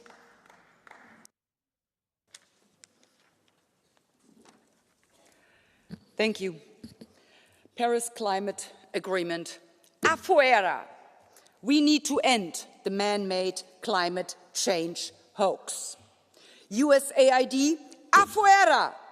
A government agency that fraudulently wastes taxpayers' money, engages in money laundering, and acts as a CIA front to manipulate public opinion abroad to effect regime change must be taken down. USAID has even indirectly funded the Wuhan lab from where the Chinese virus was leaked, which then ushered in the COVID totalitarianism. WHO, afuera! These people are fed up with these unelected bureaucrats of this lobby organization for Big Pharma, who are unaccountable to no one, except maybe to their Chinese donors. President Trump is showing us the way. And unless we want to go down in history as complete idiots, we should follow his lead. Green Deal, development aid, WHO, take it all down and give us Doge instead, so we can fight these despicable globalitarian misanthropists. Thank you. I have now opened the blue card option in case you want to use that. And the next speaker is Mr. Peter Liese for 1.5 minutes, please. Liebe Kolleginnen und Kollegen, der Ausstieg der USA aus dem Pariser Klimaschutzabkommen ist eine Katastrophe. Und ich fürchte leider, dass wir vor allem durch diesen Ausstieg das 1,5-Grad-Ziel auf Dauer nicht erreichen können. Das heißt für mich aber auf gar keinen Fall, dass wir aufgeben sollten. Jedes Zehntel Grad Erderwärmung, das wir gemeinsam global verhindern, ist wichtig. Und das Pariser Abkommen spricht ja von unter 2 Grad. Und ich glaube, das können wir well below 2 degrees. Ich glaube, das können wir schaffen. Und wenn wir uns mal an Trump I erinnern. In der Zeit von Trump I hat die EU Klimaneutralität beschlossen und viele Staaten auf der Welt sind uns gefolgt. Also ich glaube, wir sollten nicht aufgeben. Aber wir müssen besser werden. Wir müssen weniger Bürokratie in Europa haben. Wir müssen Bürokratie abschaffen. Wir müssen technologieneutral werden und wir müssen Klimaschutz mit den Menschen machen und nicht gegen die Menschen. Mit der Wirtschaft und nicht gegen die Wirtschaft. Deswegen gehört das zusammen. Wettbewerbsfähigkeit, weniger Bürokratie, aber weiter Klimaschutz gemeinsam mit der großen Mehrheit der Staaten auf der Welt, die an diesem Ziel festhalten. Vielen Dank. Thank you very much. The next speaker is Mr. Bullmann for 1 minute, please. Frau Präsidentin, Frau Kommissarin, werte Kolleginnen und Kollegen! Strafzölle gegen befreundete Nationen, das Zerschlagen der eigenen Entwicklungsagentur, die Verabschiedung aus dem Pariser Abkommen, ja die Ankündigung, sich aus den Verpflichtungen der Weltbank und anderer internationaler Fonds zurückzuziehen. Das ist nicht Washington, wie wir es kennen, das ist Neandertal. Das ist Keulenschwingen vor jeder Zivilisation. Und für mich ist klar, die USA nach Trump werden schwächer sein, isolierter und weniger Freunde haben als jemals in ihrer Geschichte zuvor. Und die Nettoprofiteure sitzen in China. Was ist die Lehre für die Europäische Union? Zeigt Gesicht. In der Tat verstärken wir die Zusammenarbeit mit den Staaten in der Welt, die mit uns zusammenarbeiten wollen, in Asien, in Afrika, in Lateinamerika, die warten auf das verstärkte Engagement der Europäer. Und nur das hilft uns weiter, eine nachhaltige, eine solidarische Welt zu bauen. Und das ist das Gebot der Stunde. Vielen Dank. Mr. Bullmann, there is a blue card. Do you want to take it? Oh, okay. We will continue with the next speaker. It is Mr. Tanja Correa for 1 minute, please.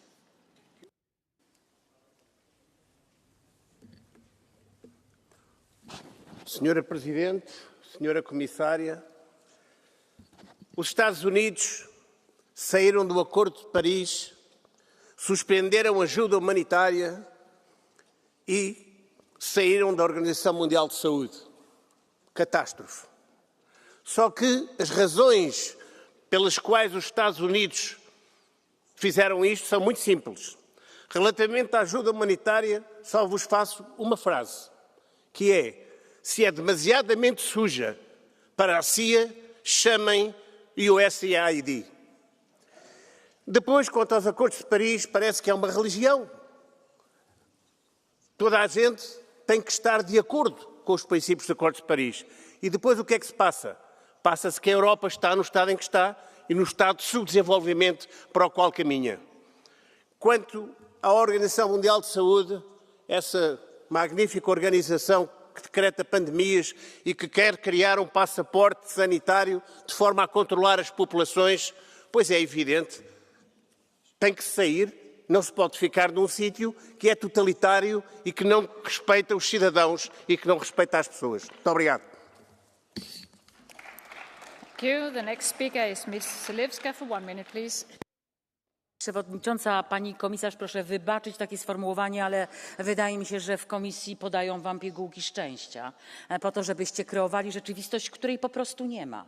Na szczycie klimatycznym w Baku na korytarzach nie tylko mówiło się o raporcie Draghiego i pokazywało, w jaki sposób i do jakiego nieszczęścia doprowadził tak rozumiany Zielony Ład, tak nieprzemyślany i tak niepoliczony, ale również mówiło się, że nie będzie finansowania, nie będzie podążania za Unią Europejską, bo to nie tylko Stany Zjednoczone, to Chiny, to Indie, to Brazylia mówiły, że po prostu nie ma takich pieniędzy w systemie i to droga donikąd. W dodatku ani Unia Europejska, ani instytucje, które dysponują pieniędzmi hojnie przydzielanymi z całego świata, nie potrafią się rozliczyć z tych pieniędzy. Na co wydają i jakie przynoszą tego efekty. Wystarczy zajrzeć do ostatniego raportu Trybunału Obrachunkowego, tak tego w Unii Europejskiej, który dokładnie mówi, że to, co jest zielone, jest niejasne. Czas się obudzić, to ostatni moment. Dziękuję. Thank you. The next speaker is Mr. Barner for 1 minute, please. History tells us Truman created the Marshall Plan, but I say Truman's true genius was swallowing his pride and reaching out to Herbert Hoover. Yes, Hoover, the most reviled former president in those days. Why? Because they understood a strong Europe meant a strong America. They crossed party lines and prevented millions starving. Hoover, that hated man, convinced his isolationist Republican Party to support the plan. Where is that spirit today? Republicans are just as isolationist now. But where is their Hoover? Where is a Truman or Eisenhower style leadership in White House? Now is our turn. We were saved by visionaries. Now we must be those visionaries. Millions face famine, disease, or threats to democracy today. I demand the European Commission immediately present to this Parliament a plan to fill the void left by America's retreat from international cooperation. Thank you. Thank you. The next speaker is Mr. Marino for 1 minute, please.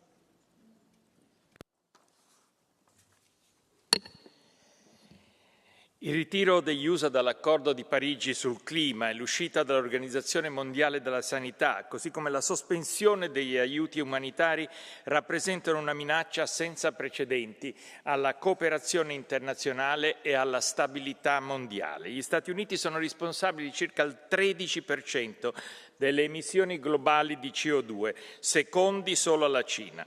Il loro ritiro dall'accordo di Parigi compromette gli sforzi mondiali per limitare l'aumento della temperatura globale. Gli Stati Uniti contribuivano per il 18% al bilancio dell'Organizzazione Mondiale della Sanità, finanziando programmi cruciali per curare HIV, tubercolosi, malaria. Ho sentito poco fa parlare di passaporto sanitario.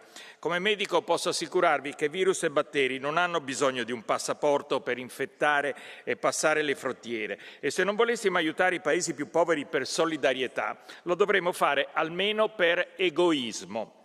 L'Unione Europea deve rafforzare il proprio ruolo nella promozione della cooperazione internazionale. La nostra forza risiede nell'unità per costruire un futuro sostenibile, sano e giusto per tutti.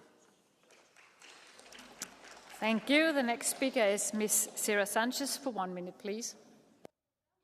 Rompe con la Organización Mundial de la Salud, el Acuerdo de París o deja sin fondos a la USAID, ¿qué nos está diciendo? que se pudra el mundo, que se mueran los pobres. Somos un gobierno de ricos, de tecnobros, que hemos venido a salvar a las grandes corporaciones y adiós a la salud pública, a la ayuda humanitaria y a la lucha contra la crisis climática. Y para eso tienen una estrategia, la de no mires arriba, odia al de al lado. Olvida que son las grandes empresas las que te explotan. Cobra $1000 por delatar a tu amigo o a tu vecino migrante. Llama enfermas a las personas trans. Siéntete con poder para denigrar a las mujeres o di que los palestinos son animales. Trump es el representante del capitalismo más salvaje, sin máscara y sin complejos. Pero también, ¿qué está proponiendo la Unión Europea en este momento? Porque hace tiempo que camina por el mismo precipicio. Defienden de igual forma a las grandes corporaciones, la sumisión al imperialismo estadounidense, 15 meses financiando un genocidio contra Palestina. Apuestan por una Europa más racista y más belicista y pactan con su representante aquí en la Unión Europea, que es la extrema derecha de Meloni. Gracias. Thank you. The next speaker is Mr. Sell for 1 minute, please. 20 Millionen Dollar für die Verfilmung der Sesamstraße im Irak, 15 Millionen für Kondome in Afghanistan, 2 Millionen für Geschlechtsumwandlung in Guatemala. Über 40 Milliarden Dollar hat die amerikanische Regierung jedes Jahr für solchen Schwachsinn verschwendet unter Joe Biden. Damit ist jetzt Schluss. Donald Trump hat USAID gestoppt. America First heißt amerikanische Steuergelder für amerikanische Interessen. In Washington sind sie da einen Schritt weiter als wir. Bei uns wird immer noch viel Geld in aller Welt verschwendet. 32 Milliarden Euro gibt die deutsche Bundesregierung jedes Jahr für die sogenannte Entwicklungshilfe aus. 32 Milliarden Euro. Das entspricht ungefähr dem Steueraufkommen von 20.000 Deutschen. 20.000 Deutsche gehen arbeiten, um Projekte wie die folgenden zu finanzieren. 53 Millionen Euro für klimafreundliche Kochtöpfe in Kenia. 8 Millionen für LED-Leuchten in marokkanischen Moscheen. 10 Millionen für Führerscheinprüfungen von transsexuellen Rikscha-Fahrern in Indien und so weiter und so fort. In Amerika hat Donald Trump diesen Schwachsinn beendet und in Deutschland wird das Alice Weidel tun. Darauf können Sie sich verlassen. The next speaker is Mr. Dostal for 1 minute, please. Dámy a pánové, dnešní téma nám připomíná, že od mezinárodních smluv lze odstoupit a že sebelepší myšlenky mohou být zničeny hloupým aktivismem. Před 30 lety se v mém rodném kraji za ochranu přírody demonstrovalo. Dnes po únosu ekologie Grétami vám tam za klima agendu leda plivnou do piva, případně se vás zeptají, kdy už to zrušíte jako Donald Trump.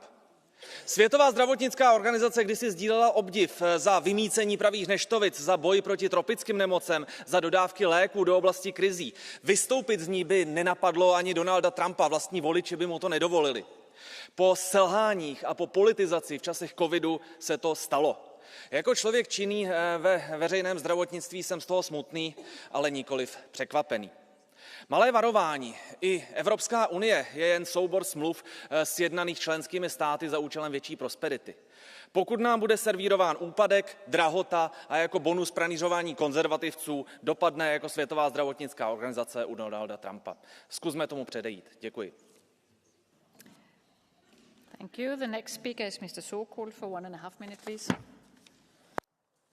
Poštovana potpredsjednice, povjerenice, kolegice i kolege. Temeljne principe javnog zdravstva koji se danas primjenjuju diljem svijeta postavio je hrvatski liječnik dr. Andrija Štampar. Štampar je dao neupitan doprinos stvaranju Međunarodne zdravstvene organizacije, znajući da zdravstvene prijetnje nadilaze državne granice i da radeći zajedno bolje možemo zaštititi zdravlje naših građana. Multilateralna suradnja ključna u borbi protiv prekograničnih zdravstvenih prijetnji. Zato Europska unija s posebnom pažnjom promatra najavu SAD-a o povlačenju iz WHO-a. Pandemija COVID-19 potaknula je niz rasprava, pa i onu o boljem načinu funkcioniranja Svjetske zdravstvene organizacije. Organizacijski aspekti suradnje, financijski doprinosi njezinom radu ili poboljšanje načina rada teme su o kojima možemo razgovarati, ali u borbi protiv širenja bolesti i u zaštiti zdravlja građana moramo biti ujedinjeni. Zato pozivam naše partnere da nas detaljno informiraju o svojim stajalištima vezanim uz Svjetsku zdravstvenu organizaciju i način na koji vide poboljšanje njezina rada, kako bismo zajedno mogli nastaviti multilateralnu suradnju u okviru ove posebne organizacije Ujedinjenih naroda. Što se tiče ukidanja USAID-a, ne bi bilo dobro kada bi to značilo ukidanje humanitarne i razvojne pomoći od strane SAD-a siromašnim zemljama kojima je ona potrebna. S druge strane, informacije koje izlaze u javnost o korištenju ove agencije u svrhu promoviranja jedne političke agende vrlo su zabrinjavajuće. Bilo kakve pokušaje korištenja humanitarne pomoći kao paravana za manipuliranje javnim i političkim prostorom treba najoštrije osuditi i učiniti sve da se one više ne ponove. Hvala lijepa. Thank you. The next speaker is Mr. Andrukaitis for 1 minute, please. Thank you so much, Madam Chair, Madam Commissioner. Of course, United States withdrawal from Paris Climate Agreement and WHO and suspension of US humanitarian aid is shameful and irresponsible decision. WHO plays a crucial role in protecting health and security of the world's people, including all of us, including Americans, by addressing the root causes of disease, building stronger health systems, and detecting, preventing, and responding to health emergencies, including disease outbreaks, often in dangerous places where others cannot do. I was in Ebola crisis. I know what does it mean. Pandemics and epidemics. I am a medical doctor. The United States was a founding member of WHO in 1948 and has participated in shaping and governing WHO work ever since. And for over 7 decades, WHO and US have saved countless lives and protecting Americans and all people from health threats. And today's Trump decision is shameful, and MAGA we will call Massa, make America small again. Thank you very much. Thank you. The next speaker is Mr. Annemans for 1 minute, please.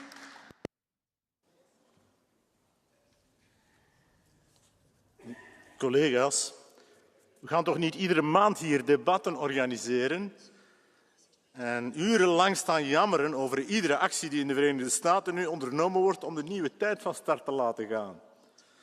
We zouden beter onze energie steken in het aanvaarden van deze nieuwe tijd, want de tijden van het multilateralisme, de tijden van de morele superioriteit van internationale organisaties en de tijden van buitenlandse inmenging door onbeperkte subsidies en manipulaties vanwege het Soros-web zijn voorbij.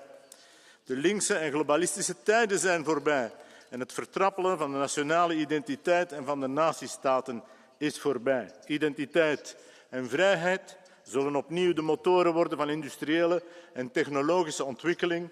De tijden van de actuele meerderheid in het Europees Parlement zouden moeten voorbij zijn en zouden snel plaats moeten maken voor de nieuwe tijd. We moeten vermijden dat de huidige wankele meerderheid hier in dit Europees Parlement Europa in achterlijkheid dompelt en in een migratiepact en een Green Deal-religie die ons alleen maar zal verarmen. Thank you. The next speaker is Mr. Toselli for 1 minute, please.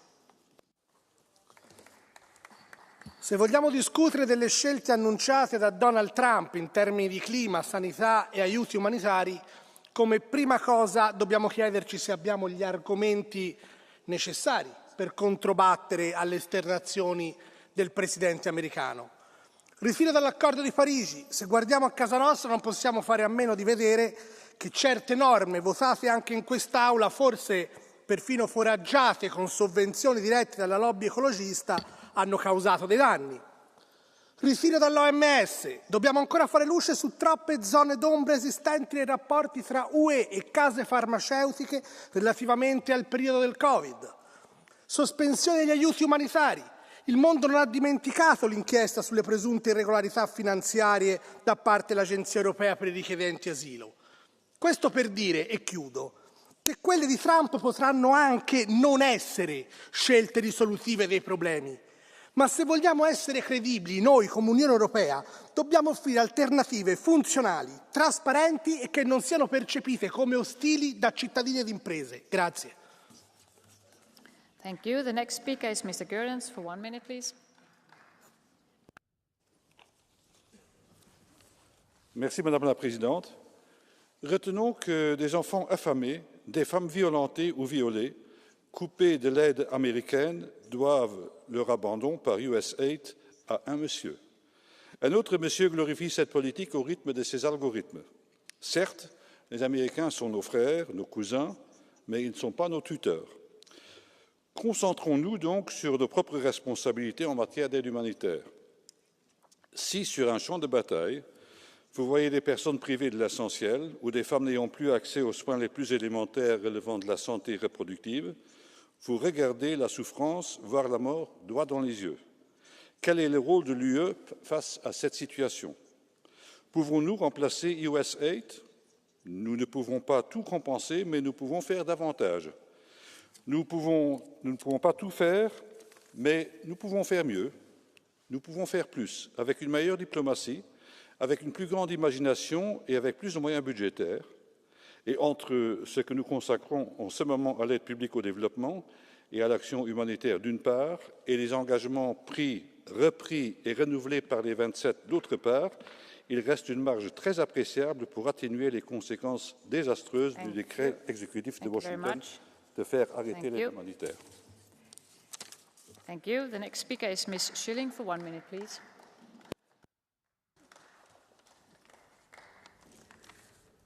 Honestly, dear colleagues, I'm sick and tired of discussing old white men destroying our future.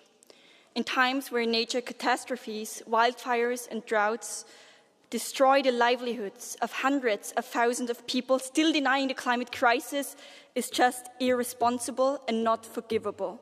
Young people all around the world rightfully demanded a livable future, and we do that right now. Today, I stand here and a demand from the European Union. We cannot give up this fight. The Paris Agreement is an obligation, and it's our responsibility. Ursula von der Leyen said we owe it to our children, and therefore we need to stick to the Green Deal, we need to phase out fossil fuels and decrease the emissions at least 90% in 2040. We need to keep our promises. This is something we owe our children today and every day, and we should have these debates in this House thinking about what's at stake right now, looking at the floods and the pictures, not just when it happens, but always. Thank you. Thank you. The next speaker is Mr. Botenga for 1 minute, please. Thank you, President. Commissioner, I'm a bit surprised no one mentions here that the United States have also withdrawn from the Human Rights Council of the United Nations. This makes the world, for all Europeans, a more dangerous place. I'm not surprised, of course. I mean, we're speaking in the end of a country whose governments have illegally abducted people, tortured them in secret prisons throughout the Middle East, killed children, bombed weddings from Iraq to Afghanistan, a country responsible, according to its own universities, for millions of victims in the Middle East. We're speaking about a government that's actually today, currently supporting genocide, supporting the deportation of millions of Palestinians, the country blocking the Cuban people from getting the medical equipment they need and deserve, a country imposing sanctions on working-class families throughout the world just because they disagree with their government, and a country currently mass deporting working-class families from the United States. Now, the question is not, why are the US withdrawing from human rights conventions? The question is, why is Europe not reacting? Do we think this is a good thing? Are we afraid to stand up? Or is this the true face of this union, not fighting for global human rights, but for corporate interests and profits of Musk? Thank you. Thank you. The next speaker is Ms. Arndt for 1 minute, please.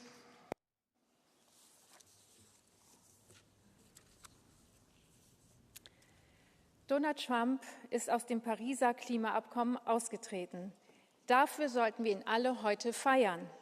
Er räumt mit dem mächtigsten Klimamärchen auf, mit dem alle staatlichen Raubzüge und Freiheitsbeschränkungen begründet werden. Das Klimamärchen erzählt, dass die Menschen durch einen Anstieg der globalen Temperatur von mehr als 1,5 Grad akut gefährdet sind. Das ist im letzten Jahr bereits eingetreten und nichts ist passiert. Das Märchen erzählt, dass der CO2-Ausstoß der Menschen schuld ist und dass deswegen alles getan werden muss, um diesen zu senken. Auch das wurde widerlegt. Der Mensch kann keine Wunschtemperatur herbeiführen. Und übrigens, die durchschnittliche Jahrestemperatur betrug 2021 in Deutschland 10,5 Grad und in Indien, dem bevölkerungsreichsten Land, 25 Grad. Wie kann es sein, dass die Inder mit einer fast 15 Grad höheren Durchschnittstemperatur so gut gedeihen und überleben konnten? Die ESN und die AfD sagen, Schluss damit, dass unsere Bürger in die Armut und in die Angst getrieben werden. Schluss mit dem Pariser Klimaabkommen. Ms. Arndt, there is a blue card. Do you want to take it?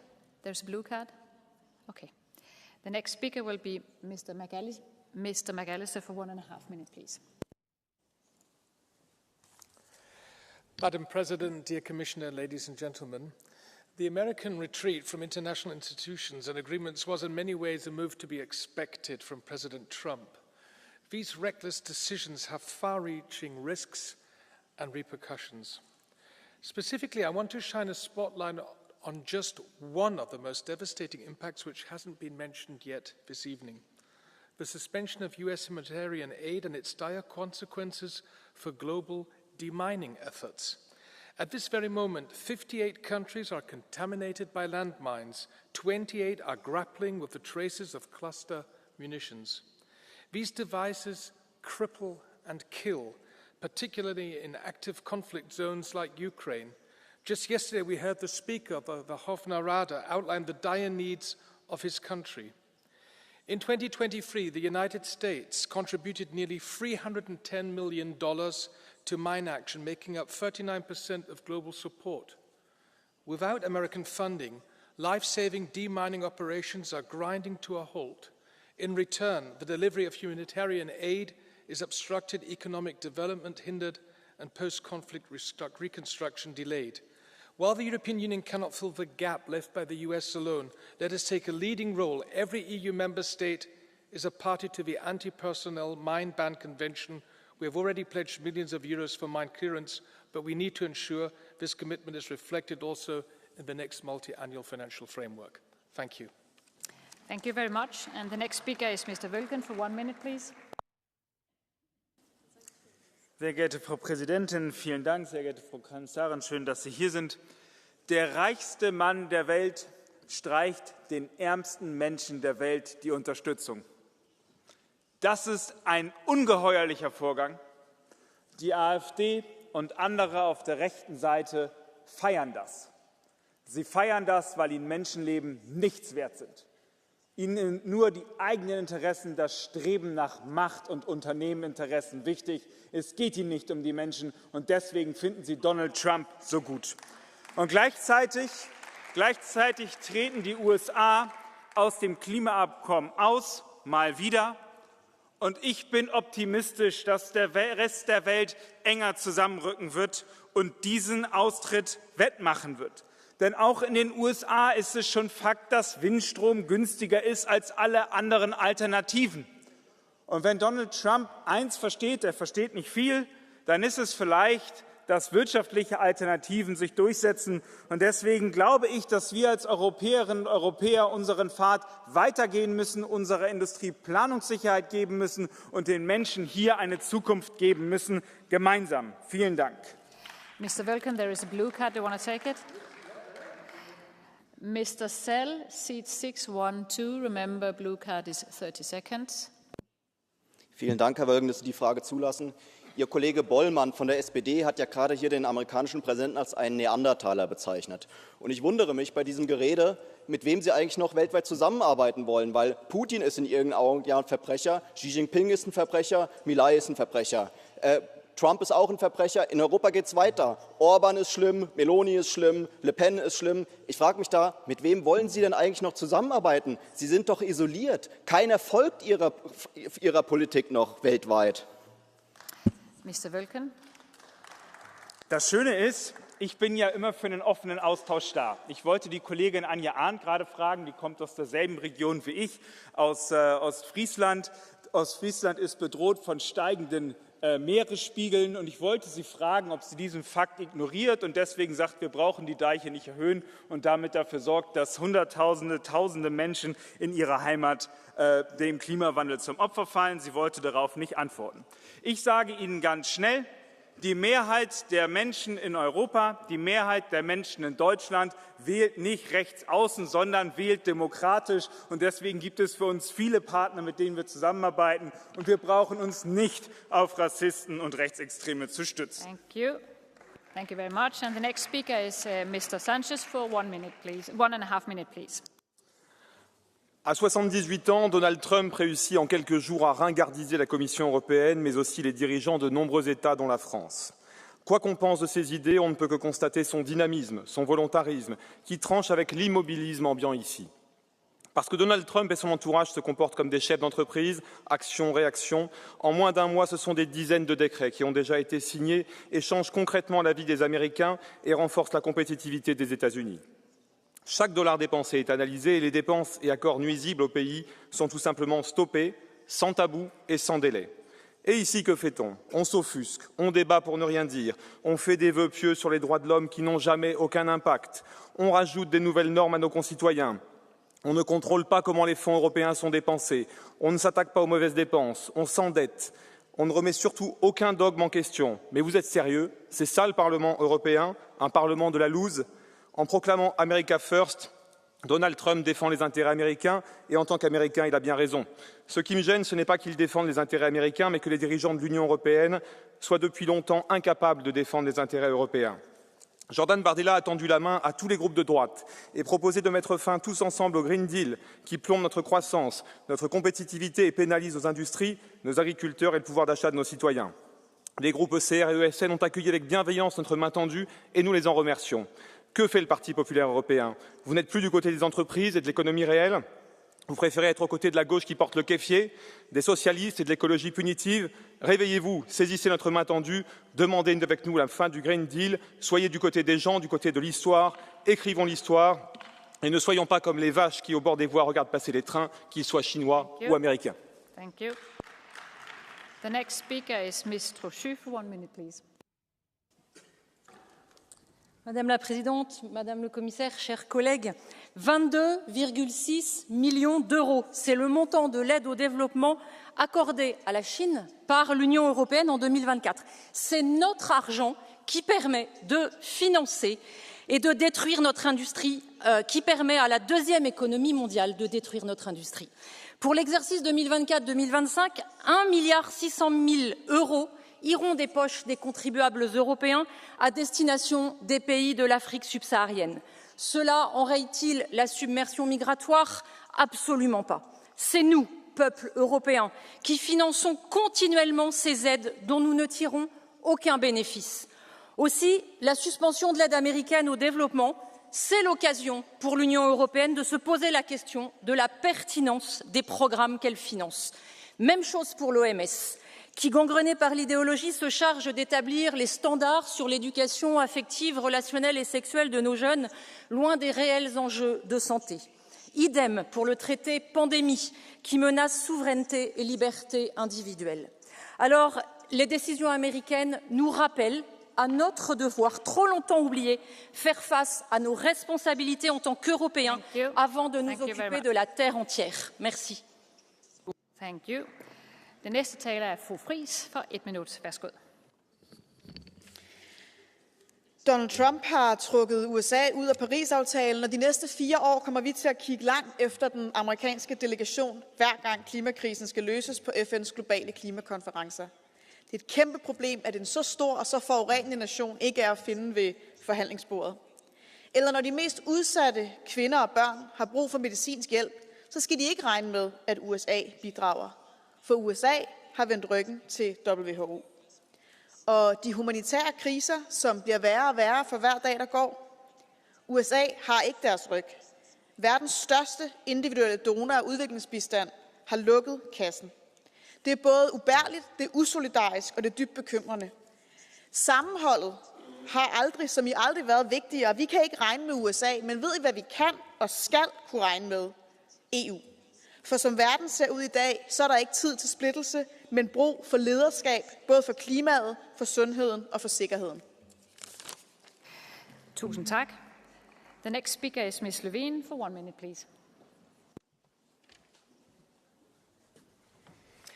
Madam President, leaving the Paris Agreement, the WHO, and closing down the world's biggest aid organization from one day to another. What kind of world does Donald Trump really want? Is it a planet in climate disarray with firestorms, floodings, and hurricanes where people die, where homes are destroyed? A world where we lose the fight against malaria, HIV, cholera, where children die in diseases we should have eradicated. A world where girls die giving birth to babies they never chose to have, where more pandemics paralyze our societies. What we're now seeing is nothing else but a frontal attack against global cooperation, our planet, and our shared humanity. The Trump presidency has only begun. We already can see that the attack on the rules-based world order is creating global insecurity and costing the poorest their lives. We, the EU, now need to show leadership more than ever. We are now the hope for the world's poorest, for everyone believing in democracy and solidarity, and it's our moral obligation to live up to their expectations. Thank you. Grazie onorevole. Prego onorevole Martins.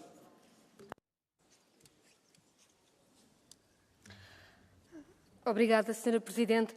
Trump, como toda a extrema-direita, despreza a vida e, sobretudo, despreza o povo. Quem for rico acabará por se salvar, todos os outros são dispensáveis. O Acordo de Paris, a Organização Mundial de Saúde e a ajuda humanitária internacional são mecanismos globais de proteção da vida humana. Abandoná-los é a política da crueldade, que despreza quem morre nos incêndios e inundações, quem morre à fome, quem morre por falta de vacinas ou de tratamento médico. Uma política embrulhada num discurso negacionista e conspiracionista com demasiados aliados na Europa.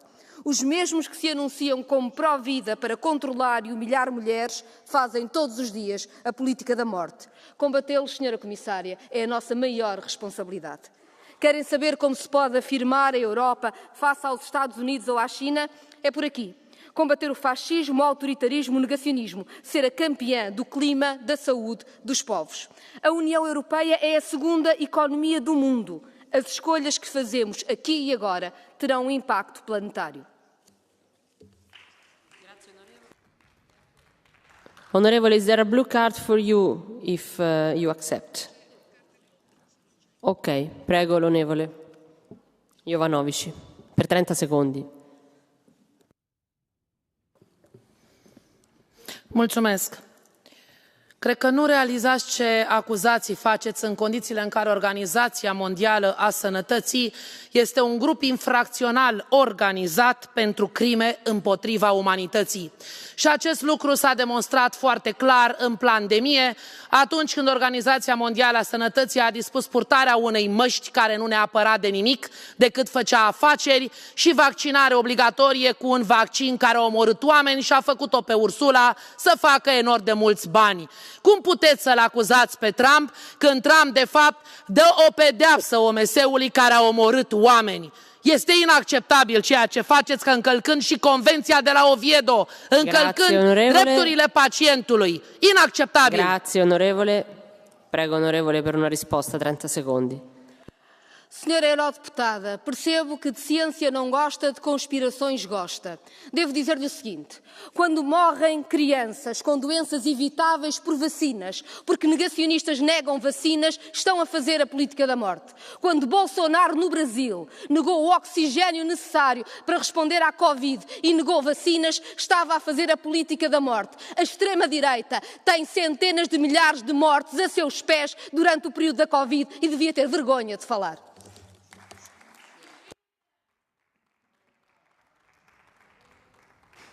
Prego, onorevole Stoyanov.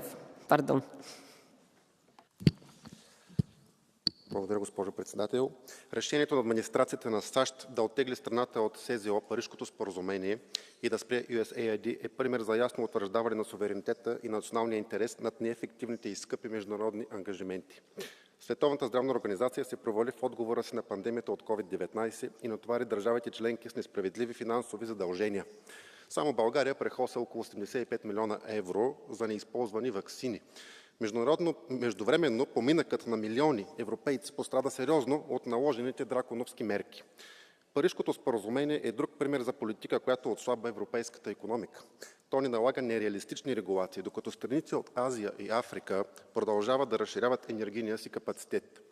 В стремежа си да направим света по-чист, направихме Европа по-бедна.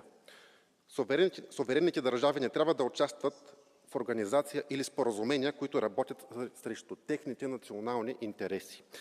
Нека не си затваряме очите за екологичните проблеми, но да преоценим сляпата поддръжка на Европейския съюз за неработещи глобални политики. Време е да поставим нашите граждани на първо място. Благодаря. Grazie onorevole. Prego onorevole Canev.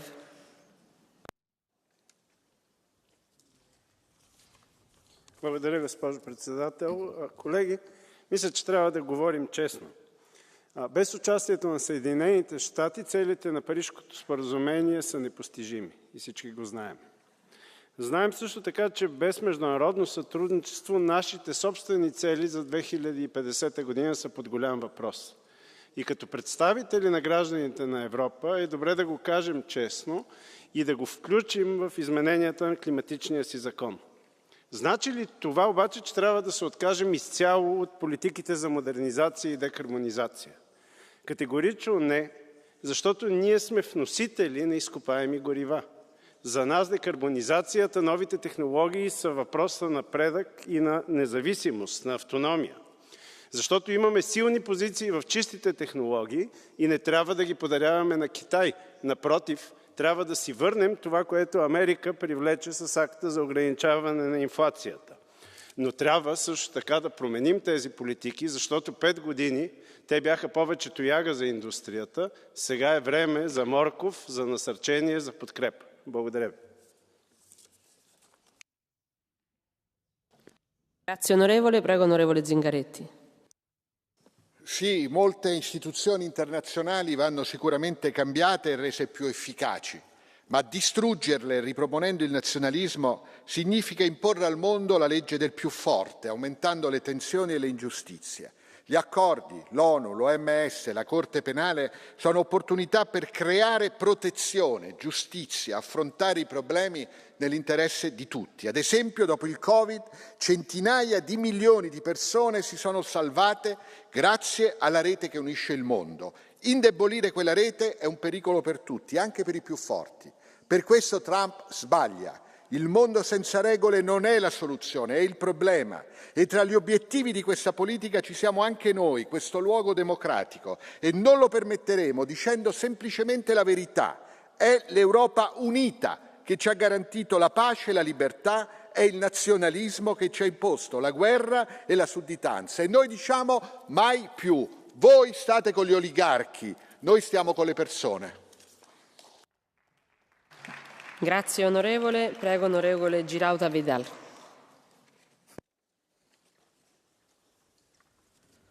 Muchas gracias, señora presidenta. Un minuto no me da tiempo a argumentar, pero sí me da tiempo a aconsejarles la lectura de un libro del Premio Nobel de Economía de 2015, Angus Deaton, El Gran Escape. Su tercera parte está dedicada a la ayuda al desarrollo. Y es una demostración palmaria de alguien que no viene de las filas de la derecha, de que la ayuda al desarrollo se ha demostrado contraproducente.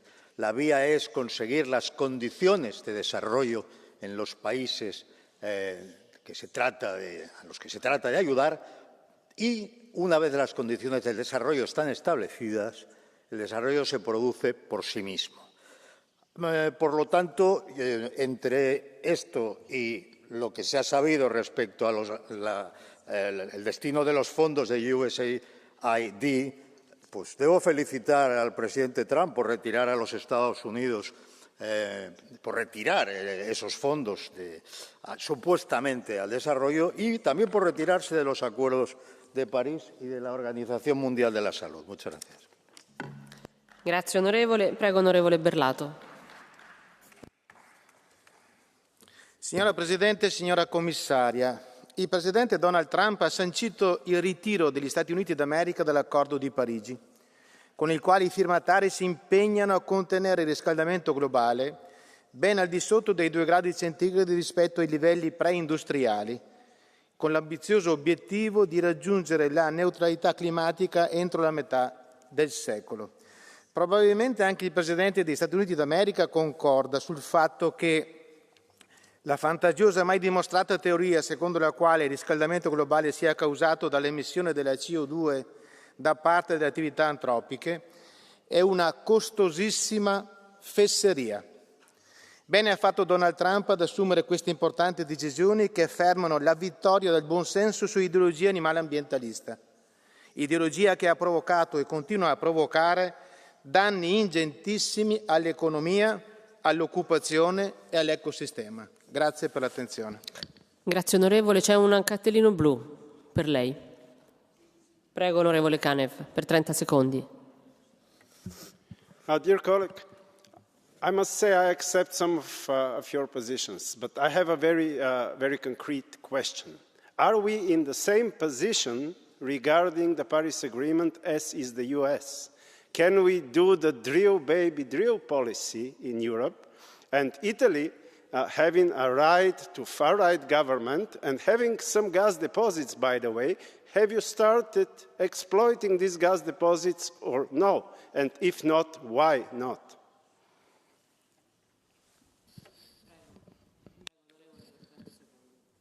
Egregio collega, io ho espresso il mio punto di vista su molte affermazioni del Presidente Trump nel giorno del suo insediamento e ho sottolineato le posizioni che condivido, tipo l'abbandono degli accordi di Parigi, tipo l'uscita dall'Organizzazione Mondiale della Sanità, questo carrozzone che ha dimostrato durante il periodo dell'emergenza sanitaria legata al Covid-19 una gestione assolutamente fallimentare. E quindi stessa cosa ho dimostrato e sottolineato per quanto riguarda l'abbandono del Green Deal. Io ho sottolineato le cose che condivido delle posizioni assunte dal Presidente Trump. Non posso dire questo di tutte le affermazioni del Presidente. Grazie onorevole. Prego onorevole Viesik. Ďakujem. Aktuálna Trumpová politika má mnohé prvky krajne pravicového populizmu. Indícií, že nesystémová a rozvratná vidím veľa. A Muska, ktorému udelil Trump takmer neobmedzenú moc nad štátnym aparátom. Ide o ohrozenie demokratického zriadenia, ktoré prirodzene narazí na odpor a je odsúdené na neúspech. Pre EÚ vzniká výnimočná príležitosť a zároveň nevyhnutnosť opätovne prebrať iniciatívu.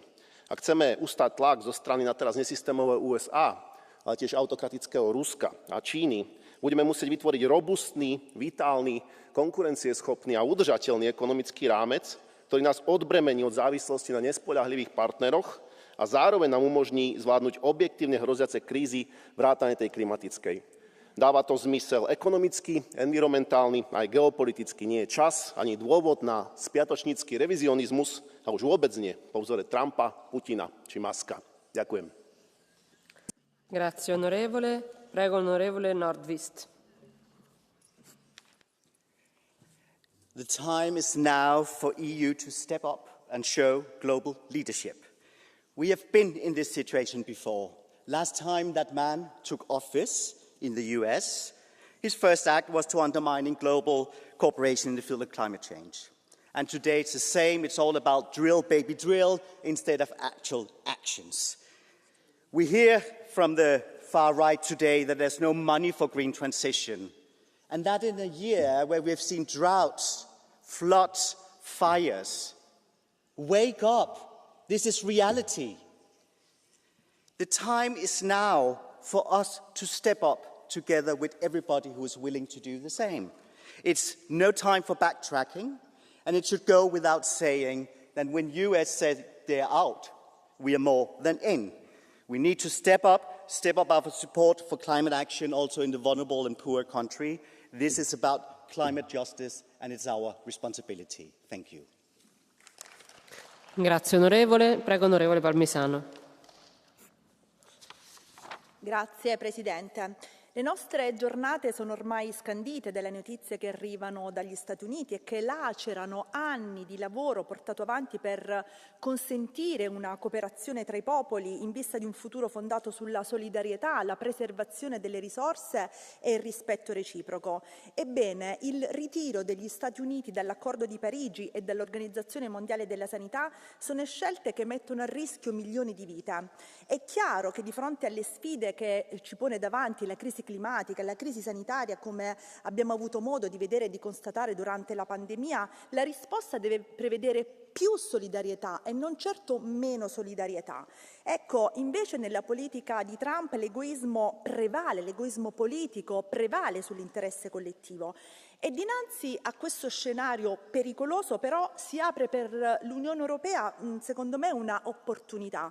Affermare, rispondere con fermezza, rafforzando i propri impegni ambientali, sostenendo l'Organizzazione Mondiale della Sanità e colmando i vuoti lasciati da chi si tira indietro dalle proprie responsabilità, come sta facendo Trump. Ecco, è ora di dimostrare che l'Europa è un leader credibile, capace di difendere il pianeta, la salute globale e i diritti umani. Grazie. Grazie onorevole. Prego onorevole Mazurek.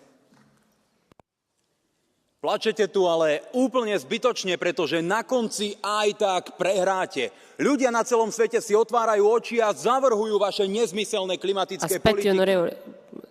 Sorry, there is not the translation. If you can start again, please. Okay.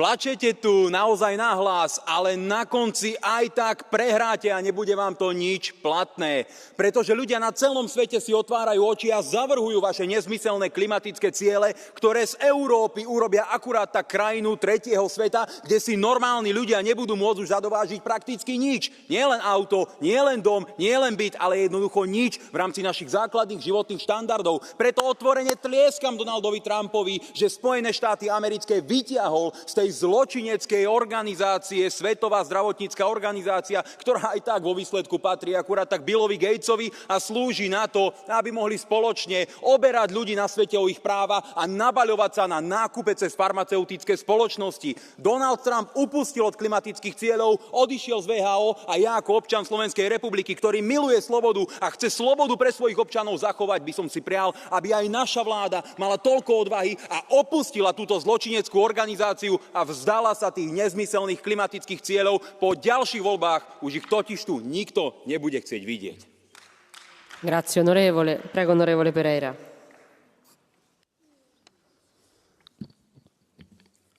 Escolher os interesses em detrimento dos princípios não é apenas trair o caráter, é também trair a história. Os nossos parceiros de sempre resolveram colocar um preço na cooperação e no multilateralismo. O projeto europeu, por muito que custe a alguns nesta sala, revela-se mais necessário, mais urgente, mais premente. Que respostas? À saída dos Estados Unidos do Acordo de Paris, devemos reforçar o nosso compromisso com a transição energética. Precisamos de descarbonizar para crescer. À saída da Organização Mundial de Saúde, devemos lembrar-nos do que conseguimos juntos vencer uma pandemia. Investir na inovação para salvar vidas, vencer o HIV e outras doenças. À suspensão da ajuda humanitária, abre-se sim a porta a influências e a países como a China. Este é, por isso, um tempo de afirmação da Europa. A menos Estados Unidos no mundo, tenhamos mais Europa no contexto global. Donald Trump pode falhar ao mundo, mas a Europa não vai falhar à história. Grazie onorevole. Prego onorevole Temido.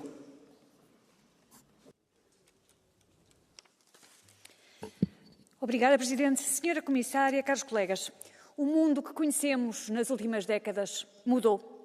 O American First representa a hostilidade pela ordem multilateral.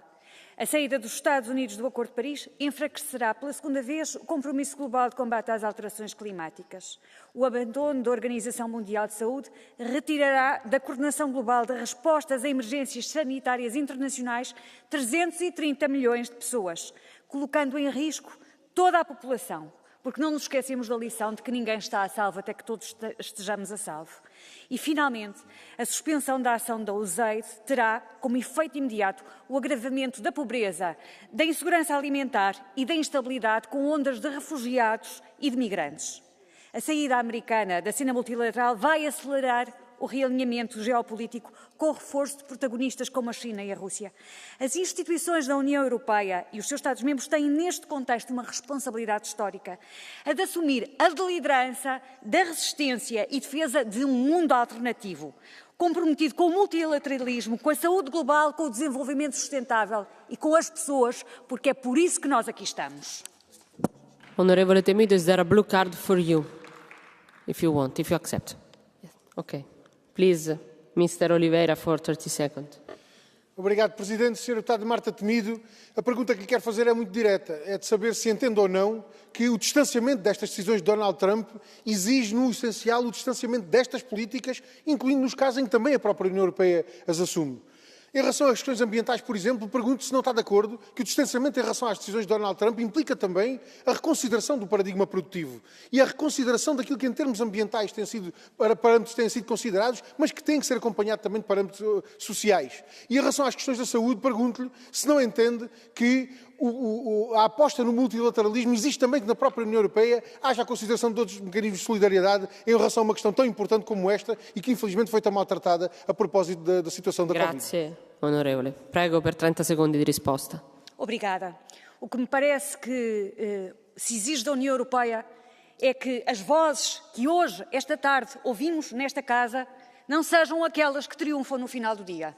Sejam antes as vozes do apoio à responsabilidade comum, ao respeito pelos outros, ao respeito pela vida humana, ao respeito pela ordem internacional, porque é por isso que nós viemos para a política, não para sermos a América primeiro, não para sermos os outros primeiro. Essa é a resposta que os cidadãos lá fora esperam da União Europeia e é a única pela qual vale verdadeiramente a pena lutar. Grazie onorevole. Prego onorevole Hecklers.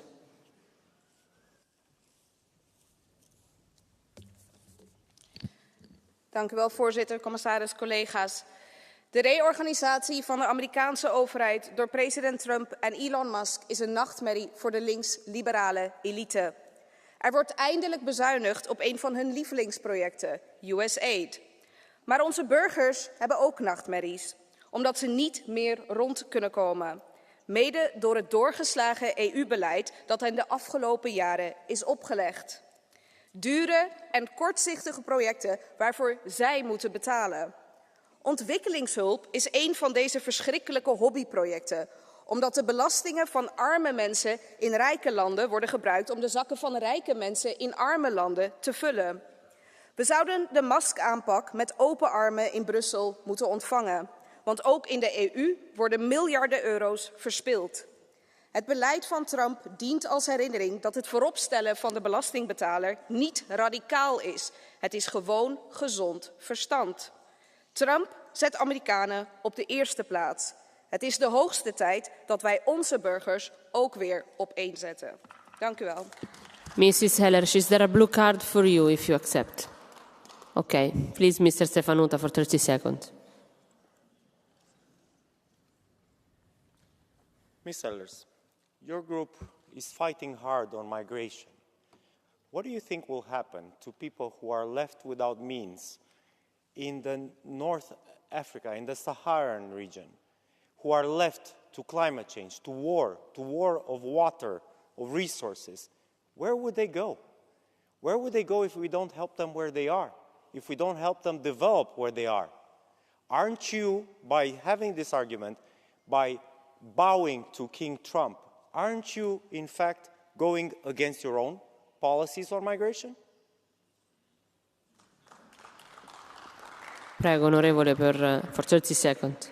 Thank you very much. I think it's a very naive argument to think what we're doing in Africa and the rest of the developing world is actually helping them at the moment. We don't see significant improvements because of the project of the EU. We spend billions and billions of dollars buying them blenders for schools where they don't have electricity, funding transgender craziness in developing countries. We are not preventing them from migrating. We are not helping them. It has the opposite effect. Thank you very much. Grazie onorevole. Prego onorevole Farantouris.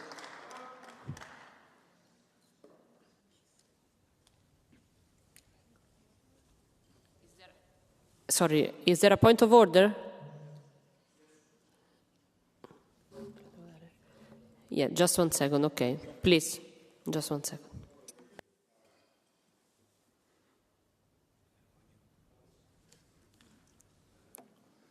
Please, thank you, Ms. Mr. President. Sieber.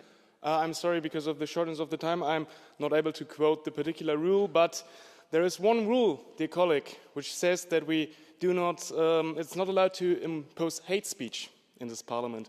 And I can tell you, calling transgender people crazy for being what they are is nothing more.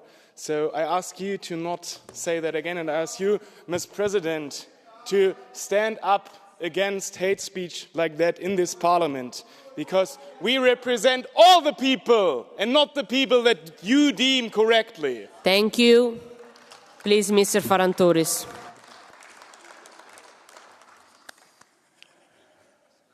Αγαπητοί συνάδελφοι, εδώ και 2 μήνες παρασχολούμαστε με το τι κάνουν ή θα κάνουν οι Ηνωμένες Πολιτείες. Και ασχολούμαστε νομίζω λιγότερο με το τι πρέπει να κάνει η Ευρωπαϊκή Ένωση. Η Ευρωπαϊκή Ένωση πρέπει να παραμείνει ο θεματοφύλακας της διεθνούς νομιμότητας.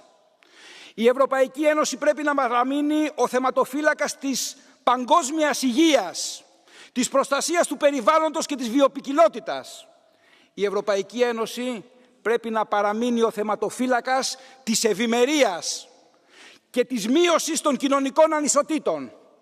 Και αυτό μπορεί να γίνει με αναθεώρηση των συνθηκών, με κοινή εξωτερική πολιτική, με κοινή βιομηχανική πολιτική, με αύξηση των δαπανών για τις κοινωνικές παροχές και τη μείωση των ανισοτήτων.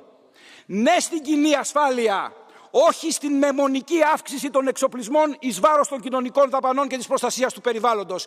Έτσι θα ξαναηγηθούμε της παγκόσμιας κοινότητας για αυτά τα σημαντικά παγκόσμια αγαθά.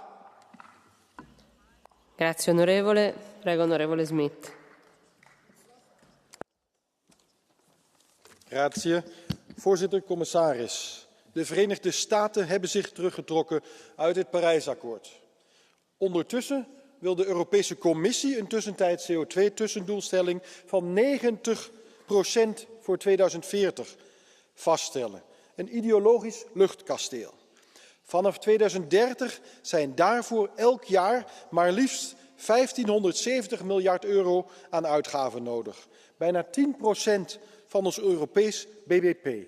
Voor een temperatuurverlaging van 0,00135 graden. Wie draagt de lasten? Boeren, burgers en bedrijven. De doorgeschoten Green Deal blijkt telkens geen deal.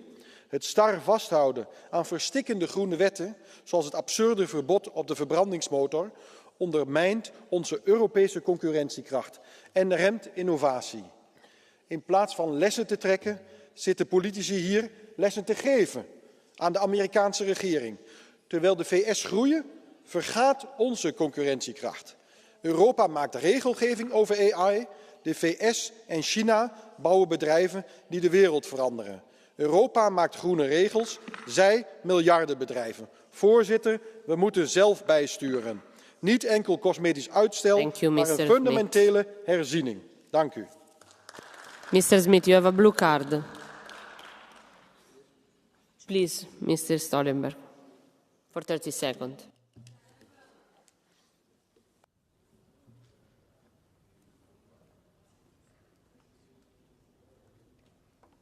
You can change the microphone or the seat if it doesn't work. Ja. Oké.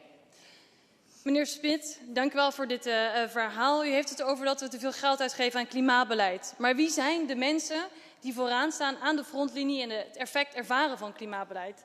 Dat zijn de boeren. Zij ervaren de droogte als eerste, mislikte oogsten. Dat zijn hele grote effecten. Wat zegt u tegen deze mensen die de effecten ervaren? Moeten we daar geen geld voor aan besteden? Wij moeten ons herbezinnen, mevrouw Strolenberg. Ik heb het net gezegd, die 1570 miljard euro aan uitgaven voor een gemodelleerde temperatuursverlaging van 0,00135 graden. Ook dat merken boeren niet, een dergelijk verschil. Grazie, onorevole. Prego, onorevole De Caro.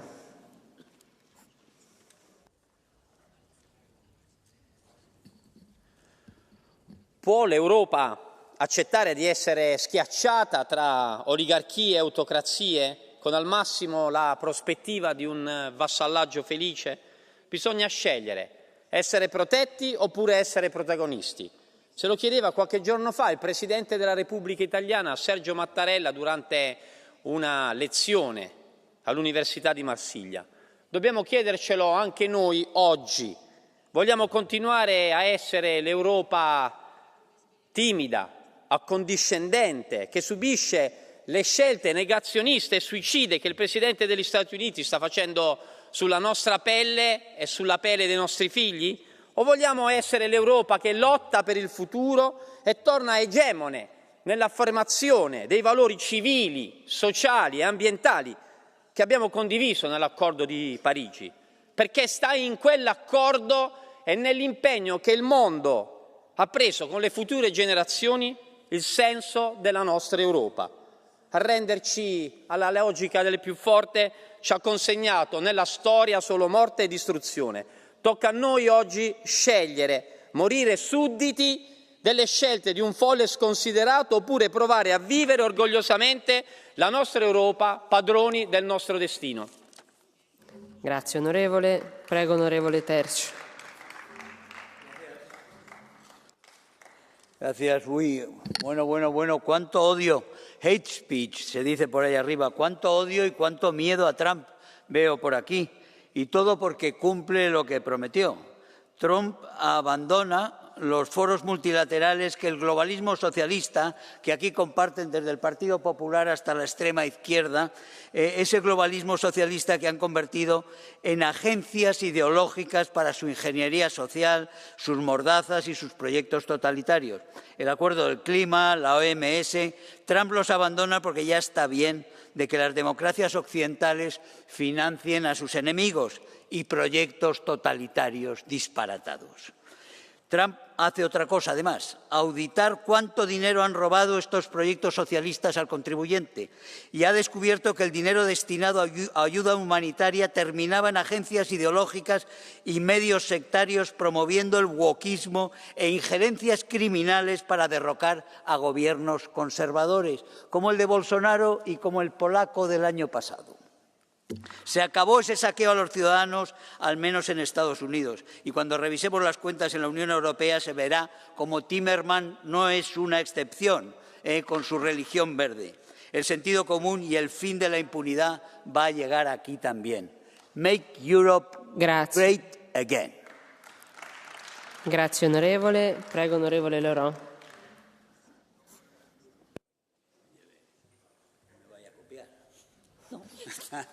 Non, creo. Merci Madame la Présidente, Madame la Commissaire, chers collègues. Le ton est donné. Si nous avions encore un petit espoir que Donald Trump se soucie de la crise climatique que nous vivons, de la santé mondiale ou de l'aide au développement, ces récentes annonces et décisions ne laissent aucun doute sur sa volonté contraire.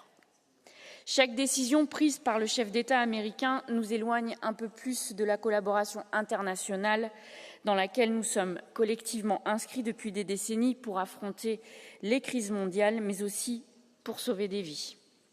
Pour lui, la santé, les crises sanitaires ne doivent plus être gérées par un organisme mondialement reconnu tel que l'OMS, quitte à mettre en péril la santé et la vie de tous les citoyens, américains ou non.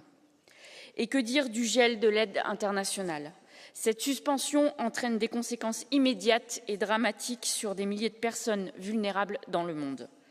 Madame la Commissaire, quelle sera la réponse concrète de l'Union européenne face à cette catastrophe? Grazie onorevole. Prego onorevole Haider. Der Ausstieg der USA aus dem Pariser Klimaabkommen ist eine Chance für Europa, oder besser, es ist die Chance für Europa. Es ist die Chance, endlich Schluss zu machen mit dieser verrückten Klimareligion. Es ist die Chance, Schluss zu machen mit dem Klimawahnsinn, mit der unsinnigen CO2-Bepreisung, einer CO2-Bepreisung, die die Energiepreise in die Höhe treibt. Es ist eine Chance, Schluss zu machen mit dem zerstörerischen Green Deal, einem Green Deal, der unserer Wirtschaft die Luft abschnürt, der unsere Landwirtschaft zerstört, der unsere Bürger belastet. Und jetzt noch eine Botschaft an die unverbesserlichen Klimagläubigen, an die Verkünder der bevorstehenden Klimaapokalypse. Neben der EU sind es nur noch 5 Staaten, die sich dem Pariser Klimaabkommen verpflichtet haben. Die EU und diese 5 Staaten, die sorgen nur noch für 12,5% der CO2-Emissionen. Glauben Sie wirklich, dass das auch nur irgendeinen Effekt auf das Klima hat? Deswegen nutzen wir die Chance, geben wir Europa wieder eine Zukunft, raus aus dem sinnlosen Pariser Klimaabkommen. Grazie onorevole. Prego onorevole Pachin.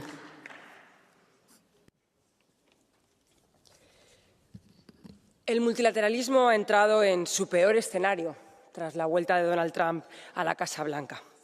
La retirada de Estados Unidos de los acuerdos globales, de la OMS y de los programas de investigación es un golpe letal para la paz, la lucha contra el cambio climático, las pandemias y la desigualdad. Y lo que es peor, el desmantelamiento deliberado de la arquitectura de ayuda humanitaria más importante del mundo es un mensaje de desesperanza para la humanidad, pero sobre todo es una torpeza gigante para los objetivos geopolíticos de Estados Unidos. Porque este no es un debate solo de solidaridad, que también. Es un debate también sobre cómo se garantiza la seguridad en el mundo. Y esa amenaza para la seguridad es aún mayor ante el riesgo de que Europa no reaccione a tiempo, contundente e inteligentemente. Señora comisaria, coincidimos con su análisis y con su orientación, pero el anuncio de recorte de la ayuda europea y los rumores de recortar el servicio exterior o de reorientar los instrumentos de cooperación con otros intereses van en la dirección contraria. La Unión Europea debe blindar el derecho humanitario internacional, debe convertirse en la garantía de la paz y del multilateralismo y debe hacerlo por coherencia, no solo por solidaridad, también por garantizar el bienestar y la seguridad de sus ciudadanos, que si no, no podrá hacerlo. Grazie, onorevole. Prego, onorevole Choron. En un jour, Donald Trump a ridiculisé l'armée de bureaucrates à Bruxelles. Il a fait plus en un jour pour les Américains que toutes vos piles de papier pour les Européens en 50 ans. Terminez l'écologie punitive, terminez l'OMS et les fraudes à l'humanitaire. Les Américains ne seront plus taxés pour payer ce cirque, pour financer Pfizer, Bill Gates et manipuler les médias. On est bien loin du sac de riz. 4,5 millions de dollars pour surveiller la désinformation au Kazakhstan. 47 000 dollars pour un opéra transgenre en Colombie, 32 000 dollars pour une bande décidée transgenre au Pérou, 2 millions de dollars pour la chirurgie de changement de sexe au Guatemala. Est-ce que l'USAID n'était pas censé faire l'humanitaire? Quant à l'OMS, qu'est-ce qu'elle a fait d'utile pour la santé? À quoi ont-ils servi pendant la pandémie? À censurer les chercheurs? À recaser Agnès Buzyn et Jérôme Salomon à Genève? De la soi-disant immunité vaccinale, on passe à l'immunité judiciaire. Pourquoi l'OMS parle de sexe assigné et de transition chirurgicale à propos d'enfants? En un jour, Trump a interdit la mutilation de ses enfants et réintégré les militaires exclus pour refus de l'injection Covid. Et pendant ce temps-là, à Bruxelles, elle finance les médias europhiles avec 132 millions d'euros lors des élections européennes, mais veut interdire X et TikTok pour influence étrangère. La RTBF, que vous connaissez bien, Madame la Commissaire, a même contrôlé le discours de Trump. Alors, de chi vous moquez-vous? Grazie onorevole. Prego onorevole Fritzon. Fru talman, kommissionen. Ja, att Trump och USA skulle lämna Parisavtalet, det kan inte ha varit någon överraskning för någon. Trumps uttalande "borra baby borra" påverkar nu hela världen. Fossil energi ska flöda och det internationella arbetet för hållbarhet och humanitära insatser, det nedmonteras i USA. Och det är precis därför som EU måste fortsätta ta ledartröjan, investera i människor och företag, driva på den gröna omställningen. Men då räcker inte kommissionens arbetsprogram som presenterades idag, för nu krävs det både styrka och ledarskap i EU, och det är inte Trump som ska sätta dagordningen hos oss i EU. Förra mandatperiodens satsning på den gröna dealen var framgångsrik. Den vägen är fortfarande möjlig att välja vägen till framtiden. Tack. Grazie onorevole. Prego onorevole Hauser. Danke. Zur Erinnerung, die linke Hälfte schimpft hier laufend auf Trump. Zu Ihrer Erinnerung, Trump wurde demokratisch für ein Programm gewählt. Haben die Wähler in Amerika wieder einmal falsch gewählt, aus Ihrer Sicht? Zum Ersten. Zweitens tritt auch Milei, Argentinien, aus dieser desaströsen Weltgesundheitsorganisation aus. Und würde man hier eine ehrliche Aufarbeitung der desaströsen Covid-Politik machen, würde auch Europa aus der Weltgesundheitsorganisation austreten, weil Trump erklärt hat, er tritt deswegen aus, weil ein fürchterliches Missmanagement während der Covid-19-Pandemie gemacht wurde. Und jetzt krallt sich die WHO noch mehr Macht. Es wurde nämlich am 1. Juni 1924 hat sich die Weltgesundheitsorganisation in Genf zusätzliche Macht gekrallt und möchte nun in jedem Staat eine nationale WHO-Behörde installieren. Und ich rate Ihnen, geschätzte Damen und Herren, weisen Sie diesen Plan der Weltgesundheitsorganisation zurück. Er hat am 19. September zu laufen begonnen. Sie haben 10 Monate Zeit. Weisen Sie das zurück und achten Sie darauf, dass die Gesundheitspolitik in nationalstaatlicher Kompetenz bleibt. Grazie onorevole. Prego onorevole Biedron. The new Trump-Musk administration is making things clear. This is a government by the oligarchs for the oligarchs. And those disastrous decisions on climate, health and development aid will cause immense suffering for billions of people. But this is exactly the moment when the EU has the chance to step up on the global stage. Yes, it is our moral duty to defend our values, to act in line with the treaties. But I hope that the Commission President, the High Representative and the Member States understand that it is also in our self-interest to show leadership on those issues for a number of reasons. First, it is obviously an illusion that we can isolate ourselves from climate disasters, new diseases, and the consequences of humanitarian crises. And secondly, at the time when Europe's image has suffered in the countries of Global South, this moment represents a unique opportunity to prove to our partners that we are the reliable allies. Thank you. Grazie onorevole. Prego onorevole Frigo.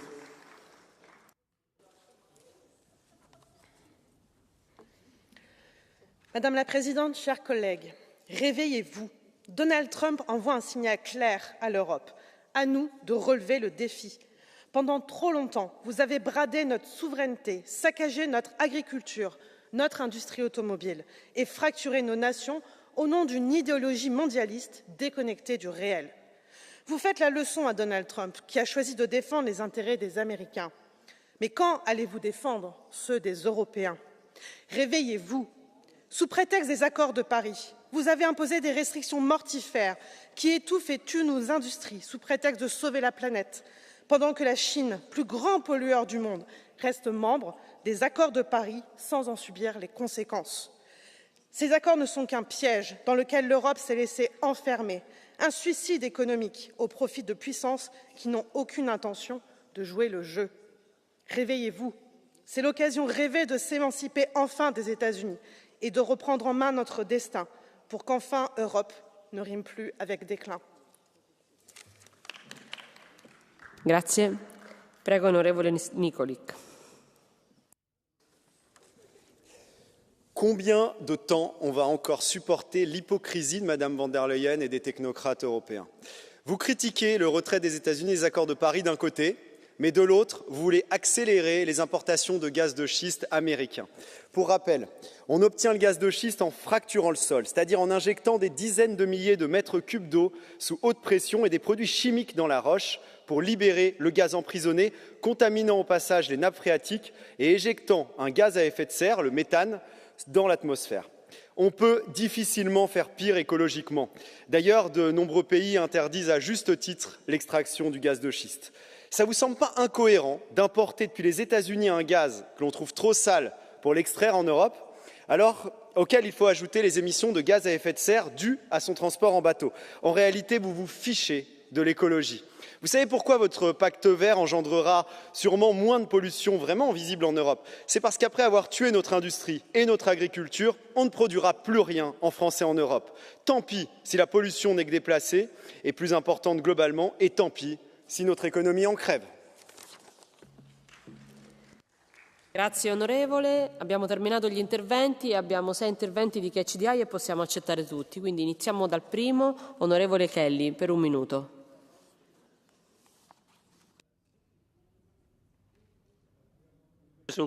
Commissioner, while it's regrettable that President Trump would withdraw from the Paris Climate Agreement, it's not surprising. Indeed, he did so the last time. But there are 2 points I would like to make. Number one, it should encourage us to redouble our efforts to reach our targets and not reduce them, as some say we should do, and also encourage partners around the world to do the same. The second point I want to make is I was at COP around the last time when the US withdrew, and I remember John Kerry made the point then that while Trump would withdraw, that an awful lot of the 50 states in the United States were already on a trajectory to meeting their commitments, and that would not change. I wonder, would the Commission have the same view of that on this particular time? And finally, in relation to WHO, one of the points President Trump made was there was a huge disparity in what the US was contributing, both voluntary and assessed, as opposed to China. And I think he's right, and I think we should use this opportunity to put the focus on China to fill the void until the WHO have the United States back again. Thank you very much. Grazie onorevole. Prego onorevole Mais.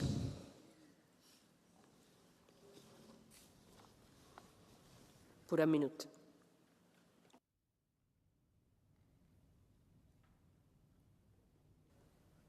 Seat 126. Okay. Yes. Thank you, Madam Chair. Together with 60 members of the European Parliament, I wrote a letter to you, Commissioner Lahib, your colleague Sikela and the Polish presidency.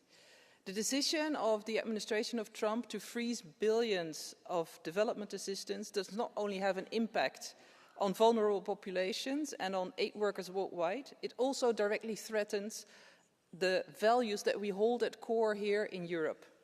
But the reform of USAID does not take place in isolation. It is a trend, a global trend, to cut development assistance, and also in the EU and in the member states we see this. A country like the Netherlands is cutting billions of dollars on ODA, and thereby we create fertile ground for authoritarian and destabilizing powers.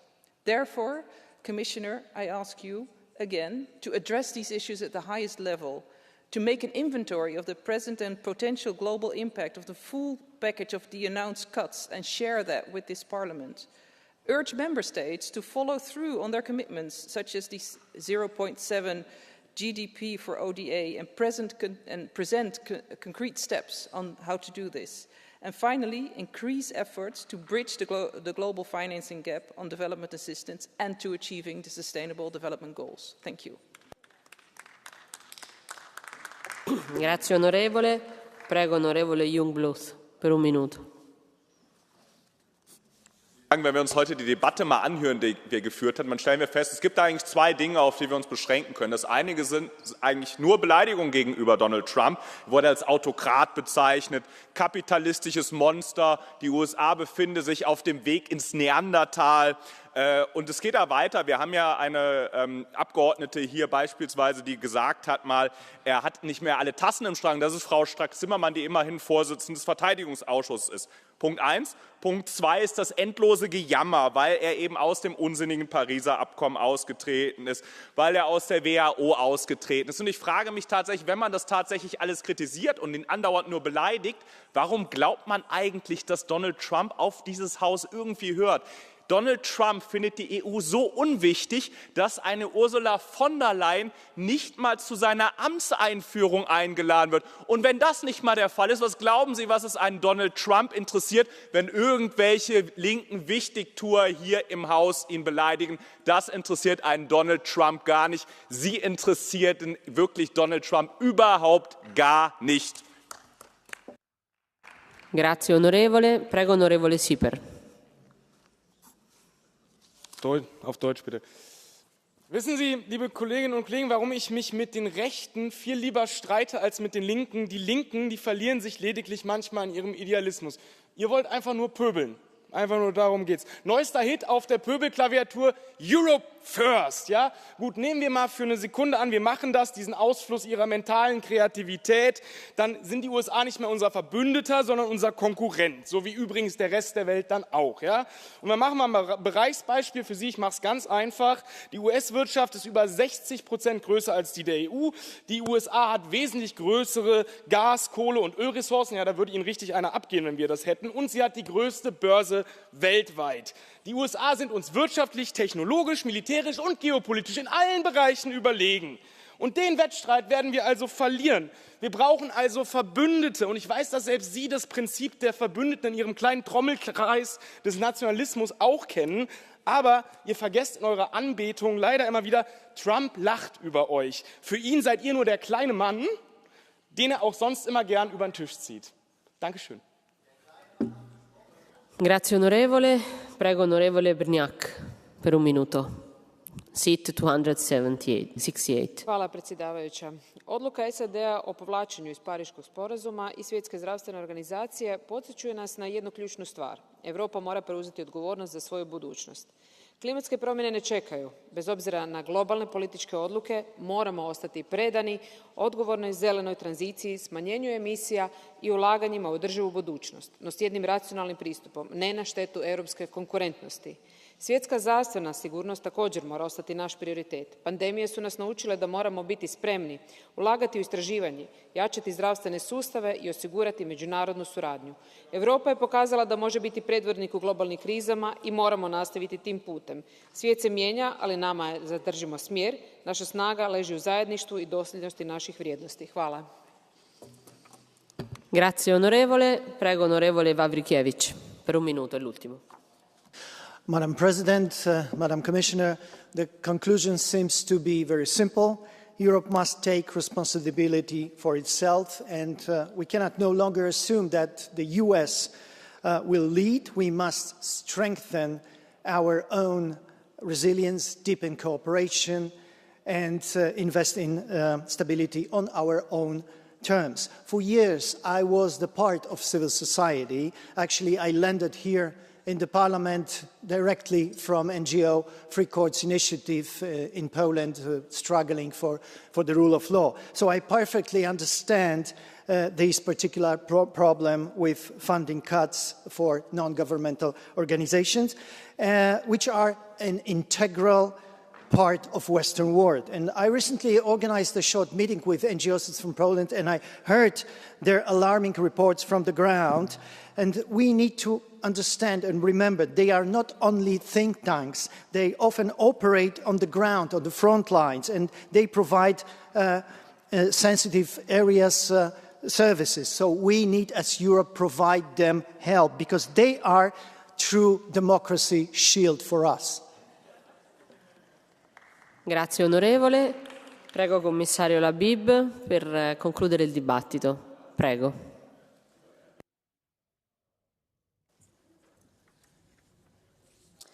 Madam Chair, honourable members, I thank you for sharing your perspectives, and following the advice given by many of you, I will concentrate my concluding remarks on what the EU can do, should do, and is doing. Actually, the EU has no choice but adapt for the changing world order and to respond to it. We remain, however, committed to our values and objectives, reaching beyond our borders. And yes, we will continue to stand up for multilateral cooperation and work with partners to this end. We will continue to lead on climate and on global health security for all. And as Commissioner responsible for humanitarian aid, I can assure you the EU will continue its strong humanitarian action for two simple and important reasons. It is who we are, and it is in our own interests as well. We hope that the US also, in their own interests, will return to the Paris Climate Agreement and to WHO, and we will advocate for it. We are already on it. Now, as regards the US foreign aid suspension, we will not speculate on what the US review will finally entail, and we will analyze the full potential impact once the conclusions of the review are known. Once again, at a time of global crisis and uncertainties, we need to strengthen the multilateral system and foster cooperation and solidarity among actions and nations to build a healthier, safer, and more equitable world for all. I thank you again for this rich exchange. Thank you very much. Grazie Commissario. La discussione è chiusa. L'ordine del giorno reca la dichiarazione della Commissione omaggio alla memoria di Jan Kuciak e Martina Krusnikova, promuovere la libertà dei media, rafforzare lo Stato di diritto e proteggere i giornalisti in tutta l'Unione Europea. Do quindi il benvenuto e la parola al Commissario McGrath.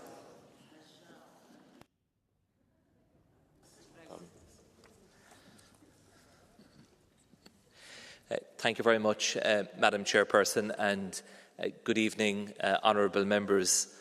This evening we are here to honour the memory of Jan Kuciak, an investigative journalist, and his fiancée, Martina Kushnirova. They were murdered in Slovakia 7 years ago, in February of 2018. This followed the killing of another investigative journalist, Daphne Caruana Galizia, in Malta a few months earlier in October of 2017. Those assassinations were a terrible shock, not just to the families and friends of Jan, Martina and Daphne, but to all of us. Like Daphne, Jan was a courageous and pioneering investigative journalist who specialised in corruption, money laundering and similar scandals. Investigative journalists like Daphne and Jan were at the forefront of their field, forging ahead with bravery to reveal the truth and to inform the public of that truth. These selfless acts exposed them to risks and, tragically, ultimately, to their deaths. No journalist should ever have to sacrifice their life when pursuing the truth and serving the public. The growing rates of harassment and intimidation of journalists, or even threats and sometimes acts of violence, are not part of the job. They can never and should never be justified. Upholding media freedom and protecting journalists is a critical plank in the protection of our democracies and the rule of law. To honour the memory of Jan, Martina and Daphne, the Commission has taken concrete action in recent times to strengthen media freedom and pluralism, to provide enhanced protection for journalists and to shield them from abusive litigation, so-called SLAP cases. The European Media Freedom Act came into force on the 7th of May 2024. It seeks to protect media pluralism and independence in the internal market. The Act includes unprecedented safeguards for media and journalists against political interference, as well as rules facilitating the operation of the media across borders, free from undue pressure and benefiting from the digital transformation of the media space. And the European Media Freedom Act will provide protection to journalists against surveillance and the use of spyware. The President has entrusted me with the implementation of the European Media Freedom Act, and I take this duty very seriously. We are preparing for August, when most provisions of the Act will become applicable. We are in the process of analysing all national frameworks at the present time. Exchanges with Member States are ongoing. The aim of these readiness checks is to make sure Member States bring their laws into line with the European Media Freedom Act. On Monday, the new Independent European Board for Media Services held its first meeting, a milestone in the implementation of the European Media Freedom Act. The board is comprised of national media regulators and aims to strengthen cooperation at EU level, including against third country disinformation. Independent and diverse media across the European Union are pillars of a healthy democracy. As we continue to build the European Democracy Shield, it is vital that media remain free, pluralistic and protected. Journalists like Daphne and Jan provide essential input to a robust democratic space where citizens can access the diverse, high-quality information that they deserve. And the Commission has taken more measures to protect journalists. The recommendation on the safety of journalists, which was adopted in 2021, established a new framework of standards. Its core principle is that Member States must create and foster an enabling environment that is conducive to journalism. And with the anti-slaps package, we want to ensure procedural safeguards for journalists in their work, because journalists should spend their time doing their job, a job that they love, investigating and serving the public space with information, and not fighting baseless court cases that are only designed to interrupt and interfere with their work. We must tackle abusive court proceedings that are only intended to harass and intimidate journalists and human rights defenders into silence. And the Union will do this through the directive providing for procedural safeguards against lapse in cross-border civil proceedings adopted in April of last year. The Member States are now expected to transpose this directive into their national law by May of next year.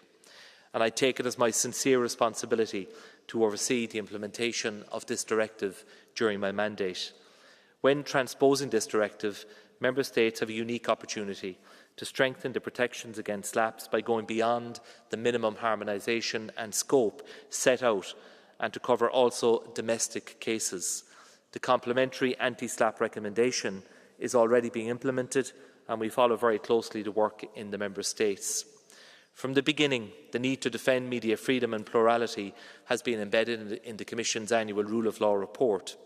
The report provides a detailed analysis of the media environment in each Member State, from the independence of media regulators to transparency in the distribution of state advertising, to the independence of public service media, to threats against journalists, enabling the Commission to issue recommendations every year in the areas of greatest risk to media freedom across our Union. It is based on genuine dialogue and cooperation with a wide variety of state authorities, independent bodies and stakeholders, in particular organisations representing journalists in every Member State. Placing media freedom in the report from its origin has permitted us to identify gaps and has led to the adoption of the EU-wide initiatives that I have spoken about, that would never have been proposed a few years back.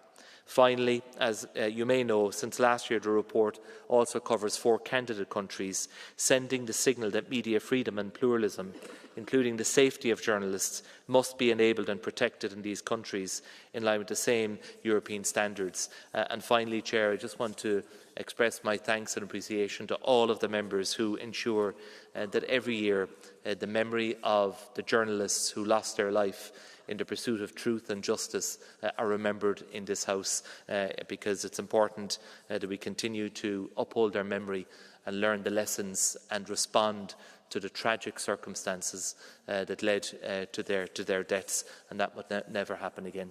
Thank you. Grazie Commissario. Iniziamo gli interventi. Prego onorevole Lexman per 2 minuti per il gruppo del PPE. Prego onorevole. Madam President, Commissioner, ďakujem za slovo. Pred 7 rokmi sme sa so zdesením dozvedeli o brutálnej vražde novinára Jána Kuciaka a jeho snúbenice Martiny Kušnírovej. Nikdy som si nemyslela, že sa niečo také môže stať v slobodnej a demokratickej krajine. Je nesmierne dôležité nezabudnúť na túto tragédiu, ktorá spustila ďalšie udalosti na Slovensku a aktivizovala mnohých občanov. Dnes si pripomíname 7. výročie, čo nás núti opäť sa pozrieť na slobodu médií a ochranu novinárov na Slovensku, ale aj v Európe. Sloboda médií je jeden zo základných pilierov demokracie. Média majú byť nástrojom spoločného hľadania pravdy a ochrany slobody slova. Pravda ohraničuje slobodu a dáva jej špeciálny cieľ – chrániť ľudskú dôstojnosť a práva. Nesmieme dovoliť, aby akákoľvek garnitúra vytvorila prostredie, ktoré vytvára živnú pôdu pre nenávisť, ohrozovanie a zásahy do slobody médií a ohrozovanie novinárov. Doplním slova svätého otca Františka. Sloboda novinárov a médií posilňuje slobodu nás všetkých. V roku 1988 na sviečkovej manifestácii, v roku 1989 počas Nežnej revolúcii sme sa na Slovensku postavili na námestia za tieto hodnoty. Vážme si odkaz odvahy mnohých na Slovensku, ale aj v bývalej strednej a východnej Európe. Lebo sloboda nie je daná a zaslúži si našu ochranu a podporu každý deň. Ďakujem. Grazie onorevole. Prego onorevole Mendes, a nome del PSE. Grazie, Presidente. Senhor Comissário, caros colegas, é justo lembrar a memória de Jan Kuciak e Martina Kušnírová, sobretudo para nunca nos esquecermos de que a liberdade dos meios de comunicação social e a imprensa são um pilar essencial do Estado de Direito e que uma imprensa livre e independente faz e aprofunda a nossa democracia. É por isso justo saudar todos aqueles que, por vezes, em condições difíceis, continuam a desempenhar com coragem e determinação a sua missão de informar. É por isso mesmo que é importante que todos, mesmo todos os crimes contra jornalistas, sejam investigados com rigor e que a Justiça desempenhe aqui um papel absolutamente essencial. Vivemos hoje ameaças à liberdade de imprensa, os vários relatórios do Estado de Direito têm-no dito, as informações que o Sr. Comissário aqui traz são importantes, mas não basta dizer que temos um escudo da democracia. É preciso que haja ações efetivas e a implementação do Regulamento sobre a Liberdade dos Meios de Comunicação Social tem aqui um papel absolutamente essencial. Honremos hoje a coragem de todos aqueles jornalistas que morreram fazendo a sua missão, informar as populações, porque é para isso que existem. Muito obrigada. Grazie onorevole. Prego onorevole Girauta, a nome dei Patrioti. Gracias, señora presidenta. Quiero condenar firmemente el asesinato de Jan Kuciak y Martina Kušnírová, así como el de todos los periodistas que han pagado su profesión con su vida. Parece mentira que esto suceda en un Estado miembro de la Unión, que la libertad de prensa e incluso la libertad de expresión estén en tela de juicio en Europa. Quiero igualmente denunciar que las mafias, cárteles, grupos terroristas, sicarios, que son los ejecutores materiales de estos crímenes, desarrollen su siniestra actividad en nuestro continente. Las fuerzas del orden también pagan un precio muy alto, a menudo con su propia vida, en la lucha contra ellos. Por cierto, el de Jan y Martina no es, desgraciadamente, un caso aislado. Esta misma semana, la justicia maltesa, bajo presión de su gobierno, ha liberado al autor intelectual del asesinato de la periodista Daphne Caruana. Espero que tampoco nos olvidemos de ella. Muchas gracias. Grazie onorevole. Prego onorevole Goszewska, a nome del gruppo del ECR. Prego onorevole. 21 lutego 2017 roku zostali zamordowani Jan Kuciak i jego narzeczona Martina Kušnírová. To była brutalna egzekucja dokonana na dziennikarzu śledczym, który ujawniał informacje na temat nieformalnych powiązań między światem polityki i biznesu, a jednocześnie jawny zamach na wolność dziennikarską na Słowacji. Niestety każdego dnia wolność dziennikarska jest krępowana przez nieprzejrzyste i autorytarne rządy, które usiłują przykryć swoją nieudolność. W Polsce po zmianie władzy w 2023 siłowo i bezprawnie została przejęta telewizja publiczna. Dziennikarze niezależnych mediów są zastraszani, nie mają wstępu na konferencje prasowe premiera Tuska, grozi im się nawet więzieniem. To wszystko dzieje się w Polsce, której premier Tusk, jak twierdzi, przywrócił wreszcie praworządność, chyba łukaszenkowską. Groźby, hejt wobec dziennikarzy nie mają nic wspólnego z praworządnością. Musimy bronić wolności dziennikarskiej. Dziękuję. Grazie onorevole. Prego onorevole Zifrova per un minuto, a nome del gruppo di Renew. Thank you, Chair, dear Commissioner. Vážení kolegovia, vážené kolegyne. Jano Kuciak to je. To je správa, ktorú som dostala pred 7 rokmi, keď sa medzi mojimi kolegami začala ako oheň šíriť správa, že jeden z kolegov sa stal obeťou vraždy. Presne viem, čo som vtedy robila, presne viem, kde som vtedy bola. Odvtedy sa toho u nás udialo naozaj veľa udalostí, ktoré vystačia na 10 ročia. To podstatné ale dnes je, že Ján tu dnes nie je. A nie je tu ani jeho snúbenica Martina. Nie je tu preto, že Jano robil svoju prácu dobre, že odhaľoval zneužívanie moci, nespravodlivosť, korupciu. Je to absurdné a nekonečne nespravodlivé. Ja ale vždy sa snažím hľadať aspoň to, ako sa z toho celého vieme poučiť. Vďaka jednému mladému páru sme zistili, že na Slovensku je veľmi živé spoločenstvo ľudí, ktorým na veciach verejných záleží, ktorí dokážu mrznúť na námestiach a vedia, že pravda a spravodlivosť sú základom, na ktorom nie len Slovensko musí fungovať. Vedia, že sme tu spolu v Únii a že Únia nás nenechá v štychu, ak o to budeme stáť. Byť novinárom nie je a nemá byť príjemné. Novinári nie sú na to, aby sa páčili a aby zostávali ticho. Nie sú to krehké stvorenia, ktoré chcú viac ako iní. Je ale veľký rozdiel, keď je práca novinárov nepríjemná vo férovej diskusii a niečo úplne iné, keď po náročnej investigatívnej práci dostanete fotku svojich detí na ceste do školy. Keď dennodenne čítate výhrážky, keď do vás strkajú na ulici neznámi ľudia. Prosím, uchovajme si tento cit, rozlíšiť, čo je a čo nie je v poriadku. Uchovajme si citlivosť voči osudu iným a uchovajme si zmysel pre pravdu. Ján, Martina, Dafne, nezabudneme. Ďakujem.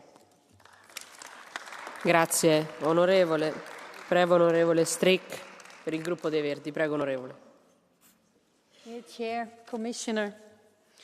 Jan Kuciak and his partner Martina Kushnirova were only 27 years old when they were brutally assassinated in their own home.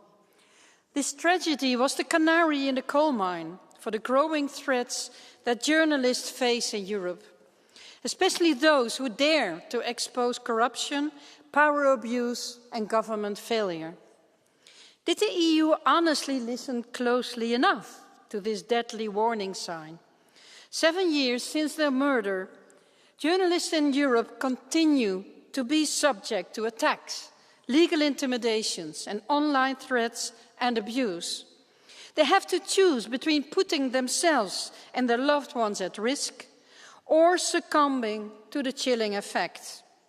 And not just in Slovakia, also in Hungary, in Italy, Malta, Greece. Journalists are the lifeblood of a healthy democracy. They are our allies in exposing and fixing the rotting parts in our foundation. And when a journalist's life and safety is threatened, it's one of the most egregious signs of the rule of law decay. The European Media Freedom Act and anti-SLAPP directives are good steps, but we must ramp up our efforts. I urge the Commission to also address national SLAPPs and to provide more EU support to journalists facing intimidations, to crack down on the politicization of justice institutions so threats against journalists don't go unpunished, and respond to all press freedoms deficiencies with legal action and budget conditionality. Anything less than that would be a slap in the face of Kuciak's family and his mourning family. Thank you. Grazie, onorevole. Prego, onorevole Arvanitis, per il gruppo dei Left.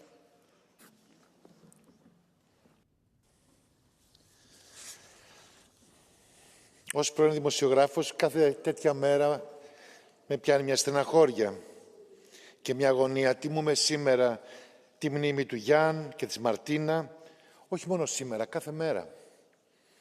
Και τη Δάφνη και τον Γιώργο Καραϊβάζ, τους δεκάδες δημοσιογράφους που χάνουν τη ζωή τους στις εμπόλεμες ζώνες, αλλά και εδώ, στην Ευρωπαϊκή Ένωση, στις χώρες ειρήνης, στην Ένωση της Ειρήνης. Και εδώ τιμούμε τους νεκρούς δημοσιογράφους, την ίδια στιγμή ξεσπάνε καινούρια σκάνδαλα παρακολουθήσεως στην Ιταλία, όπου τυχαία ερευνούσαν οι δημοσιογράφοι θέματα διαφθοράς, οργανωμένου εγκλήματος και της νεοφασιστικής δράσης, μαθαίνω. Πέγκασους, Predator και τώρα Paragon, ονόματα, εκβιασμοί, απειλές, παρακολουθήσεις δημοσιογράφων, θάνατοι δημοσιογράφων. Όσο η Ένωση δεν λαμβάνει ουσιαστικά μέτρα για την πάταξη του φαινομένου, όσο δεν επιμένουμε για πλήρη διαφάνεια και ελευθερία και δημοκρατία, τόσο θα θρηνούμε ως θύματα τους ερευνητές της δημοσιογραφίας. Τα ελεύθερα και ανεξάρτητα μέσα. Έχουμε πολύ δρόμο και πάμε πάρα πολύ αργά. Σας ευχαριστώ. Grazie onorevole. Prego onorevole Uric per il gruppo dell'ISN. Prego onorevole. Vražda Jána Kuciaka a jeho snúbenice bola tragická a neospravedlniteľná. O tom nie je najmenších pochyb. Niekedy ma však mrzí, že táto vražda je dodnes politicky zneužívaná často na doslova bezcharakterné politické kampane, ako bolo napríklad v prípade slovenskej opozície alebo v prípade ešte bývalého policajného riaditeľa, ktorý pod obrázkom Martina na obláčiku prezentoval prenasledovanie nepohodlných policajtov, či dokonca prenasledovanie politickej opozície. Považujem trošku za smutné, keď slovenské médiá na obhajobu svojej zaujatosti často používajú práve prípad Martiny a Kuciaka. Jána. V každom prípade oveľa viac ako nejaké politické gestá alebo politické zneužívanie tejto pamiatky by ma kolegovia z Progresívneho Slovenska teda najmä zaujímalo vyšetrenie toho prípadu, odhalenie skutočného objednávateľa vraždy, ktorý zostáva dodnes bohužiaľ utajený. Grazie onorevole. Prego onorevole Casa. Grazie Presidente. Jan Kuciak u Martina inqatlu għax kien qed jinvestiga l-verità. Daphne Caruana Galizia ġiet assassinata għall-istess raġuni. Fiż-żewġ każijiet il-ġustizzja ġiet imminata.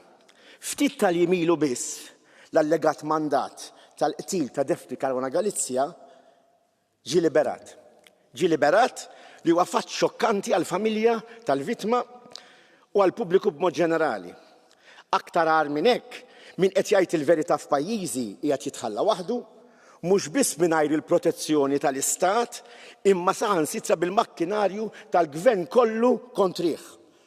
Il-qtil ta' ġurnalist juri falliment fis-sistema tal-ġustizzja. Falliment illi l-Kummissjoni Ewropea ma tistax tiqpa' tinjora, għandha tifhem dan illi meta hemm min jemmen li jista' joqtol ġurnalist b'impunità, tfisser illi l-kriminali jafdaw f'sistema korrotta illi tiggarantixxi l-impunità tagħhom. Sistema aktarx maħkuma li fil-każ ta' Malta din hija ċara ħafna. Din is-sistema għadha mhix qed tiġi indirizzata u l-elettorat tagħna qiegħed jistenna azzjoni mill-Kummissjoni biex tinforza l-obbligi tal-Istati membri skont it-trattati. Is-saltna ta' dritt hija fondamentali u wasal iż-żmien li tibda tingħata l-prijorità meħtieġa blodda kollha li għandha l-Kummissjoni. Kummissarju semmejt il-kuraġġ ta' Jan, ta' Daphne u ta' Martina. Hemm bżonn li issa il-Kummissjoni kollha kuraġġ tiddefendi n-nies u mhux iktar il-gvernijiet korrotti. Grazzi ħafna. Grazie onorevole. Prego onorevole Lafovic. Il y a 7 ans, le 21 février 2018, Jan Kuciak et Martina Kušnírová étaient froidement assassinés. Un double meurtre par balle à leur domicile. Leur crime, faire leur travail de journaliste, enquêter, informer. 7 ans plus tard, non seulement la justice n'a pas été pleinement rendue, mais pire encore, Robert Fico, qui avait dû démissionner sous la pression du scandale, est de retour au pouvoir. Un camouflet pour la démocratie, un message glaçant pour la liberté de la presse. Cette commémoration ne doit pas être un simple rappel des faits, elle doit être un électrochoc. L'Union européenne ne peut plus rester spectatrice face à la montée des menaces contre les journalistes, intimidation, surveillance, violence physique et psychologique, harcèlement judiciaire et économique. Chaque jour, la liberté de la presse recule un peu plus. L'Union européenne doit agir fermement pour renforcer la sécurité des journalistes et garantir un environnement médiatique libre et indépendant. Ce combat n'est pas seulement celui des journalistes, c'est celui de chaque citoyen européen qui refuse de vivre dans une société muselée par la peur et la corruption, des citoyens qui veulent une démocratie de combat et non des démocraties illibérales gangrénées par la concentration médiatique. Grazie onorevole. Prego onorevole Joveva.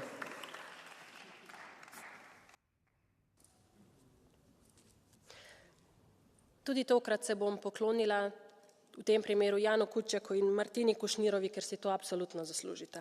Pred 7 leti sta plačala najvišjo ceno, ceno življenja zaradi izključno ene stvari, razkrivanja korupcije s preiskovalnim novinarstvom. Žal nista edina. Deluješ v javnem interesu, umreš zaradi ozkih osebnih interesov koruptivnih in moralno sprevrženih ljudi. Takrat so protesti po umorih odnesli vlado Fica, tega, ki je zdaj spet na oblasti, zaznamovani z brutalnim rušenjem neodvisnih medijev, tožilstva in civilne družbe. Natanko tistih sistemov, ki razkrivajo korupcijo. Ta način delovanja je v zadnjem obdobju žal dobil pospešek in za ukinitvijo programa USAID bo samo še slabše. Tistim, ki se v ideološkem zanosu nad tem navdušujete, naj povem, da bo to katastrofalno za dostop do informacij v avtokratskih režimih Belorusije, Rusije in ostalih v bivši sovjetski orbiti. Informacijski vakuum bodo zapolnili razni portali Voice of Europe, sanje o demokratični prihodnosti pa bodo umrle. Naj nas za to obletnico umorov spomni, za kakšne vrednote naj se EU zauzema, naj dosledno izvaja sprejeto zakonodajo na področju svobode medijev in naj zapolni vrzel ZDA pri spodbujanju neodvisnega novinarstva po svetu, ki se bori proti koruptivnim oblastem. Grazie onorevole. Prego onorevole Rottne-Vedarova. Prego. Ďakujem veľmi pekne. Kolegovia, v prvom rade chcem oceniť civilizovanosť tejto debaty a chcela by som povedať, že samozrejme smrť na pracovisku akéhokoľvek človeka alebo pri výkone jeho práce alebo kvôli jeho práci je samozrejme veľká katastrofa. Pokiaľ však ide o nejakú vraždu, tak je to ešte oveľa smutnejšie. Bola by som však rada aj na Slovensku, keby sme prestali tancovať na hroboch týchto dvoch ľudí a zneužívať ich politickej diskusii a keby sme sa vrátili samozrejme k nejakej normálnej debate. Dnes hovoríme aj o občianskych slobodách alebo o slobode médií, o právnom štáte, o ochrane žurnalistov, ale všetkých žurnalistov v rámci Európskej únie. Mňa veľmi mrzia desiatky ľudí, ktorí napríklad zomreli v rôznych konfliktoch, ako aj tí, ktorí zomreli vo vojne v Izraeli a v Gaze a v ďalších nespočetných konfliktoch po celom svete. Myslím si, že v Európskej únii a takisto na slobode máme dostatočnú slobodu médií a dostatočnú slobodu pre prácu novinárov. A musíme si ale uvedomiť, že so slobodou prichádza aj zodpovednosť. A zodpovednosť je aj o tom, ako novinári niektoré fakty posúvajú. Bohužiaľ na Slovensku niektorá debata vyústila aj do toho, tá taká úplne nenávistná, ktorá vznikla aj vďaka médiám, že bol napríklad spáchaný atentát na premiéra Slovenskej republiky. Toto je zodpovednosť takisto aj novinárov, aby si uvedomovali, aké majú prinášať správy a tá vlastne pluralizmus, o ktorom hovoril aj pán komisár, je takisto veľmi dôležitou súčasťou práce, aby sme rešpektovali iné názory a rešpektovali sa aj ako politici a žurnalisti medzi sebou. Ďakujem. Onorevole, prego, onorevole Adamovic. Prego.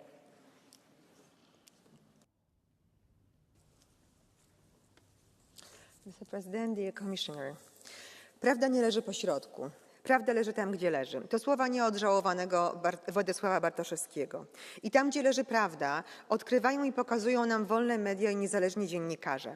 A kiedy niezależni dziennikarze, tacy jak Jan Kuciak, są zabijani przez mafijny układ biznesu i skorumpowanej władzy, wtedy ginie też nasze prawo do prawdy. Radykałowie i autokraci tak bardzo kochają wolność do kłamstwa i hejtu, a tak bardzo nienawidzą prawa do prawdy i tak bardzo boją się niezależnych dziennikarzy, że są w stanie nawet ich zabić. Ale dziś zadam nam wszystkim jedno nowe pytanie. Może my nie potrzebujemy już dziennikarzy, skoro wszyscy jesteśmy redaktorami naczelnymi, wydawcami i dziennikarzami w jednej osobie na platformach internetowych. Każdy z nas może wyprodukować dowolną informację i puścić ją w świat. Z tej internetowej wolności wynika bardzo dużo dobrego. Powstało dziennikarstwo obywatelskie, ale jest też dużo złego. Na platformach kłamstwo wygrywa z prawdą, bo o wiele lepiej się sprzedaje. I tu jest ukryty paradoks dzisiejszego świata, z którego proszę zdajmy sobie sprawę. Ta wielka wolność w internecie wręcz wzmaga potrzebę rozwoju wolnych i profesjonalnych mediów, wspierania i chronienia niezależnych dziennikarzy, a nie ich unicestwiania. Bo im więcej wolności w tworzeniu i rozpowszechnianiu fałszywych informacji, tym większa potrzeba rzetelnych dziennikarzy szukających, gdzie naprawdę leży prawda. Grazie onorevole. Prego, vicepresidente Wilmes. Grazie, Madame la Présidente, Monsieur le Commissaire. Jan Kuciak et sa compagne Martina Kušnírová en Slovaquie, Daphne Caruana Galița à Malte. Journalistes, ils ont payé le prix fort, celui de leur vie, dans leur recherche de la vérité. Alors moi, je ne suis pas journaliste et je ne suis pas slovaque, mais je suis quand même assez interloquée de voir que certains utilisent cette tribune, ce moment important où on peut débattre entre nous de comment améliorer la situation et la protection des journalistes pour faire de la politique nationale, pour critiquer ceux qui critiquent, alors que c'est vraiment notre rôle.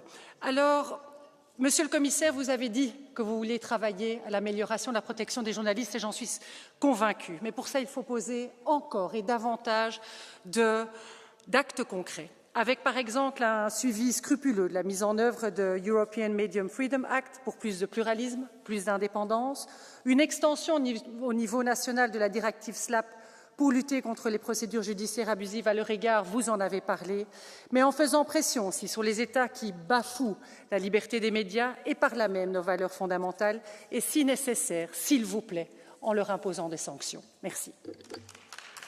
Grazie onorevole. Prego onorevole Zakowski. Vážený pane komisaři, dámy a pánové, blíží se smutné výročí smrti Jana Kuciaka a Martiny Kušnírové. Dvou mladých lidí, kteří věřili v pravdu, spravedlnost a lepší Slovensko. Jejich smrt měla zastrašit novináře. Místo toho ale probudila národ, ukázala sílu lidí, kteří se nebojí postavit zlu. Dnes ale vidíme, že se Slovensko mění. Nezávislá média jsou pod tlakem, státní instituce se ohýbají pod zájmy mocných. Zákony, které měly chránit spravedlnost, se mění ve prospěch těch, kteří se bojí odpovědnosti. A do toho ruská propaganda a dezinformace, které ničí víru lidí v demokracii. Tohle nesmíme dopustit. Vrahům demokracie se totiž nikdy neustupuje. Jan Kuciak bojoval za pravdu. My musíme bojovat za svobodnou Evropu. Za média, která se nebojí. Za soudy, které se nedají koupit. Za lidi, kteří chtějí žít bez strachu. Památka Jána a Martiny nás zavazuje. Nesmíme mlčet. Musíme jednat. Protože pokud dnes neochráníme pravdu, zítra už pro ní nemusí být v naší společnosti místo. Grazie onorevole. Prego onorevole Petrov.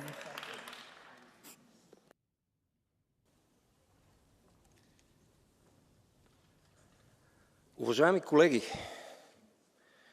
първият вестник в Европа е бил отпечатан преди повече от 400 години тук, в Страсбург. Затова е добре, че водим този дебат именно тук. С този дебат почитаме паметта на убити журналисти. Има места в Европа, където за по-лесно се опитват да убият цялата журналистика и да я подменят с отровни двойници. Затова е много важно от тази трибуна да се каже следното. Няма да бъде успешен този опит.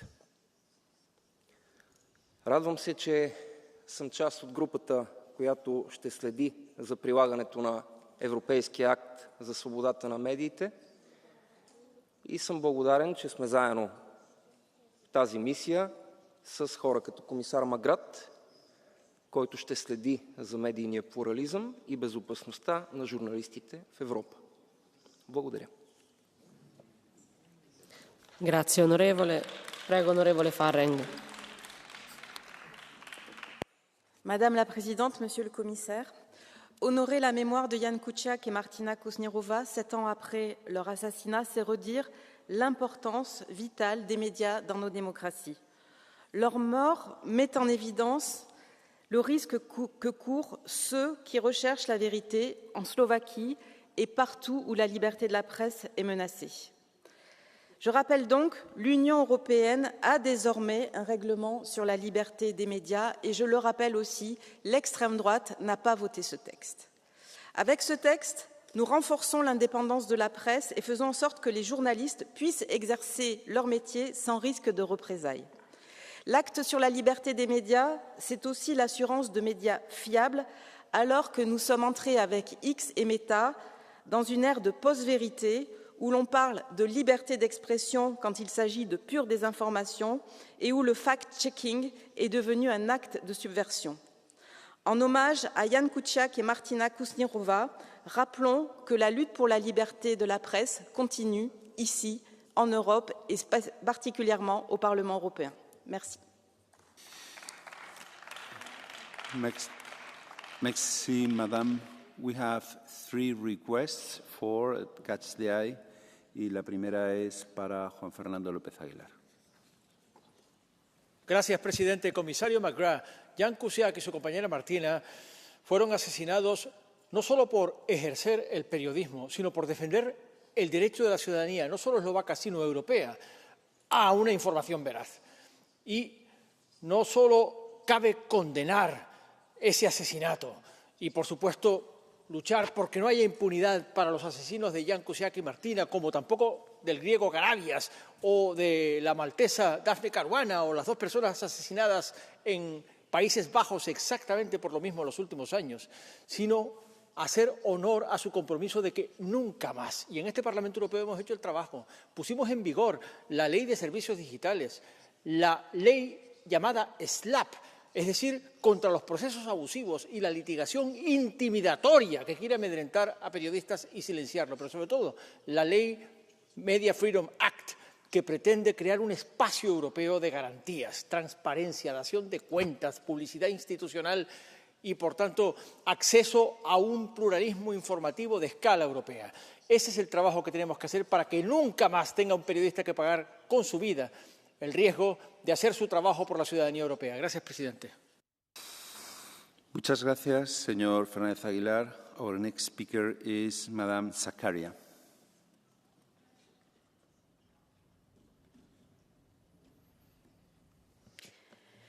Τιμώντας τη μνήμη των αδικοχαμένων δημοσιογράφων Γιάν και Μαρτίνα, μαζί τιμούμε και το δικαίωμα στην ελευθεροτυπία. Επίτροπε, συμφωνώ με το κείμενο και σας εφιστώ την προσοχή στα εξής. Στην Ελλάδα, η ελεύθερη αντικειμενική δημοσιογραφία διώκονται. Ο Γιώργος Καραϊβάς δολοφονήθηκε 9 Απριλίου 2021. Οι ένοχοι κυκλοφορούν ελεύθεροι σήμερα. Θανάσης Κουκάκης παρακολουθήθηκε με το Predator Ιούνιο με Σεπτέμβρη του 2020 με εντολή της κυβέρνησης. Τα μέσα μαζικής ενημέρωσης χρηματοδοτούνται από κρυφές κυβερνητικές λίστες. Συνολικά σε επιλεγμένα ΜΜΕ πήγαν 45,5 εκατομμύρια ευρώ. Έγκλημα τεμπών 2023, 57 νεκροί. Η εμπορική αμαξοστοιχεία μετέφερε λαθρέα υδρογονάνθρακες. Η κυβέρνηση έσπευσε να συγκαλύψει το λαθρεμπόριο και τα ελεγχόμενα ΜΜΕ τις ευθύνες της κυβέρνησης. Λογοκρίθηκε κάθε φωνή που ζητούσε δικαιοσύνη. Εκατομμύρια πολίτες βγήκαν στους δρόμους. Η κρατική τηλεόραση δεν τους είδε ποτέ. Η ευθεία κυβερνητική παρέμβαση στη δημόσια κρατική τηλεόραση ΕΡΤ, στα κοινωνικά δίκτυα, οι αγωγές φήμωσης ΛΑΠΣ, είναι κάτι που πρέπει να ερευνήσετε στην Ελλάδα. Σας παρακαλώ, η Ελλάδα παραπέει στον αυταρχισμό. Ευχαριστώ. Thank you very much, Mr. Sipper. Dear colleagues, I thank you all, nearly all, for your words, because Jan Kuciak and Martina Kusnirova died as heroes of freedom, of our freedom and of the freedom of our people. Therefore, for the end of this debate, I would like to use the remaining speaking time that I got for a moment of silence. And I would like you to join me and invite you hereby to stand with me in remembrance. Thank you.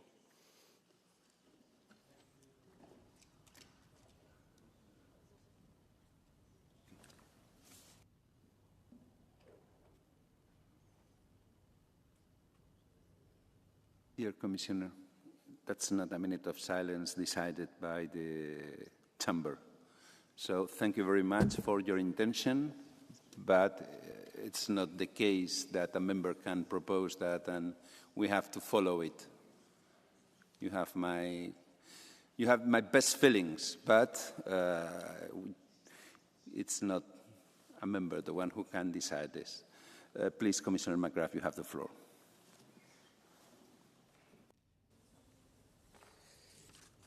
Thank you very much, Chair, and can I thank all of the honourable members for their contributions to the debate here this evening.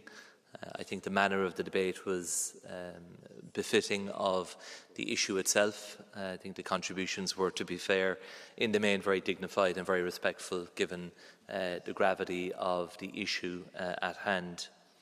The truth is that whenever a journalist is threatened, is harassed, is intimidated, or indeed is murdered, then it strips away one of the fundamental pillars of our democracy.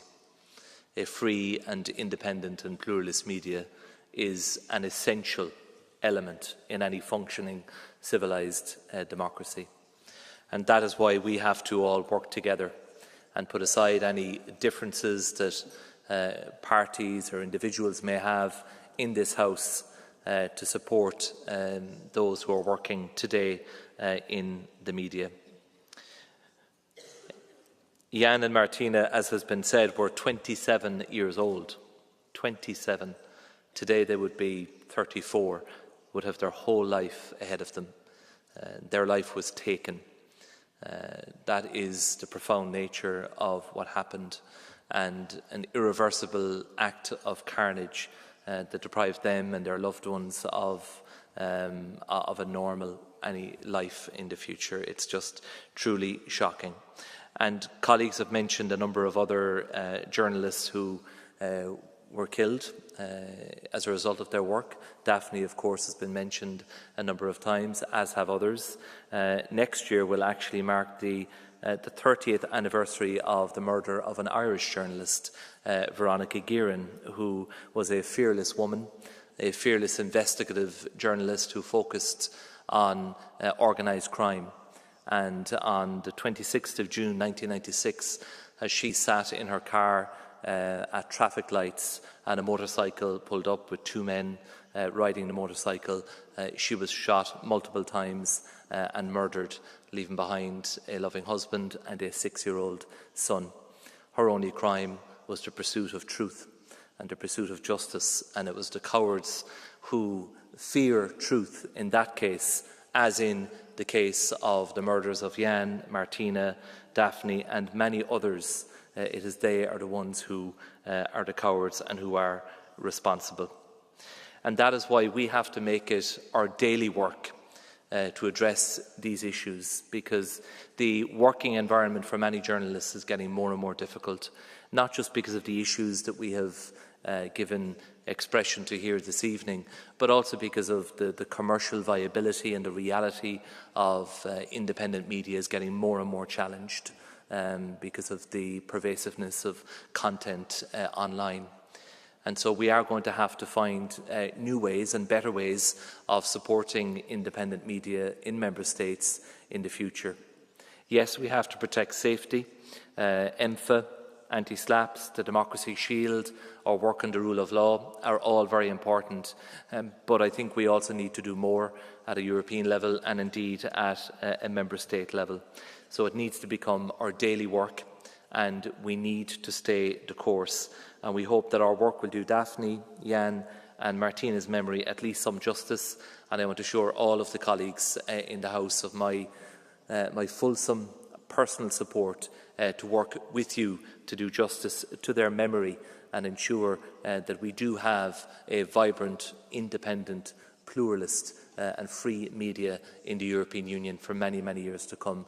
It's going to take a lot of hard work, but I know you're up for it, and I am too, and I look forward to cooperating with each and every one of you over the course of this mandate to make progress on this very important issue. Thank you all.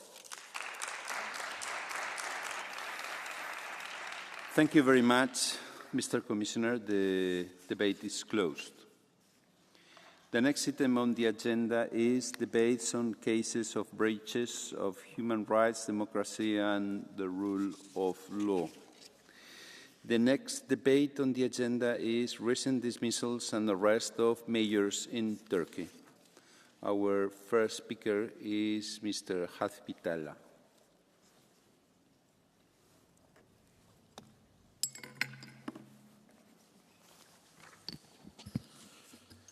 Κύριε Πρόεδρε, κύριε Επίτροπε, αγαπητοί συνάδελφοι, η Τουρκία καταπατά τις βασικές αρχές της δημοκρατίας, τα ανθρώπινα δικαιώματα και το κράτος δικαίου.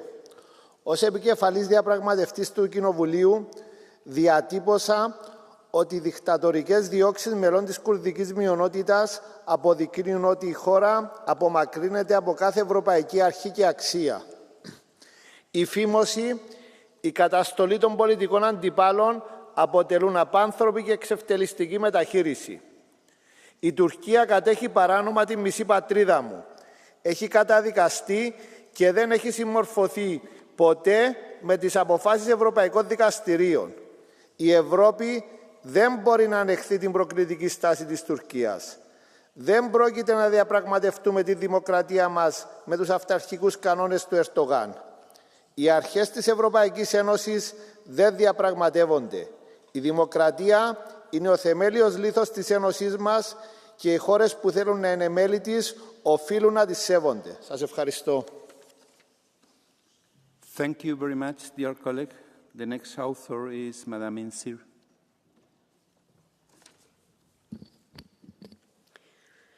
Democracy is not Erdogan's strongest suit. When he came to power in 2002, many hoped for positive change in a country that had long struggled with issues of democracy, human rights, the rule of law and equality for all its citizens. Unfortunately, the opposite has occurred. One glaring example is the government's practice of replacing democratically elected mayors with appointed trustees, a direct assault on the core principles of local democracy, particularly targeting the Kurdistan region. Since the 2024 local elections, 8 mayors from the pro-Kurdish DEM party and 2 from CHP has been dismissed, replacing with Erdogan's puppets. To address this, judicial reforms are urgently needed to abolish the trustee system. The stalling of peace dialogue between Erdogan and PKK leader Öcalan further underscores the government's unwillingness to solve this long-standing conflict peacefully. To move forward, it is essential to release all political prisoners, including reinstalling all dismissed mayors, and to urgently resume the Kurdish peace process. We urge the EU High Representative to impose sanctions against Turkish officials who accept the role of government trustees and those who nominate them. Thank you. Thank you, dear colleague. The next author is Mr. Asmani. Well, thank you, President, Mr. Commissioner, colleagues. The geopolitical landscape is drastically changing. The EU and Turkey therefore need each other more than ever. A strong partnership is crucial for both.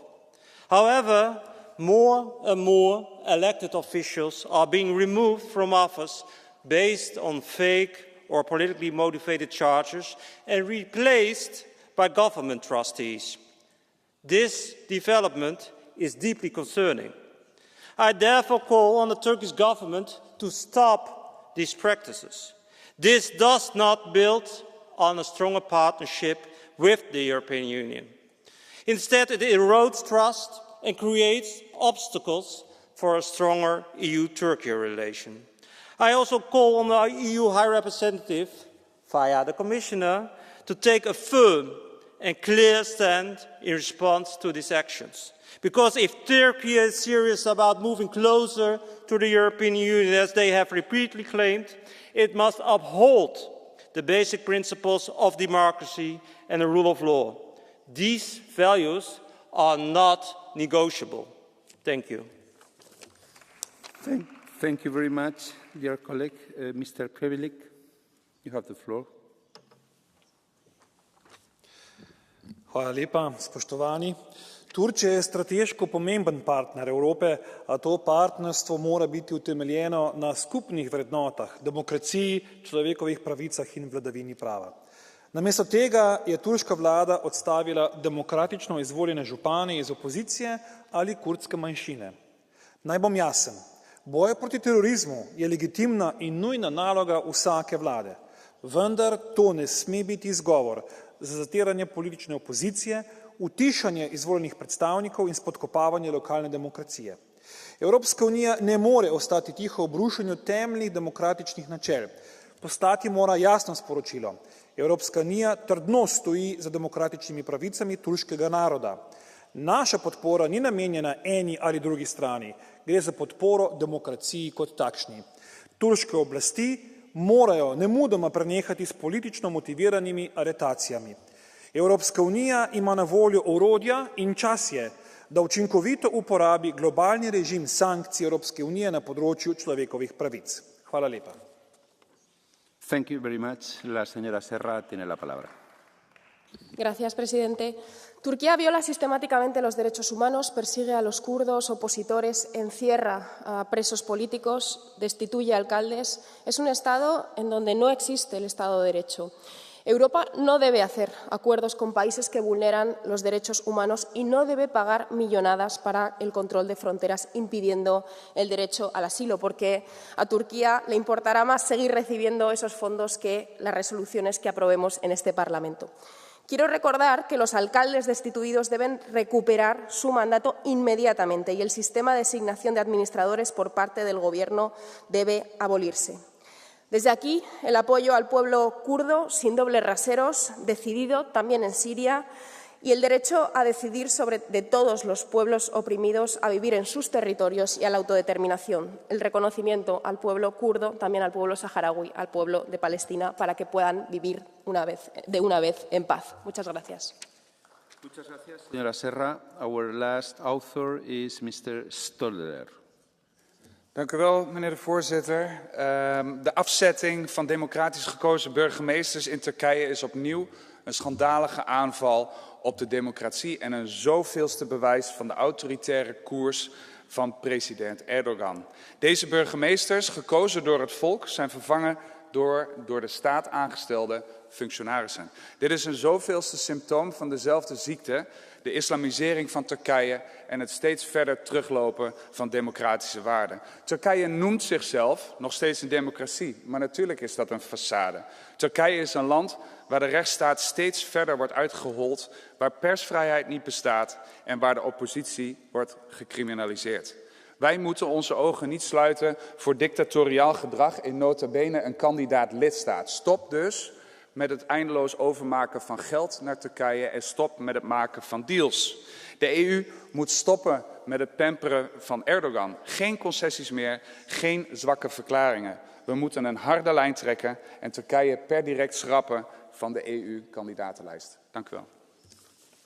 Thank you very much, dear colleague. With this, we finish with the authors and we jump into the list of speakers. First one is Mr. Lopatka. Thank you. The recent actions by Turkish authorities, including the removal of mayors and the detention of opposition officials, once again raise significant concerns regarding the state of democracy in Turkey. These highly worrying developments, often justified on ground of alleged terrorism affiliations, have led to the replacement of elected officials with state appointees. Election results are overturned by Recep Erdogan and his ruling party. This is not the way to join the European Union. While the threat of terrorism, of course, is a legitimate concern, counterterrorism efforts should not be misused to erode the principles of the rule of law and freedom of expression. We need to re-evaluate the status of Turkey as a candidate for the EU membership, and we have to consider alternative partnership options. Thank you very much. Nuestro siguiente orador es el señor Sánchez Amor. Gracias, presidente. La sustitución de alcaldes democráticamente electos por vía administrativa y para imponer comisarios del partido de gobierno perdedor es una de las más claras pruebas del nivel abisal del deterioro democrático en Turquía. El origen de la norma fue una legislación de emergencia después del golpe del año 16, golpe atribuido a una secta religiosa, una ley antigolpe que inmediatamente comenzó a utilizarse contra el movimiento kurdo que no tenía nada que ver con el golpe. Una legislación adicional que sigue vigente 8 años después del motivo que le dio sentido y que se activa tras cada elección local. La norma es antidemocrática, pero la práctica lo es aún más porque nada impide en la ley que el Gobierno nombre a un consejero local del partido que ganó las elecciones y no un comisario del partido que las perdió. Si no hubiera tanta crueldad y tanto dolor, el carácter ridículo del autoritarismo turco alcanza límites literarios.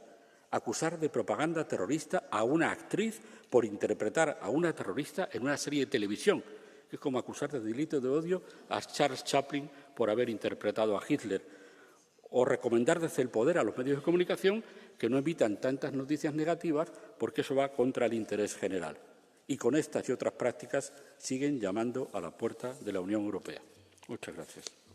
Gracias, señor Sánchez Amor. Mr. Mularczyk, you have the floor. Panie Przewodniczący, Wysoki Parlamencie, Turcja to kluczowy partner Unii Europejskiej, ale nie zamykamy jednak oczu na represje wobec opozycji. Aresztowania burmistrzów i eliminowanie przeciwników politycznych pod pretekstem bezpieczeństwa to jest niepokojące. Ale zanim skierujemy palec na Ankarę, spójrzmy na własne podwórko.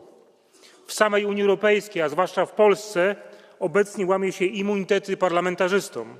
Stosuje się metody demokracji walczącej, represji politycznych wobec opozycji.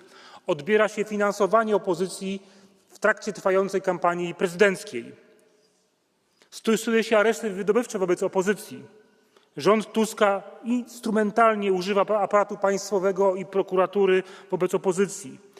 Eliminuje się opozycję jako wroga wewnętrznego, a wszystko to przy wymownym milczeniu Unii Europejskiej. Dlaczego od roku nie ma tu żadnej debaty na temat stanu demokracji w Polsce i atakowania opozycji w Polsce? Prawa człowieka i demokracja nie mogą być wybiórcze. Zacznijmy od ich obrony wewnątrz Unii Europejskiej, a dopiero później pouczajmy innych. Dziękuję bardzo. Thank you, dear colleague. Madame Camara.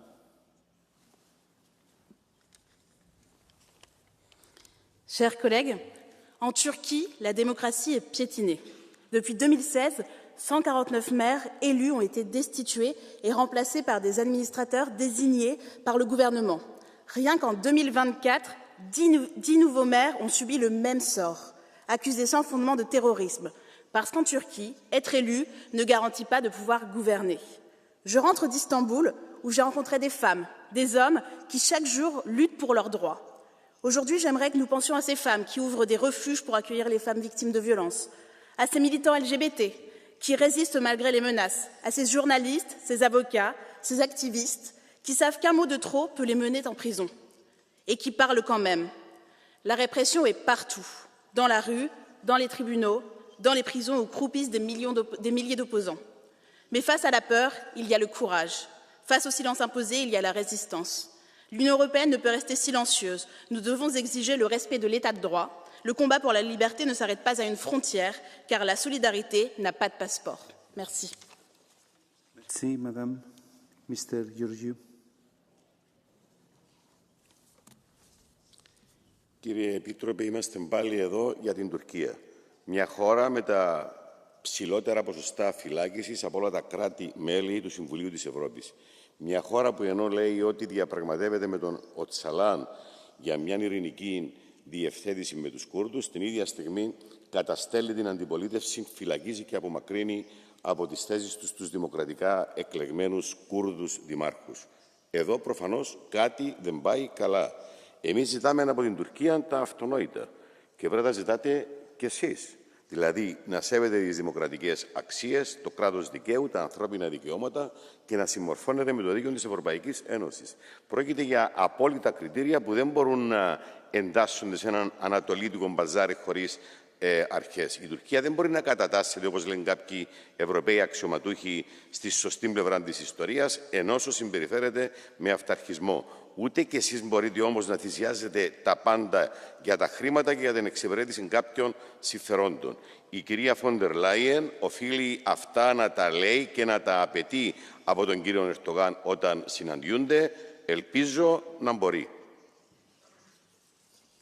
Thank you, dear colleague, Mr. Papandreou.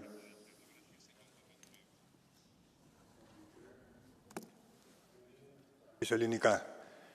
Αφορμή για την σημερινή μας συζήτηση είναι πάλι ο Ερντογάν που φυλάκισε τους δημάρχους, ειδικά στις κουρδικές περιοχές, αρχές Νοεμβρίου, και 3 ακόμη προχθές.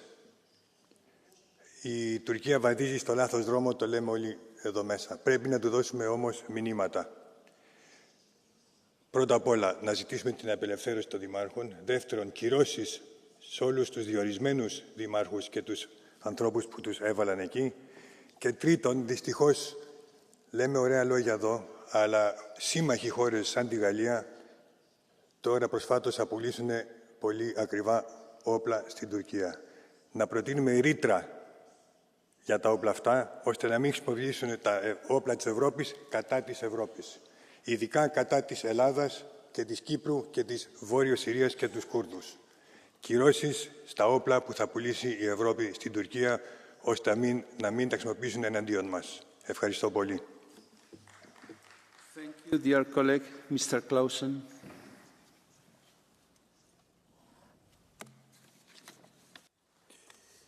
I Tyrkiet afskediges og anholdes folkevalgte endnu en gang.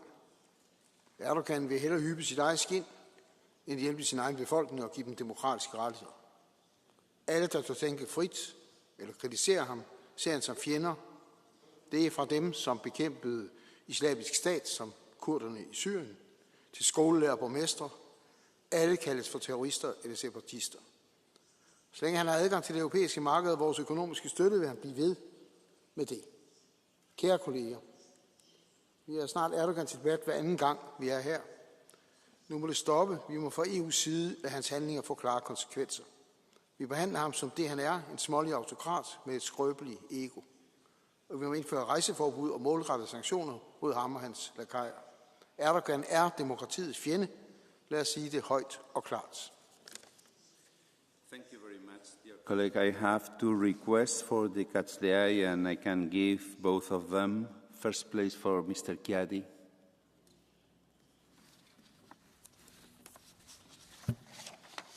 Μου προκαλεί έκπληξη η σημερινή συζήτηση. Πραγματικά υπάρχει κάποιος σε αυτό το σώμα που αναμένει από την Τουρκία να σεβαστεί το κράτος δικαίου και τα ανθρώπινα δικαιώματα στο εσωτερικό της, όταν δεν το σέβεται στο εξωτερικό.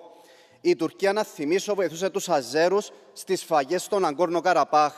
Η Τουρκία βρίσκεται πίσω από τις ακραίες ισλαμιστικές οργανώσεις και τους τρομοκράτες με τα κοστούμια στη Συρία. Η Τουρκία απειλεί με πόλεμο το Ισραήλ, διολώνοντας ότι θα φτάσει στην Ιερουσαλήμ. Η Τουρκία απειλεί με πόλεμο και την Ελλάδα, προβαίνοντας σε αμέτρητες παραβιάσεις στο Αιγαίο. Την ίδια ώρα δεν σέβεται την Ευρωπαϊκή Ένωση, αφού δεν αναγνωρίζει την Κυπριακή Δημοκρατία, συνεχίζει να κατέχει παράνομα τα εδάφη της, εργαλειοποιεί το μεταναστευτικό για να λιώσει δημογραφικά το νησί, ενώ αρνείται να συνεργαστεί και στο ανθρωπιστικό ζήτημα των αγνοωμένων. Ας είμαστε ειλικρινείς. Η Τουρκία, ένα κράτος με ποινικό μικτρό που έμαθε να ευδοκιμεί στο χάος και τη βαρβαρότητα, δεν έχει θέση στην Ευρώπη. Thank you, dear colleague, Madame Zakaria. Η Τουρκία συνεχίζει να καταπατά κάθε έννοια δικαίου με τις πρόσφατες συλλήψεις και παύσεις καθηκόντων δημάρχων της αντιπολίτευσης. Πρόκειται για μια ξεκάθαρη καταστολή της δημοκρατίας και των ανθρωπίνων δικαιωμάτων. Ταυτόχρονα η Τουρκία συνεχίζει τις προκλήσεις κατά της Ελλάδας, παρενοχλώντας την περιοχή βορειοδυτικά της Κρήτης αυτή τη στιγμή, ενώ κατέχει παράνομα ευρωπαϊκό έδαφος στην Κύπρο εδώ και 50 χρόνια. Είναι αδιανόητο η Ευρωπαϊκή Ένωση να χρηματοδοτεί μια χώρα που λειτουργεί ως αυταρχικό καθεστώς και απειλεί τη σταθερότητα της περιοχής. Προτείνω την άμεση διακοπή κάθε ευρωπαϊκής χρηματοδότησης προς την Τουρκία, καθώς και την επιβολή πλήρους απαγόρευσης εισαγωγών τουρκικών προϊόντων και εξαγωγών προς την Τουρκία για 6 μήνες ή μέχρι να συμμορφωθεί με το διεθνές δίκαιο και το δίκαιο της θάλασσας. Ήρθε η ώρα η Ευρώπη να περάσει από τα λόγια στις πράξεις. Ευχαριστώ. Thank you very much, Mr. Commissioner. You have now the floor.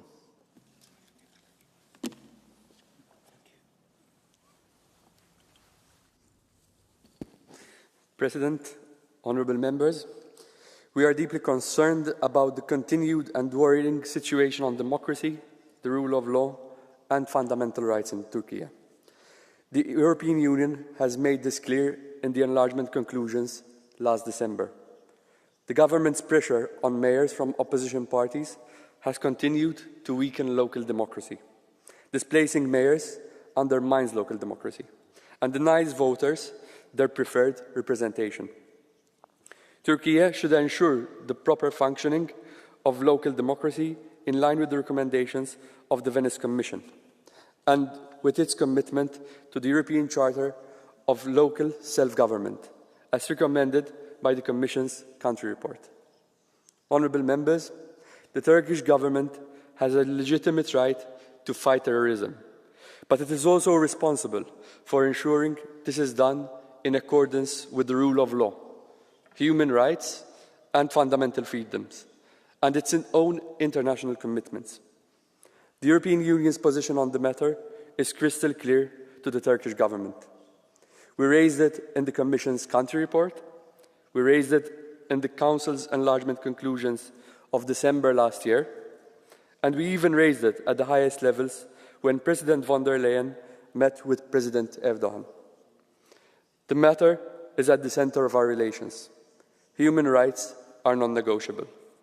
These are core European Union values, and we will continue to raise them with our Turkish counterparts. We will continue to follow the situation very closely, including through our delegation in Ankara and in cooperation with our member states.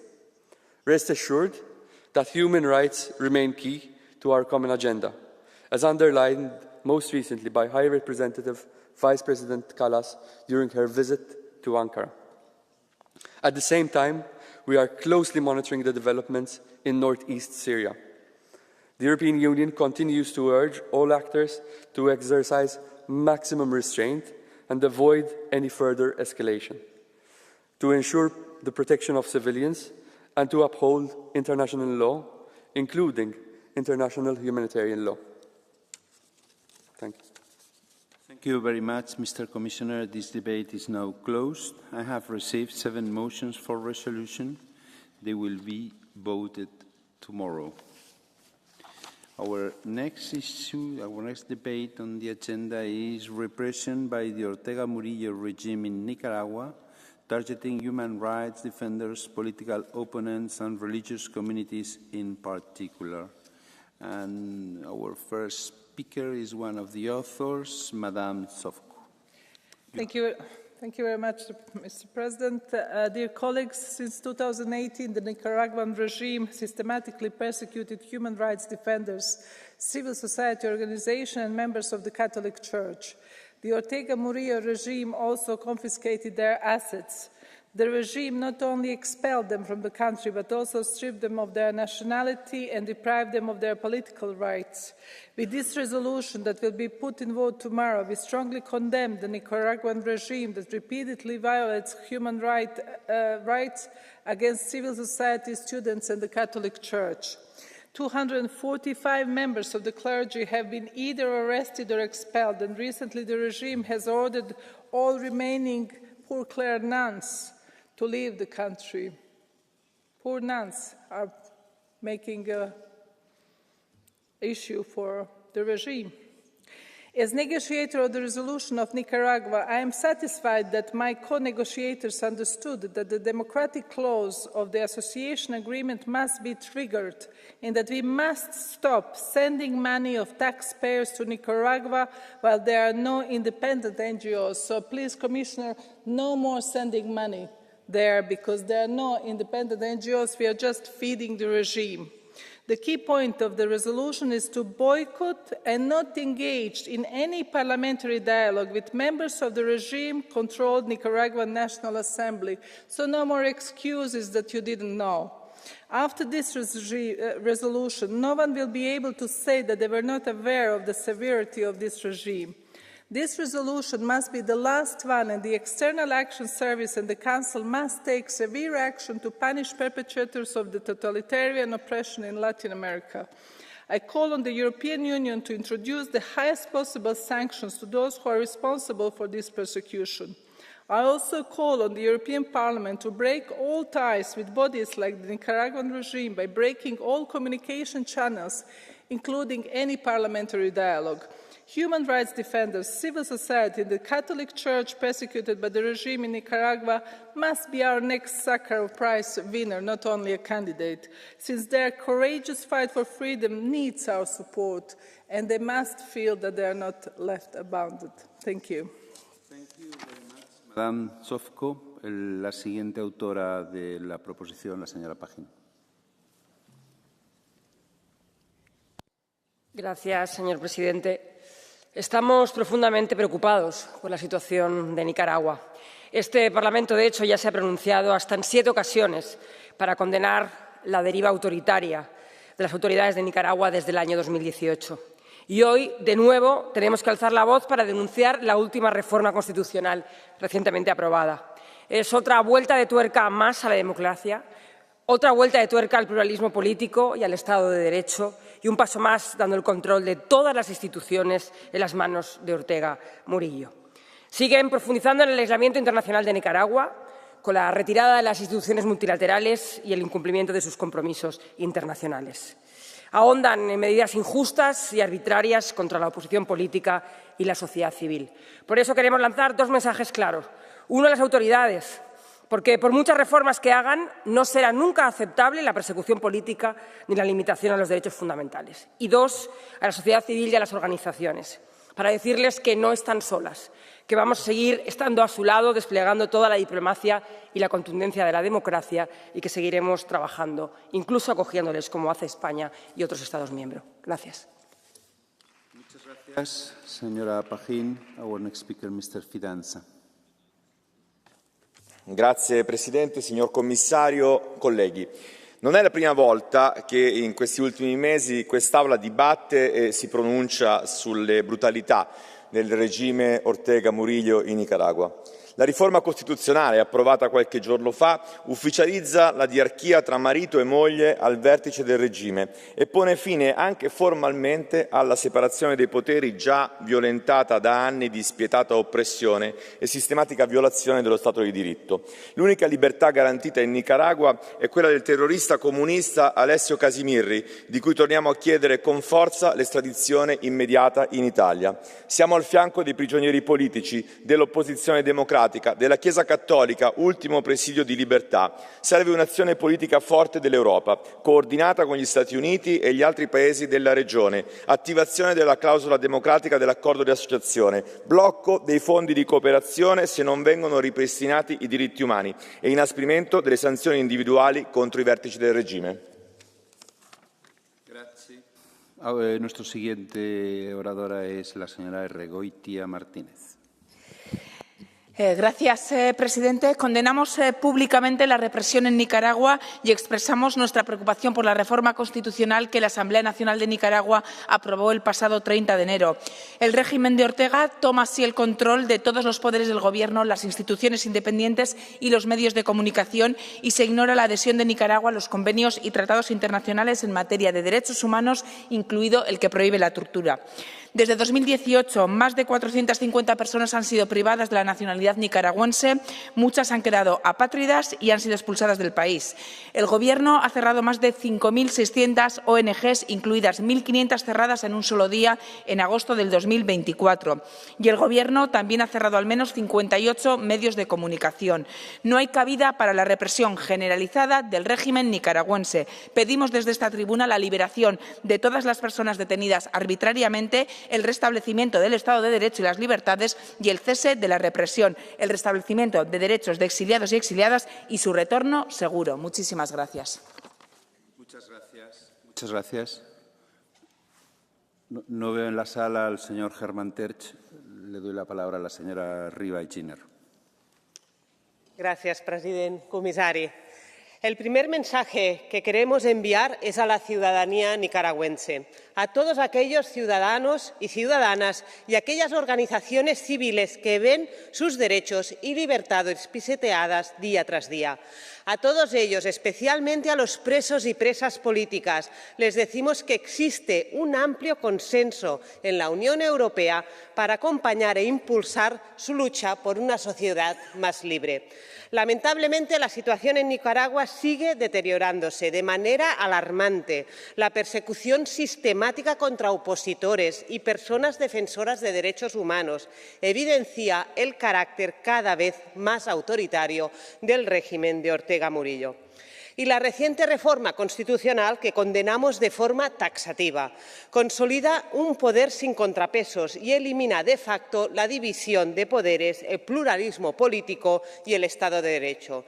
Nicaragua tiene una historia reciente muy compleja. Y por esto no existirán soluciones simples. La Unión Europea tiene que intensificar su acción diplomática y su presión política para ser uno de los motores de cambio del país, que ya ha sufrido demasiado. Muchas gracias. Muchas gracias. El señor Fulich tiene la palabra. Herr Präsident, Sozialismus scheitert immer. Er zerstört Privateigentum, Tradition, Familie, Religion und Kultur. Das haben verschiedene Denker wie Igor Safarewitsch oder aber auch Friedrich August von Hayek schon vor Jahrzehnten herausgearbeitet. Die Geschichte gab ihnen recht. Die Schwarzbücher des Sozialismus füllen mittlerweile ganze Bibliotheken. Und es ist erschreckend, wie viele Abgeordnete hier im Haus das immer noch nicht kapiert haben. In Nicaragua ist das alles nicht anders. Ein autokratisches System mit sozialistischer Prägung, Elend, Verlust der Freiheit, diktatorische Tyrannei, Christenverfolgung. Das ist der Weg zur Knechtschaft und das lehnen wir entschieden ab. Gleichzeitig stellt sich die Frage, ob unser Vorgehen in Bezug auf Nicaragua das Richtige ist. Streichung von Entwicklungshilfe, ja, denn das fließt in korrupte Kanäle. Sanktionen gegen Vertreter, ja, denn auch die bereichern sich auf eine Weise, die gegen das Volk ist. Aber Sanktionen gegen das Volk sollten wir ablehnen, denn ein solcher Interventionismus führt zu nichts. Wir verstärken dadurch nur Chaos, nur Armut und nur die Migration. Es ist ein Teufelskreis. Das reicht mittlerweile so weit, dass Nicaragua seine eigene Bevölkerung als Migrationswaffe gegen die USA einsetzt. 80% der illegalen Grenzübertritte gehen im wahrsten Sinne des Wortes aufs Konto krimineller Schleuserbanden. Die verdienen mittlerweile bis zu 12 Milliarden US-Dollar pro Jahr. Und mittlerweile bilden Rücküberweisungen rund 1/3 des nicaraguanischen Bruttoinlandsprodukts. Ein solches Wirtschaftssystem, das auf Menschenschmuggel setzt, um überleben zu können, ist dem Untergang geweiht. In Nicaragua treffen also ein Sozialismus von innen und ein teilweise falsch geleiteter Interventionismus von außen aufeinander, also das Schlechteste aus beiden Welten. Das kann nicht gut gehen. Darunter leiden alle und am meisten die Nicaraguaner. Vielen Dank. Pasamos al turno de oradores. El primero es el señor López Istúriz White. Muchas gracias, presidente. Pues a los dictadores Daniel Ortega Saavedra y Rosario María Murillo, enhorabuena, han conseguido lo imposible, que este Parlamento Europeo, unitariamente todos los grupos políticos denuncien sus crímenes, las torturas, la persecución y el exilio al que han sometido al pueblo nicaragüense y especialmente a la Iglesia Católica, que está siendo atacada visceralmente por este régimen sanguinario.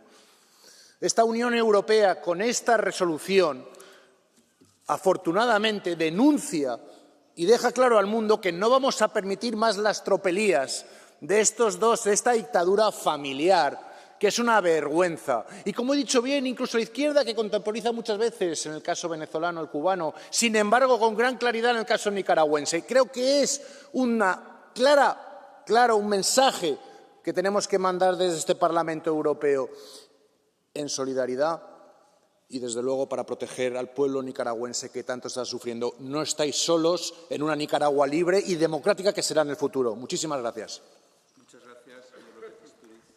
El señor Assis. Presidente, Sr. Comissário, era eu, como tantos aqui, talvez aqui presentes, era um jovem em Portugal, adolescente, quando acompanhei a queda do ditador Somoza e a vitória dos sandinistas. E recordo-me bem da grande esperança que isso criou em todos nós. Mas rapidamente verificamos que estávamos perante um sistema autoritário. Infelizmente, em nome do socialismo, estava-se de facto a instaurar uma ditadura. E nós não podemos olhar de maneira diferente para as ditaduras de esquerda ou as ditaduras de direita. As ditaduras são sempre ditaduras e têm que ser claramente condenadas. A situação tem-se vindo a agudizar nos últimos anos e, em particular, nos últimos meses.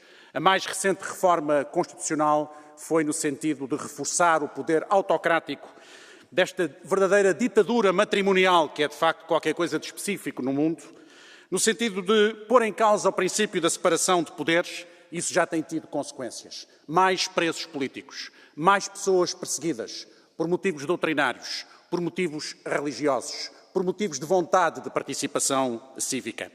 A Nicarágua é cada vez mais um país afastado dos princípios fundamentais da liberdade e da democracia. Estamos perante uma ditadura em todo o seu esplendor. E nós, europeus, temos a obrigação, todos nós, de manifestar inequivocamente a nossa solidariedade à oposição da Nicarágua, aos resistentes da Nicarágua e a todo o povo da Nicarágua que está a sofrer as agruras de uma violenta ditadura. Muito obrigado. Muito obrigado. Sr. Stier. Gracias, presidente, y gracias a Yelena Zovko por esta iniciativa, porque es necesario hablar de la situación en Nicaragua. Hemos visto muchas dictaduras en Latinoamérica, en el mundo, a través de la historia, dictaduras militares, dictaduras de un partido único. Esta es dictadura de una familia que ha tomado todo el control del Estado, prácticamente todo el control de la sociedad. Queda solo un espacio libre y es en las iglesias, y por eso ahora este régimen dictatorial persigue a la Iglesia Católica. Una paradoja, porque en su época Ortega tenía el apoyo incluso de sacerdotes ligados a la teología de la liberación. Bueno, los nicaragüenses no han sido liberados, hoy lamentablemente son un pueblo oprimido. De la revolución o de los ideales supuestos de la revolución no ha quedado nada, quedó solamente una terrible dictadura y peligrosa dictadura ligada también al régimen autoritario de Putin en Rusia. Y por eso tenemos que apoyar esta resolución y apoyar la causa de la libertad en Nicaragua. Muchas gracias, señor Estier. El presidente de Eurolat, señor Mato. Muchas gracias, querido presidente. Lamentablemente, son millones los latinoamericanos que aún viven bajo gobiernos déspotas y criminales. Nicaragua es uno de esos casos. Ortega y Murillo siguen oprimiendo a su población, aplastando sin miramientos a cualquiera que se atreva a levantar la voz contra ellos. Es un régimen que persigue toda expresión de libertad entre la sociedad civil, a la que reprime con crueldad. La persecución a la Iglesia Católica es un claro ejemplo de ello. Es un régimen que apenas hace 10 días aprobaba una reforma constitucional que refleja fielmente lo que es Nicaragua hoy, una dictadura brutal. Ellos no se esconden y nosotros no debemos tolerarlo. La democracia no es ni puede ser una palabra vacía. Decimos defenderla y hemos de acompañar nuestras palabras con hechos. Hemos de perseverar en las sanciones personales y asegurarnos de que los responsables del sufrimiento de millones de nicaragüenses sepan que les perseguimos. Es hora de activar las cláusulas de derechos humanos del acuerdo de asociación y plantearnos excluir a la Asamblea nicaragüense de cualquier reunión interparlamentaria. Esta vez el Parlamento tiene capacidad de actuar y debe hacerlo. Muchas gracias. A continuación, el señor Millán Mon. Hace años que en Nicaragua la dictadura de Ortega y Murillo persigue cruelmente opositores, medios de comunicación independientes, la sociedad civil y también la Iglesia Católica. Incluso despoja de su nacionalidad a quienes disienten. La reciente reforma constitucional, ya se ha dicho, consolida todavía más su poder absoluto.